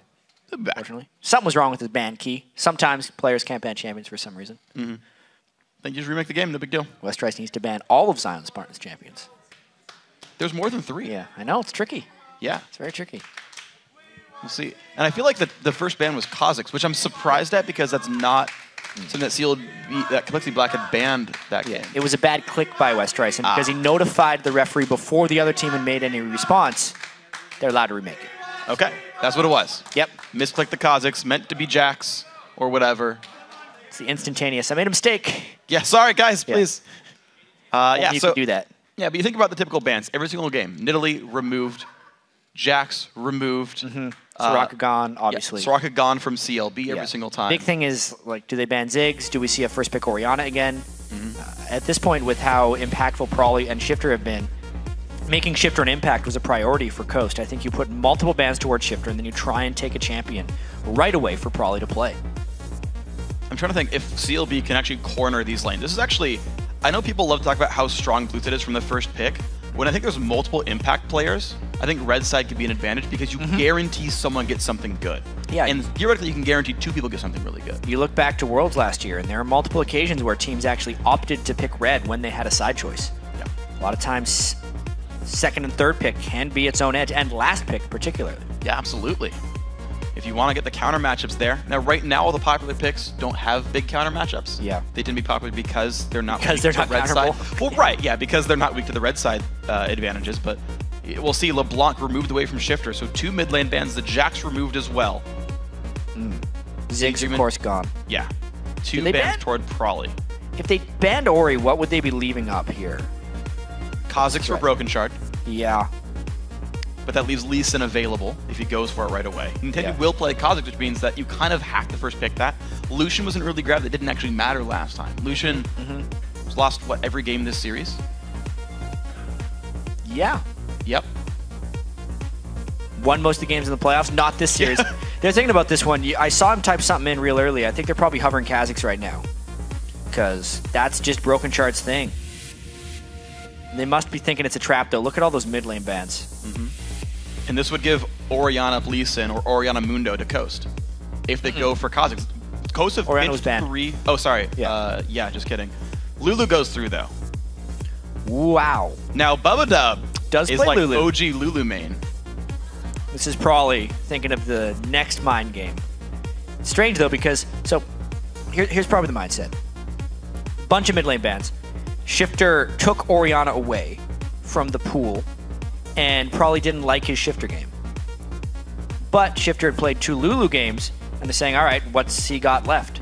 He does have Ahri, but with how good Exhaust is, if they have Lulu, how good is Ahri actually going to be? At least the true damage from Q will go through. But yeah, pretty much it. The rest of it does have damage, so, I mean, it's only going to do so much there. Now, the interesting thing is CLB being on blue side means they have to reveal where the Lulu is by the time Coast can choose to make their last choice here. True. There is some slight advantage lost in the flex pick of Lulu until they lock in the rest of their champs. Because I don't know which way this one goes. Now, Elise does come through for Nintendo. He had a really good Elise game. Landed a lot of cocoons, helped carry that game with all the picks. The Mundo was great for Zion. And he just fought against a Renekton who's supposed to counter the lane by bullying him out.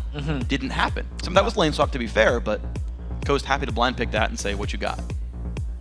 This is so curious. So, yes, no Kha'Zix picked on either side.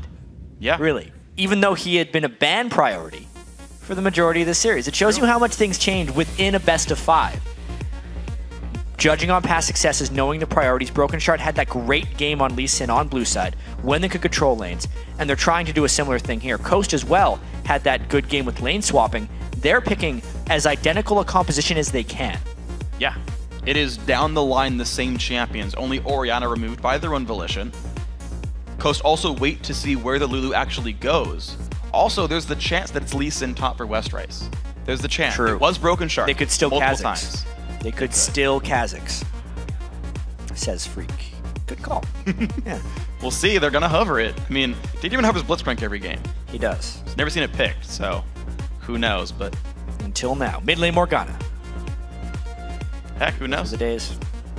NY Jackie. Jackie, yeah. Here we go. So they have 8 seconds left here. Ooh. Karma Lulu. You actually aren't sure. Yeah, if it's you know the type of champion at the very least. When we saw this from Cloud9 Tempest, it was mid Lulu and support Karma. If it was TSM, that would probably be the other way around, but we'll see. And so you know the setup. It's 2 in-your-face, high-damage, fairly squishy frontliners with dual support. A lot of jumping around. And a self-sufficient AD. And the Ahri. We knew that's kind of all he had left. Against a bunch of shields. You know, how effective is it really going to be? Well, last time Coast won, it was splitting them up and getting individual picks. You've got Charms, you've got Cocoons, you've got Dark Bindings. And you've got Rocks to follow through at the end. You get them low enough, Daydreamer can pick that last kill up. And the big thing here for Coast is they, again, have adequate follow-up for Dark Bindings. Yes, they do. On a bunch of pretty squishy targets for Complexity Black. It does look like they're going to be doing that Lulu in the mid lane. So, a ton of shields coming from Complexity Black. And a boatload of mobility on their team. They're going to be looked to fly around and dodge everything in this one. And I think so much of it has to do with Broken Shard's early game against Intended, whether or not he can shut down Elise.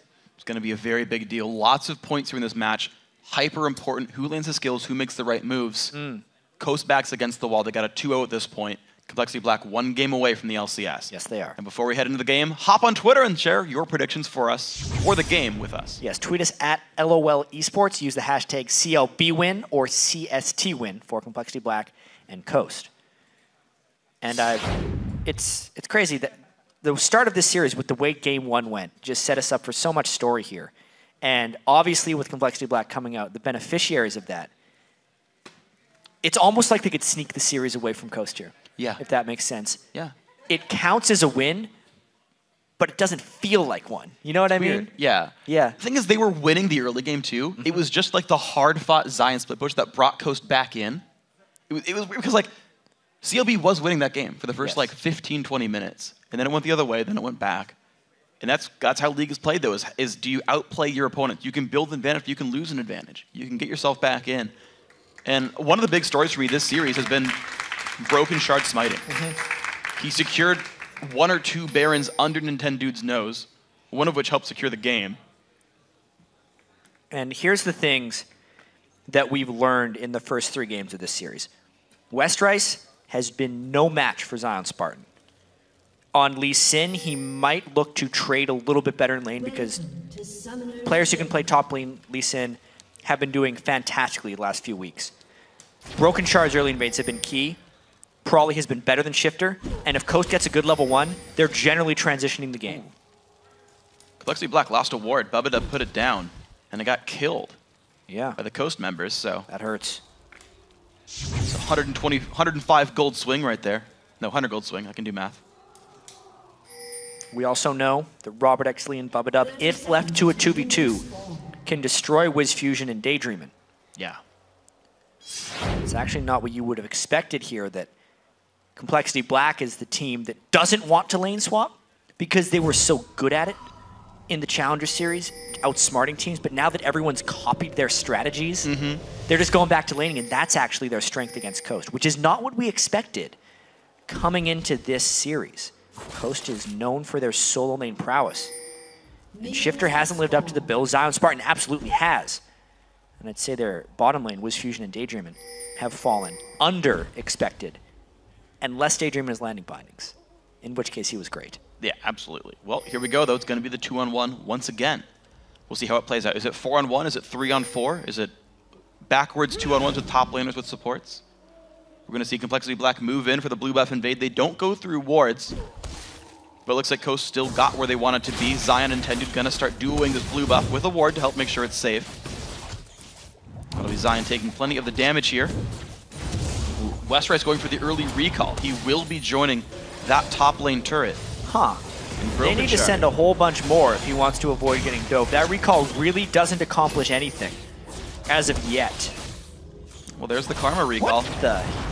This is the 3 on. Oh, okay, yeah, no, he's walking back. Westrice, yeah, he recalled from the jungle and then ran to the lane. He just wasted 15 seconds, I would say. Did he expect to be recalling on top of a ward to fake out the opposition? Maybe that's what he expected, but he's not faking out anybody at the moment. Outsmarting himself a little bit right there. 4-man push for Coast. Zion, what? Taking damage, so his E will do more. Oh my gosh, you're right. Yep. That is super smart. Zion Spartan gets like 20 AD off that, but worth it. Turret's on a half HP on this one. The smite comes through with Fusion, plenty of damage with the rocket launcher. Yeah, he gains an additional 0.4 attack damage for each percentage of health he's missing. So about 30 to 35 damage is getting out of that one. And there we go, turret number 1, slightly slower from Coast. To be expected going towards the top lane here. Looks to be a fairly equal trade. Broken Shard already making his way back across towards the jungle. He doesn't need to help push. He's going to secure a red buff. And maybe that might mean more. We're going to see actually almost everyone recalling. Yeah, Complexity Black's not going for that second turret. They're going to take some damage on it, but they're definitely going to be down a turret in this trade. Can they heal in time for a dragon or something? I'm surprised by this move. I honestly feel like what happened with Westrice was just a mind game failure for them. They thought they were outsmarting them. They thought they were going to maybe juke counter push and stop the push from Coast, but Coast just continued to go through. And Westrice takes a bite into the face. He's still level 1, lost both turrets.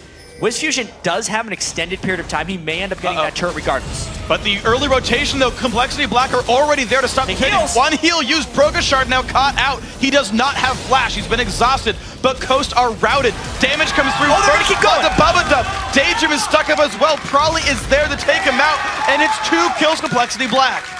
2 huge kills, which just slingshot the gold back for them. It means the turret doesn't necessarily matter because they got Coast to overstay and they were able to collapse. First Blood did go to their support, which is a little bit non-ideal, but Karma does scale quite well as far as supports go, plus they can steal this red. This is great play by CLB. The early recall set them up to fight in that top lane. Sacrifice the turret, got the kills capitalized. Nintendude, he's seen this before, he's gonna back out. So nice stealing right there.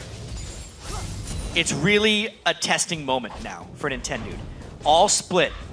When he's fallen behind, he has not became relevant in games. If he gets ahead, he's been all right. He can keep the solo lanes going and they can win games that way.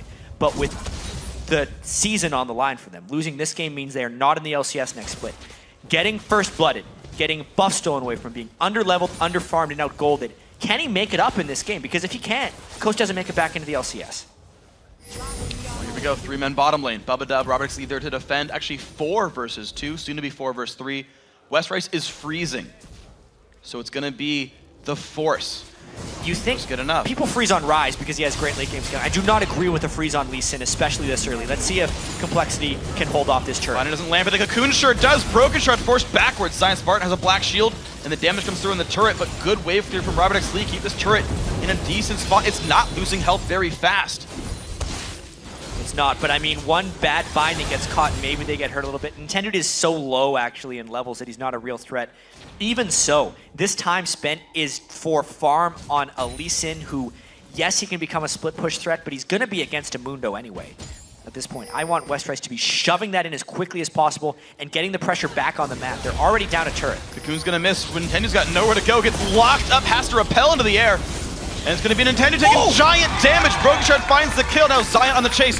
No summoners up anymore. Broken Shard does give the buff to Wiz Fusion, but here comes West Rice. Jumps in. Another summoner heal. The slow comes in, but here comes Shifter. He's level 6. CLB forced away. West Rice does teleport in with the level edge, but he is not able to secure a kill. Miraculously, Complexity Black got a kill 3v4 before all of it happened, which is the only reason that is worth it. And Coast in the mid lane. Shifter's up 6 minions after roaming out of lane. He's finally winning the 1v1. He's back on Ahri. I think it's the biggest thing for Shifter. He is in his comfort choice when it matters most. Ahri was the champion that he did so well with late in the 2013 season. It's what he beat TSM with this split. It's going to be tough for him to succeed long-term in this game with all the shields, but he needs to make something happen in this lane. He level 6 first as well, but Prawley's got this one. Shifter did not ult to get into that fight any deeper, so that summoner spell, or the ulti cooldown rather, is up for him. Nintendo's got himself the Wraith camp. He's pretty far down in levels though. Broken Shard already 5.1. Blue buff will give him another quarter level or so. We'll see how long it takes until Broken Shard has that evolved ultimate. Zion level 4 versus 5, but close to hitting 5 himself. West Rice though with an XP lead. He does. The lane swap gives him an edge now, and it demands respect from the rest of Coast. He pushes up incredibly heavily, and that's why Nintendo Dex was showing near that side of the map just for support in case West Rice decided to do something aggressive.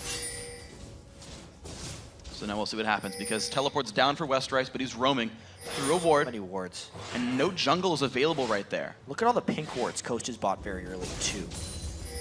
Also, Wiz Fusion buys way more consumable wards than other AD carries. He completely opts into helping his team with vision control. Specifically this early pink ward, which will delay his BF sword, but they think they need it right now to stop the roaming of Complexity. Good dodge by Bubba Dub. The binding's there. Daydreaming. He's been able to capitalize off the vision control that Coast typically is able to provide themselves. Yeah. Bindings hit, and they get the follow-up, at least they did in the last game. It's a 1,000 gold game right now. Things would certainly help Coast in this one. But Prawley's kind of been donated farm. Taking Wraiths with the help of his jungler. Yeah. Means they really need him to beat up on Shifter. Even if we think back to game 1 of this series. That happened actually. Broken Shard gave him a Wraith early on. They heavily invade Shifter's blue buffs. It is a game plan for Prawley to leverage some experience help from Broken Shard and try and take out Shifter that way. Because we know a Coast without Shifter is not Coast. It's just kind of a beach. There's no water there. It's missing a important element. I don't know. It's an eroding coastline? It's an eroding coastline. Yeah, gonna have a landslide victory for Complexity Black. A tsunami is coming. Gotta be careful. Broken Shard is level 6. See if he can make any moves. No Lizard Elder just yet. Probably getting the Wolf Camp as well. So getting some pretty heavy jungle help in Golden Experience. He goes in for that, but it's Shifter going for the early recall. Grabs a needlessly large rod. So once again, DFG Ahri is the build here. Shifter wants to one-shot somebody. And it's against a team of heavily squishy people. Unless Complexity can reactively shield as the DFG comes in, Shifter's going to be able to blow somebody up once he gets that. Nintendo also keeping up in levels. He's 7 off this. Yeah, no one on Complexity can really build tanky against this. The levels are being kept up on by Nintendo. He hasn't really fallen behind. It's actually a level up, half a level up on Broken Shard. Yeah. So farming up, actually, is not something he often does when he falls behind. It's really nice that he's doing it in this moment, though, because that's what he should do. Yeah. I feel like he's most improved right now for Coast. In the weeks since playoffs. Yeah. Honestly, yeah. He's had a much better showing right here than he did in the playoff games. Shifter doing the best he can to hold on. He's taking Wraiths now as well, realizing that it's a bit of a farm lane now against Prawley. And we'll see what a late game Lulu can do versus a late game Ari. Westrice still playing fairly aggressive, maxing E on this Lee Sin build. Wants the wave clear advantage over Zion Spartan's Mundo, which makes sense for the matchup. Yeah, Zion Spartan is behind in CS because of the time Westrice spent freezing and because of the 4-man siege that Coast did down bottom, which really didn't give them any advantages. It's just a matter of if Westrice can make this count. He still hasn't gotten a turret, he still hasn't pulled out much farm, and it's not like he's denying Zion much farm a turret. He's still getting all those creeper last hits. He absolutely is. So good mechanics under the turret by Zion, but Westrice does allow himself room to move if he wants it. He hasn't cashed in on it just yet. Trinket Ward stays alive. Dragon's on the map. Cocoon lands on a broken shard, but a shield blocks pretty much all the damage there. Pink Ward defended. Wiz Fusion actually took major damage down to the bottom lane, actually. He burned both summoners to get away from a fight down there. Westrice also claims top turret for this. The lanes being stagnant like this is working for Complexity Black. It's a turret and summoners burn. No boots on Zion either, so if he teleports in, he's not going to be a huge threat. He's more just going to be an object that is hard to move. Once Coast goes for a Dragon contest, you can tell Complexity's hoping for a catch. With Broken Shard sitting smack on top of Pink Ward. It's just out of range, I believe, of that other ward. They would hit it with that one thing. Yeah, they would expect it to be seeing that ward. They think they're doing this clean, but they are in full vision, and now they know. He's gonna go. Westrice could TP in if he wants to, but right now he's not gonna. Yeah, will Westrice come in? Robert's a little bit low. They're trying to zone him off. Here he comes on Lee Sin. They had to flash away. Now they might look to control Dragon. Broken Shard on one side, the rest of the team on the other. Q comes out. Broken Shard does have flash. So far away from the rest of the team, though. He's involved his ultimate. He could try and stealth in since he's avoided ward control. But he knows there's Pink Wards there, so they would see him when he does this. Once again, aggro there. This could be one of those mid lane for Dragon exchanges. Well, right now, that's the start by Coast there. Wiz Fusion and Shifter are there to deal the damage. Daydreamin wants to get rid of this ward, but he's got to be careful. Q won't land. The turret is going down pretty rapidly. And the Dragon has not even been started. This is just a better movement for Coast right now. They get the turret, Dragon isn't even started, and Coast Complexity Black is trapped. A bind and a Cocoon. Huddle goes down. A lot of damage comes through. Broken Shard down to half. Zion's got to be a bit careful, but the outplay comes through. Westrice. He's going to Q Zion. Is overpowering them right now. Even though Zion doesn't move fast, he's moving with a lot of purpose at this moment, and he is just pushing Complexity Black around. Having a true tank against a team that has none, if you're moving as a unit, is a big advantage. So Coast back to within 1,200 gold right now. Westrice has to be aware that a squishy melee build gets you killed in a team fight. If he's not playing the split push game, he's got to be very wary about how he plays this. Lulu Karma, this early game is not a ton of shielding. You don't max those skills first. No. All right, just nice moves by Coast right there. Probably doing his best to wave clear, but he was gone from the wave clear and they didn't get anything in return. So back to within 1,000 gold. Yeah. 1,000 gold for +2 kills, and I believe it. No, there's no dragons for CLB, right? I don't think we've not seen as go down. of yet. Yeah. So Coast plus a turret, Complexity Black up 2 kills, and then minions get them the rest of this gold lead here. Let's see what else these guys can do with this one. Frostfang also for Bubadub, he's been getting more gold overall. He opened with Spell Thief's Edge, so the 2v1s and all that gave him more money, so that's part of the money lead, I should say. GP10, Westrice setting up blue buff for Prawley here. Really gonna get that one safely. 114 to 118, mid laners farming pretty successfully. Shifter has fought his way back in the laning matchup. I would say, considering the help that Prawley's got in this one, he is getting a little bit outlaned by Shifter. Shifter completing his Deathfire Grasp. Prawley has a theme already. Shifter didn't have to even go any magic resistance against Prawley. Still kept up his farm. Still didn't lose his turn. Broken Shard now claims red buff. Still 7 on him. The junglers are not getting XP for quite some time. I guess everyone kind of waited because they're sitting in the Dragon That pit. Dragon time really delayed the gold in this game from happening. Still no one with Dragon, not even a fight to break out right there. And Westrice with no teleport walking up the wrong lane could mean a Dragon secure for Coast with Sound Spartan down here. And CLB a little bit split up. Lucian's on the bottom side. Bubadub's going to spot this out a little bit with an empowered Q. With the damage coming down fast and furious, Broken Shard does have flash. He's going to go. Doesn't get it. He pops the stealth. He's buying time for the team. Zion forced to run with the ultimate there. Ulti down for Broken Shard. In key. They are trying to push the mid lane turret and cut Coast off, but I don't know if they have the power to actually cut them off there.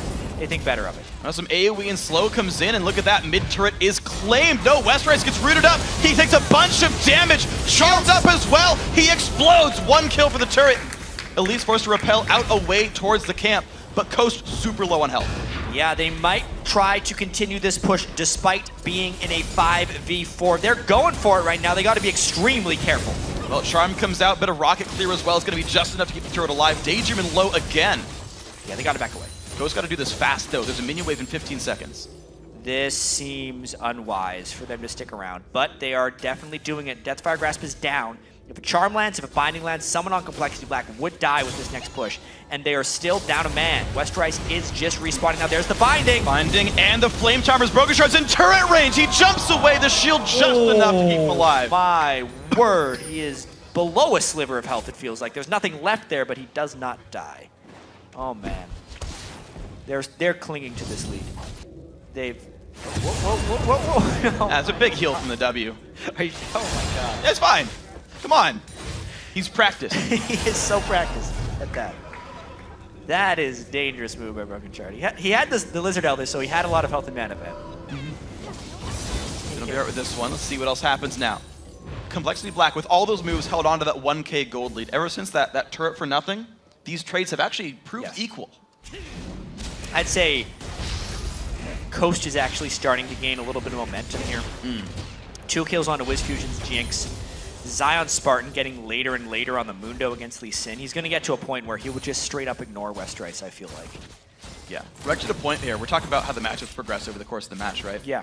Zion Spartan continually doing well against Westrice, no surprise there. The fact that Shifter's holding equal is really nice. The one I want to talk about, though, WizFusion has more gold. Hold on, taking a bunch of damage. Westrice, big kick there. The Summoner Heal might keep him safe. He's got Daydream coming in, the Binding! No. But here comes Broken Shard. The flash, not gonna matter. Kill picked up, leaps forward.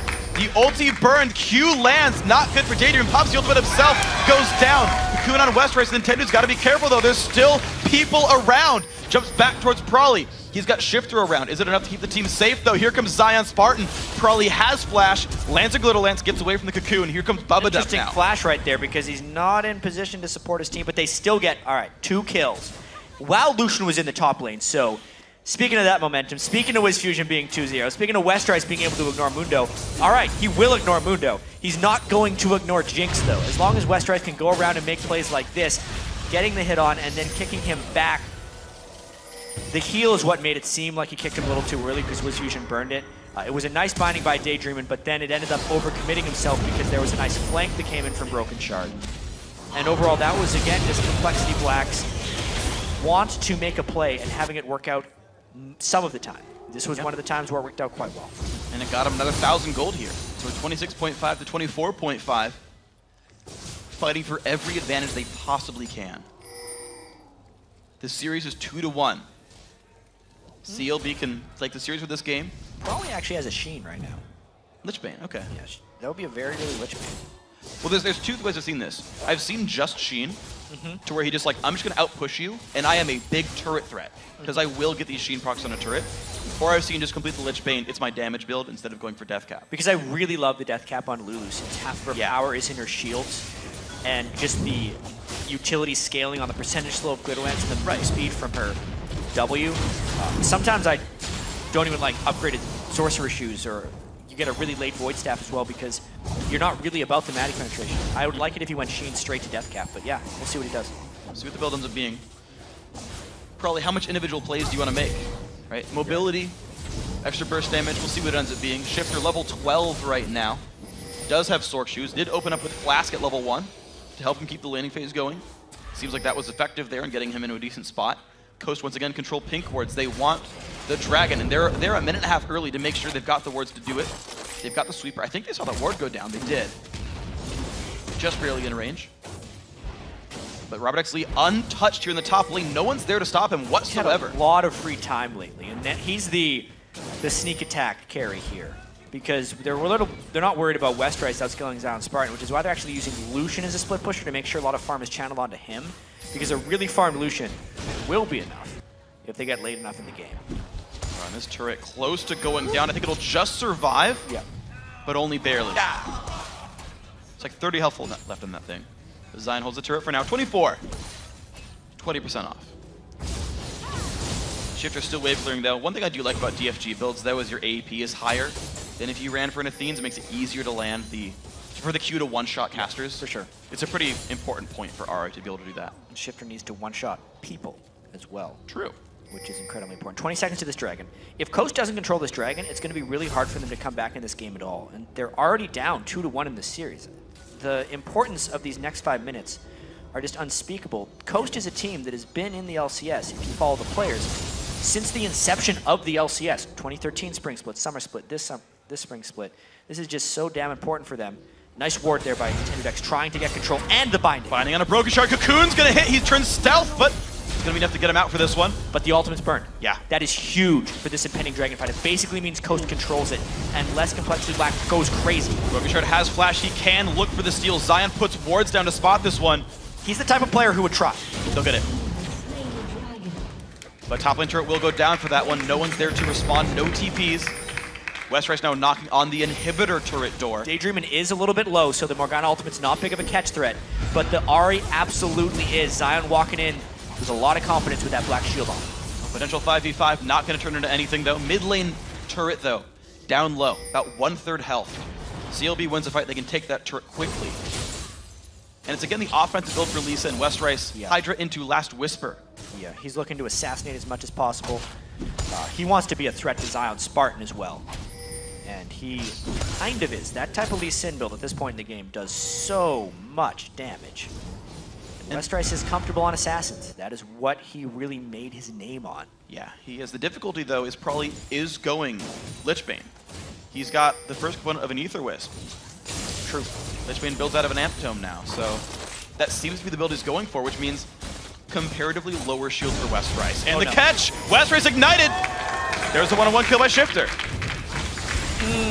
Gonna have to take another look at that one to see exactly how it happened, because he didn't return any fire to Shifter and ended up burning his flash away. Bad news for Complexity Black right there. But they have been doing a lot to work. Let's see, Shifter's waiting around the corner. Oh, wow. He predicted the Q, basically. Yeah. That was Shifter's waiting around the corner, knew he'd go in for it, got in front of the minion wave. Just using Fog of War to his own advantage. Great play by Shifter there. Binding, bump it up.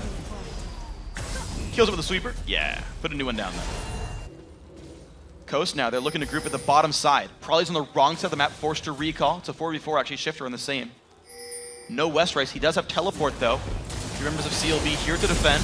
Nice wave clear, really great wave clear. Absolutely. Not even letting them reach. I wonder when the next time a Kha'Zix evolves his W for the extra wave clear. Shooting out the extra spine shoot from the side. With how powerful the ultimate evolution is now. I feel like that will almost I guess you not can't happen forsake the others either. Yeah. I've seen it once in a while. Yeah, solo lane Kha'Zix does it sometimes. I don't think jungle Kha'Zix has the ability to though. Yeah, probably not. Yeah. Does add more slow, I believe, right? I'll have to get back to you on that. I'm not sure. This game though, 24 minutes in. 3,000 gold lead for Complexity Black. They're trying to siege up this mid turret. They have to always be careful though, with no true tank. A true tank's about to teleport right to their face though, lands a cleaver. Zion goes in, the ulti Karma Shield keeps the team a little bit farther back. Zion now down to about 2/3, but regenning back up. The mid lane Lee Sin though takes that one down, so the split push working for CLB. Westrice is trying to give Zion a taste of his own medicine, pushing with a squishy Lee Sin against a tank who can't find the right team fights. He gets about half of that middle turret as well. It's even more than that. Look at that thing. It's going to regen 180 a minute, but Westrice, he got the tools to get away from this one. CLB now pushing the bottom lane. That turret's going to be going down very soon. Binding Cocoon both miss, and another turret now 6-3. I told you I'd get back to you on the void spikes as well. It increases the slow by 10%, 20 to 30%. But and a blue buff steal. Darn. 25 minutes in, a bunch goes down for Complexity Black right there. Now they completely outplay the map. The split push is working for these guys. CLB completely playing this one right. Just on the other sides of the game for this one. We saw this before from Coast in game 1. And we'll see if this continues down this path. And Nintendo's doing this cooldown boots on Elise again, but he's way behind on his items. And I feel like that only really works when you're ahead on Elise to chain the stuns together. Otherwise, you just end up having minimal to no impact. Yeah, he's 1,000 gold behind Broken Shard right now. Yeah. 6 to 7K. Broken Shard going fairly tanky. He's actually, I think, going to try and be the tank himself on Kha'Zix right here. 50% damage reduction, plus all the shields they can throw on him. 50% damage reduction when he's stealth in his ultimate. Yes. Of course. Is going to have to be the tank if they want to end up finishing this game. And looking at Merc Treads as well. With a team like this, you really want Mercury Treads. Already picked up for West Rice. In the recipe here for Broken Shard, I expect that to come through pretty soon. Mikhail's, of course, already there for Bubba. Doesn't seem to be stopping Coast too much. If they pick anyone without him nearby, the guy's going down anyway. Yeah, and this is such a tricky point in this game, Freak. As far as Complexity Black is concerned, too, if we think about kind of where they've been before, this is uncharted territory for these guys. They were 3-0'd in last year's promotion series. They don't want to let it go to Game 5. Coast just won Game 5s before in the promotion tournament. They would lose all of the momentum. Being up by 4,000 gold in this game is probably the best chance Complexity Black will ever have of making it into the LCS, right here and now.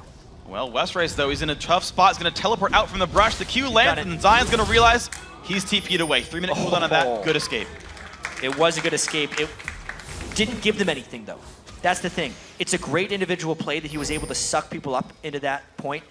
But the overall scheme of the game, it doesn't matter. They didn't have any other pressure anywhere. They can't get blues, dragons, turrets, barons, anything off that. He just really loses his teleport. Yep. It did cost a ward from Zion Spartan, though, so hey. Yeah. Got something back there. 4 sweepers for Coast right now. 3 for Complexity Black. Both teams trying to deny vision. Picks very important for both teams. Catching people out when they move between turrets. Catching people out just on a move towards a dragon, which is coming up right now, actually. Rabbit actually clearing away a jungle camp as he gets ready for this one. Nintendo going to start this right away. Coast think they're there first. No TP for West Rice. And Coast are collapsing first. Yeah, Coast getting another clean dragon. This is really going to keep the gold for them. If you look at this game as it progresses towards later and later, the Jinx will be incredibly potent, and if Shifter finds the catch on a squishy target, it will still be the one-shot throughout this entire game. The more dragons they can secure like this, the longer they make the game, and the closer they get to that all-important Game 5. Well, a bit of a slow on a Daydreamin' probably is finding some places to put damage down. Certainly he's got that. Look at Daydreamin' though, he's actually added a giant spell. He's like, I really need to be tanky. I need to not get blown up by Kha'Zix. I think Randuin's is his goal. Perhaps. There is a heavy amount of physical damage if you don't count Lulu, because she's really not doing much yet. A forced Baron right here, but Pink wards up, great ward control, and they saw where Wiz Fusion was. Bubba going to try and zone these guys off, scare them, maybe trick them into thinking they're not doing it. Coast is not fooled. They're going to go in. This could be a steal attempt by Nintendo. Knows about this. Nintendo very, very low, takes a bunch of damage. They got him. Kicked and picked off. Now the push in towards the Fairy Pit. 1-for-0. Shifter wants this, puts damage down, smite it away. That goes to CLB. Will there be any trade kill? Shifter, he's going to flash away, but goes down. It's a 2-for-1 so far. What else is going to happen? The shield and a broke shard. He is safe with Fusion in the battle. Exploded, and here comes Kha'Zix. Will Complexity Black get any more? The cleaver not quite going to do enough, but Wiz Fusion gets a kill back on a broken shard. West Rice trying to escape. 2-for-2 with Baron going to CLB. And West Rice looks like he could make it away. He's got to find something to jump He's out of energy. He's out of energy. He's going down.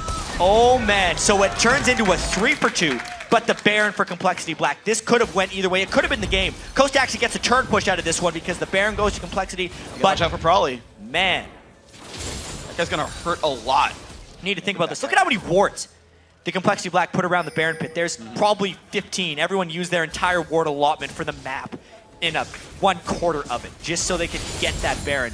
But then they scattered for the fight. That's the craziest thing. Everyone hopped the wall for Nintendo, and they got trapped on opposite sides of it. Some people for Coast came around, others stayed up. And yes, they could get the Baron because they had the smite. And then instead of fighting with their shields and their Baron buff, they decided to split up. Yes, Prolly was low, and so was Bubba, but consider if Complexity Black stayed in here with the shields. Since West Rice and Broken Shard decided to re-engage, they probably would have clean aced them. at that point. They may have been able to take the Baron, the Ace, and up the mid for an inhibitor, but because the two supports, so to speak, stayed back and did not support, they ended up losing 3 and a turret, and it keeps the gold close. Yeah, Bubba got hit right away by Shifter. Bubba actually outplayed it. He burned the Ignite, he burned 2 of the 3 ulti charges and the DFG and got out. Bubba tanked all of Shifter's burst and lived. Huge. Yeah. Huge moves. Couldn't participate in the fight after that. But Shifter didn't do any damage that fight at all, except to get someone away from the battle. Blue buff will go to Shifter though for this one. Of course, great play by CLB to push Nintendo down right away. And we're back to a 4,000 gold game. We're actually kind of back to as if the Baron didn't happen, which is crazy to think. Uh-oh. Can he land the Q? Trap. He does. No. Wiz Fusion's trying to run towards his team, but the kick in the back of the head, Westrice again gets the 1v1. Assassination, and where do they go from here is another big question. They're going to try and push up all the lanes and get a siege going. They only have 35 seconds to do so, though. What's crazy about that Baron take is when you pay that much for wards, you're trying to buy something on the map. Complexity Black was trying to invest and buy a Baron via Vision. That's how much money they spent there. And since even though they got the Baron, they gave up 3 kills, 3 deaths, and ended up losing the Baron buff half the time anyway, it really didn't buy them much. It's almost a zero sum for them. And now because they got to catch on to Wiz Fusion, independent of the Baron, they're going for a bit of a siege up top. Well, the 2 mages at least have a Baron buff on them for a short time. Damage comes out to Shifter. Good culling. Partially blocked there by Nintendo. Turret's going to stay healthy for now. But we'll see what else can happen. Bottom lane, mid lane, all these lanes pushing in towards Coast's base. Zion going to be the one roaming back and forth to hold the lanes as they push in. Shifter does have the ulti, but Complexity Black, look at this. A pink ward on their side of the wall to get wards, to make sure there's no defensive wards there by Coast to watch their movements back and forth. Yeah, this is tricky, to say the least. Westrice is the squishy guy. Coast knows all about this. They know what the split-pushing Lee Sin is capable of. As long as Zion Spartan can stay deep outside the turret and not let the wave arrive, Westrice will never be able to ignore him for turret damage, and the rest of Coast can hold 4v4. That's what Coast is looking to do with this siege. Robert hasted away, dodges everything else right there. Zion Spartan taking massive damage from Westrice. Still does have his ultimate, though. Pops it right there. Doesn't want to get too low. Risk of execution. Cocoon on to Robert X. Lee. Is that going to be enough to get the kill? Shifter can't charm him. Robert gets out. Mikhails is burned by Bubba. He shields the zap onto himself. That's rather big. If another charm or Cocoon lands, it's a dead person, it seems like, for Complexity, unless they get exactly the right shields down. Zion did have to go back as well. This could be the wave where turrets fall. This is what Complexity Black has been waiting for, and we may see an initiation by Coast. Charm on a broken shard. Cocoon won't quite land, and there's a push in. This turret losing more health down to 1/3. This Fusion trying to wave clear. 2 items. There's 2 items the AD carries. Find out a broken shard will get rooted up as well. Big damage though. Shifter forced to retreat from the culling. That's how long these sieges have been going, too. That's the second culling on this turret alone. Yes, it gains, as you said, 180 health a minute, but they push them back. They might finally break through this turret. What a huge siege stance by Complexity Black. They just go hard for it, and they get it. Wiz Fusion's got no mana to participate there. Westrice still holding a 2-level lead. He's almost 18. Zion almost 16. So rank 3 ulti will be available next wave.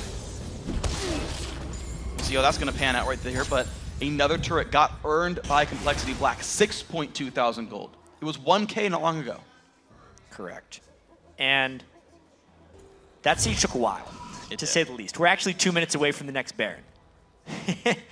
They were really in that one for the long haul, but they stuck through it, they were patient, and it's really incredible how powerful their shields were because they were eating Dark Bindings, and they were stacking so many shields on people that it was never beneficial for Shifter to actually go in, and they never actually got harassed down because they could shield so proficiently. Everyone cutting back and forth, it worked really well. Westrice did a great job in the duel versus Zion Spartan. Forced him back a number of times. You're seeing another Dragon getting soloed, nobody bothering to stop him. There's actually no way for Westrice to jump the wall without flash. Yeah, he's out of trinkets. No wards there at all, but he knew no one would check. There's no control. I kind of like that Westrice didn't go for the Sightstone. He said, I do too. Because he needs so much combat effectiveness against Mundo in this game. Yeah. But he's very much itemized for the split push. If he joins a team fight, I don't know if Banshee's Giant Belt's enough to keep himself alive. You get a cleaver to block the Banshees, and Shifter can still one-shot you. Yeah, with the shields, though, and the Wild Growth. I mean, Prawley's death cap will be pretty huge in this one as well. Wild Growth currently is a 763 health, 600 base, and then only 163 from the ability power. Because Probably isn't fully powered up yet as far as Lulu is concerned. With that death cap, the shields have become much more efficient and could very well shut down a lot of Shifter's damage. Complexity Black, they put a pink ward down. They're ready to buy another Baron for themselves. They're trying. A defensive pink for Nintendo. There's a sweep. CLB knows they're safe. Cocoon, gonna hit up. No, flashing quickly to get away from that one. He was ready to have to react to that. Yeah. You have to question the mindset of being willing to flash away if people are there and still going. He has really long-range skill shots he can check. Yeah, with. just He like just RQ waits that 2 breath. seconds. But the impatience cost him his flash there. We'll see if that comes in handy for Coast if they can catch him out. Plus they lose the ward control. And they're gonna lose blue buff now. They're gonna lose bottom if they don't respond to this Zion Spartan Mundo. Level 19, or sorry, 17. 19 would be pretty incredible. That'll be rather cheap. But he's catching up to West Rice in levels, who's spiked. That's 18. No more levels for West Rice. If he keeps split pushing, XP is going to waste there. Shifter 16.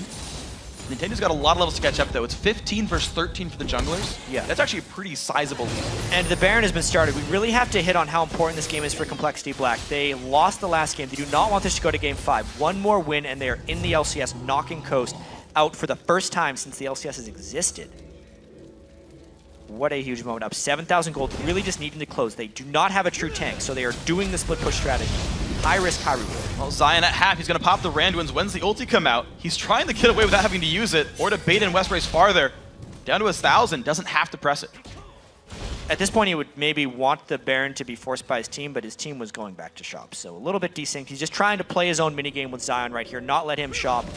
Zion, he's got to be careful, though. If West Rice gets the combo, he could nearly kill him, pops the ulti. And that's a cooldown burn. Zion actually still on the run. West Rice, great wave. They're going to get this wave right back to the inhibitor. Pop the ultimate. He should time that one if he's played a lot of Mundo and make sure the Complexity Black, if they're going to force before that matters. Now, whether that's a Baron force or a sneak force for Complexity is yet to be seen. They're actually faking the Baron, catching Nintendo out, but they don't even have Prawley there. He's down to half. Did the binding come out in time? The zap will come through. No bind. Nintendo massively low. Prawley still hasn't shown. So Coast doesn't know that there's actually 2 people trying to push down their inhibitor on the bottom side. Now they are. Okay, Zion, no ulti, has a red buff. Can he stop anyone? I doubt he can stop West Rice here. Look how fast his turret's falling, probably down to half HP. Zion, actually dangerously low as well, kicked away. They don't even get it. Dude. They go for West Rice, Cocoon won't land. 3v3 on the other side. They are actually inside the Baron pit, trying to do the Baron as well right now. They have to peel off. Daydream in the binding, flash by Robert, he goes in. Daydream forced to flash away. Chompers come out for Wiz Fusion, but here comes West Rice. The teleport on the other side though, can West Rice get out? Will not get stunned, but the rocket, it gets healed up. The team is safe. West Rice does go down.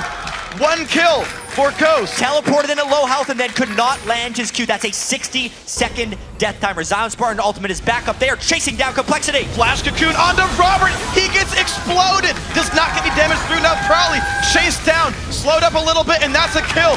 2 members alive, only 2 for CLB. How good's your smite, Broken We Shark? said that was high-risk moves right there. They tried the sneak attack with Prawley. It failed. The teleport also failed. They do not want this going to game 5, but this would be a miraculous smite. He doesn't quite have his ultimate back up. Baron is at half. It should be up by the time he goes in for steal, but they do not even want to make this an attempt. Look at the zoning by Zion. He could leap flash if he wanted to go super hard. He leaps. He does. He wants to go hard. He doesn't even have enough mana right now. He's got flash. The damage comes in. The smite comes through. The charm was there in time. Coast pick up the Baron, and they're going to chase Broken Shard. He leaps up in 3 seconds, flashes the wall, smites for health, and actually blocks the cleaver because it aggroes the Wraiths, and he gets away. Whoa. Oh, he's going for an hip. That would be No, he's not. He's just trying to live right now, but wow, Freak. This series has gotten crazy. To go the extra couple feet there for Broken Shard. That was smart. Saved his life. Mind game the skill shot. One smart move right there, but Complexity lost control of the game in that last exchange. Wow. The Baron buff has went to all 5 people of Coast. The death caps have been completed.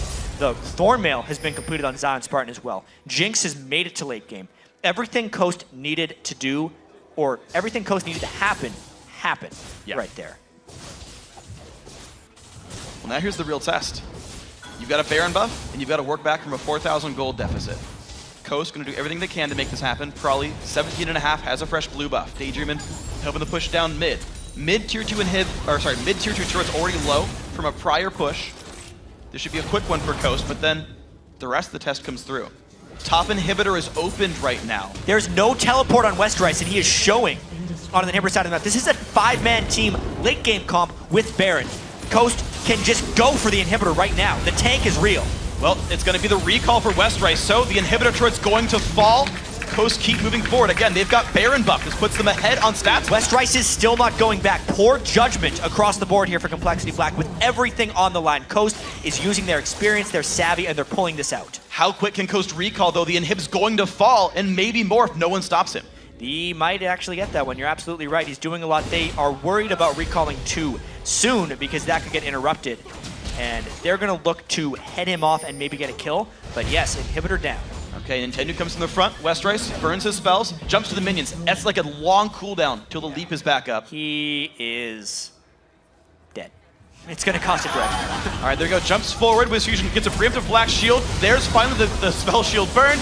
And Westerice goes down. Inhib for inhib. Minions in the top side right now. And it's going to be actually a dragon, though. Yeah. So you'll betrayed their top laner for that. All right. So, even so, that was an exposed inhibitor taken down by Westerice. Versus an inhibitor they may have been able to defend because there was still a turret in front of it. Remember how much Complexity Black had to work to get that inhibitor the first time? Versus how easily Coast pushed that one down because there weren't 5 people defending. Coast this whole time has wanted to force 5v5s, and now they can with the armor level of Zion Spartan. They're going to look for inhibitor number 2 here. They will tank this one, and they're going to force Complexity Black to fight them or give it up because Westerice is dead. 25 seconds of 5 versus 4. Top inhib turret going to fall. The siege continues. 20 seconds to Westerice's back means inhibitor number 2 also going to drop. Now the minions are already down in the mid lane with a super minion, but that's not something that Coast want to go for. The real question is, can Coast actually get 3 inhibitors off of all this? They've swung so much of this game back for them. They want to shop right now because they're all sitting on 1,500 to 1,000 gold. And they just need to take advantage of that fact. They have really turned this game around. Now here's the question. I feel like there's 2 things that Coast can buy right now, or go for right now. They can set up the siege for the bottom lane. They know mid and top will hold itself, or they let the inhibs kind of almost respawn and just own Baron Vision and say, we'll play you in 5 minutes when Baron respawns. Right. Or when we get Baron and go back for the siege. I think they can do both. I think they can get vision control because they're stronger 5v5 after they set up a siege bottom lane. There's definitely one exposed turret that they can get for free that is going to be uncontestable by Complexity Black. And even with the 5v5 strength, because Baron's about to wear off of them, they might even be able to force the 3rd inhibitor down. And then just wait. Then they get the Baron, because there's 3 waves of super minions in the base. Well, Fusion going to be the primary wave clear offensively. Nintendo going to tank the turret. Tier 2 turret not going to be defended there by Coast. Repel puts the aggro onto the minions, and Daydreamin going to look for vision control now. Here's the siege. The recall going to be there roughly in time for Westerice. There's probably for the wave clear. Glitterlance going to miss. Binding hits. This turret taking a whole bunch of damage. Coast not slowing down. The flank TP is coming in. This is the battle. The flash away. Fusion not going to get queued. Zion taking massive punishment on the backside. He's forced to run away. The Chomper is on cooldown as well. The re-engage. Westerice jumps back away through minions. The Zap going to remove the spell shield. And they go in. That's the turret going down. Zion, though, dangerously low. He's got to be careful. Kick back. Nintendo in the air. Ooh. He goes down. 1 for 0. The backlane running away. Shifter going to get rooted. This could be the fight for CLB. They pick up 2 kills. But where do they go? They're going to keep chasing right now. There will be super minions in their base. Probably low. 3 kills. 60-second death timers here for Eden. Dark Binding comes out. Daydreamin flashes the wall. Rabbit actually not going to chase through, but Bubba Dub will. Guesses the wrong corner. Daydreamin looks for Broken Shard. Unless they send someone back to base, their Nexus will die. Zion is teleporting, trying for the back door. Here we go. Zion Spartan's going to find turret number 1, and there's minions coming to help. The recalls. Complexity Black, they won't get anything out of this, but maybe a kill. But how much are they really recalling? Fusion going for the base on the other side. Prawley is back, trying to finish off Zion Spartan. This could just be a base dance. It's going to be Zion going down. That's 4 kills. That goes to Complexity Black. Robert X lead. Explosion inhibitor, super minions going through as well. The inhibitor is not responding. They're trying to win the game on the other side and take it into the LCS. There we go. Danger, the only guy to defend. The turret going down. He goes for Robert. Here comes Westerice. This could be the game. Complexity Black. They've got minions in the base. They kick back Nintendo. The Nexus is falling. Is it going to be enough? Robert takes it down. Complexity Black make it into the LCS. Wow, freak.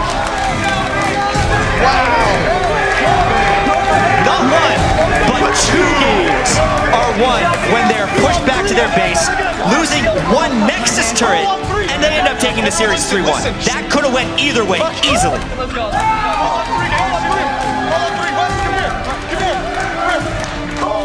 What a moment for these guys. Westrice has waited so long to make it into the LCS. Broken Shard has spent a year in North America here in the challenger scene trying to make it in. Prawley has bounced around teams so many times, and he, pound for pound, just outplayed Shifter in this series, games 1 and 2.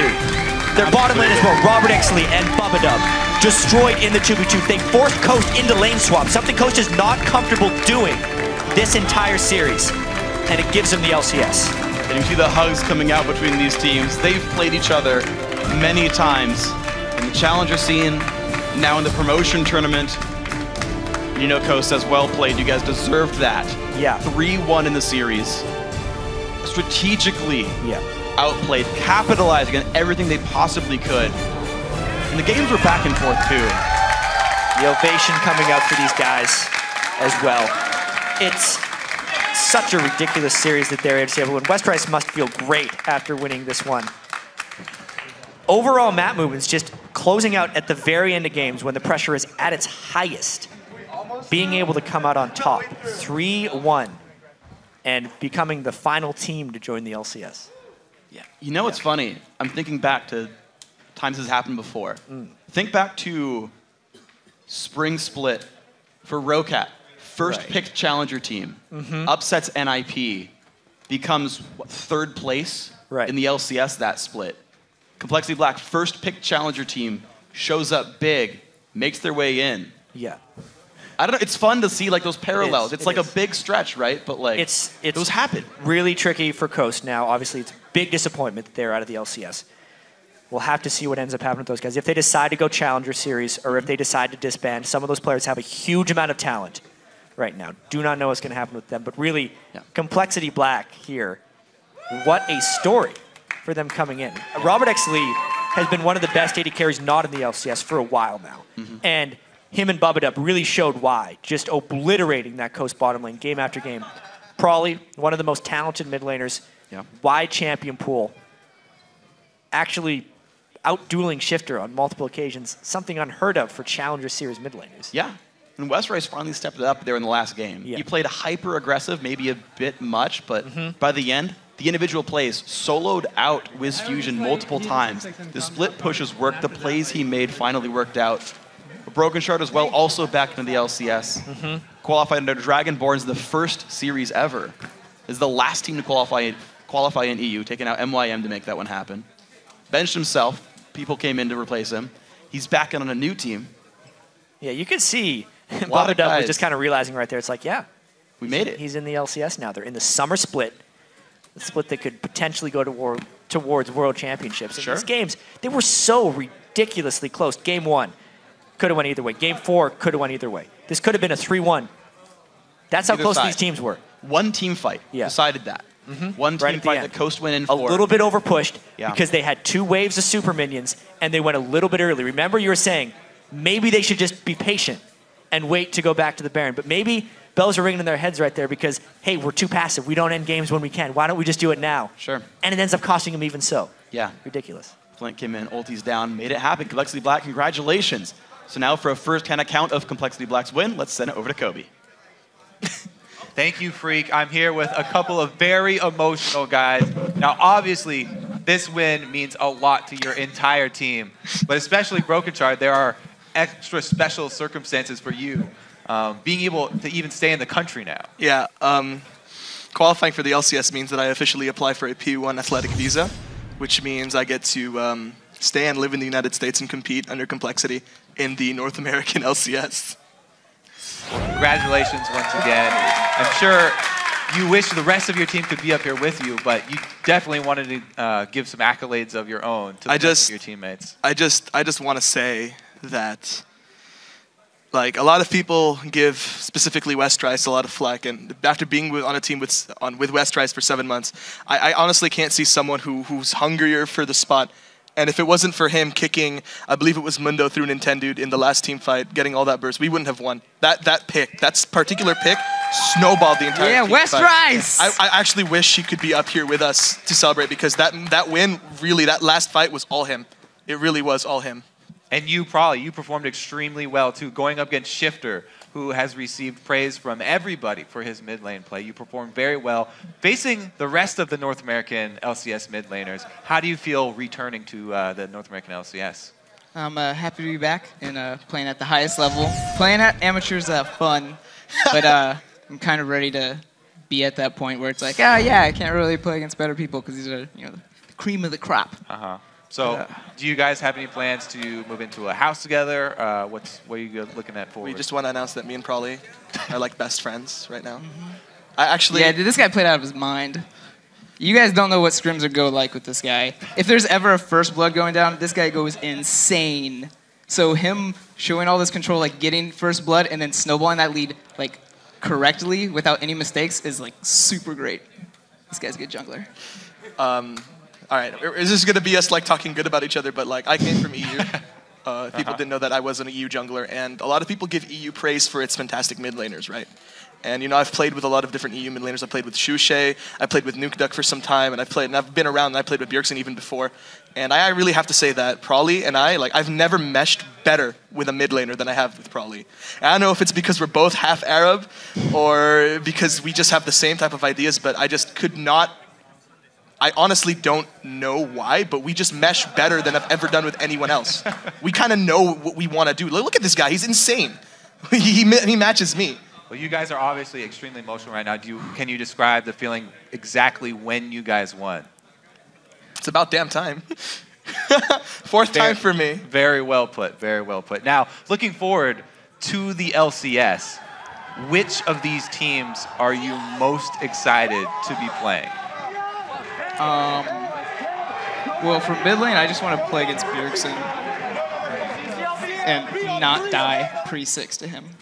And that would be your achievement? That'll be my You get an achievement. award, didn't die to Bjergsen pre-6? Because there's some compilation video, and it's just all the mids getting killed pre-6, like 1v1 with Bjergsen. So I'm not going to be on the list. Bjergsen is a very good laner, and yeah, he's ridiculous. Scrimming TSM is probably the best for us because Prolly actually does very well against all the other LCS mid laners, and Bjergsen is the only one that he can get into a game and be like, I learned something from this matchup, and I'm going to apply it in the next game, and he does. And that's what really improves. So TSM is definitely a team that I really want to play. Another team I really want to play is CLG, because Dexter is the jungler that I most look up to. I mean, Meteos is fantastic. He's a great jungler. Let's not take away from any of the LCS junglers, but I definitely look up to and respect Dexter the most because I want to be Dexter. I want to be as good as him one day. And playing against him, I learn something new every game. So I just want to play CLG, learn how to be that good and get good. All right, well, congratulations to both of you guys. We are happy to look forward to seeing you guys in the next split of the North American LCS. Now we are going to wrap it up and send it back over to Freakin' Chat. Well, after 2 huge days of games, we have the lineup now for the North American League Championship Series Summer Split. LMQ already locked in their spot yesterday by defeating XDG Gaming. Yeah, joining them is Complexity Black, who knocked out Coast with their 3-1 win. And holding their spot after a 3-1 victory over Cloud9 Tempest is Evil Geniuses. But you won't have to wait till the start of the summer split to get your league fix. Starting Thursday, May 8th, we'll be kicking off our coverage of the All-Stars event in Paris. Yeah, 5 teams from around the world are going to compete against each other in a top teams tournament. It's like a mini world championship, as well as 2 multi-region challenge teams. They're going to take place in different gameplay modes at the start of each day. And today at vote.lolesports.com, you can help shape the new mode that we're going to play called Pick 10. Pick 10. Your votes will decide the champions that Team Ice and Fire will play, but the players get to choose who plays each champion. All the action gets underway Thursday, May 8th at 6 a.m. Pacific Time, 3 p.m. Central European Summer Time. Yeah, that's going to be a very interesting mode in the All-Star game. I really wonder what the fans decide to make them play. Whether we're going to be seeing lots of poppies around or whether we're going to be like, I want to see them play Vayne or Poppy. Or Poppy. Or... You know in URF I voted Rumble? Yeah. Because I wanted to see them play like the weaker champions in URF mode. Ezreal Force won that one. You're a bad person, Freak. I'm a good person. It would have been fun. I mean, the people will get to control what they see. So if it happens, it's like, man, this game sucks. You'll be like, yeah. My fault. Sorry. Champions. I rigged it. So this weekend's been awesome. So in Europe, all 3 teams stayed. Had a lot of incredible games. We had a 7.5-hour day 1, and then the rest of the series came through a little bit quicker. Yeah. today we had EG hold on their spotting at C9T. We had Complexity Black show up big. Individual performances massive. Took out Team Coast. Yeah.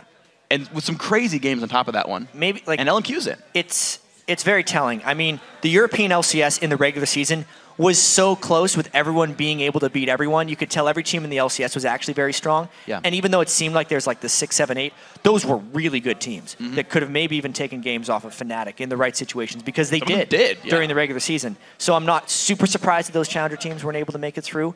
North America, though, you could really see the growth of the challenger scene. Just the fact, Complexity Black, they were the most feared challenger team 4 months ago to being the least of the 3 feared. And they were still good enough to take out Coast, so crazy weekend. And they even like scraped together in that 3rd place match, right? Curse Academy took them to 5. Like that almost was the team that was here today for that matchup. It was crazy. So I'm excited to see how the challenger scene continues to play out. I'm excited to see the new blood play in the LCS as well. It's going to be a really, really fun split. Now, guys, for more information and a complete schedule of the All-Star Paris event, check out lolesports.com. We want to give a big special thanks to our guest analysts, Blink and Afremu of Counter Logic Gaming.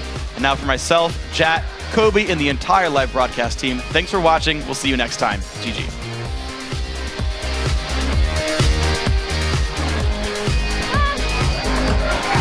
Is my dance?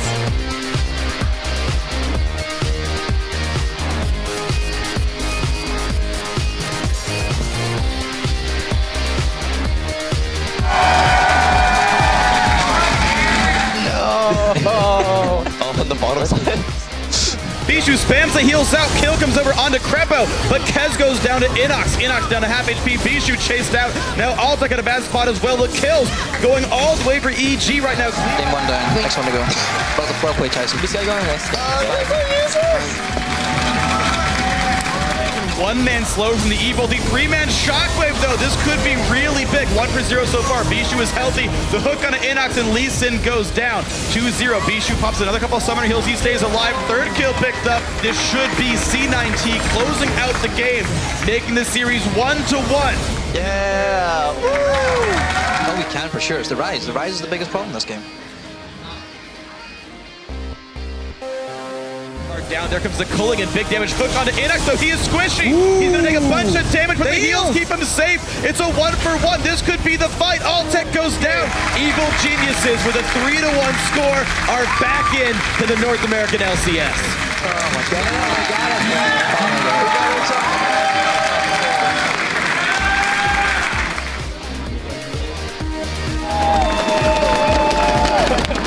Going for the turret right now. This turret is going to drop down, but he will take a lot of punishment for it. Can Zion get away? Top inhib respawns. Safeguard, but the crit from Robert gets the kill, and a kill comes in for Barry as well.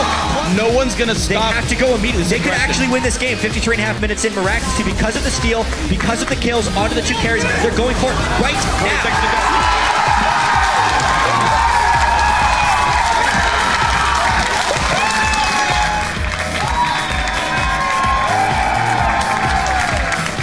Getting that means a pretty substantial gold swing unless Broken Shark can pull off another play. It's going to be a steal! He gets it and gets right back out.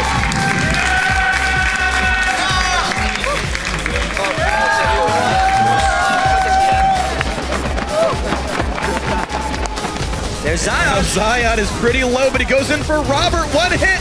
The shotgun hits 2. This could be huge, but here comes Westrice, but he's now alone.